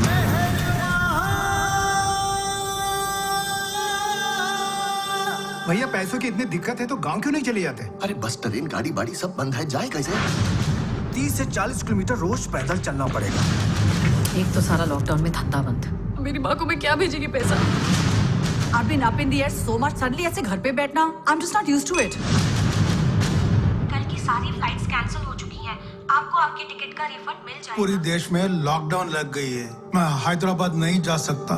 कैसी घोर भसड़ है रे बंधु, कैसी घोर भसड़ है। मास्क वास्क पहन के नहीं कर सकते क्या अपन लोग? किधर किधर मास्क पहनेगी तू? ऊपर नीचू। पापों की कसर है या कर्मों का असर है रे बंधु। बाबा सच में बहुत भूख लगी है।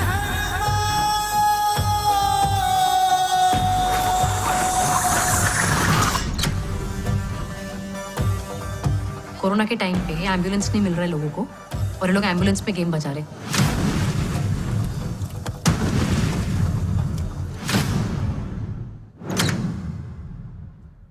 लवली। थोड़ा और तेज, you can do it. Yes, lovely. So कुर्सी लगाकर देखेंगे फिल्म, लेकिन मुझे लगता है कुर्सियों की वजह से ट्रेलर पूरा नहीं दिखा था। एक बार और ट्रेलर हो जाए या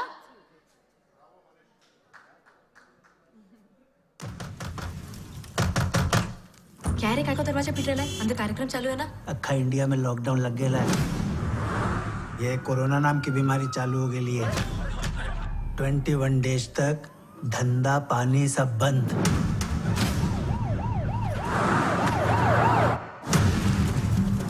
कोरोना के वजह से सोसाइटी वालों ने मीट्स आने जाने पे रोक लगाया है। और गरीब लोग तो कोरोना से बाद में भूखमरी से पहले मर जाएंगे uncle ji. So how's your lockdown going? घर बैठे बैठे बोर हो रहा हूँ। काश तू कल शाम को ही आ गई होती यार। नेक्स्ट वीक आता हूँ तेरा और बच्चा दोनों का ख्याल रखने। राशन खत्म होने वाला है। अब कुछ ही दिनों में खुल जाएगा लॉकडाउन। 21 दिनों का लॉकडाउन खत्म होने पर देश में लग रहा है दूसरा लॉकडाउन। महीना खत्म होने को आया, भाड़ा नहीं दिया तूने अब तक खोली का। बच्चों का पेट भरने का पैसा भी नहीं है।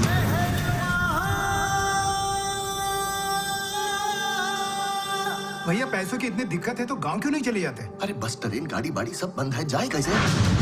30 से 40 किलोमीटर रोज पैदल चलना पड़ेगा। एक तो सारा लॉकडाउन में धंधा बंद। मेरी माँ को मैं क्या भेजेगी पैसा? I've been up in the air so much. Suddenly ऐसे घर पे बैठना, I'm just not used to it. कल की सारी फ्लाइट्स कैंसिल हो चुकी हैं। आपको आपके टिकट का रिफंड मिल जाएगा। पूरी देश में लॉकडाउन लग गई है। मैं हैदराबाद नहीं जा सकता। कैसी घोर भसड़ है रे बंधु, कैसी घोर भसड़ है। मास्क वास्क पहन के नहीं कर सकते क्या अपन लोग? किधर किधर मास्क पहनेगी तू? ऊपर नीचू। पापों की कसर है या कर्मों का असर है रे बंधु। बाबा सच में बहुत भूख लगी है।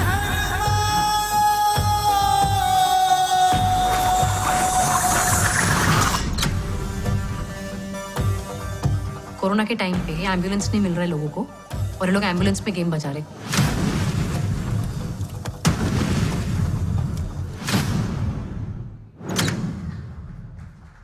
Yes, lovely.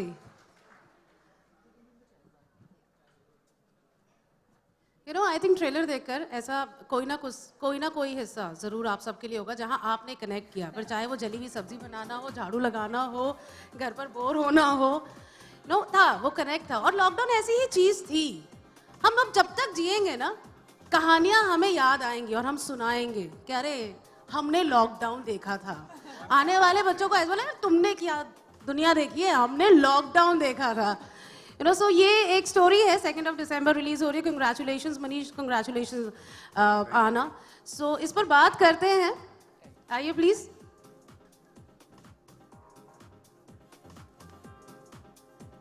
सो Z5 की अगर बात करें तो जी की अगर मैं ओवरऑल बात करूं तो एक तो आप अपनी रीच के लिए बड़े मशहूर हैं, और दूसरा ऐसी अफवाहें हैं मार्केट में कि इन्हें ना ऑडियंस की नब्ज पता है, यू नो जानते हैं. सो टेल मी, आप अगर Z5 की बात करें, OTT की, क्योंकि आज पूरा दिन बात हो रही है, क्या लगता है नब्ज क्या कहती है आपको? आई थिंक ऑडियंस इवॉल्व हो रही है एवरी डे, तो वो नब्ज पकड़ना हमें भी उनके साथ इवॉल्व होना पड़ता है ना. तो अगर आप उनको समझें, उनकी एस्पिरेशंस को, उनकी एक्सपेक्टेशंस को, वो राइज हो रही हैं. तो OTT ने क्या किया है कि बहुत सारा गुड क्वालिटी कंटेंट ऑडियंस के सामने ला के रखा है. जो पहले एक सिंपल तरीके से पिक्चरें बनने की आदत थी और एक वो टीवी सीरियल देखने की आदत थी, वो तोड़ी है. ठीक है, तो काफ़ी इंटरनेशनल कंटेंट इंडिया ने काफ़ी अच्छी तरह से जल्दी लर्निंग करी. All of these creators, filmmakers, producers, directors, they brought good stories. Now you see complex characters, layered characters, stories unfolding with time, which were not there in India earlier. So I think what we have done is, sorry मैं English में चला जाता हूँ, but yeah, हमने मुझे आती अंग्रेजी आती है. So what we have done is we partnered with the best of talent, creators, producers, directors, and also we have a very good filter on which stories to pick. And in fact, me and Ahana were just chatting. The focus is on quality. अभी क्या हुआ है कि बहुत सारा content आ गया है market में, quantity बहुत है, and हमें ये करना है कि हम किस तरह से customer की nubs को जानते हुए, जिस तरह से वो evolve कर रहे हैं, उनके साथ आगे बढ़ते हुए उनको ऐसी स्टोरीज प्रेजेंट करें कि जो वो लाइक करें और उसको अप्रिशिएट करें और फिर वो देखने के लिए हमारे पास वापस आए. And that's a ongoing tussle, that's my job, so we are at it. Well आना, ऐसा अक्सर लोग कहते हैं कि एक युग बदला है लॉकडाउन के बाद. जहाँ तक एंटरटेनमेंट की अगर बात करें, एक ज़माना था लॉकडाउन से पहले और एक ज़माना लॉकडाउन के बाद आया है, और उसका जो मेजर रीज़न मैं ये कहूँ या आउटकम कहूँ, ऑडियंस का स्टैंडर्ड बढ़ गया है. क्योंकि अब कंपटीशन वर्ल्ड वाइड कंटेंट से है, यू नो, तो उन्हें पता है कि मुझे क्या देखना है और क्या नहीं देखना है. सो ऐसे में आपने तो मतलब क्या कहेंगे, घाट घाट का पानी पिया है, मतलब सारे कंटेंट कर लिए हैं आपने. एक सवाल मैं आपसे पूछना चाहूंगी कि OTT is very good for characters, क्योंकि कैरेक्टर को ढलने के लिए, कैरेक्टर एस्टैब्लिश होने के लिए, सांस लेने के लिए, शांत रहने के लिए, फॉर द साइलेंस वक्त मिल जाता है. But somewhere it's not good for the actors, क्योंकि वक्त मिल जाता है. अगर आपने मेहनत नहीं की, आप एक्सपोज भी हो जाओगे, क्योंकि फिल्म में बहुत सारे टेक्निकल एस्पेक्ट्स होते हैं जो बचा जाते हैं एक एक्टर को. स्पीड में भाग रही है कहानी, स्लो मोशन में हीरो ने मारा, 4 ताली हुई, हो गया मामला. बट यहां भाई कैरेक्टर देख रही हूं मैं. What do you think? First of all, thank you so much for, I think this is a very valid question जो आपने बोला है, and I completely agree जो मनीष अभी कह रहे थे कि narratives बदल गए हैं, दुनिया बदल गई है और लॉकडाउन की वजह से बहुत कुछ बदल गया है. I remember जब मैं 2019 में I think मैं back to back लगातार काम कर रही थी, और जब 2020 में सडनली लॉकडाउन लगा, and I am sure like सब लोग जब घर पे बैठे, और आई कैन गारंटी यू कि कोई ऐसा बंदा या बंदी नहीं था जो घर पे बैठा और उसने कंटेंट नहीं कंज्यूम किया. और उस समय आपको पता चला कि भाई हम किससे पंगे ले रहे हैं. You know, we are not competing with India anymore. We're competing with a global audience.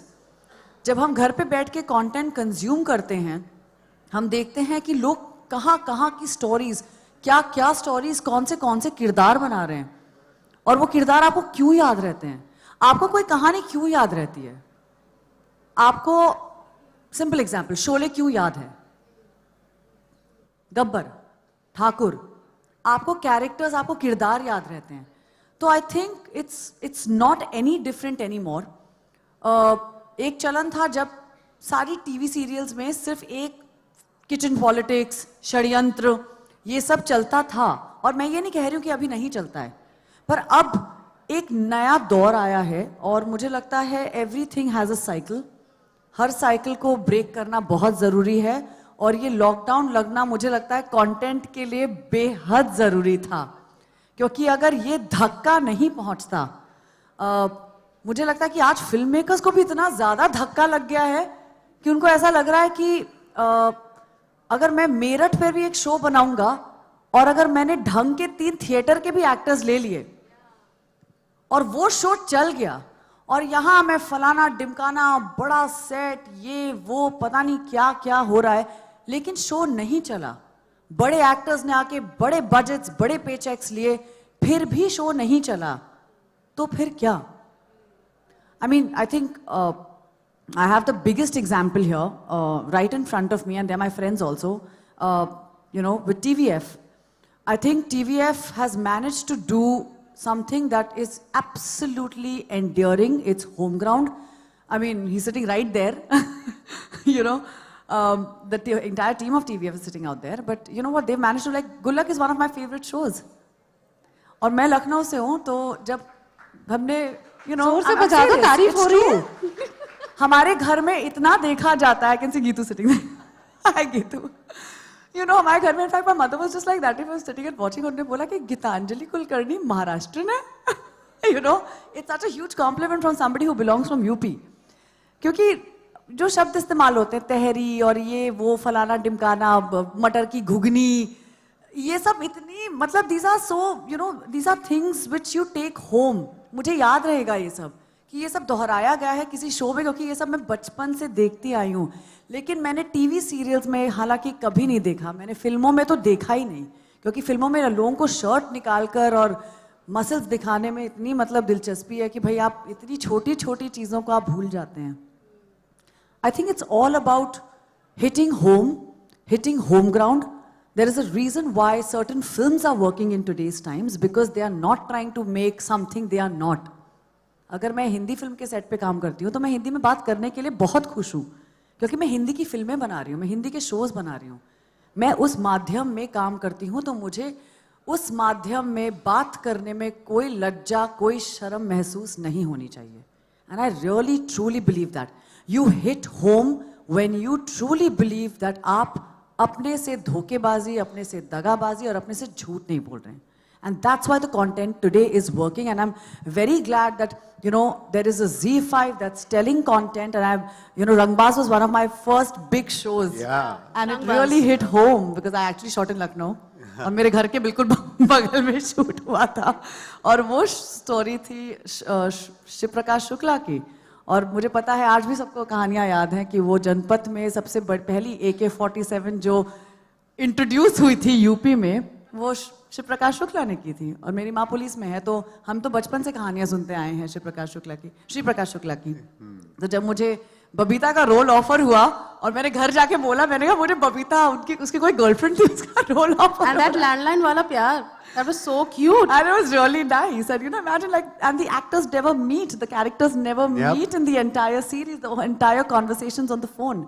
I just think the narratives have become so incredibly endearing and loving, and it's hitting home, which is why it's working. एक और चीज जो बदली है, and I'm very surprised. I'm here in this industry from last 17 years. But शायद ही अपनी film या अपने किसी प्रोजेक्ट के बारे में बात करते हुए किसी ने मुझे ये कहा कि ये चले या ना चले, या मैंने ना दिल से बनाया है, मुझे बनानी थी. ये मैं नई चीज मैं सुन रही हूँ, ये एक नया बदलाव आया. And as rightly said, if you like continuously working, you don't have time to work on yourself. वो टाइम हमें लॉकडाउन ने दिया. Coming back to India lockdown, मैंने सुना कल ट्रेलर आपने लॉन्च किया और लोग डर गए, #इंडिया लॉकडाउन से, कह रही है फिर से लग गया क्या? ऐसा हुआ था? It was trending organically. I was like asking my team कि क्या तुमने ट्रेंड करवाया है? बोलते नहीं, organically लोग डर गए हैं. तो मतलब lockdown as a word is so relatable. I mean, all of us have gone through memories which were like positive or negative, but going back to that, and I'll just take a leaf from what you were saying earlier. Realistic और relatable stories जो authentically बताई जाएं, हैं, वो connect कर रही है अभी जनता के साथ। अब वो लोगों को चाहिए कि मुझे फेक स्टोरीज नहीं चाहिए, something I can relate to, whether it's Shiv Prasad Shukla or whether it's Shabuddin or whoever we are picking up. We are like focused on getting the right stories told in the right way. अगर आप उसको गलत तरीके से बताओ, उसको fake तरीके से बताओ, वो भी ब्रेक हो जाता है। ऑडियंस बहुत स्मार्ट हो गई है। Audience is smarter than all of us, and that's what we are all learning, that hey, if you are able to connect with them in the right way, with the right narrative, with the right actors and the characters portraying, that's what works. But yeah, India Lockdown is another attempt in that direction. It was so real and relatable. All of you would have seen the trailer, and I can relate to that maid not coming, I can relate to something happening to me, and people would love to go and watch it, because the characters are so strong. What we have done in this specifically, with Madhur, we picked untold stories. काफी हमने सुना कि लोग वापस गए अपने अपने गांव, पर हमने ये नहीं देखा कि क्या हुआ उनके साथ, वो कैसे गए, उनका क्या इमोशन था। एक नया एंगल जो Madhur is very good at figuring out and researching, sex workers in Mumbai, what happened to them, none of us thought about it. They are also earning, they're working for the living. But that angle which the story brings out, I'm sure you guys should see it. Some of these things are the pulse which we just miss out, sitting in this five-star hotel and kind of not getting connected to the audience. So some of these stories which are real, realistic and relatable connect with the audience, and that's an attempt in India Lockdown for us. Yeah. And talking about real cinema, Madhur Bhandarkar, I think वो देख लेते हैं जो हम ऐसे कहीं जा रहे हैं, हमें नजर आया लेकिन हम ध्यान नहीं देंगे, वो वहां पर रुककर मुझे लगता है वही देखते नहीं इसने किया क्या, लाइक ऑब्जर्वेशन बहुत अच्छी है उनकी। सो आपको जब पता चला कि मधुर भंडारकर करवा रहे, तो आपको लगा पता नहीं क्या करवाएंगे यार, ये स्ट्रेस हुआ था क्या?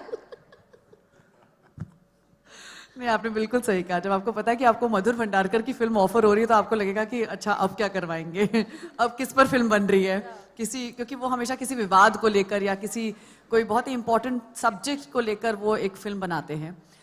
एक और खासियत उनकी ये है कि उनकी फिल्मों में हीरोइनों का जो पार्ट होता है वो बहुत ही हटके होता है। वो कभी अपनी हीरोइनों को बॉक्स करने की कोशिश नहीं करते। मुझे ज़्यादातर जब भी रोल ज़्यादातर ऑफर होते हैं, क्योंकि मैं लंबी चौड़ी हूँ, हमेशा पुलिस वाली के रोल ऑफर होंगे कि ये तो मारपीट के कर देगी, तो बिकॉज मैं लहीम शहीम हूँ, तो मुझे पता है कि मुझे काफ़ी स्टीरियोटाइप किया जाता है, और मैं बहुत कोशिश करती हूँ, और बहुत मेरी बहुत लाइक सच्ची हालांकि बहुत वैसी कोशिश रहती है कि भाई ये रोल कर लिया है, अब ये रोल ना करूँ, तो ये बहुत होता है।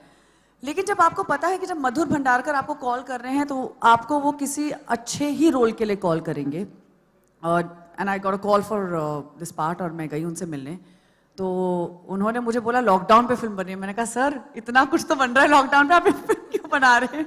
सो that was my first question to him, and I think it was a very interesting point of view, because उन्होंने कहा कि देखो एक हमारे वहाँ एक हम दौर से गुजरे हैं, ये एक बहुत हिस्टोरिकल इवेंट है जो हम सबकी जिंदगियों में घटा है, ये घटना है। जब आप किसी म्यूजियम में जाते हैं या आर्ट गैलरी में जाते हैं, और जब आप वहाँ पर वो चीज़ें देखते हैं, पेंटिंग्स देखते हैं, जब आप वहाँ पर उनके सामान को देखते हैं, तो आपको वहाँ से याद आता है कि इनके साथ ये घटा था। जब आप जलियांवाला बाग जाते हैं और वहाँ पर आप आज तक भी वो बुलेट के उन्होंने वो छेद भरे नहीं हैं, तो जब आप जलियांवाला बाग जाएंगे और आप वहाँ देखेंगे कि वहाँ पर क्या हुआ था, उस समय क्या घटना घटी थी, लोगों पर क्या बीती थी, तो उस पर आज तक फिल्में बनती जा रही हैं, बनती जा रही हैं, बनती जा रही हैं। आज़ादी पर पता नहीं कितनी फिल्में बन चुकी हैं, लेकिन इसका मतलब ये नहीं कि हम फिल्में बनाना बंद कर दें।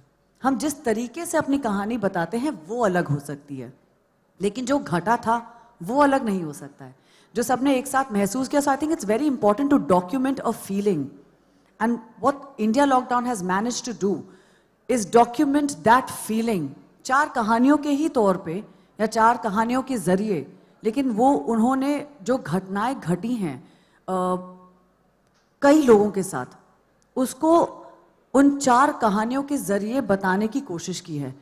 तो जब उन्होंने मुझे बोला कि तुम्हारी कहानी मैं कमर्शियल पायलट प्ले कर रही हूँ फिल्म में, और उन्होंने कहा कि तुम्हारी कहानी, your story is probably the only story which is not as grave as the other ones, but your story talks about a very important conversation which is again loneliness, और पैंडेमिक के समय anxiety, depression, mental health, loneliness, ये बहुत ही important conversations बन गई थी and talking points बन गए थे.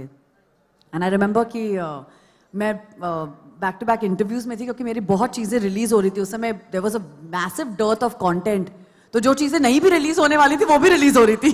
तो रोज प्रोड्यूसर के कॉल आते थे कि ये रिलीज हो रहा है. मैंने कहा है ये कहाँ से आ रहा. तो ये बहुत बार हुआ मेरे साथ. तो जब हम लोग के बैक टू बैक हम उस टाइम जूम इंटरव्यूज करते थे तो I was trying to even wrap my head around कि भाई ये जूम इंटरव्यू होता कैसे है, कहाँ लगाएं ट्राइपॉड, कौन सी किताब के ऊपर मैं अपना लैपटॉप रखूं जिससे कि मेरा थोपड़ा ठीक से दिखे. So you know those things were happening and I remember काफ़ी जर्नलिस्ट्स ने मुझसे अपनी कहानियाँ शेयर की और उन्होंने मुझे बताया कि हम अकेले रह रहे हैं, हम बम्बई में अटक गए हैं, हम अपने माँ बाप के पास पहुँच भी नहीं पा रहे हैं. So these stories actually became true. जब मुझे मधुर सर ने सारी कहानियाँ बताई मैंने कहा अरे ये सब तो घट चुका है. And I know people who bin in these kind of situations. So I think anyways lockdown ने तो सबको आइसोलेशन का एक खून तो चखा ही दिया था. सब I think everybody went through isolation. So that's the story and I think through these stories he is really manage to capture the human spirit. Well buzzer का इशारा आ चुका है बट स्टिल मैं एक सवाल पूछूंगी आपसे क्योंकि आप पता नहीं अब कब मिलेंगे मुझे. तो कभी भी कोई फिल्म जब OTT पे रिलीज होती है तो फिल्म मेकर से तो हम पूछ लेते हैं कि सर क्यों उधर नहीं इधर क्यों. आप अभी इकलौते मिले, आपसे पूछती हूँ आप क्यों बोलते कि इधर करो रिलीज, ऐसा वाई OTT, क्यों ये प्रेफरेंस बढ़ गया अचानक से? Convenience, quality, the ability to get multiple content. I'll tell you a verbatim from a customer. वो बोलता है कि OTT मेरे लिए एक बुफे है. जब मेरे को एक्शन देखना है तो एक्शन देख सकता हूँ, जब रोमांटिक देखना है रोमांटिक देख सकता हूँ, जब मेरे को डार्क स्टोरी देखनी है डार्क स्टोरी देख सकता हूँ. Everything is available at my fingertip, and there's so much content, and you guys are producing good quality content. So it's like a dream come true for all the consumers in India, and we are sitting in a metro. I mean, if you go to tier 2, 3 cities, it's not so much there. So the evolution, the growth, the consumer, the audience behavior is evolving every day. So I think OTT is obviously the here and we are all in it together. So I'm sure you're enjoying it. Absolutely. और बाकी सारी stories एक साथ देखनी है तो India lockdown 2nd of December. Thank you so much Manish and thank you so much Hana. Thank you. Thank you so much. Thank you.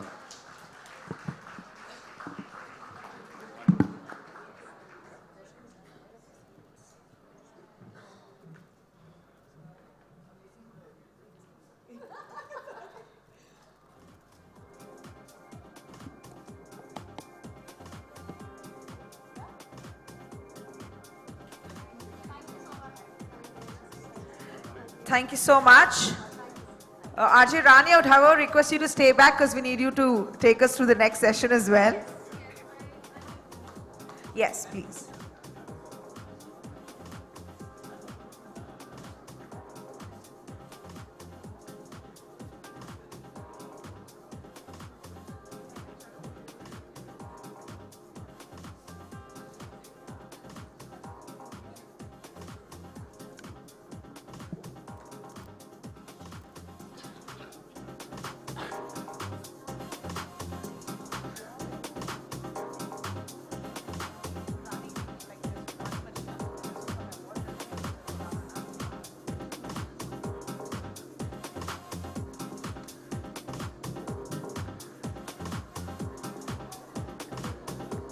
To have two beautiful, well-spoken women in one frame, indeed a picture that many of the eye candies would love to see. But before Ahana leaves Ahana, there's a special award as well. Like you all know, this evening is not just about conversations, but also about acknowledging the contributions and the achievements that artists have made across OTT platforms. We have an award as well, which will be presented to Ahana Kumra, and to present the same, can I have the pleasure of requesting Mr. Alok Jalan to join us on stage to present this award to Ahana, please. And the award is for Best Actress in a Supporting Role in a Hindi Web Original. And it goes to Avrod, The Sage Within Season 2. The nomination has come from Glad You Came, PR agency. And congratulations as the award is brought onto the stage. Can I please request Ahana to join us one more time, and this time to receive the award.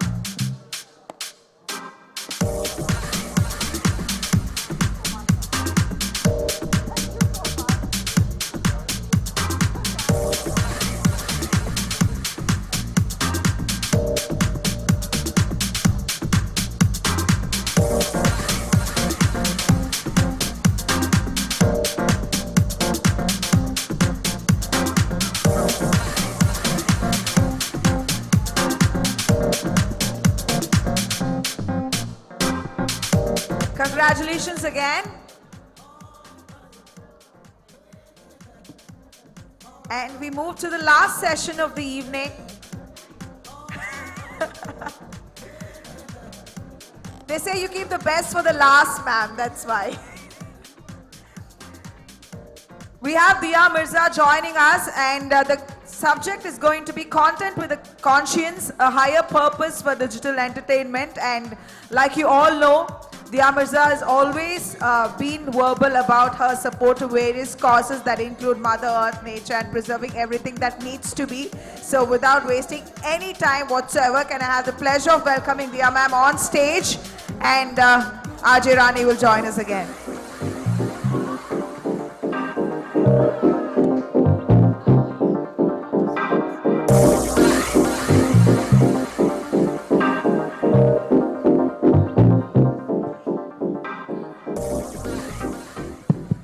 Check perfect.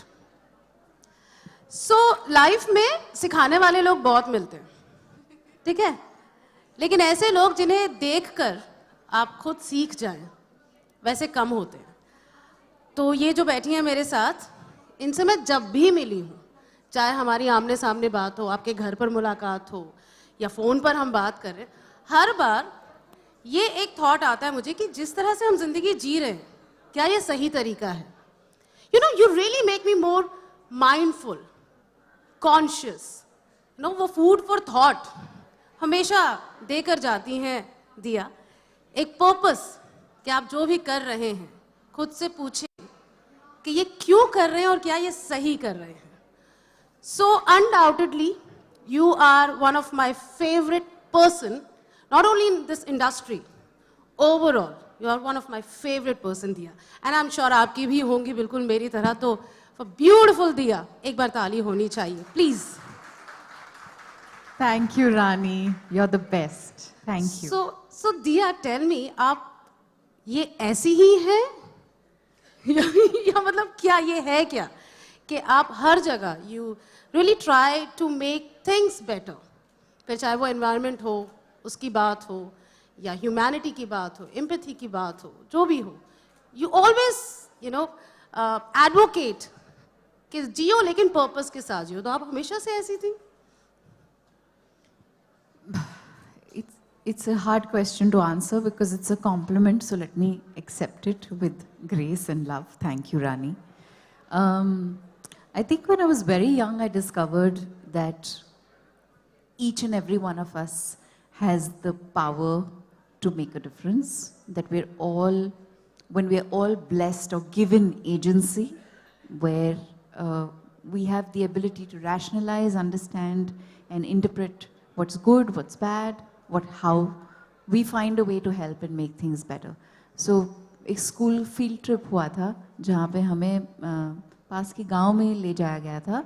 वहाँ पे हमको गांव के बच्चों के साथ थोड़ा कुछ दिन बिताने थे, उनके साथ खेलना था, और उनको वो चीज़ें सिखानी थी जो हमको आती हैं, और उनसे कुछ चीज़ें सीखनी थी. तो इतनी खुशी महसूस हुई थी बचपन में उनको कुछ चीज़ें सिखाकर. जो हम लोगों ने थोड़ा ओरिगेमी सीखा था स्कूल में, तो उनको ओरिगेमी सिखा दिया. कुछ बच्चों को मैथ सीखना था तो मैथ सीख लिया, और उन्होंने हमको थोड़ी सी फार्मिंग सिखा दी थी, तो हमने खाना कैसे उगाते हैं वो सीखा था. It was such a powerful exchange and we were very young, and it really helped me understand that ये सब में है, ये potential to bring change or improve the lives of people by just sharing, by just caring, by just being there was very powerful. And I think once you become an artist, आपके empathy levels तो high होती हैं, you care so much and you feel so much, and the only way that you can feel less despondent or less frustrated or less upset is if you work on bringing change, positive change. So I do a lot of what I do so that I can feel less frightened and less despondent. How sweet. So we are here to discuss OTT ने कैसे चीज़ें बदली हैं, and OTT की अगर बात करें तो इसके पास एक चीज़ जो है वो है freedom, right? कि आप पहले नहीं होता था. अब तक, sorry. है ना? हाँ, अब तक शायद. हाँ मतलब लेकिन कहा तो जाता है ना कि जिस तरह की स्टोरीज हम नहीं देख पाते थे सेंसर बोर्ड की कैची की वजह से आज वो आ रही हैं। लेकिन कोई भी आज़ादी, ये जो फ्रीडम ये कहे या अधिकार, वो अगर बिना किसी रिस्पॉन्सिबिलिटी के आए तो अंधा हो जाता है। So of course then OTT की भी रिस्पॉन्सिबिलिटी बनती है। आपको क्या लगता है क्या है वो? You know, I was very excited when, with the emergence of OTT, I remember 4.5, 5 years ago thinking, wow, this is going to be a huge game changer. And it has been, right? Because it's opened up platforms, opportunities and avenues for so many storytellers, artists, writers, directors, cinematographers, editors. There's just so much more employment now. And of course, we're telling so many more stories. And yes, I agree with you कि space इसका ज़्यादातर democratic था और अभी भी ज़्यादातर democratic है और इसमें बहुत freedom भी हुआ करती थी, आज भी शायद किसी हद तक है. But we have experienced censorship, and the bigger question is, should there be self-censorship? And I think that is the more important question, because I think when we are, creating content in a democratic nation, which, entitles us with certain freedoms, that freedom must come with responsibilities, and we have to know what is fair to put out there. And but we also have to respect the choice of the audience and let them choose what they would like to watch or not watch. I'm not always in favor of creating rules for storytellers. Well, talking about audience, OTT के साथ दिया ये भी कहा जाता है कि अगर आपको चाइल्ड लॉग लगाना है चैनल पे तो आप लगा सकते हो. आपको किसी चीज़ पर, it's all of that is possible today. So when we are creating censorship, the question we really need to ask ourselves is, what are we censoring and from whom? Absolutely. So हाँ, इसी बात को मैं आगे बढ़ाऊंगी. तो audience की अगर बात करें तो OTT के साथ कहा जाता है दिया कि आज हर कहानी के लिए ऑडियंस है, लेकिन जब आपका ऑडियंस इतना बड़ा है तो कहीं ना कहीं उस एक ऑडियंस के लिए एक रिस्पॉन्सिबिलिटी भी होती है. सो OTT को मेजरली अभी तक अगर आप इसे एक मोटे कैटेगरी में डालेंगे तो वो इंसान जिसे ज़्यादा समझ नहीं है लेकिन हाथ में इंटरनेट और मोबाइल है और डाउनलोड किया हुआ एक ऐप है, उसे सस्पेंस, थ्रिलर, डार्क, क्राइम, इसी से वो OTT को रिलेट करता है, ऐसा मुझे लगता है. I could be wrong. So you think वो बैलेंस, कहीं ये एक रिस्पॉन्सिबिलिटी बनती है कि वो बैलेंस एक बनना चाहिए? It will happen automatically because, and we're seeing it happen right now. I think a lot of the producers in the room will recognize what I'm saying, that the mandates start coming from the platforms that are augmenting the shows. You start, pitching certain ideas that are too similar to things that have already happened before, you will get an outright refusal for it. And there's also a very clear understanding of what the audience wants. And so apparently right now there's a huge trend for watching young stories. Everybody wants to tell younger stories about young people. So there's this big,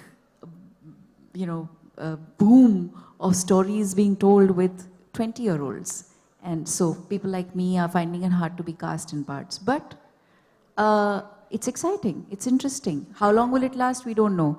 But so there was, like, जैसे शुरुआत जब हुई थी, बहुत सारे गाली गलोच वाले shows आ रहे थे, बहुत dark था, ये था, वो था, and then lots of shows like that got made. And I think we also tend to do that. If something works, we tend to keep repeating the model until we realize, oh God, it's boring. We need to move, break the mold and do different things. So I think we also keep learning and discovering. But yes, unfortunately or fortunately, there are mandates that start coming from the networks and the platforms based on what the audiences are going for. So आपका show काफिर, वो आपका debut था on OTT, I remember. So obviously as an actor मैं आपका experience पूछूंगी कि फिल्मों में काम करना, OTT में काम करना, of course मतलब वो स्पेस थोड़ा सा मिल जाता है कैरेक्टर के लिए, बट अदरवाइज भी क्या टेक्निकली कोई फर्क है एज एन एक्टर, वो आप महसूस करते हो, और just the same? I think the only difference was that we shot about 375 pages in 41 days. Okay. So actors in the room will know how much work that is per day. It was a lot of work every day, which was fantastic because it meant that our turnaround was really fast. We were moving really quickly, but we had the advantage of preparation. We'd done workshops. We knew the depths and the nuance of every scene. We obviously had a script that was fully and completely written well in advance. So all of that really helps. No difference, as far as I'm concerned, in filming for a feature film and filming for an OTT show in regards to being a performer. But I think it's just that when you're filming for a movie, you just have the luxury of more time in a day and you do a little less work. But when you're filming for an OTT show, you do a lot more work in a day. So थोड़ी कहते हैं ना गधा मजदूरी type situation हो जाती है. But it's, my God, I was in love with the story. I was in love with the part. I was just so happy to be at work. I had such a great time filming for Kafir, and I was just every day so abundantly grateful that we were telling that story. And yeah, I think stories like that come to you once in a lifetime, and they don't get replicated. You can't, there's not another Kafir that can be written. I mean, I wish Bhavani Iyer would write another Kafir, but she hasn't. But so it's also, I think, when you do a show and you be a part of a show like that, I don't think film offers you the nuance and the depth and the space to really portray as much as you can in a show, because here you have the time of 9 episodes, 45 minutes per episode, which is a lot of time for you to really get into, like I said, the nuance of things, right? But in a film, you don't get that space and time. थोड़ा कम वक्त मिलता है. Okay, वक्त की बात करें तो इस इंडस्ट्री में एज एन एक्टर कहते हैं, मतलब लोगों की अलग अलग फिलॉसफी होती होगी, लेकिन अभी पीछे कुछ सेशंस में अटेंड कर रही थी तो उसमें एक्टर्स कह रहे थे कि देखो पहले औकात बनाना ज़रूरी होता है कि आप चीज़ों को ना कह सको, अदरवाइज सर्वाइवल इस इंडस्ट्री में सबसे टफ है. व्हाट डू यू हैव, मतलब like what do you have to say कि आपने वो कुछ कि मैं ये करूँगी और मैं ये नहीं करूँगी, वो जो रिस्पॉन्सिबिलिटी, वो जो आप उतनी कॉन्शियस हैं while choosing your work, yeah? हाँ, औकात की बात तो पता नहीं मुझे, लेकिन मैं आई थिंक पिछले 15 सालों से मैंने हमेशा ये डिसाइड किया कि मुझे क्या करना है और क्या नहीं करना है. I have always reveled in the strength of being able to say no. Fear is a very common thing that a lot of people experience, especially actors. And it's kind of ingrained in our minds over here because there's just so much ageism. The whole concept of, you know, you're going to get a lot of work while you're in your 20s and 30s, and once you cross 33, work is going to start drying up. There's all kinds of notions and concepts that are constantly drilled in your head, and there are enough and more people who are willing to make you feel very afraid and force you and limit you into believing that you have what is called a shelf life. And I don't believe actors have shelf lives. Artists will always be artists. Storytellers will always be storytellers. So as long as you can abandon and drop your fears and just live in the pursuit of growth, you will always have work. Beautiful. So, what do you think?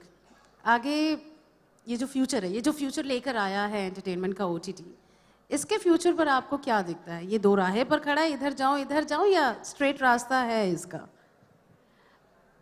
अगर मैं honestly बताऊं तो I think we're in a very tricky time right now when it comes to where we are at, because there are certain things that we celebrated about the OTT space that are disappearing. The democratization, the freedom, and the fact that OTT shows weren't limited by the stereotypes that cinema was limited by, or the fractures of fear that were created by the box office. We are experiencing similar things happening with people who are making OTT you know, driving the OTT platforms right now. And that's very unfortunate. I hope we can very quickly overcome that and go back to being genuinely free in every possible way. I just really hope we can do that. Hope, finger crossed. So ये last session है, and मैंने अभी पीछे लोग मुझसे शिकायत कर रहे थे कि यार सवाल तुम ही पूछती रहती हो, हमें तो पूछने का मौका नहीं मिलता, तो I'll just you know ask the audience, अगर आपके पास दिया के लिए कोई सवाल है. Any question? सबकी बोलती बंद है सब दिया आपको देखकर. No?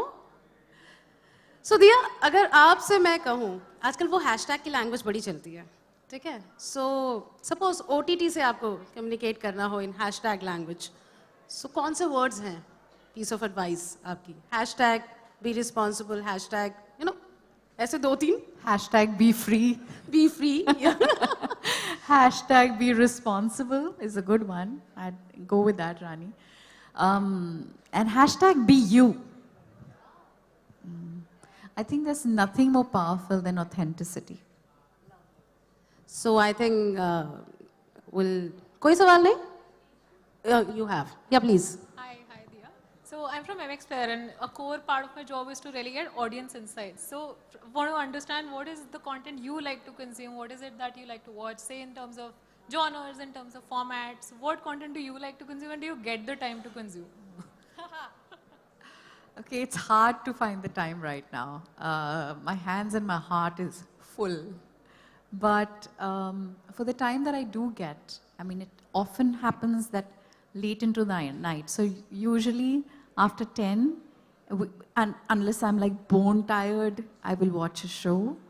I tend to gravitate towards stories that have very sharp and nuanced and intelligent writing, and obviously good performances. But more than anything else, I want the story to tell me something. I want to learn something from it, or grow with it, or be touched, deeply touched, or moved by it. Thank you. Anyone else? So buzzer बजा दो? हाँ. और नहीं, मैं एक सवाल पूछ लेती हूँ. They are very strict. So जैसे इन्होंने कहा कि आप कौन से shows आप देखते हो, OTT पर वो आ जाता है, कैटेगरीज आ जाती है कि आप सेलेक्ट कर सकते हो, इजी हो जाता है आपके लिए. So कौन सी वो एक कैटेगरी है, जॉनरा है, जहाँ आप सबसे ज्यादा जाते हो? Drama. Drama? Even I love drama. Yeah, I love drama. Life is drama. So कोई सीरीज जो आपने देखी है and आप रेकमेंड करना चाहेंगे यहाँ ऑडियंस में? बहुत पहले भी देखी हो तो भी चलेगा. So I think one of my most favorite shows that I've watched in the last decade would be This Is Us. This Is Us. Yeah. Yes. It's just like, yeah, it was lovely. Lovely. What powerful storytelling. What a beautifully told and made show. So अभी आपने बताया था कि आपने मतलब 15 साल से, जितने साल से भी आप काम कर रही है, आपने ये डिसाइड कर लिया था कि मुझे क्या करना है, क्या नहीं करना है. So as an actor कुछ आप कंप्लीट करने दो. As an actor कुछ ये do's and don'ts हैं आपके? No, it's not so much as an actor. It's just as a human being. What am I responding to? You know, is it the first thing that I respond to is the people who come to me with the story. Because I have to spend a lot of time with these people. I want to be able to respect them and like them. Otherwise, it's very hard. I also think with age, you become intolerant to irritating human beings, you know, egotistical, irritating human beings. So you want to be with people who you can have a nice time with and spend time working with and collaborating with. Second, of course, most importantly, is the story itself. Does it move me? Does it compel me to think and feel better? Does it, you know, shake my innards? Is there something about it that makes me feel, yaar, kash, मैं इस कहानी का हिस्सा बन सकती. So yeah, that desperate desire to be a part of that story. I completely agree with you, क्योंकि इंसान चाहे कुछ भी बनना चाहे, उस पर बहुत असर पड़ता है उसके माहौल का.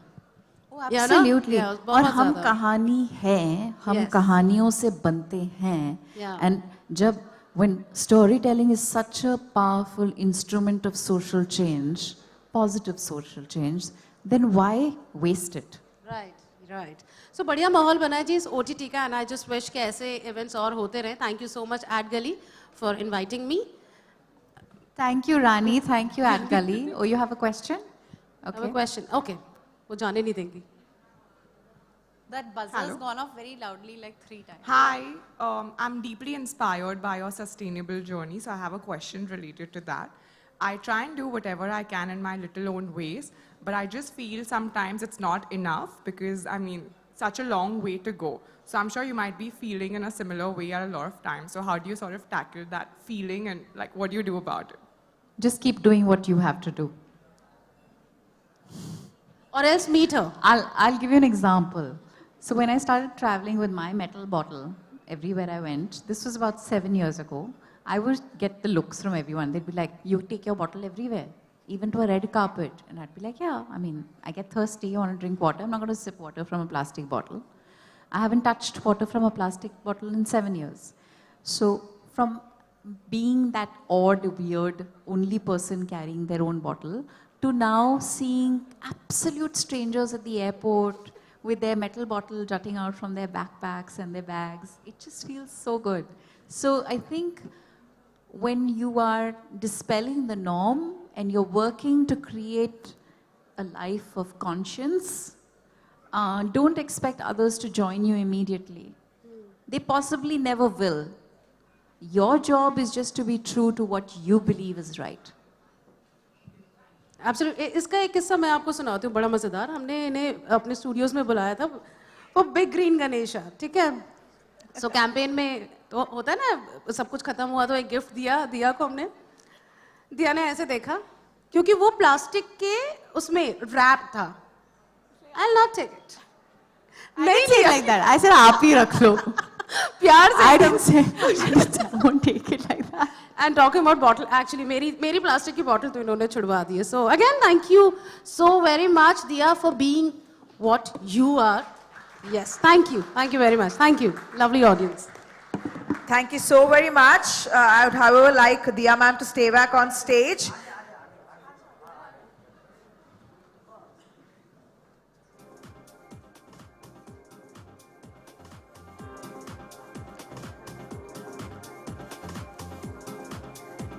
Thank you, RJ Rani. One of the categories in the awards that we have is Best Actress for Short Film, and the award goes to Diya Mirza for Grey, and the nomination has come from Studio Talk. So congratulations, ma'am. Can I request Tarun Jha and Bijoya Ghosh, founder and CEO Ad Gully, to join us on stage to present the same, please.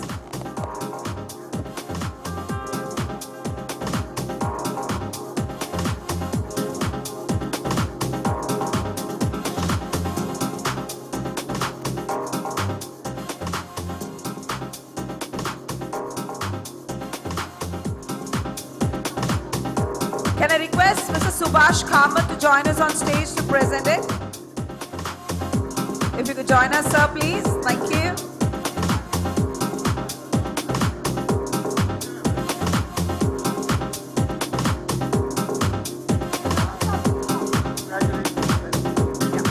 Welcome, sir, please.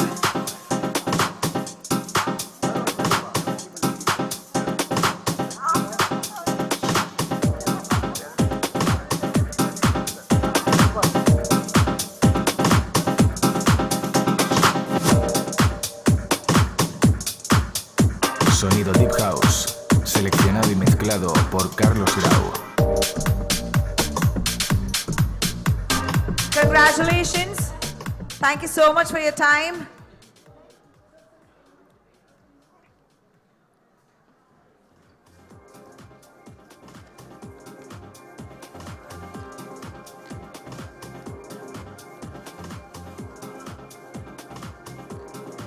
SCREENXX Summit and Awards 2022.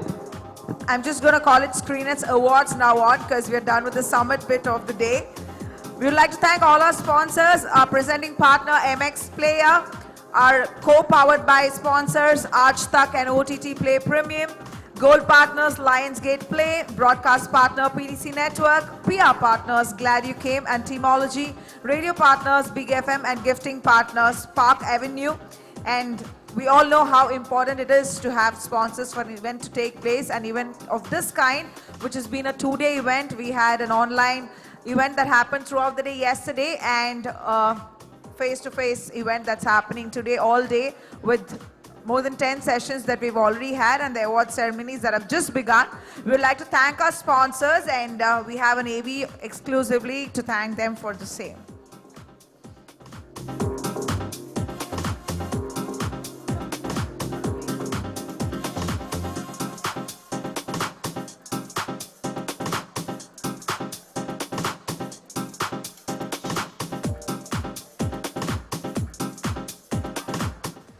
डालो फटना चाहिए सबका। उसके साथ तुम क्या करोगे? हमारी Mumbai police force न सिर्फ इस नेक्सस को रोकेगी बल्कि तोड़ेगी भी। मुंबई का एक ही government, Dharavi bank. Make your media plan smarter with India Today Live TV on your connected devices. Amplify your brand with 100 million smart internet viewers. To advertise, mail us at sales@aajtak.com.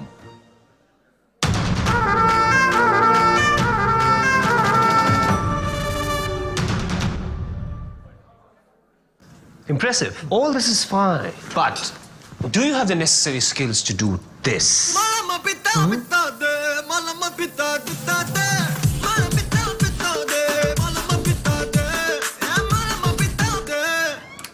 Sir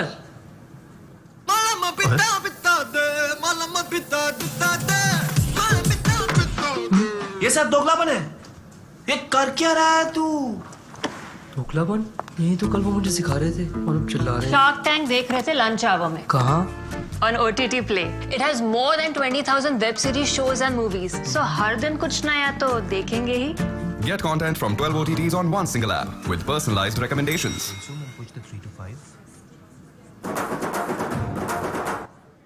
हाजा छोरे हाजा गोरे हाजा छोरे नाचो नाचो नाचो नाचो नाचो नाचो वीर नाचो। OTT Play Premium करो download और मजे करो multiply.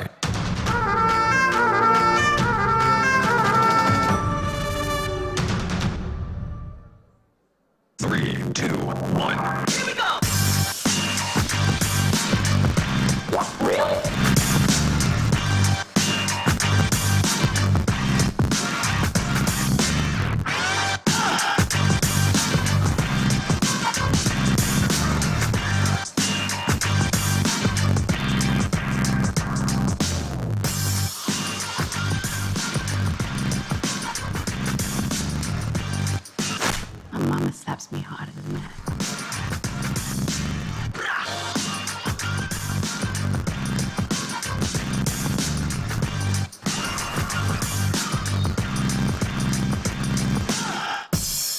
World's #1 Punjabi television network, PTC Network.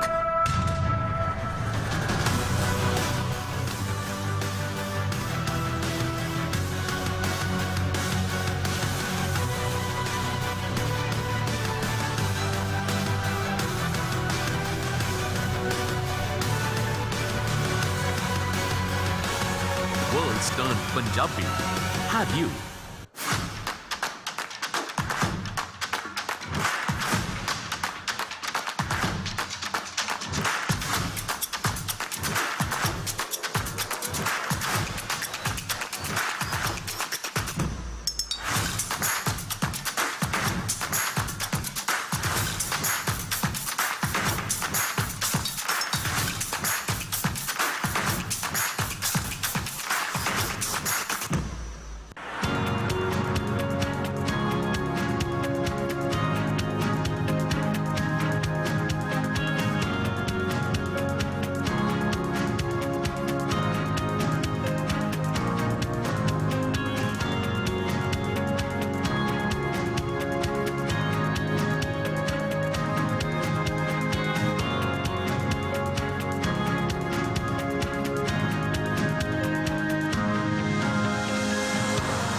नई नजर से चल दुनिया परखें, जहाँ तेरा गलत ना मेरा सही हो, सोच को अपनी छूने दे अंबर, जैसे हवा में एक पतंग उड़ रही हो, तू बदले तो ही बदले जमाना, औरों से पहले खुद को ये समझाना। 92.7 Big FM, तुम बदल के तो देखो। 92.7 Big FM, तुम बदल के तो देखो।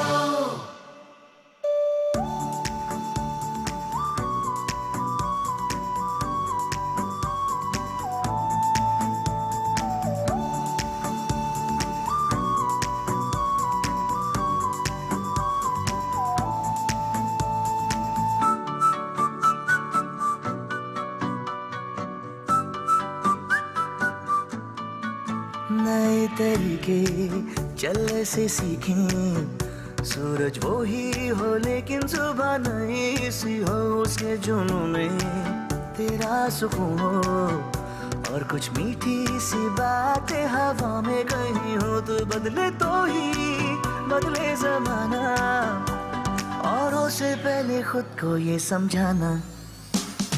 92.7 Big FM, तुम बदल के तो देखो। 92.7 Big FM, तुम बदल के तो देखो।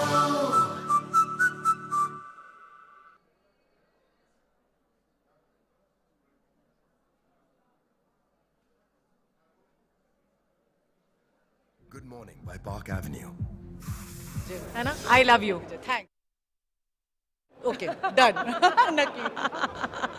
Well, I'm loving the dress, loving the color. Thank you so much. You're adding so much to this event. So much royalty. Oh my God. How much happy do you feel with this SCREENXX 2022 award? Absolutely, on top of the world. I think it's great to get recognized for your work, and I'm so glad that it's for Avrodh, because ये पहली बार मैंने एक negative, character play किया है on screen, and I was wondering how will it be received, and I think it's been received very well, because आज सुबह मैं चाय पी रही थी और मेरे पापा ने मुझे बोला, he's like, you were very good in Avrodh. मैंने कहा, oh, thanks, आपने अभी तक मेरी तारीफ नहीं की थी। और पेरेंट्स जो आपके सबसे बड़े क्रिटिक होते हैं, मुझे लगता है, या आप खुद वो आपकी तारीफ करें तो अच्छा लगता है। हाँ, उनको पता भी था कि मुझे आज अवार्ड मिल रहा है। तो आज हम लोग बस चाय पी रहे थे सुबह, हाँ, तो उन्होंने मुझे सडनली बोला, you were very good in Avrodh. मैंने कहा, oh, thanks. I said, I'm getting an award, not tonight. He's like, oh, किसके लिए मिल रहा है? मैंने कहा, अवरोध के लिए मिल रहा है। क्या बात है, वेरी नाइस। मतलब challenging yourself every day as an actor, मतलब कितना मुश्किल होता है वो खुद को अपने कंफर्ट जोन से बाहर निकाल के काम करना और उस चीज के लिए रिवॉर्ड मिलना। I think it's a privilege to be able to play so many lives.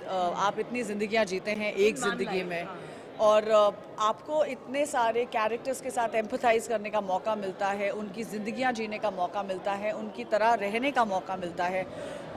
मुझे लगता है कि ये बहुत बड़ी प्रिविलेज है, ये बहुत बड़ा ऑनर है, और as an actor I think कि हमारे पास एक आउटलेट होता है अपने इमोशंस और अपनी भड़ास निकालने का। बिल्कुल।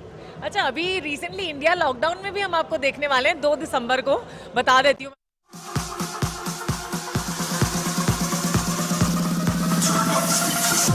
Can I also request Meghnad Chetri to join us on stage, please?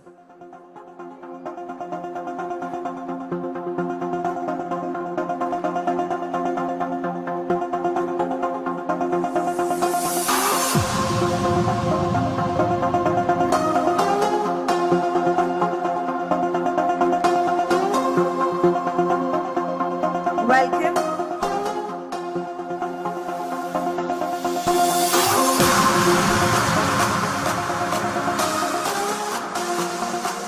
The first award goes to Best Content in the category of Current Topics, and it goes to Live Tak. Congratulations. The nomination has come from Tak Channels and India Today Group. Can we have a round of applause for Live Tak? If we could have any of the crew members from Live Tak joining us.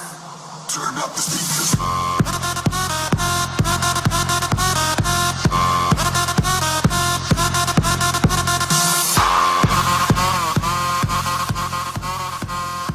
there. We start with Punjabi Best Content Drama Series. I apologize. And it goes to Chausa, like you can see on the big wall.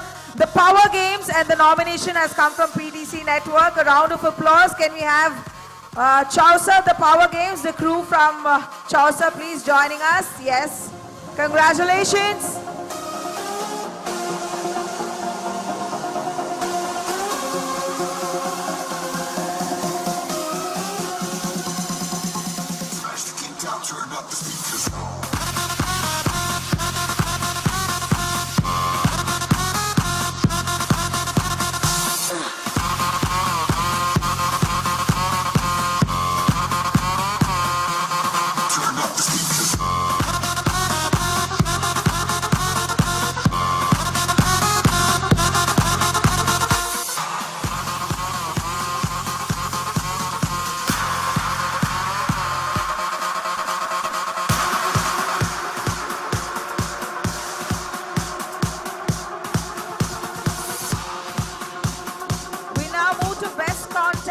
Drama Series Bengali, and the award goes to Mandar. Congratulations.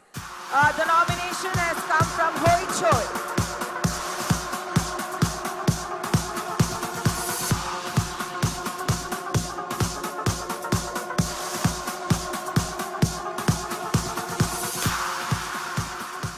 None of the crew members are present, so we'll ensure that the award is sent to them in the coming days.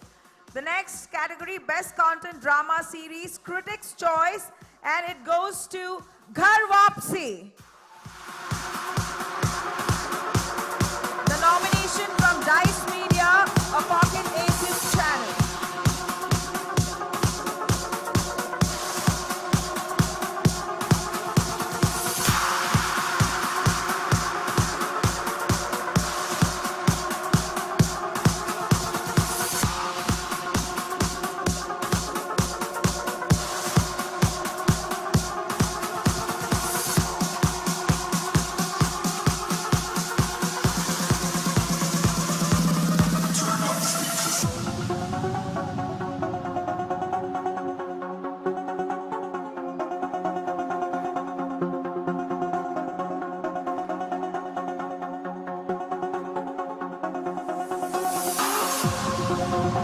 Congratulations to the entire crew of Ghar Wapsi.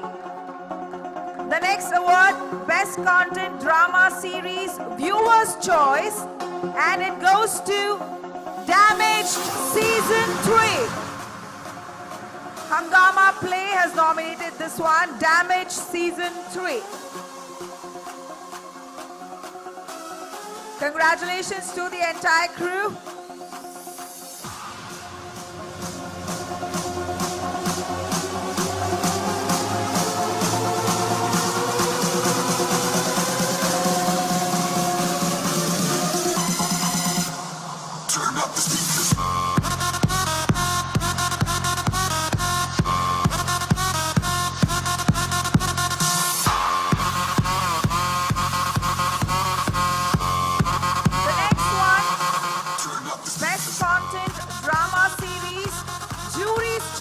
Nominations coming in from the Viral Fever, and it goes to Kota Factory Season 2.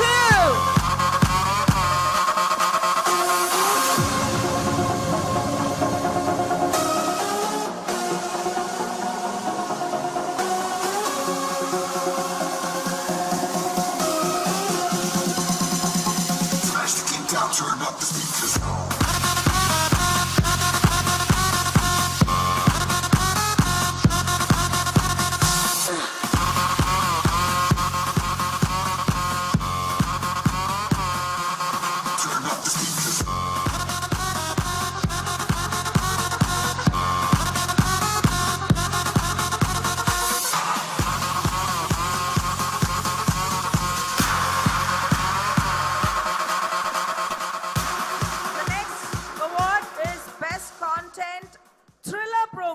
And it goes to Sural the Vortex, nominations from Prime Video.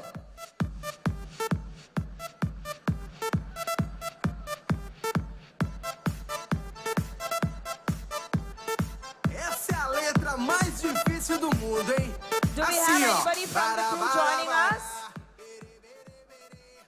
Sudhir ji, agar crew se koi nahi hai, to yes, I think we'll have the award being sent to them. Suril the Vortex winning the Best Content Thriller Program. The next category, Best Content Thriller Program, Critics' Choice, and the nominations from Pooja Entertainment. It goes to Katputli.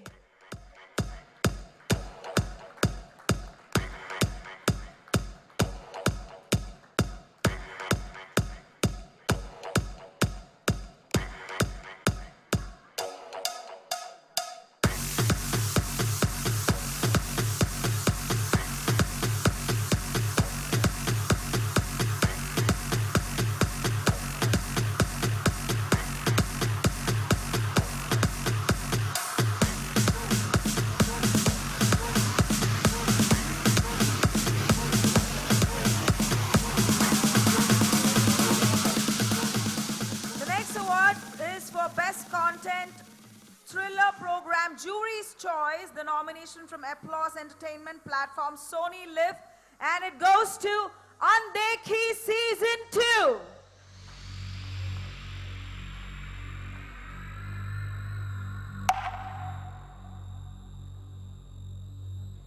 Do we have anybody from the crew of Andekhi 2? Applause Entertainment, if there's somebody from Applause Entertainment who could receive it on their behalf.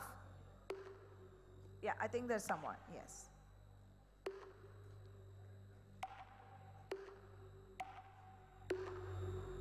There's someone.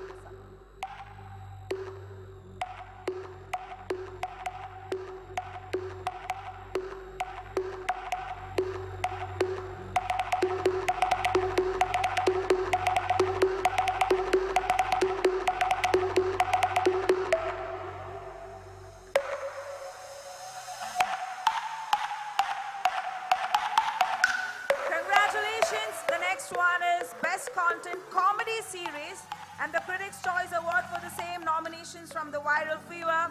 The Best Content Comedy Series Critics' Choice goes to Gulak Season 3. Well, we have the crew right here.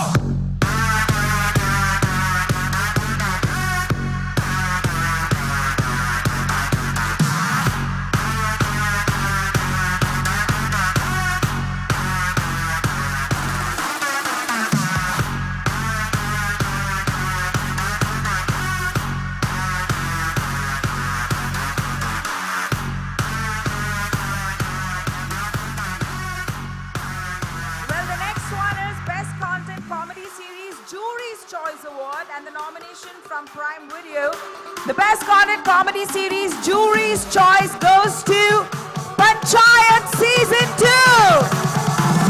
3, 2, 1, go!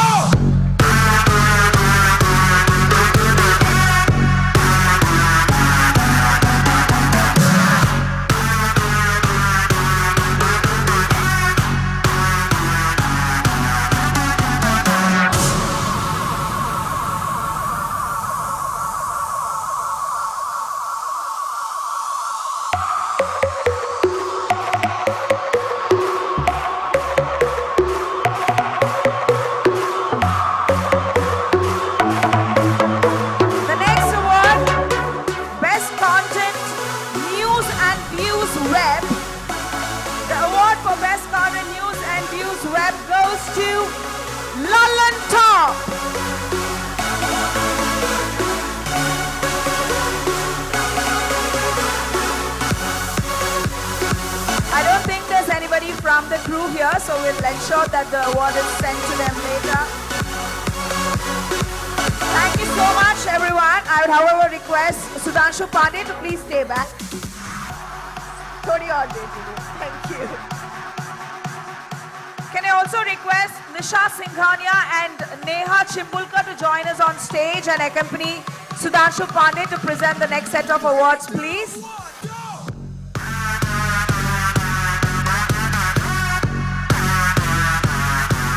Nisha Singhania, Neha Chimbulkar and Subhash Kamath, please.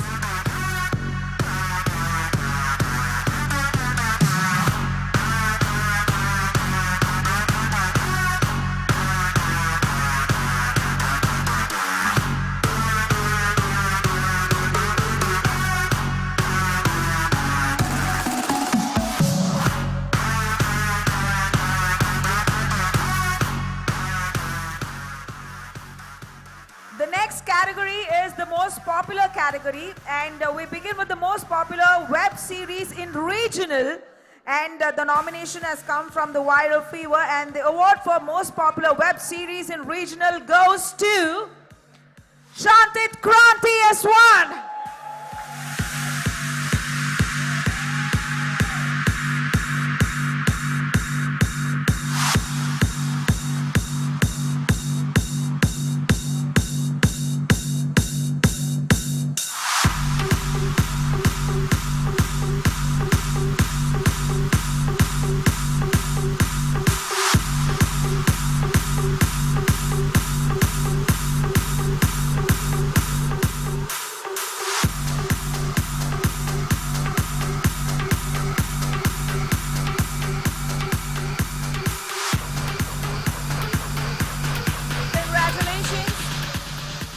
The next award, the most popular web series in Hindi language.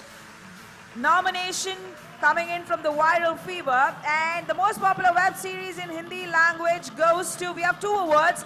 And this one goes to Kota Factory Season 2.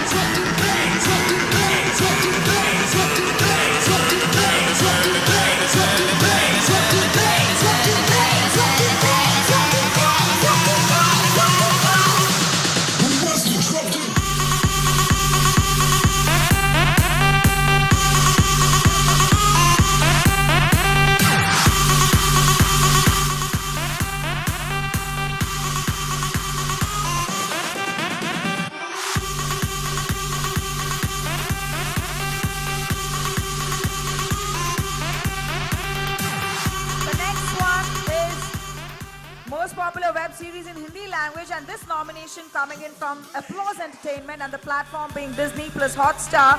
This goes to Rudra, the Edge of Darkness.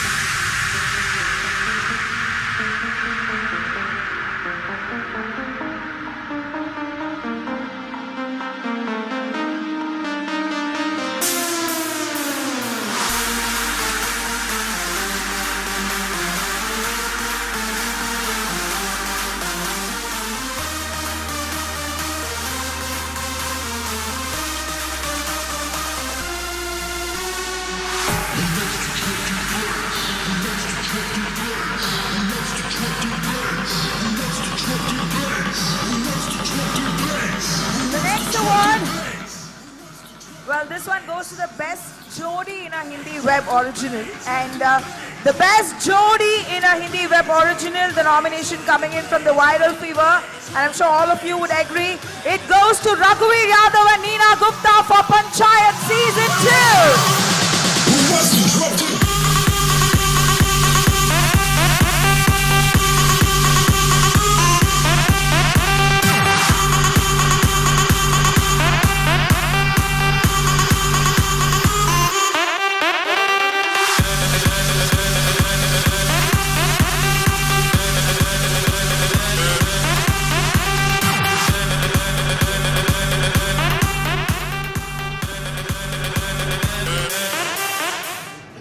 We have a small message from Raghuveer. If it can be played from the beginning, please. मैं नहीं पहुंच पाया, लेकिन शुरुआत से play कर सकते हो, please. Thank you.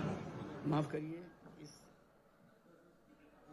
मैं नहीं पहुंच पाया, लेकिन टीम एड गली का बहुत बहुत शुक्रिया, जो मुझे और नीना जी को बेस्ट जोड़ी इन हिंदी वेब के लिए SCREENXX अवार्ड दिया गया। टीवी ऐप का भी बहुत बहुत शुक्रिया, जो इस कैटेगरी के लिए हमें नॉमिनेट किया। धन्यवाद. Congratulations again. And we move to the next award. Best Actor in a Comic Role in a Regional Web. And the nominations have come in from Applause Entertainment. The platform is Woot. And the person winning this, Danish Said for Humble Politician Nagraj. I wish Dan was here though.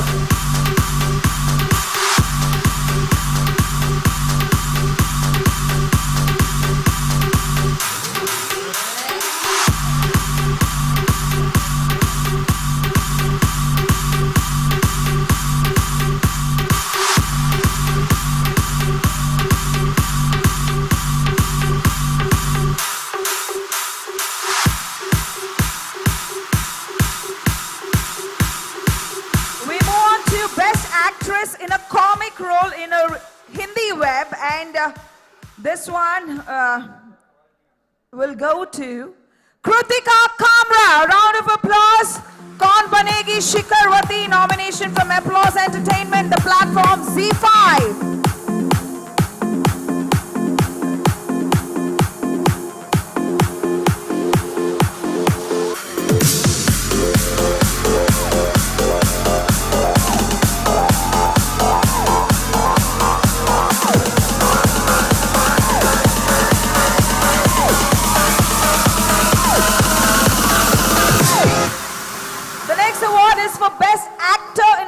Role in a Hindi web, and for Gullak Season 3 nominations from the Viral Fever, ladies and gentlemen, it goes to Vaibhav Raj Gupta.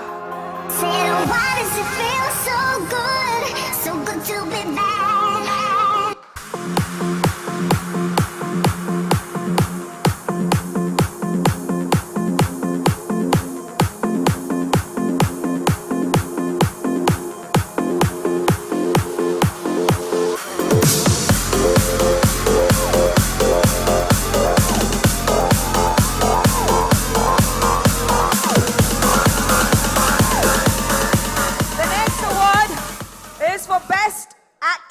A negative role in a Hindi web, and this one, the nomination coming in from Applause Entertainment, the platform being Disney Plus Hotstar, for the series Rudra, The Edge of Darkness, ladies and gentlemen, Rashi Khanna.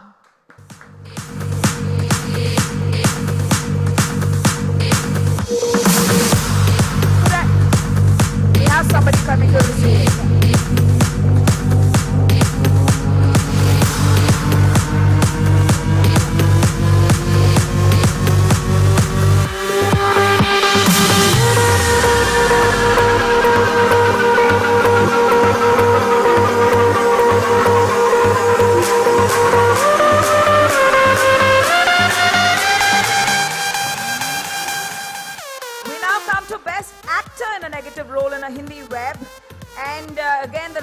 From Applause Entertainment, the platform being Sony Live, for Andekhi Season 2, Surya Sharma.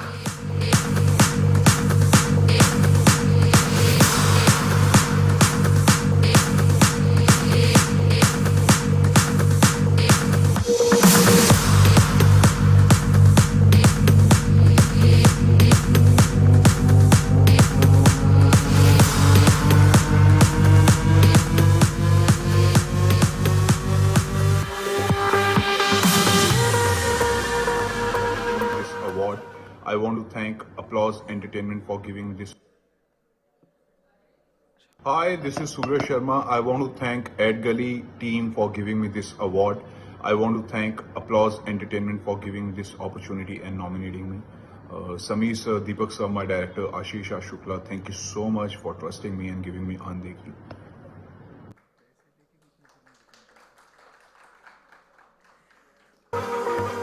And we now move to the next award, which is again a Best Actor in a Negative Role in a Hindi Web.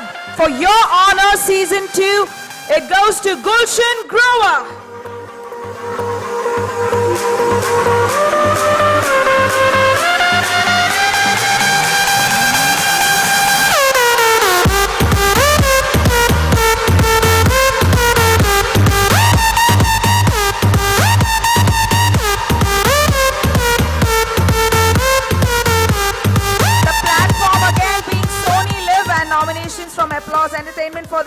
we now have one more award to be presented by the dignitaries on the dais. The next one, Best Actress in a Supporting Role, and this one, the nomination from Viral Fever. And for season 2 of Panchayat, it goes to Sunita Rajwar.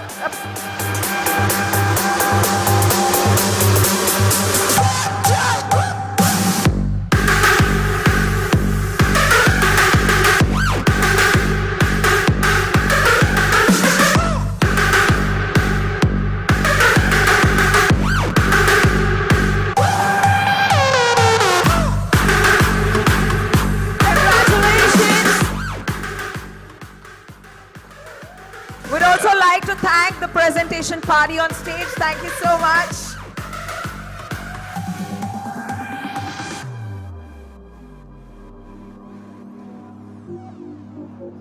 To present the next set of awards,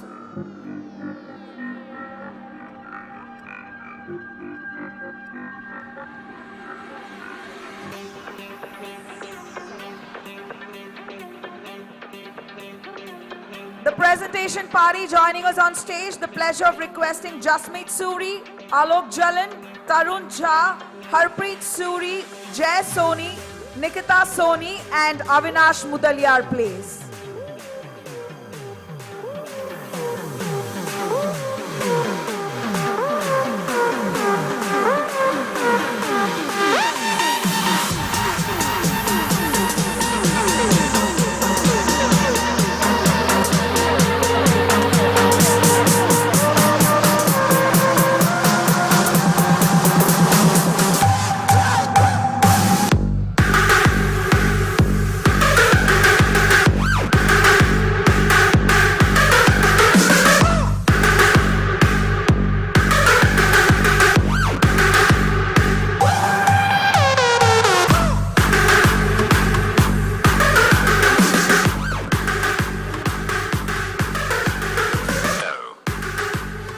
Well, let's begin with these set of awards, and the other dignitaries could join us later.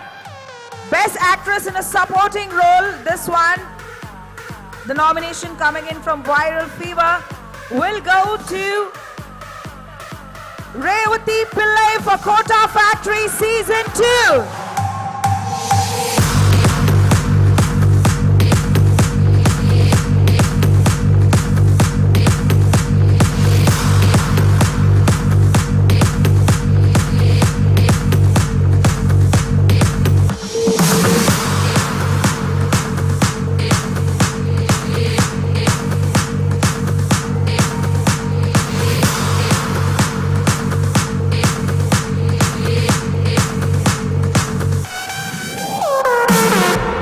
Congratulations! The Best Actor in a Supporting Role, that's what's coming up next. Nomination coming in from the Viral Fever. And this one, for Panchayat Season 2, will go to Faisal Malik. Essa é a letra mais difícil do mundo, hein? Assim, ó. Bara, bara, bara, bere, bere, bere. Bara, bara, bara, bere, bere, bere, bere. Bara, bara, bara, bere, bere, bere.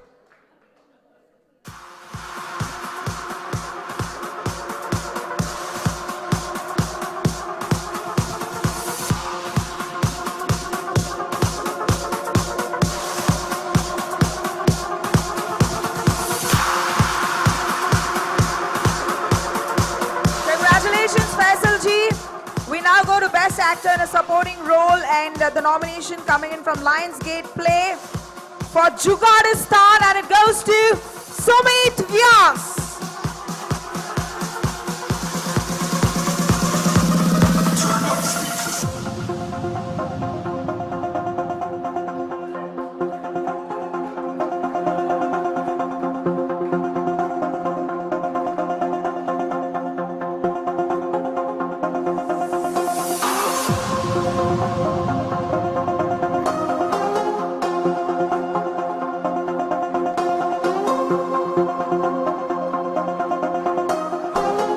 Congratulations. The next nomination coming in from Applause Entertainment for the platform Disney Plus Hotstar, Best Actor in a Supporting Role. And for City of Dreams Season 2, it goes to Atul Kulkarni.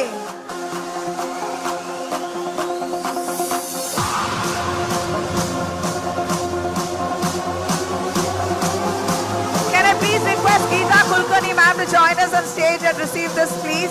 अरे शर्म इतनी क्यों आ रही है, मुझे समझ में नहीं आ रही.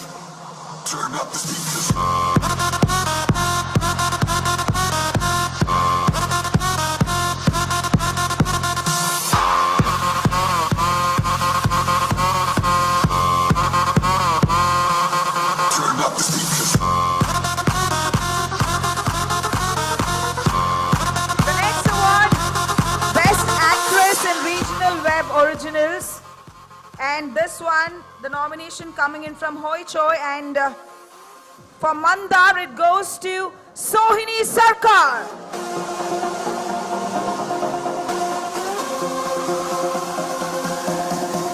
Well, we don't have anybody representing her. I'm guessing, do we have somebody? No, we don't. We'll have the award being sent to her later on.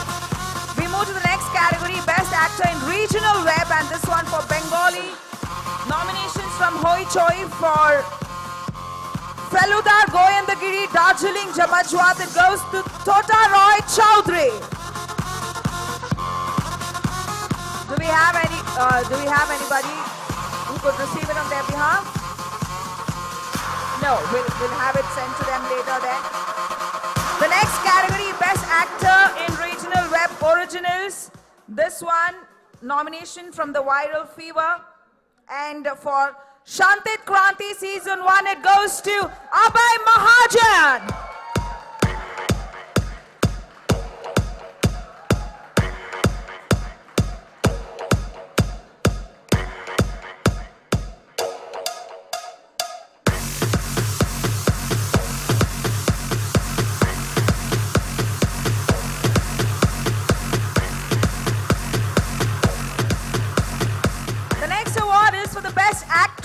In a Hindi web original, Critics' Choice, and this one, the nomination from Viral Fever, Panchayat Season 2, ladies and gentlemen, Geetanjali Kulkarni.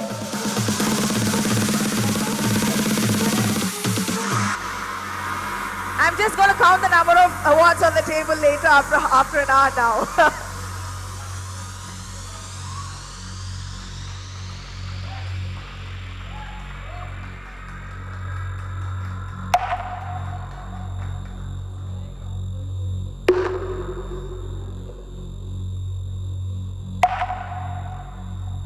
Congratulations, and also thanking the presentation party for joining us on stage.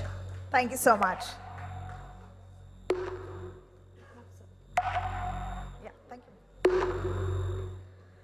To present the next set of awards, may I have the pleasure of requesting Terence Cardoz, Mitrajit and Avinash Mudalia to join us on stage, please.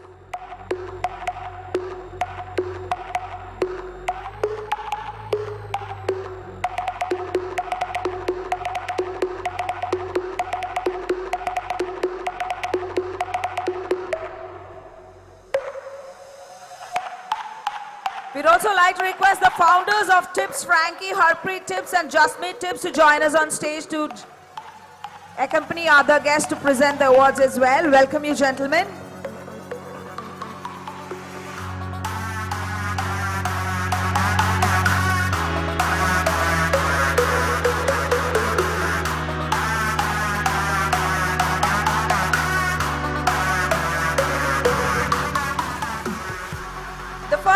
Best Actress in a Hindi Web Original, Viewer's Choice. Nomination coming in from Lionsgate Play for Hiccups and Hookups. And this one goes to Lara Datta. 2, 1, go!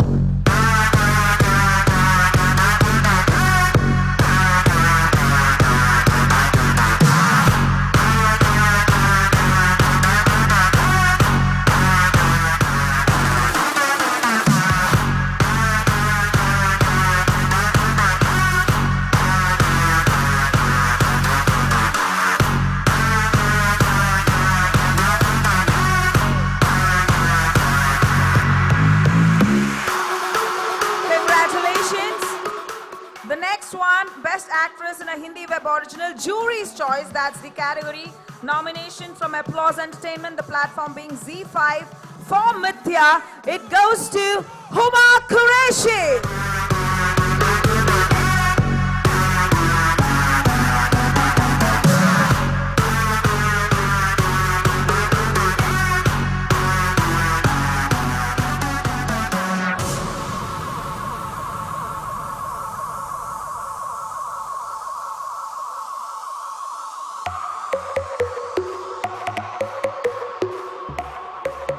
We also have a video that Huma sent to us on receiving, on knowing that she's going to receive the award. Can we have the video, please? Thank you, Team Ad Gully, for honoring me with the Best Actress trophy for the series Mithya at the SCREENXX Awards. I would also like to take this opportunity to thank Applause for nominating me in this category. Thank you, guys. Congratulations once again, Huma. And we move to the next award, which is Best Actor in a Hindi Web Original, Critics' Choice. And if you could have the AV moving forward, thank you, please. The Best Actor in a Hindi Web Original, Critics' Choice, nomination from Lionsgate Play, and it goes for Feels Like Home, Vishnu Kausal. Congratulations.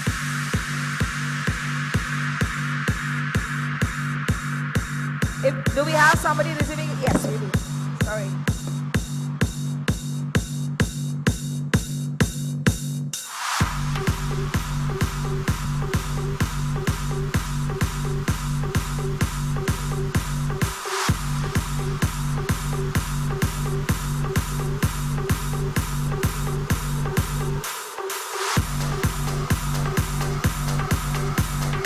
The next award is Best Actor in Hindi Web Originals, Viewer's Choice. Nomination from the Viral Fever. Panchayat Season 2, Jitendra Kumar.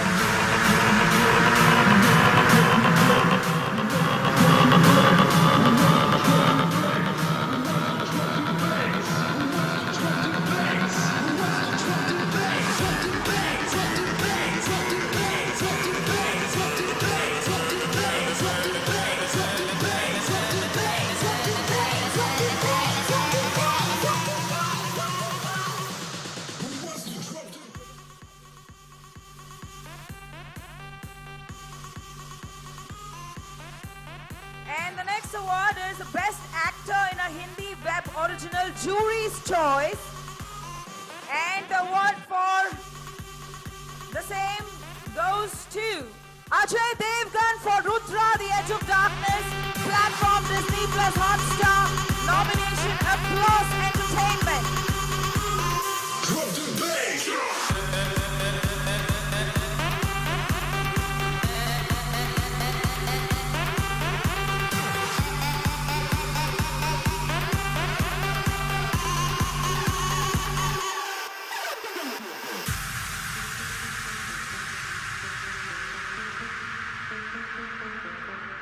And one of the biggest awards of the evening, OTT Platform of the Year. And the OTT Platform of the Year goes to OTT Play. Congratulations, a round of applause, please.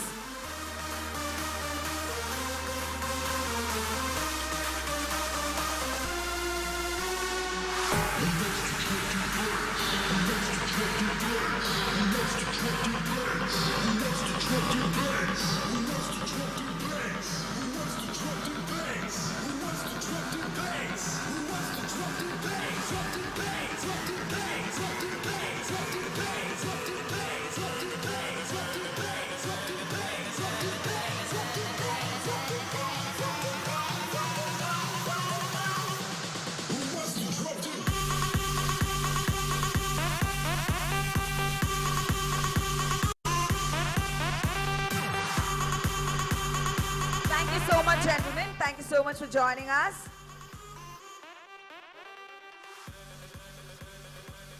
The presentation party for the next set of awards. Can I please have Neeraj Singh, Mitrajit, Gulrez Alam, Sunil Angraz, as well as Sudarshan Banerjee on stage, please.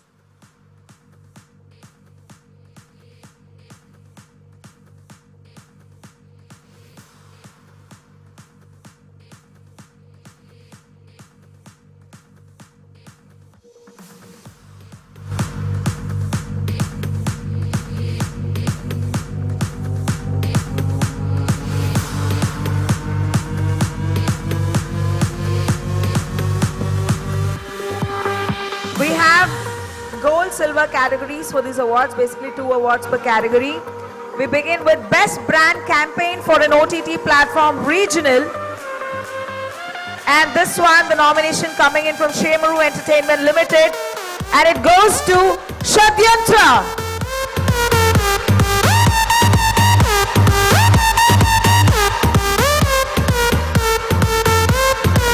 Congratulations, sir.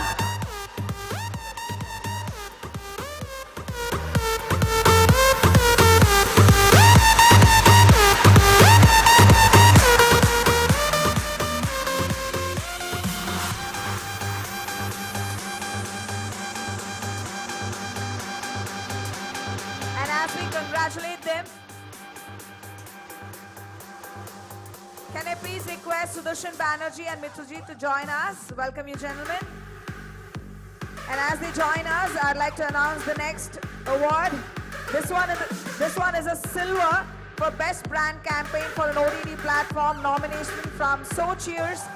The campaign was hashtag Young Janta Ko Yahi Mangta. And Young Janta Ko Yahi Mangta, the nomination from So Cheers, and this one goes to Amazon Mini TV.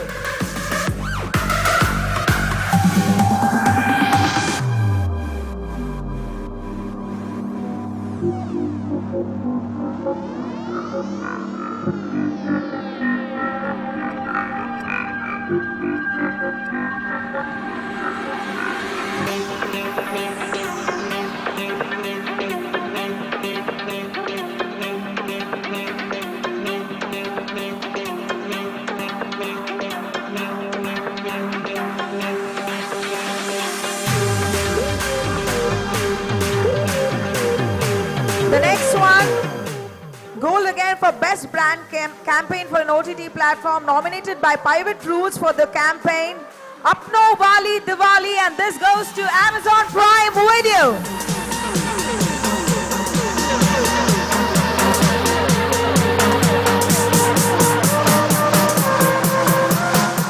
Is there anybody who would like to receive on behalf of Amazon Prime Video? I think we'll have the award being sent to them later, probably, perhaps tomorrow or in a day or two. We move on to the next award, which is Best Integration of Branded Content in a Web, nomination from Disney Media, and the award goes to Imagine That Season.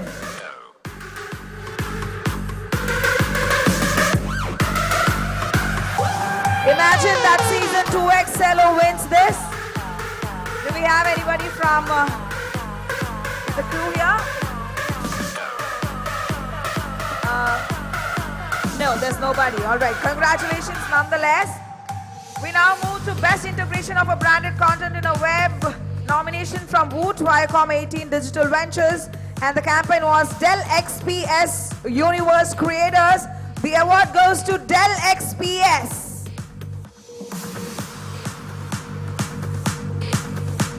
Anybody from Viacom who's here with us? We did have the legal counsel of Viacom joining us earlier during the afternoon, but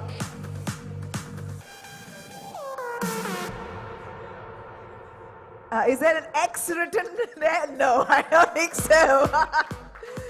We move to the next one. Best Marketing Campaign for Launch for Web Series, nomination from Pivot Roots for the campaign hashtag My Modern Love Story, and this one goes to Modern Love Mumbai.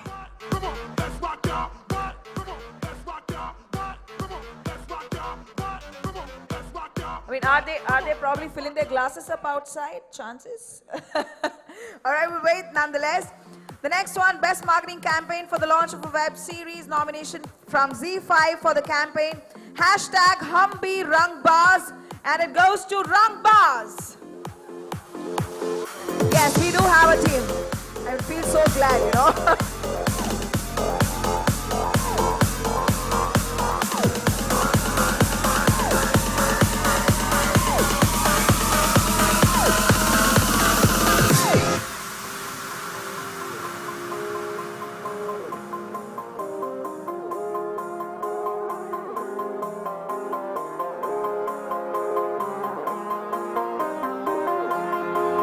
Saying, why does it feel so next award, which is the best marketing campaign for a web original across, and the nomination has come in from Pivot Roots.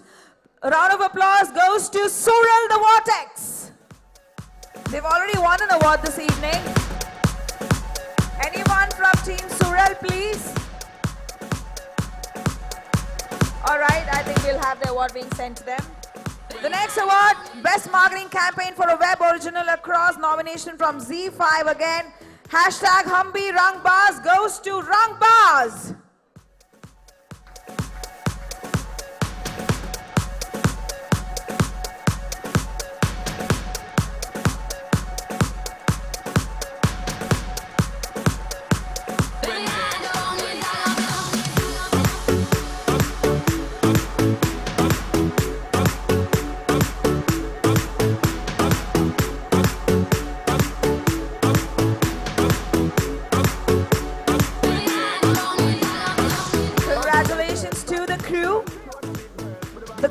Best Marketing Campaign for a Web Original Across, nomination from Woot Viacom 18 Digital Ventures for the campaign. Big Boss OTT Integrated Marketing Campaign goes to Big Boss OTT. But I don't think there's anybody from Viacom 18. I mean, that's what we just got like 3 awards ago, so I think I'll move on. The next award is for Best Digital Content Platform Connected Devices, and it goes to Aaj Tak. अरे इतना सन्नाटा क्यों है भाई? बैठे हैं तो तालियां तो बजा ले हम लोग. Can everybody please applaud for the winners as we are seated here? I'm sure it's always nice to have people supporting you when you are succeeding. Mais difícil do mundo, hein? Assim, ó. Bara, bara, bara. I don't think there's anybody, so I think we'll move to the next set of awards. Thank you so much to the presentation party for joining us on stage. Thank you, gentlemen. To present the next set of awards, can I have the pleasure of requesting Mr. Sandeep, as well as Satyabrata Das, to join us on stage, please.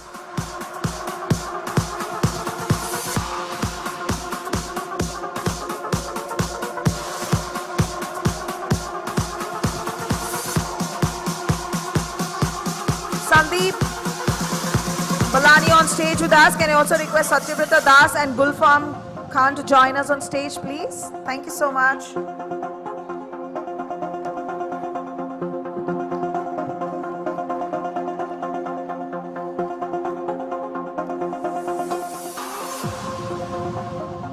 The awards that are now going to be presented will have to do more with social media. The category Best Use of Social Media by a Brand. And this one, the nomination coming in from Z Cinema for the campaign, WTP Hello Charlie, will go to Toto Machayega Halla.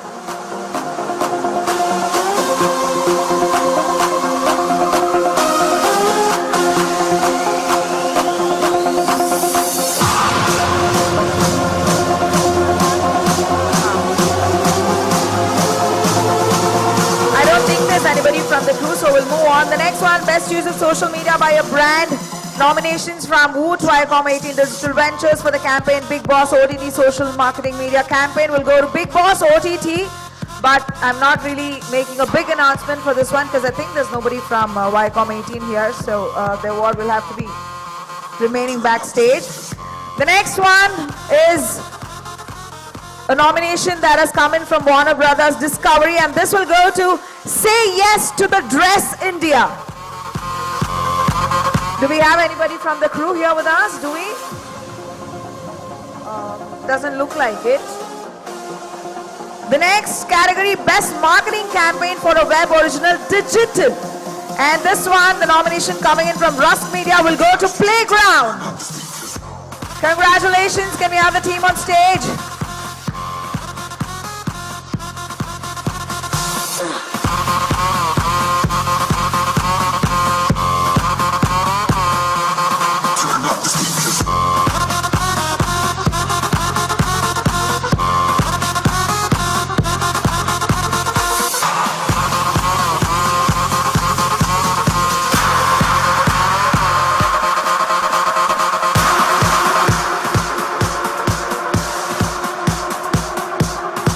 Congratulations to the team, and as they get their pictures clicked, we have the next nomination for the same category coming in from Private Roots, and Best Marketing Campaign for a Web Original Digital also goes to Wheel of Time. Congratulations to the crew, Wheel of Time. I don't know if there's anybody from the crew here. Doesn't look like it, so again the award will remain backstage. The next one will be in the same category, and the nomination from Wood Select Viacom 18 Digital Ventures, the campaign for Wood Select Film Festival social media marketing campaign, and it goes to Wood Select Film Festival. Congratulations, quite a few awards that the entire team of Viacom has won tonight. I just wish there was somebody to receive it as well. The next one, Best Brand Campaign for an OTT platform overall, and this also goes to Say Yes to the Dress India, nominated by Warner Brothers Discovery. Yes. I'll get to keep quite a few then because I've been announcing them all, yeah? Okay, the next one, we move to a different category now. This one is something that's more relevant. I'm sure we all talk about entertainment, but this is something that's more important too. We come to Best Education and Tutorial Show on Web. And this nomination is coming from Disney India. The award for Best Education and Tutorial Show on Web goes to Imagine That Season 2. Congratulations. No one? Okay. We now move on to Best Food and Lifestyle Show on Digital. Reminds me I'm hungry. This one, the nomination coming in from Alphenlibe Just Jelly. The award goes to Baker Studio Season 1.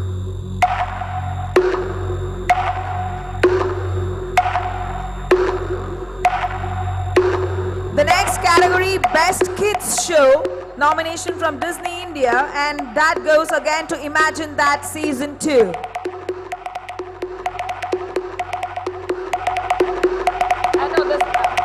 I don't think there's anyone, so if there's somebody at all, I think we can present the awards once we're done with this. The next one, Best Romance Show on Web, nominations from Rusk Media, and the award goes to Date with Senior.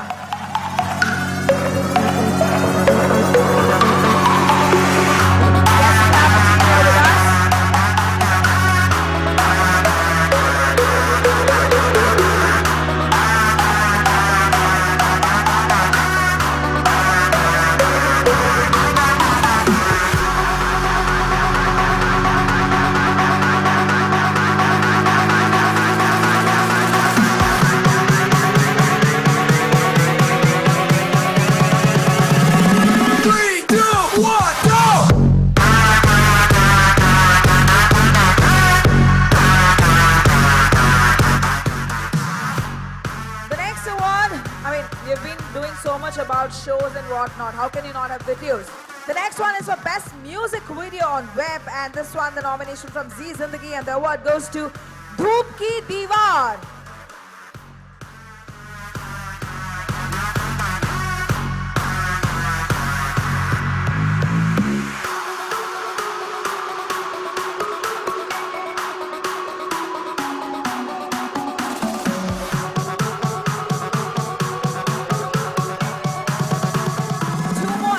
For the night.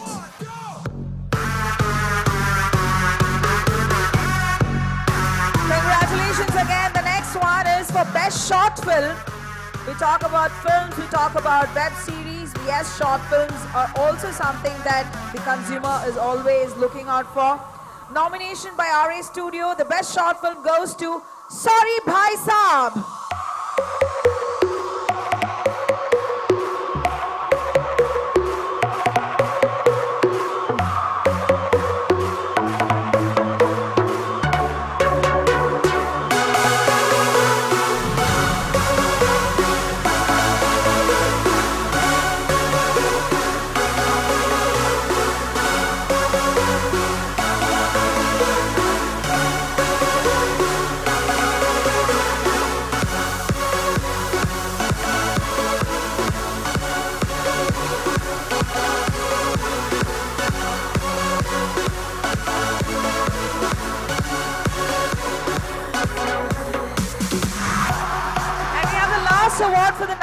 I announce first, but then we didn't have anybody coming forward to receive it as well. Let's see if they're here. Best Content, Current Topics, nomination from Thak Channels India Today Group goes to Live Thak. Do we have anybody?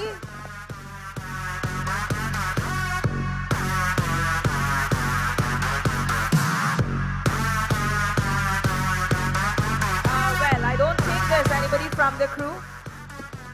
Thank you so much, ma'am. Thank you, gentlemen. Well, Satyaprata Das says he'd like to say a few words. Over to you, sir.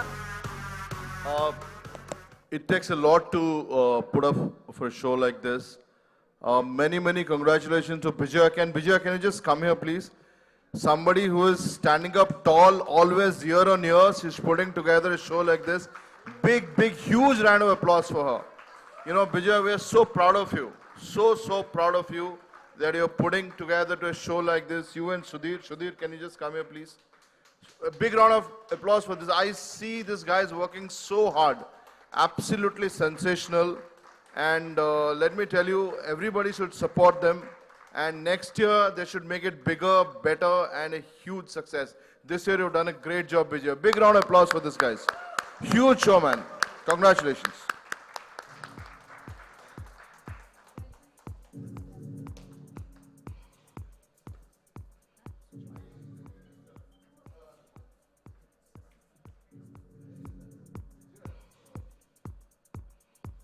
Did anyone ever tell you?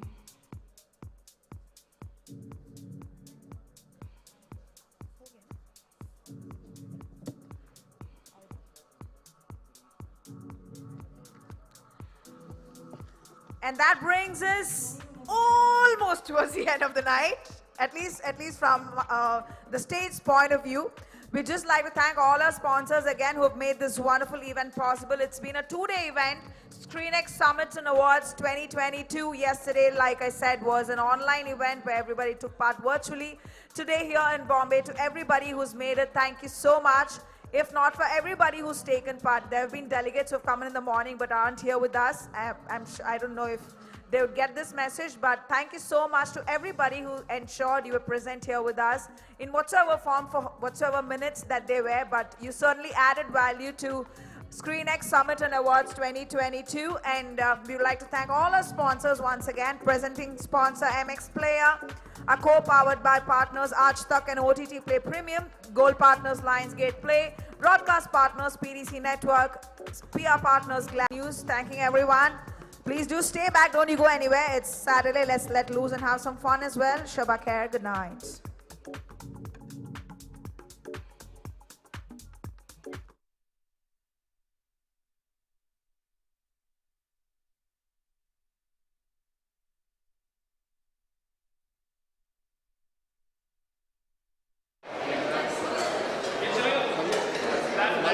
मला बोलतो ना हां अच्छा ठीक आहे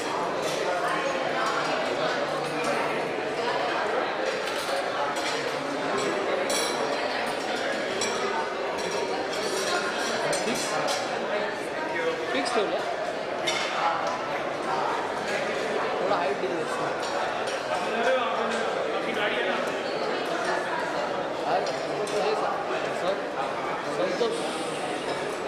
संतोष आहे का अरे थोडी हाईट दिली असती बोललो टॉपला टाकून सोडलं असतं ठीक आहे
लेगा बाइट लेगा उधर बाइट लेने का अभी रुको मैं बोलता हूँ हाँ आ गया इधर आ गया बाइट लेने का रेडी है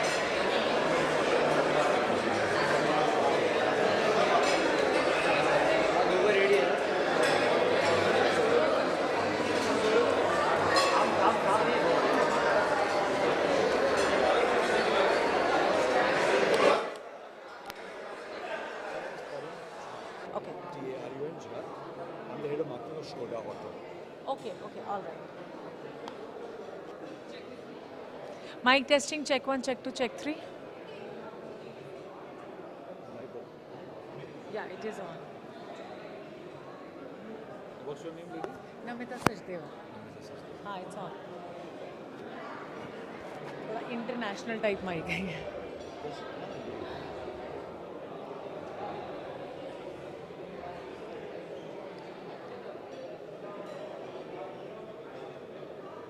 Rolling. Check. Okay. So we have Mr. Tarun with us right now. Tarun, how do you feel being invited by AdGully for SCREENXX 2022 this year? Oh, it's fabulous. It's a great experience, and I was not entirely sure if I would make it, but I did. And I was quite nicely rewarded for it because I see content is something which has just blown up in the last 2-3 years. The amount of talent that you have in this industry and the recognition, I think it's a fabulous initiative and it should continue. And I was very happy to be here today. And as a creator, what kind of content would you love to bring to the audience? See, as an advertiser and a supporter for content, something that is meaningful. Okay. It's okay, no problem. See, as an advertiser, I think we should go in for content which is real, which connects with people. And there's immense amount of talent in our country, there's no doubt about that. So we support content which, makes people happy and is real. And with more and more OTT platforms coming with some realism or real content, authentic content, what are your thoughts about it? So that is what works, authenticity works. And I don't want to make an unfair comparison, but a lot of other media which used to entertain people are not doing such a great job as OTT is, simply because it's more authentic, it's more real, it connects better with people. Absolutely. Today in these, after the pandemic especially, OTT is giving a chance to the content creators, to influencers also, so many vloggers, writers, directors, a new platform to explore new horizons. What's your take on that? So it's a big industry by itself, because I see there are thousands and thousands of people who have been employed in this industry, doing a great job about it, entertaining us, and also making meaningful content. So I think more power to the industry. Absolutely. Winning an award, does that matter to you? How much does that matter to you, if I may ask? It's a good recognition for people who work very hard. Winning an award is definitely a recognition, and I fully support it. Why not? Yes. Okay, so thank you so much, but at the end I would like you to convey a message to AdGully, or what would you want to say to AdGully for inviting you for the event, and you got rewarded here too. So thank you so much, AdGully, for inviting me here, and more power to you guys, and keep doing this and keep supporting and promoting good talent. Thank you. Thank you so much, Tarun. Thank you. Such wonderful talking to you.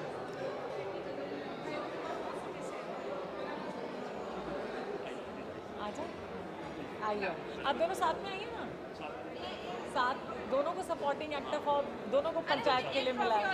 हाँ दोनों, हाँ एक ये नाम वाली होगी ना ये तो हाँ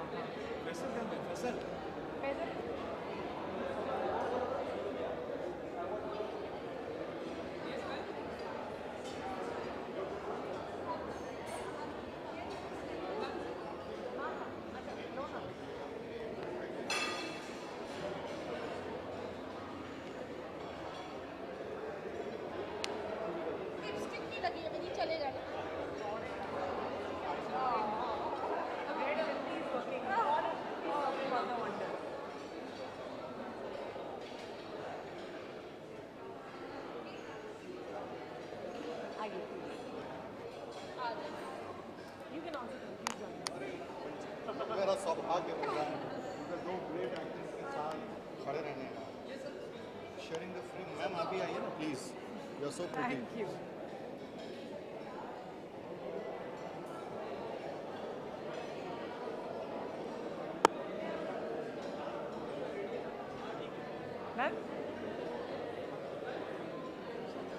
ओके थैंक यू। ना ना अच्छा इंटरव्यू ये पंचायत से मैं क्या बोलूँ okay. ओके ओके चलिए। वेल देखिए अवार्ड मिलने पर कितनी खुशी होती है। आइए जान लेते हैं, दो लोग हैं मेरे साथ जिनके हाथों में दो दो अवार्ड भी हैं अभी, और एक है उनको सपोर्ट करने के लिए अभी यहाँ पर। Well welcome to ad gully. How much happiness does that add to your life when you win an award? Award तो हमेशा अच्छा ही लगता है, पर एक जो है जिम्मेदारी भी रहती है कि और अच्छा काम करने के लिए। और भी अच्छा करना है अभी। हाँ, इससे अच्छा मतलब अगले साल भी शो अच्छा बने, लोग अच्छा काम करें, सारे लोग लिखें, अच्छा एक्टिंग अच्छा करें, ताकि फिर से हम लोग कुछ अवार्ड लेके जाएं है ना। OTT ने परिभाषा बदली है मुझे लगता है काम करने की when it comes to actors, लेकिन सुनीता जी आपने, फैजल आपने, आप लोग ने भी बदल के रख दिया वैसे इस परिभाषा को कि actors are coming up with such good content, I mean characters की सपोर्टिंग एक्टर्स का डेफिनेशन बदल गया अभी। हाँ ये बात सही है, पर मेरे ख्याल से इसके पीछे एक तो लिखावट बहुत मायने रखती है, और दूसरा जो लोगों की सोच है, जो हमारे दर्शक हैं, क्योंकि हम जो भी करें, चाहे हम मेन स्ट्रीम आर्टिस्ट हों या सपोर्टिंग एक्टर्स हों, जो ऑडियंस पसंद करती है और जिस काम को, जिस एक्टर को ऑडियंस सराहती है, फिर वो ही जो है लोग वैसा ही काम करने लगते हैं, वैसा ही लिखावट होती है, उसी तरह की जो है बनाने लगते हैं फिल्में और OTT। अगर ऑडियंस इस तरीके से हम लोगों को जो सपोर्टिंग एक्टर्स हैं या जो सबॉर्डिनेट एक्टर्स हैं, अगर ऑडियंस का सपोर्ट नहीं मिले या प्यार नहीं मिले ना, तो फिर लिखने वाला भी धीरे धीरे लिखना बंद कर दे। एंड आई थिंक मुझे ऐसा लगता है, मैं आपसे भी जानना चाहूँगी सर, कि सपोर्टिंग एक्टर तो लिखा ही नहीं होना चाहिए, है ना? An actor is an actor only, what do you से? आपने बिल्कुल सही फरमाया। एक्चुअली सपोर्टिंग अगर आपने लिखा है और बाकी के लिए नहीं लिखा है तो सपोर्टिंग ज़्यादा इंपॉर्टेंट है। Why don't we understand that? हम कहते हैं सपोर्टिंग एक्टर है, कैरेक्टर एक्टर, अरे सभी तो अपने कैरेक्टर में है उस प्रोजेक्ट में। अगर तो ये जो डेफिनेशन है ना कैरेक्टराइजेशन का, एक्टर्स के ऊपर जो इज्म लगता है ना, वो बदलने वाला है। And thanks to OTT because of that आज आप देख लीजिए, इतने टैलेंटेड एक्टर्स आपके सामने खड़े हैं, they are doing so well. इनके सीन्स मतलब सबको याद है। What does it show? हमने एक दायरा बना दिया, एक बाउंड्री बना दी है कि ये हीरो हैं, ये हीरोइन है, ये कैरेक्टर हैं। No, it's not. हॉलीवुड में ऐसा नहीं होता है। That is the reason why we are lagging behind them. हमें उनके टक्कर में अगर जाना है ना, तो इस बाउंड्री को तोड़ना होगा। That's all. Of course that they are doing and they will keep on doing it like that. That's my personal opinion. Absolutely. Faisal, मैं आपसे जानना चाहूंगी, मतलब बीइंग अ प्रोड्यूसर हमने आपको देखा, you are wearing the hat of an actor also. मुझे पता है कि आप राइटिंग भी बहुत अच्छी करते हैं, है ना? अपने कंटेंट के हिसाब से कर लेता हूँ, बाकी तो राइटर ही लोग करते हैं, मैं अपना जो बनाता हूँ वो करता हूँ, है ना? हाँ। How much are you liking the space of an actor and getting rewarded at this platform for being a best supporting actor for Panchayat? यार टोटली ये चंदन और दीपक है ना, उनका अवार्ड है, मेरा है भी नहीं। तो एक दीपक जो हमारे वो हैं डायरेक्टर साहब, चंदन जिन्होंने लिखा है, उनकी वजह से हो रहा है ये सब। मेरी लाइफ में जो भी चेंज हुआ है ना, उसके जिम्मेदार वो दोनों हैं और अर्नब कुमार हैं, क्योंकि मैं कभी नहीं सोचता कि ये सब होगा। ये रोज एक नया होता है, रोज इसे मैं एंजॉय कर रहा होता हूँ। स्पीच याद करके आए थे? नहीं कभी नहीं। नहीं, झूठ बोल रहे हो। नहीं, मेरे दोस्त हैं मेरे अच्छे, तो हर एक दिन एक नया सा हो गया उनकी वजह से। जो मैं कर रहा था कर ही रहा हूँ, ये नई चीज़ होती रहती है कि अभी एक्टिंग हो गई, ये भी एक्टिंग करना है, ये भी एक्टिंग करना है, तो उनकी वजह से हुआ है बेसिकली, उन दोनों की वजह से, तो उनके लिए थैंक यू। अच्छा, सुनीता जी जो भी किरदार करती हैं उसमें तो मतलब एकदम छा जाती हैं आप ही आप होती हैं, हम दूसरों को देख नहीं पाते। देखा है, फैजल को भी देखा। केदारनाथ में आपका शुरुआत का ही सीन है, लेकिन प्रोमो में वही दिखाते थे। देखिए आप बताओ। नहीं, ये तो शायद सौभाग्य की बात है अगर ऐसा है कि लोग मेरा काम पसंद करते हैं या छाप छूट जाती है। मैं बस इतना करती हूँ कि ऑनेस्टली अपना काम करती हूँ।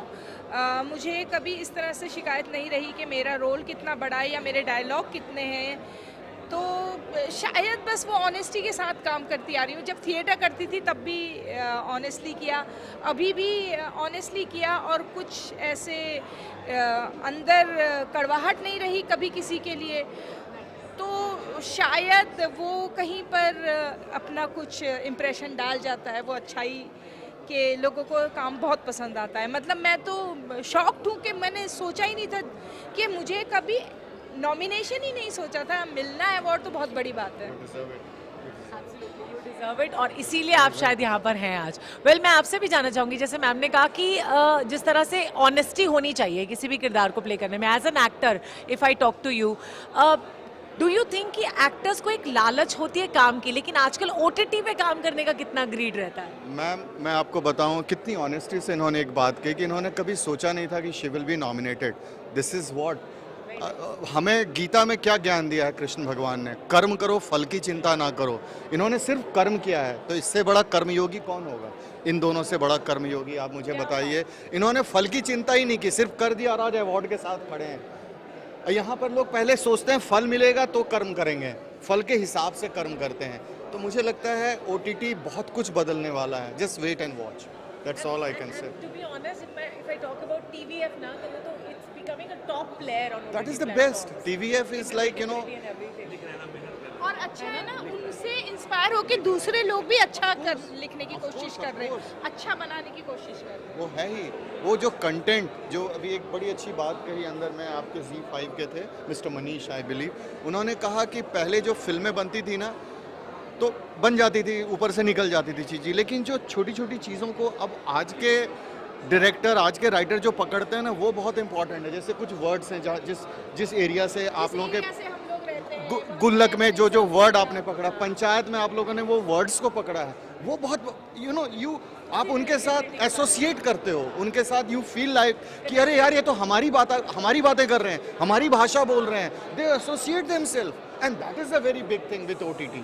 दैट्स अ वेरी हिंदुस्तानी कहानी ना, हिंदुस्तानियों के लिए ऑफ कोर्स हम लोग जानते हैं सब जी, क्योंकि इंडिया की कहानी जो है इंडियन लोगों के लिए होती है ना भाई। अब यहाँ सब लोग जानते हैं हिंदुस्तान क्या है।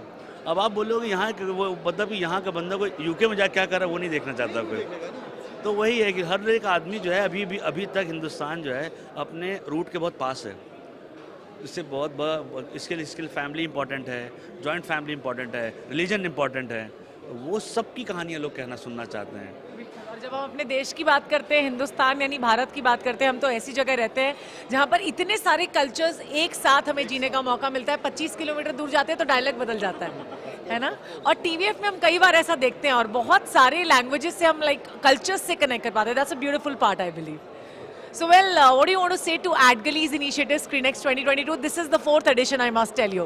It's a wonderful, it's a very very great initiative and I wish कि आप हर साल करें, ज़्यादा से ज़्यादा टैलेंट को लेके आएँ, because जब तक एक्चुअल टैलेंट नहीं होगा ना, you will lose public. आप ऑडियंस को लूज कर रहे हो because you are not getting the real talent. Now this is the way you are getting your talent and people will love to see it. That's all I can say. And please. Definitely मैं यही कहूँगी कि बहुत अच्छा initiative है, not only for audience, for actors also, क्योंकि ये इंसान की फितरत है। जब आपको रिटर्न अच्छा मिलता है ना तो आपको प्रेरणा मिलती है और अच्छा करने की। जैसा कि फैजल सर ने बोला था, अवार्ड का मतलब है खुशी तो है, साथ में एक बहुत बड़ी रिस्पॉन्सिबिलिटी है। तो जब एक पहचान मिलती है, आपके काम को लोग सराहते हैं तो आपको अच्छा लगता है, आपको लगता है मुझे और करना है। और एक इंसान जब अच्छा काम करता है ना तो वो अपने साथ 10 लोगों को और प्रेरित करता है। So this is a beautiful initiative and I love you guys and all the very best. Thank you. बहुत अच्छा इनिशिएटिव भी है, बहुत क्लीन और साफ सा है। अभी जितना भी एक्सपीरियंस रहा कि जिनको मिला है, जो हम लोग कह भी रहे हैं और कनेक्ट कर रहा है कि अवार्ड किसके लिए दिया गया है और क्यों दिया गया है। वो उस दुनिया से बाहर है कि क्यों हुआ है ऐसा है ना। जिनको मिला है, क्योंकि जितने भी लोग आए थे जिनको मिला अच्छा मिला है और उन्होंने किया है, वेल डिजर्व्ड है और इनिशिएटिव करेक्ट है और थोड़ा सा शूशा वाला नहीं तो इसलिए अच्छा है कि नहीं। इसकी अच्छाई ये है। तो AdGally सिंपल है, अच्छा है, खूबसूरत है और इसे और होना चाहिए। और मेरे लिए कोई हेल्प हो तो प्लीज़ बताइएगा। आई एम ऑल्सो अरे नो सर, अरे ऐसी बात नहीं है। मैंने कहा जिस तरह पंचायत गुल्लक को आप सिंप्लिसिटी के साथ देखते हैं, उसमें कोई उसमें कोई तामझाम नहीं रहता, कोई दिखावटी नहीं रहता, कुछ भी बनावटी नहीं है। उसी तरह आपका ये अवार्ड शो भी सिंप्लिसिटी है जो दिल को छू जाता है। And wish you all the best. क्या बात है, thank you so much for such wonderful words, thank you, lovely talking to you.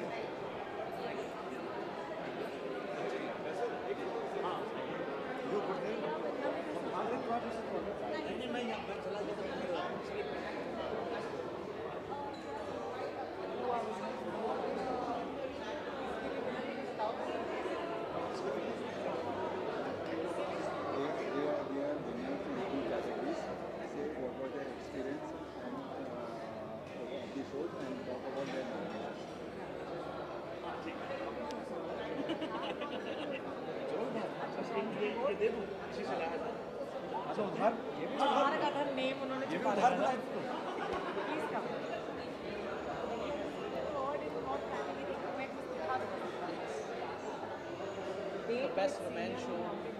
Best romance show. Best romance show then?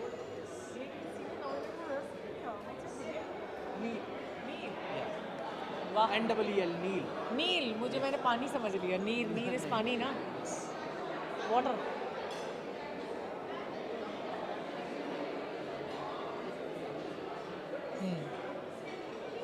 तो अभी हमारे साथ नील है, ये रोलिंग नहीं हुआ है, रेड लाइट नहीं जल रहा है इसमें। अच्छा, उधर से जल गया। सो मेरे साथ नील है, जिनको मैं नीड समझ रही थी पानी, लेकिन नील को आप जानते हैं किस लिए अवार्ड मिला है? इनको मिला है बेस्ट रोमांटिक शो एवर। तो आप बन गए हैं वेब की दुनिया के शाहरुख खान। नहीं, मैं शाहरुख खान नहीं हूँ, मेरी टीम शाहरुख खान हो सकती है, because they have created this show, this wonderful show, and हम लोगों ने बहुत प्यार से और एक सेंसिबिलिटी को पकड़ के ये शो बनाया है कि वो एक हमारे अभी भी एक इंडिया में एक वो फीलिंग है कि कुछ प्यार को हम लोग अभी भी कहते हैं कि यार आप उसके बारे में बात मत करो। तो हमने प्यार के बारे में बात, हाँ, किसी एक तरीके का प्यार होता है जिसके बारे में आप बात मत करो, तो हमने उस प्यार के बारे में बात करने की कोशिश करी है। तो उसी के बारे में ये शो है, आप लोग ज़रूर देखिए, आपको यूट्यूब पे मिलेगा, आपको कहीं आप बस डेट विद सीनियर करके गूगल भी कीजिएगा ना, तो आपको वो शो मिल जाएगा। तो ज़रूर आप डेट विद सीनियर देखिए। बिल्कुल ज़रूर, और मैंने ऑलरेडी देखा भी हुआ है। ओह वाओ, आपको कैसा लगा वो शो? बहुत ही बढ़िया, तभी तो आज आप यहाँ आए अवार्ड के लिए। सही है। Well, how was your overall experience attending the event of AdGully SCREENXX? काफ़ी सही था यार, मैं काफ़ी अपने पुराने दोस्तों से भी मिला। ठीक है, मैंने समिट भी अटेंड किया, जो दिया ने बातें कही मेरे को वो काफ़ी अच्छी लगी। ठीक है, उससे पहले जो बात कर रहे थे इंडिया लॉकडाउन के बारे में, वो समिट भी मैंने अटेंड किया। तो that was a really wonderful experience, और मुझे लग रहा है कि ये जो समिट है और ये जो एक्सपीरियंस जो हम हर बार देखते हैं और जो इवेंट हर बार अटेंड करते हैं, I think this should keep happening, people should get these award, people should get recognise. और जो इतनी सारी कैटेगरीज़ हैं, इतने सारे कैटेगरीज़ में इतनी सारी वैरायटीज़ हमको देखने को मिलती है, आई थिंक इट्स अनपैरेलल्ड, ये कहीं और देखने को नहीं मिलता है। तो I like kudos to SCREENXX, like this is wonderful. So are you looking forward for more such events? And oh yeah, definitely. I'm really looking forward for this.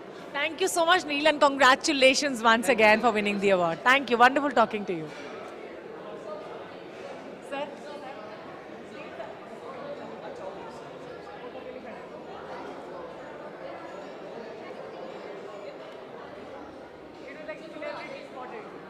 Take picture, sir.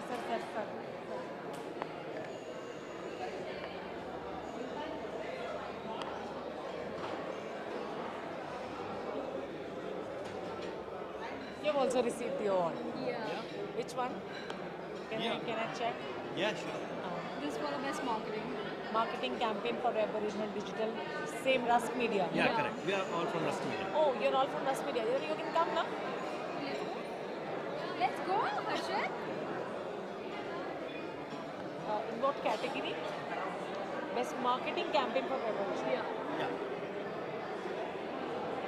मेरे को I am sorry, मुझे नहीं पता ये red वाले colour का मतलब bronze है या क्या है? I guess this is bronze only. है ना, इस पे लिखा होगा ना? नहीं लिखा है। वो नहीं बोल रहे हैं, ब्रॉन्ज और बोल नहीं रहे हैं, मुझे अपने नॉलेज के लिए बस पूछना था, दैट्स इट। हमारे लिए सारे गोल्ड हैं। ओ रोलिंग है। Thank you for getting me rolled live जाने के लिए। लाइव की खूबसूरती है, हम कुछ भी बात कर सकते हैं। Correct. Thank you so much. How much happy are you winning this We are award? very excited. The entire team is so excited about this. Oh Okay, all right. But the best marketing campaign for a web original.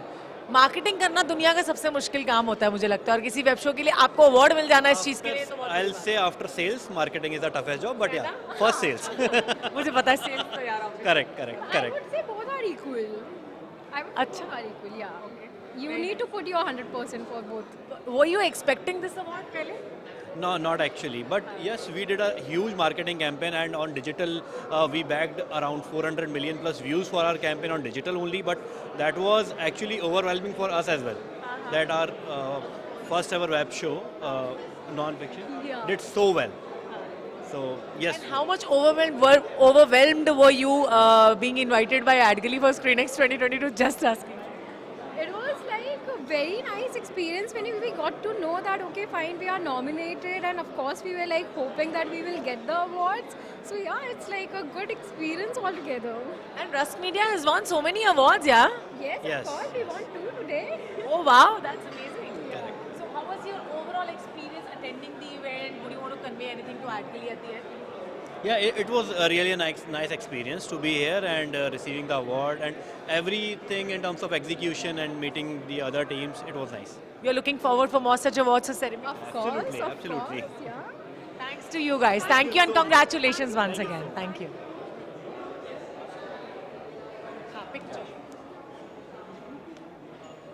Hi, how are you?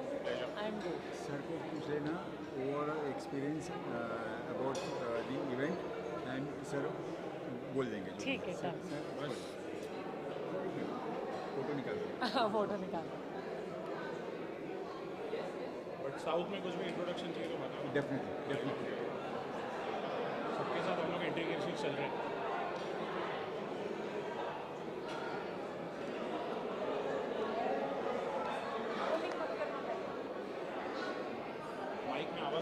Mic में आवाज आएगा वो जब तक इधर करेंगे sir मैं ask your good name if I may ask Sandeep Balani we have met earlier ना a lot of times है ना हाँ so how was the overall experience Sandeep attending the awards like ScreenXX 2022 Summit and Awards?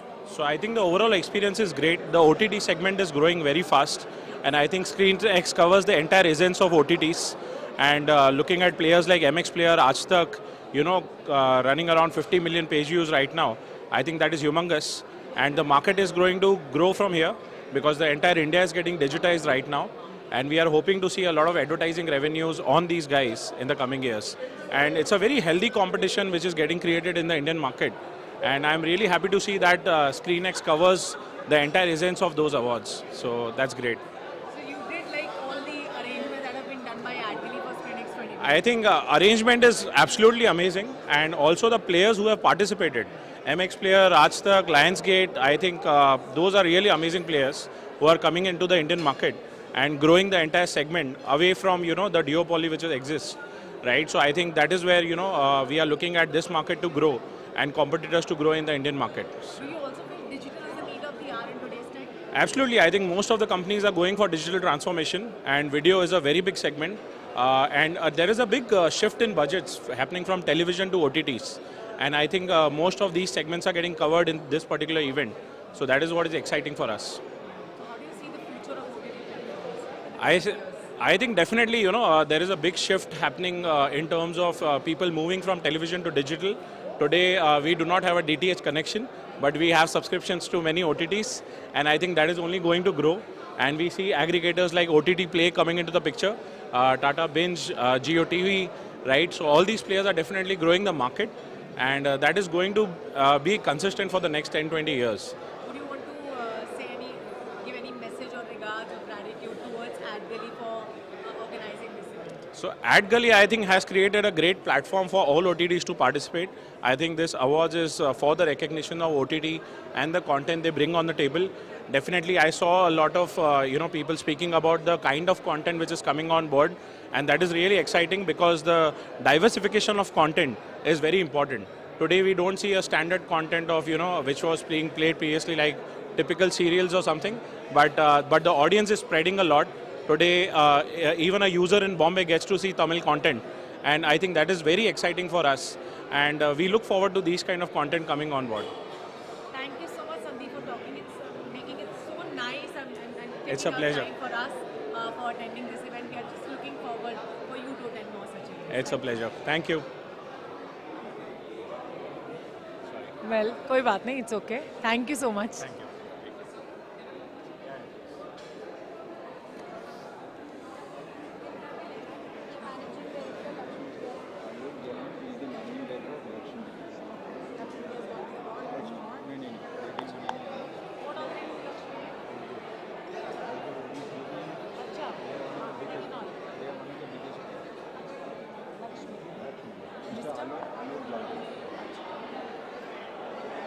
Yes, ma'am. He's coming. Namita Sajdev, sir.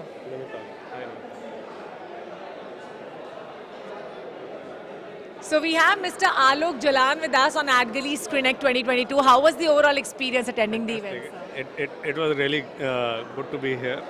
Overall, very good and positive event. How difficult is that to be a top player when it comes to marketing, sir? So, in outdoor we are pretty big, and it is not difficult. It is very easy, and it is very exciting. The whole journey is very exciting. Very nice. So are you looking forward to attend more such events of AdGully? What do you want to convey? Of course.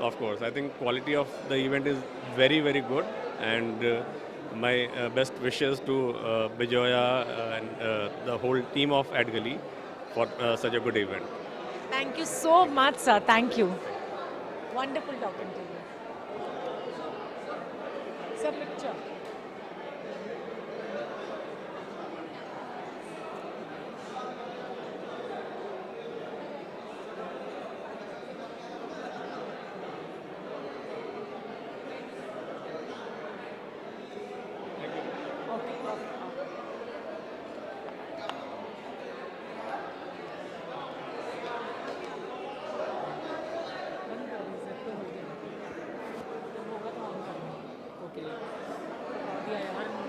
खालून बंद करूँ क्या? अरे कितना live में कितना पसड़ हुआ है ये सब करके सब वहीं पे पूछ रहे हैं उनसे लाइव में पूछ रहे हैं आपके नाम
जाके आ गया तो फिर मेरे को बहुत सारे फ्रेंड्स मिले मेरे, very good decision.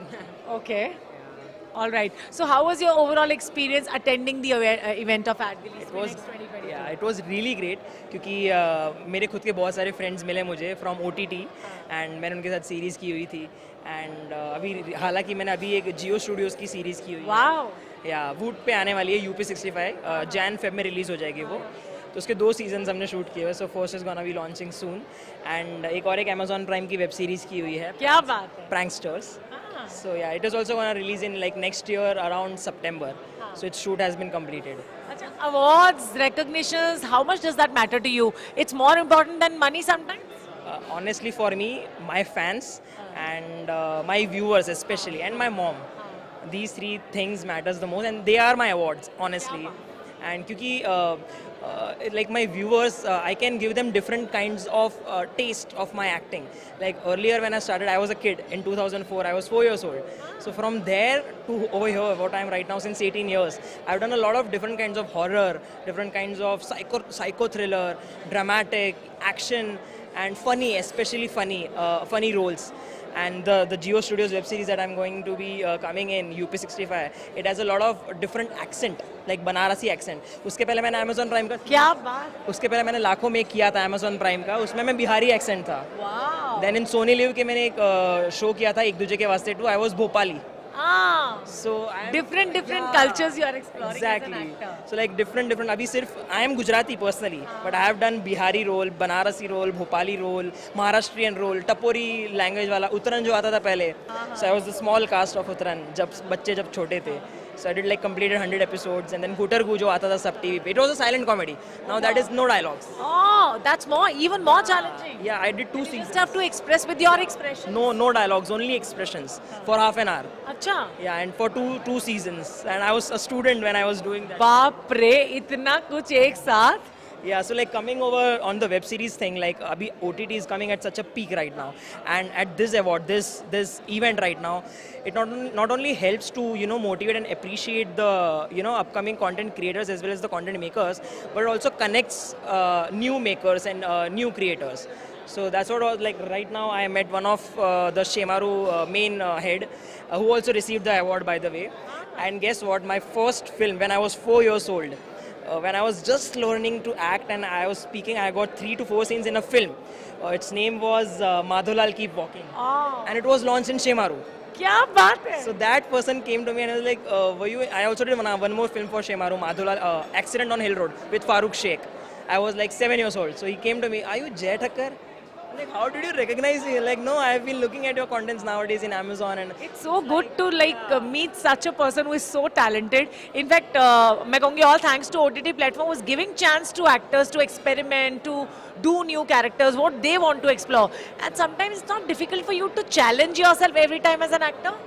Honestly, when I am getting different, okay, first of all, let me talk about this Bhopali accent. Okay, I had zero knowledge because अगर आप YouTube करोगे, there is no Bhopali accent available except from Sholay. जो Bhopali character था एक वही famous हुआ था उसके बाद there was no Bhopali accent, no comedians, no nothing कि मैं कहाँ से refer करूँ. So then it was a 2-year show, 2 years contract of Sony TV. So I was like, how do I learn? So I used to go there. 1 month पहले we started shooting, and I used to just spend my time with the drivers. क्योंकि वहाँ के जो driver है वो बहुत कट्टर भोपाली बोलते हैं, रिक्शे वाले driver.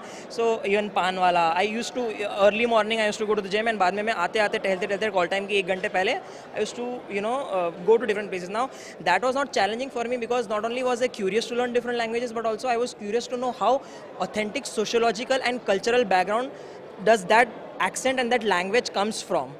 So I visited a lot of different Bhopal places. As the same with the Geo Studios web series UP65. I had to learn Banarasi accent 1 month prior and उन्होंने proper training दी थी. So when these challenging like different kinds of roles that they come, it not only teaches you something but it gives you a lesson of that culture. Which I think I'm very proud of because I am a Gujarati. I know a lot about my culture, but I would really love to know culture of my audience. Very nice. Of my audiences. Very nice. So yeah. That's great to see. Such hardworking actors. Yeah, because I also watch a lot of Hollywood movies basically. So I love Hollywood contents and I love, there are a lot of Bollywood movies also which makes me, try something new when I get some new opportunities. Like I did a psycho thriller role in Z5, one of the shows. Banfool नाम था मेरा उसमें. So I was like a very psycho thriller. Like sometimes like I'll murder someone, and then at the same time, second time I won't even remember. डर लग रहा है इनसे मुझे जय Thakkar. So the next moment I won't even realize कि oh that happened, because that was a kind. It's like Dahmer, Jeffrey Dahmer. And when I watched it, I was like, oh, I did the same right before. And then I again inspired from him because he did it in a different way. Wow. So like that's how OTT content, such shows, leaves you with something that you can try it in your future projects. And today you want to thank AdGully also? I want to thank AdGully, I want to thank MX Players, Z5, the whole ScreenXX team for inviting me, for having me in this event, and also the cameraman, the Mike Dada who is smiling behind. And the Since morning they are. Yeah, and thanks to you, you are also standing, and you guys are working so hard to make this event successful. And all the persons, all the people who are engaged. Team involved. Yeah, all the team involved. So thank you so much for inviting me, and I hope that my presence would have given some worth to this event. Definitely yes, and all the best Jay Thakkar to you as well for doing more such good content or more such good characters on OTT, even on television and in film industry also. So yes, thank you so much for one such wonderful conversation. Thank you. All the best.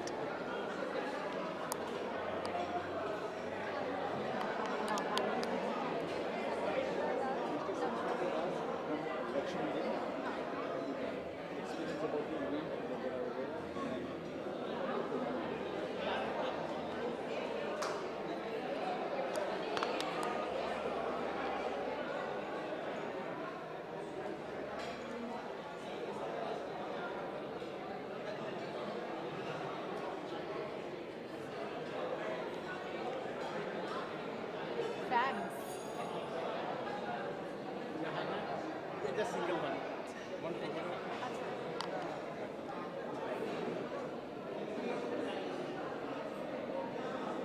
Thank you. Please sir. एक बार open करो ना इसे.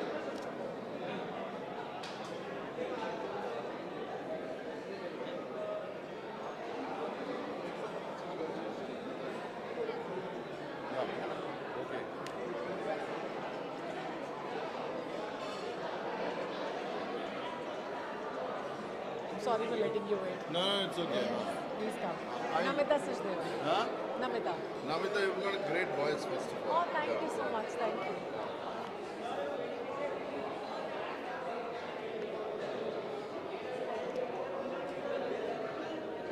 So we have Mr. Satya Prakash from Lux Media. So congratulations, sir. And how do you feel, or how was your overall experience attending AdGully's event, ScreenXX 2020? First of all, along with being with Lux Media, I also produce with OTT content, so I was here. And Bijaya is a brave girl. I think AdGully is doing some fabulous, wonderful work. This is my, I think, second or third year at ScreenXX, and they're going bigger and better. I have a feeling, I think most of the platforms should support them, like Netflix, Amazon Prime, Sony Live. I saw a lot of people from Z5, but I think more from Voot and all other, regional, even regional platforms like Hoi Choi or AHA, all should come. See, this is a massive category, one of the biggest category that's there. So for this category, Bijaya needs help from all the platforms. Everybody should be here. I mean, people are there, but they should help. See, that's the way the industry will grow. Today, Netflix is Netflix because when a Game of Thrones or a Peaky Blinders happens in Los Angeles or Chicago, a lot of actors, they come, they support, the producers, they come and support. So I think everybody in the industry should come and support. I would say Bijaya is a brave girl. She's doing it. Please support her. Definitely, yes. You have said it very beautifully. In fact, content is the king in today's time, and OTT is coming up with different and newer content every day. We get to explore new things on OTT. What kind of content would you love to bring it to your audience as a producer? Okay, personally, I would like to create content which is very different. I mean, I'll just take a small example of a new content which has come recently in theaters called Kantara. I mean, nobody knew Rishabh in the Rishabh Shetty, before 3-4 months. but the way he is with honesty. See, for any content creation, you need honesty. He has done that content with honesty. The thing I did for Halla Hot 200 was with honesty. The content that I will come up in the near future, which I'm trying to do with the Sri Lankan uprising or many more, will be with full honesty. So when you create content that like that, people will watch. Trust me, people will watch. So that whole, it's an amazing time. See those days of big heroes trying to rule, it's all gone. Today it's good actors, good content, good creators. It's a creators economy. It's a creators market. It's a writers economy. It's a writers market. Today, every day I sit with writers because if you write well, that's what is needed. If you write good content, people will come and watch it. So coming back to what I watch, I watch a mixed bag of content. I watch English and Hindi both, and I also watch a lot of Korean stuff. Hence, so if it would be in English, I would say I watch everything. Yeah, I mean, currently I'm watching Peaky Blinders, and in Hindi, I think currently I'm watching Criminal Justice and many. I love those grey kind of things, so I watch all of them. Yeah. And the beauty of watching content on OTT platform is at one point of time, at one same time, you can watch so many different contents on different platforms. Okay, so let me tell you this. So I'm also a tech guy. So it works on an algorithm. So today if you see one of the sponsors called OTT Play or a Tata Play or everybody, it works in an algorithm, right? I mean, what happens is today, sorry, I forgot your name. Namita. So Namita, you also watch OTT, right? So Namita and Satya are two different people. They don't know your name, they know your number. And so what you watch, they create an algorithm and they give you content like that. And they watch at what time you watch. So absolutely, if you see, they said they write recommendations. Because so I watch war movies. So when I go, I have a host of war movies lined up. Okay. I have a host of crime thrillers lined up. I have a host of documentaries lined up. So these are AI and machine learning machines, which try to take out ki this particular person, they don't know your name or number, watches this kind of content. So the machine learning machine churns and pulls and gives you. They get our taste basically. They know your taste, they know everything. Even the content producers, they take this data from these companies, they produce, say 60% of people or 70% are watching a kind of content that you want. So they produce stuff like that. So it's an indicator for other people, for production houses also. I mean, platforms like Zee, Sony, to create those kind of content. So today Pratik Gandhi, of Scam fame, was speaking. So he's been doing acting for 20 years. He came with Scam, and because he was a Gujarati guy, right? I mean, because he created Scam, he was thinking, "मैं तो acting वैसे ही कर रहा था." You understand? So for such a long time, उसको लोग आपने कैसे? इसे मैं तो कर ही रहा था ऐसे. हाँ, so वो तो कर ही रहा था ऐसे acting. So लोग अभी हाँ, तो वो जो है ना वो, so Pratik Gandhi is a result of this algorithm where people want to watch that kind of content, and Hanshal created that kind of content. Yeah. Absolutely. जो दिखता है वो बिकता है. जो दिखता है वैसे बनाएंगे तो बिकेगा ही. मतलब you understand? So जो लोग देखते हैं वही लोग बना रहे हैं. The best thing I would like to again tell you is वो जो एक stardom वाला thing था ना, I'm so happy about it. I mean, stars were charging 200, 300 crores, that's crazy. So stars used to say मुझे ऐसा movie चाहिए, वो गया, खत्म हो गया. So I think influencers, content creators, the digital creators are all stars. Okay, let me tell you. I think today एक Carrie Minati, एक Bhuvan Bam, एक Prajakta Kollier, bigger stars. They're getting movies. No, they're bigger stars, and so ये जो next gen के लोग आए हैं ना, they're ruling the market. So my advice to actors, the big, I don't want to name them, the big actors, as to अब सुधर जाओ. ले भी सकते हैं नाम, हमारा secret रहता है, हम किसी को नहीं दिखाते, live है although. No. I'm just telling. Say the top 5 actors has to evolve. उनको भी वैसे कंटेंट बनाना चाहिए, बिकॉज जो व्यूअर्स है वो चेंज हो गए, पूरा चेंज हो गए। मैं बता रहा हूँ ना, मैं हॉल गया था and I just looked at Kantara's poster, I said I have to watch this, somebody has taken the effort to make it, I didn't know The way they have made it. Wow. no forget it, I said यार ये ऐसा film भी बनता है, मुझे ये देखना चाहिए, because and I have to support this, if I support this ऐसा और content आएगा market में, so that way I think it's a it's being a complete it's a overhaul। वो बोलते हैं ना एक लाइफ साइकिल आता है, तो अभी वो राइटर्स का साइकिल आया है। This is the age of writers. If you get great writers, I think the maximum money should be paid to writers now, and I am also paying money to writers only। And we are glad that we have creators like you in the industry. Yeah, so man, let me tell you, I will create in next 2-3 years some of the biggest OTT content India has ever seen. Oh wow. Yeah, for sure.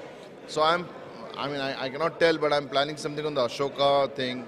I'm planning something with Sri Lankan uprising. I'm planning something on the Indian women's football team. So yeah, I'm doing. I'm hosting FIFA this year.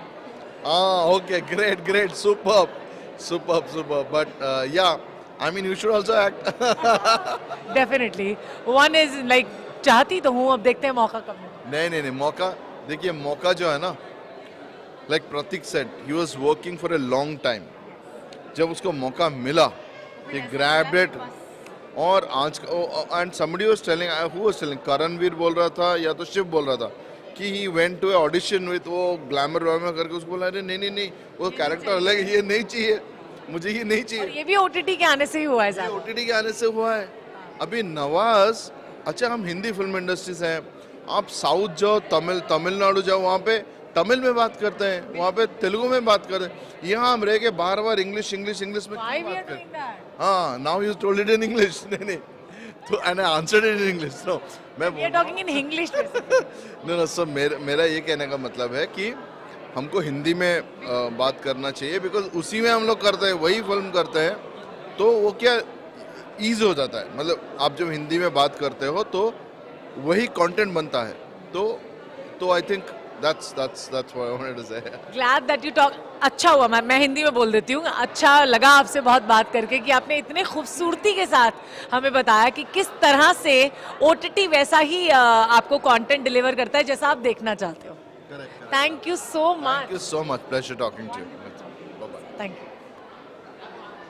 This will be with whom? With Vijay only? Yes, this is live। So I have a lot of followers and I'll give you a call, I saved your number। So you only host or you also act? I act also। Okay। Thank you। Thank you so much।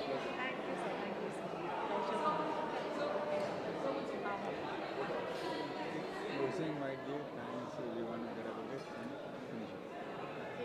No more lines। ठीक है। Let's take a picture after this। इसका? Let's take a picture together after you finish the bike first। ये this is me। Oh, that's yours। So what do you say your name is? Namita Sachdeva। Namita Sachdeva। Yes। NAMIT Makes sense। NAMIT। Yeah, this is the Ayushman Khurana's father, some like fine day, one fine day he called and said, "ये लगा लो।" SACHDEV। मेरे बिना मुझे लगा लो। No, okay। I'll change it। So I would have written first। So I have a company called Lakshya Live Experience, जो बहुत सारे events करता है, बहुत मतलब महीने में maybe। Do you regularly do hosting also? Okay। You should meet them। Jogeshwari office है, Purana is his name, जो CEO है। You call me, come, but see, I mean, you should give them the best price or whatever। I don't, that you have to discuss। I'll tell you वो कौन करते हैं हमारे लिए। I'll tell you बहुत लोग करते हैं। I mean, some of the best of people they do it। Yeah। I'm forgetting it। I don't get into to them, but they will give you a lot of shows. At least in a month, 4-5 तो करेंगे. हर जगह कर रहे हैं. अभी there in Istanbul, they've taken ICICI team there. They keep going. Russia, Istanbul, इधर उधर global बहुत मिलता है. आइए please. Can I take a picture? Rob, only for her. Only for you.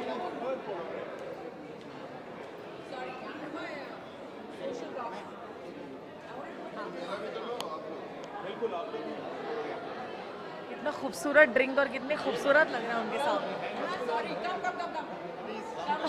You're looking hot. I have to look thin in front of her.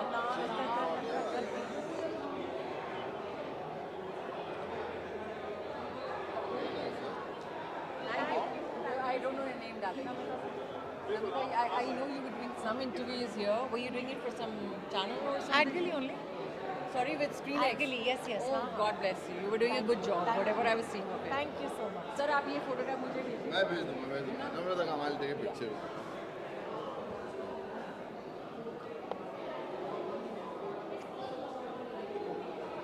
Thank you, sir. Thank you.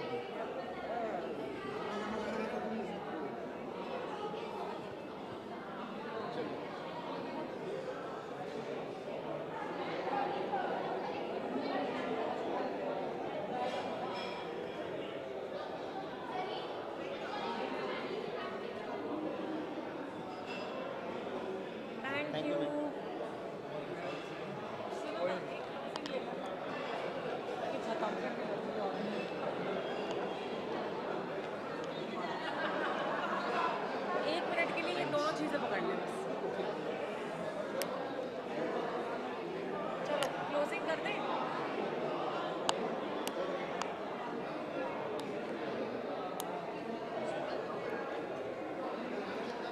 सारे interview लेने से पहले कुछ खाना पीना खा लेना चाहिए.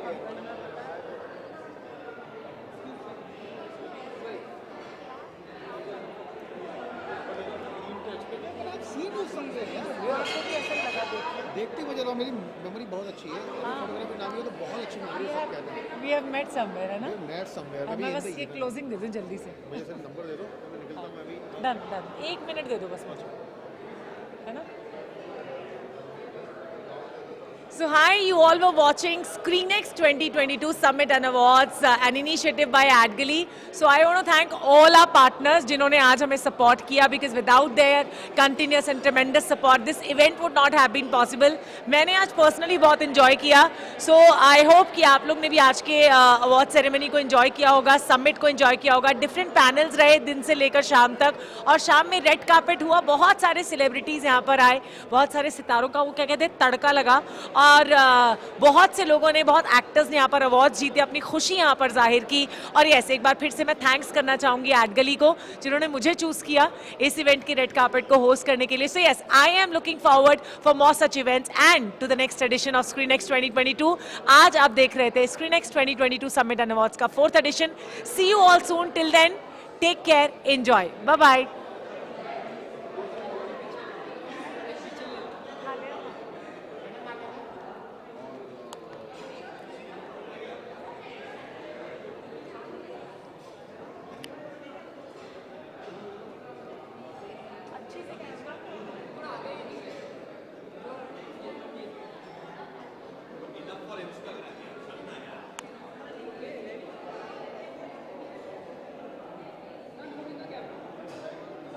अभिनव,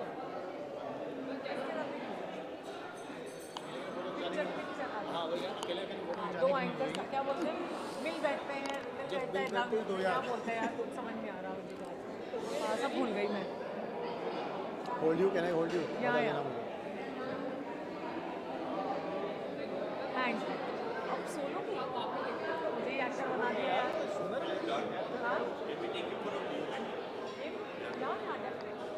All yours, वो बाकी है. नहीं, it's okay, it's okay. एक तरह से कितने पिक्चर में 1 लाख पिक्चर निकाली होगी तूने. Can I take your interview?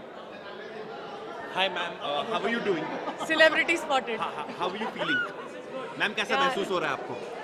ये मेरे ऊपर ये तंज कस रहे हो ना, जैसे मैंने कैसा पूछा. महसूस हो रहा है आपको? मुझे तो बहुत ही अच्छा, वो देखो सच्ची में कैप्चर कर रहा है मैम तो फिर देखो हाँ बताइए बताइए ना, नहीं पूछिए तो सही।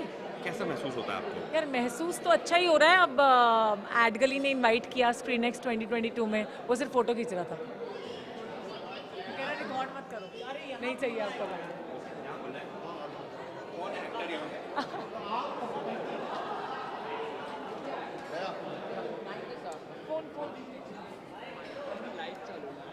अच्छा ओके ओके ओके। क्या आ रहा है ये तो बता। नंबर तो दे दो। वही तो यार, दिल्ली हो पंजाबी हो कहाँ से? पंजाबी, हाँ बिल्कुल। समझ में क्या, पंजाबी वाला लड़की के नाम से पता है तो नंबर तो दे दे।